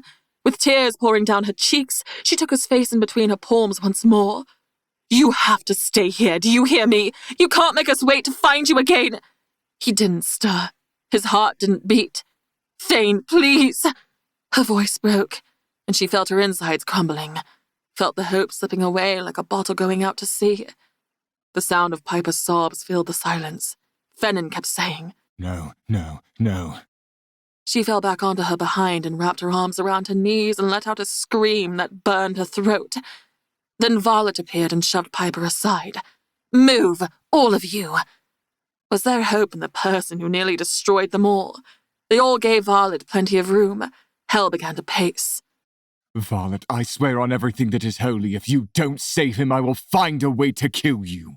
Violet pushed a thick silver and black ring on her finger and placed her palm flat on his chest. Words in a foreign tongue slipped out of her lips. Why the dragon shifter helped them was beyond her, but it didn't matter. Valine's body trembled as she watched War for signs of life. Please, please, wake up. A green liquid, the poison, drew out of his mouth until it hovered in a wavering ball above, and Violet flicked it aside with a wave of her hand. 1 beat. 2. Come on, Violet said and pushed down on his chest in fast, steady motions. You're the god of war. You don't get to die again. Get up. His lips drew in air. His chest rose and his eyelids fluttered. Relief flooded Valine and she let out a choked sob. With a long exhale, Violet fell back onto her hindquarters and dropped her head into her hands. He's alive. She let out a sharp breath. He's alive, she repeated. Everyone around started to cheer, clapping hands with the raven beside them and throwing a fist into the air. Leif kissed the inside of his fingers and held his palm up to the sky in a gesture to the Maker. War coughed and rolled onto his side, breathing heavily like he'd been sprinting for miles. He blinked rapidly and slowly pushed himself up. The confusion on his face at everyone gathered around him said plainly enough he didn't realize how close to death he'd come. Are they gone? He blurted out before anyone else could get a word in. Did we kill them all? Valine threw her arms around him, squeezing him hard, like if she didn't, he would leave them forever. You're all right. Happy tears came now. Thank the All-Mother, you're all right. He nuzzled his face against her neck and breathed in deeply. I'm not going anywhere. I couldn't leave you. She pulled away and forced a smile at him. Do you feel fine? Can we get you a drink? Do you need Hell to heal you anywhere? They both rose up and he patted down his body like he was making sure it was all there. I'm good, I think. You killed Morv. She glanced back at Hell. He watched them with a guarded expression, even a little bitterness. He's gone. Hell answered. For good. Valine has Solander. He nodded and then turned to his ravens. There are people who need help. Bring all the injured to the infirmary. There were murmurs and nods of agreement as the gathered crowd began to disperse.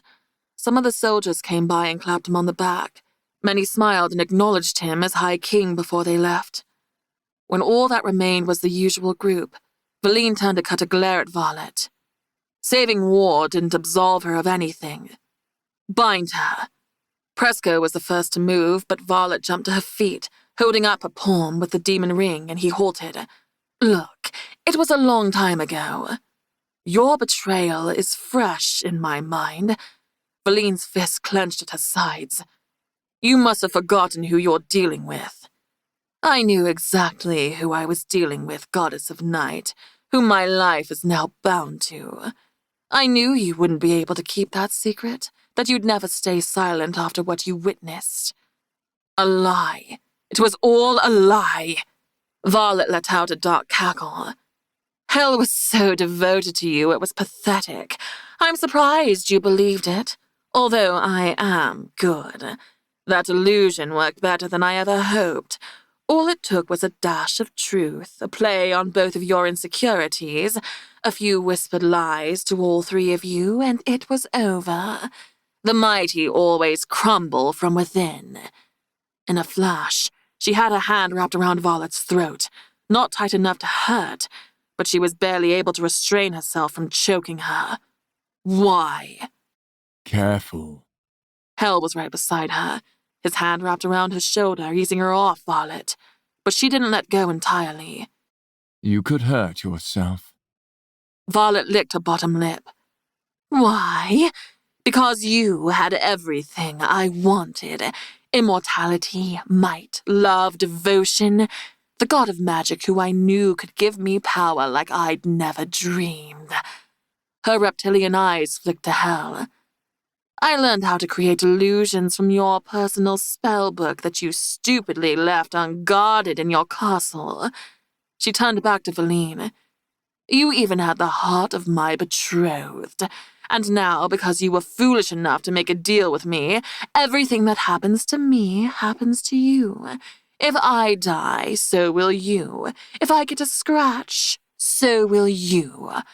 I bet my life on you, the possessor of Solander, and the fact that hell and war would do anything to protect you. And when you become immortal again, so will I. Valine clenched her jaw, restraining herself from attacking the dragon shifter.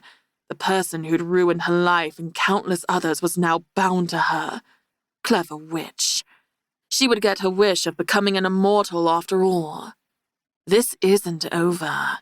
Oh no, she said. It's just begun. Hell's hand wrapped around Valine's upper arm and turned her toward him and away from Violet. She reluctantly released the dragon shifter, and they took several steps away. I will find a way to undo this, but it won't be easy even for me. Something like this can't be undone with a simple spell. It will take time. And Violet is going to help us get our immortality back.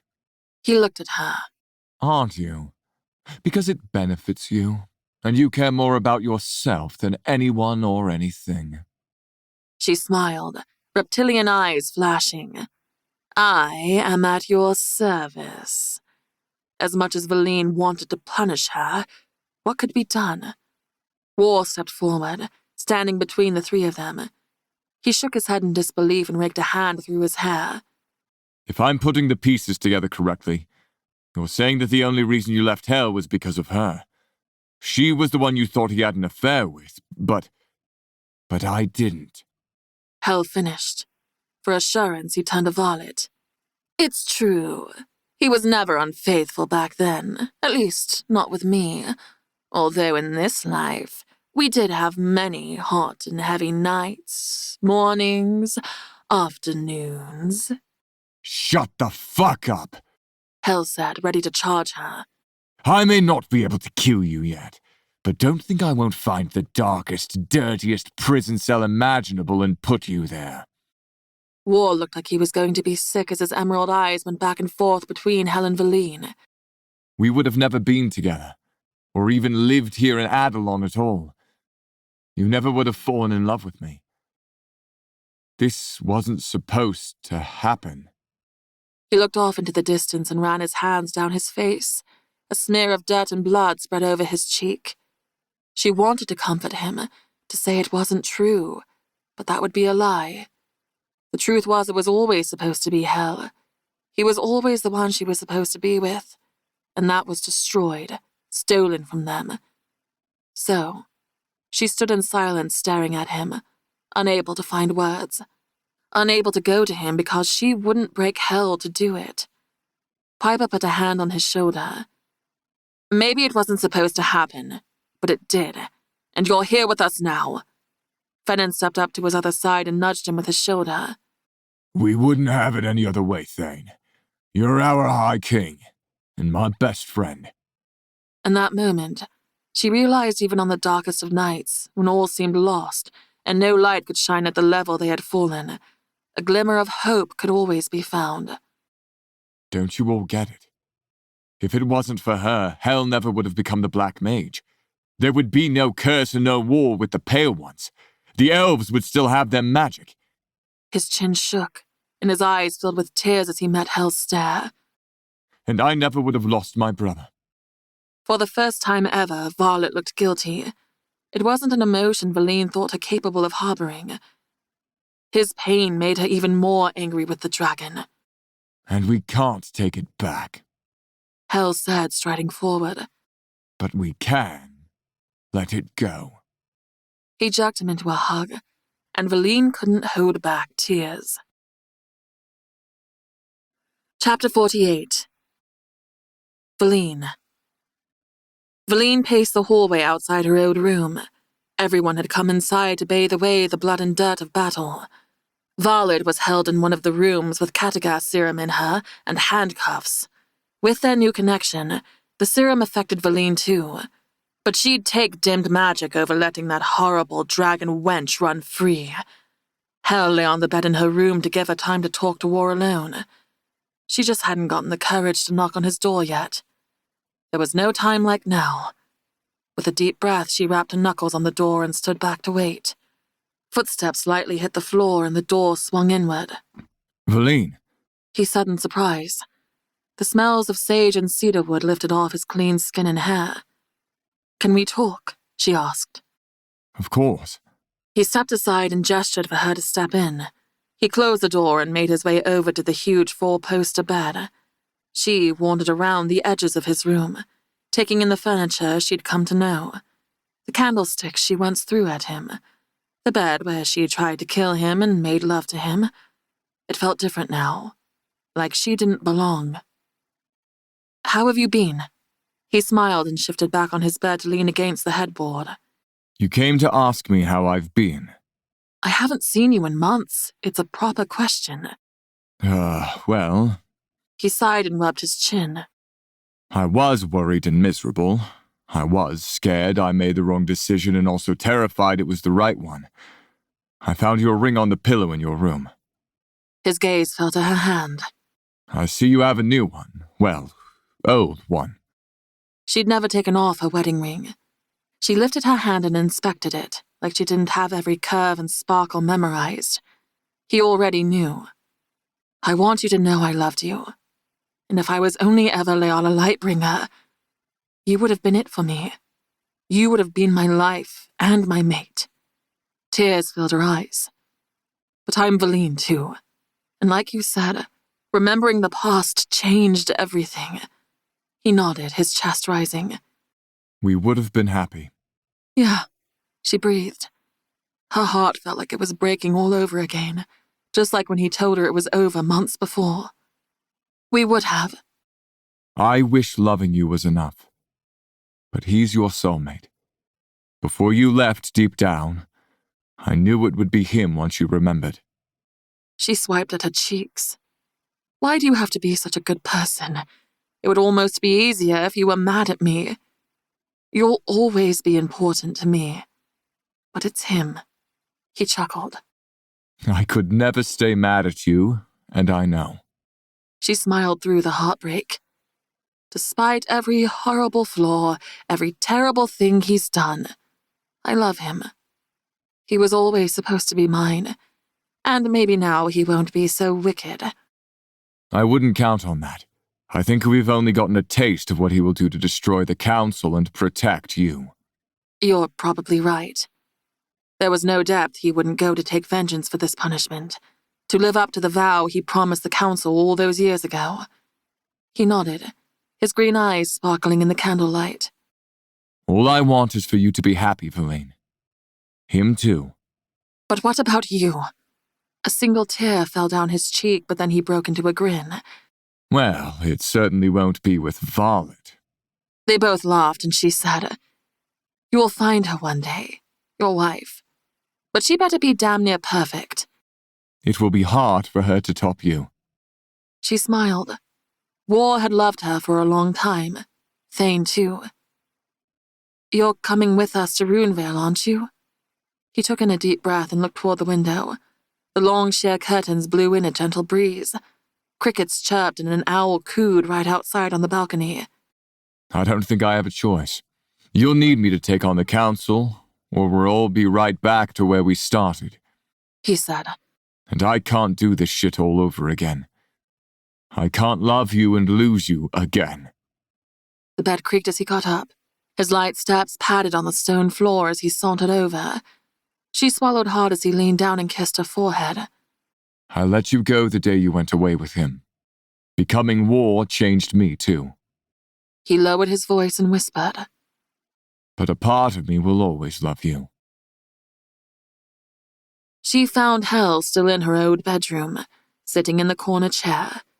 The soft candlelight on the nightstand flickered and danced. Fingers drummed lightly on the armrest, like the steady beat of her heart. He looked dark and delicious watching her with an expression she couldn't quite read. Something crossed between hunger and need.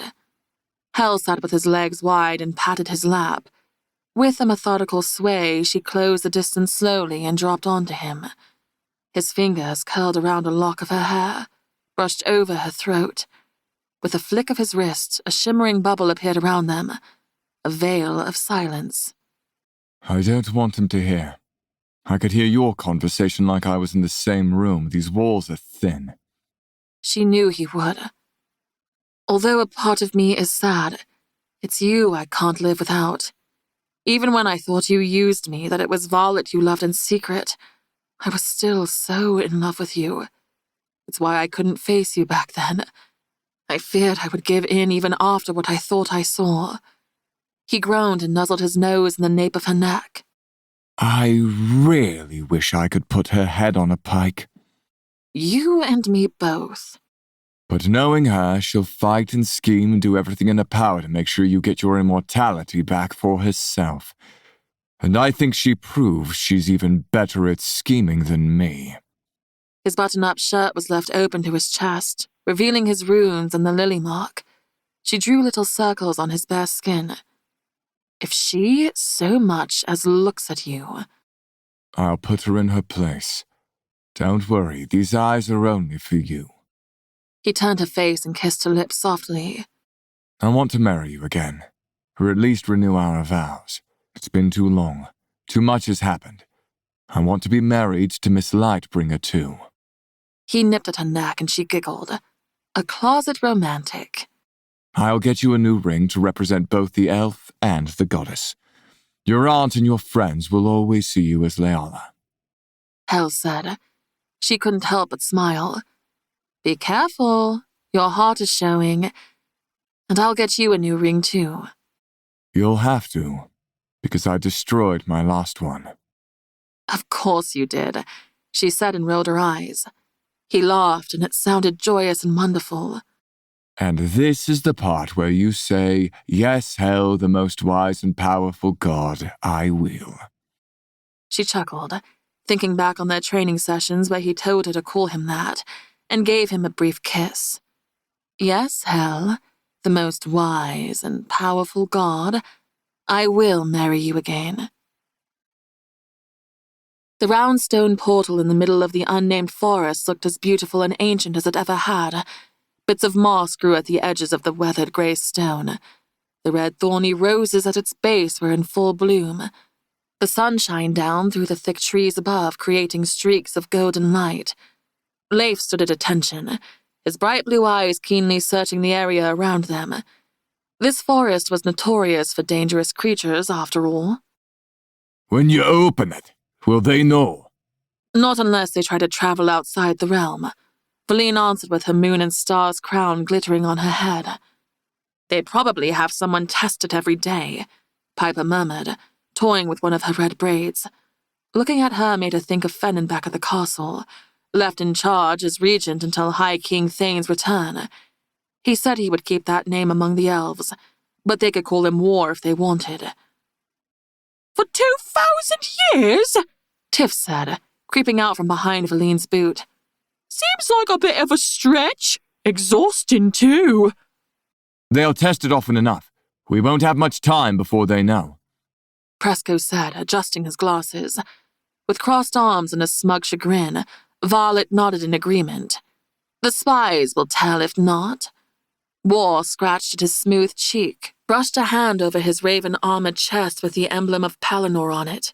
Valine wore her raven armor too, a tribute to Leala Fightbringer. This is going to take strategy, finesse. We can't waltz in there to demand our immortality back. Hell said in black battle leathers, a much lighter armor than the rest of them wore. Clearly. War said, all but rolling his eyes. If my wards still stand, we'll have a stronghold in House of Night. They'll fight for me. Home. Presco smiled at that. And if the wards don't stand? Hell asked. It won't matter. We'll find a way. We'll face whatever it is head on. We are warriors. Warriors, like the sword, are beaten, burned, and battered, but through it are made stronger.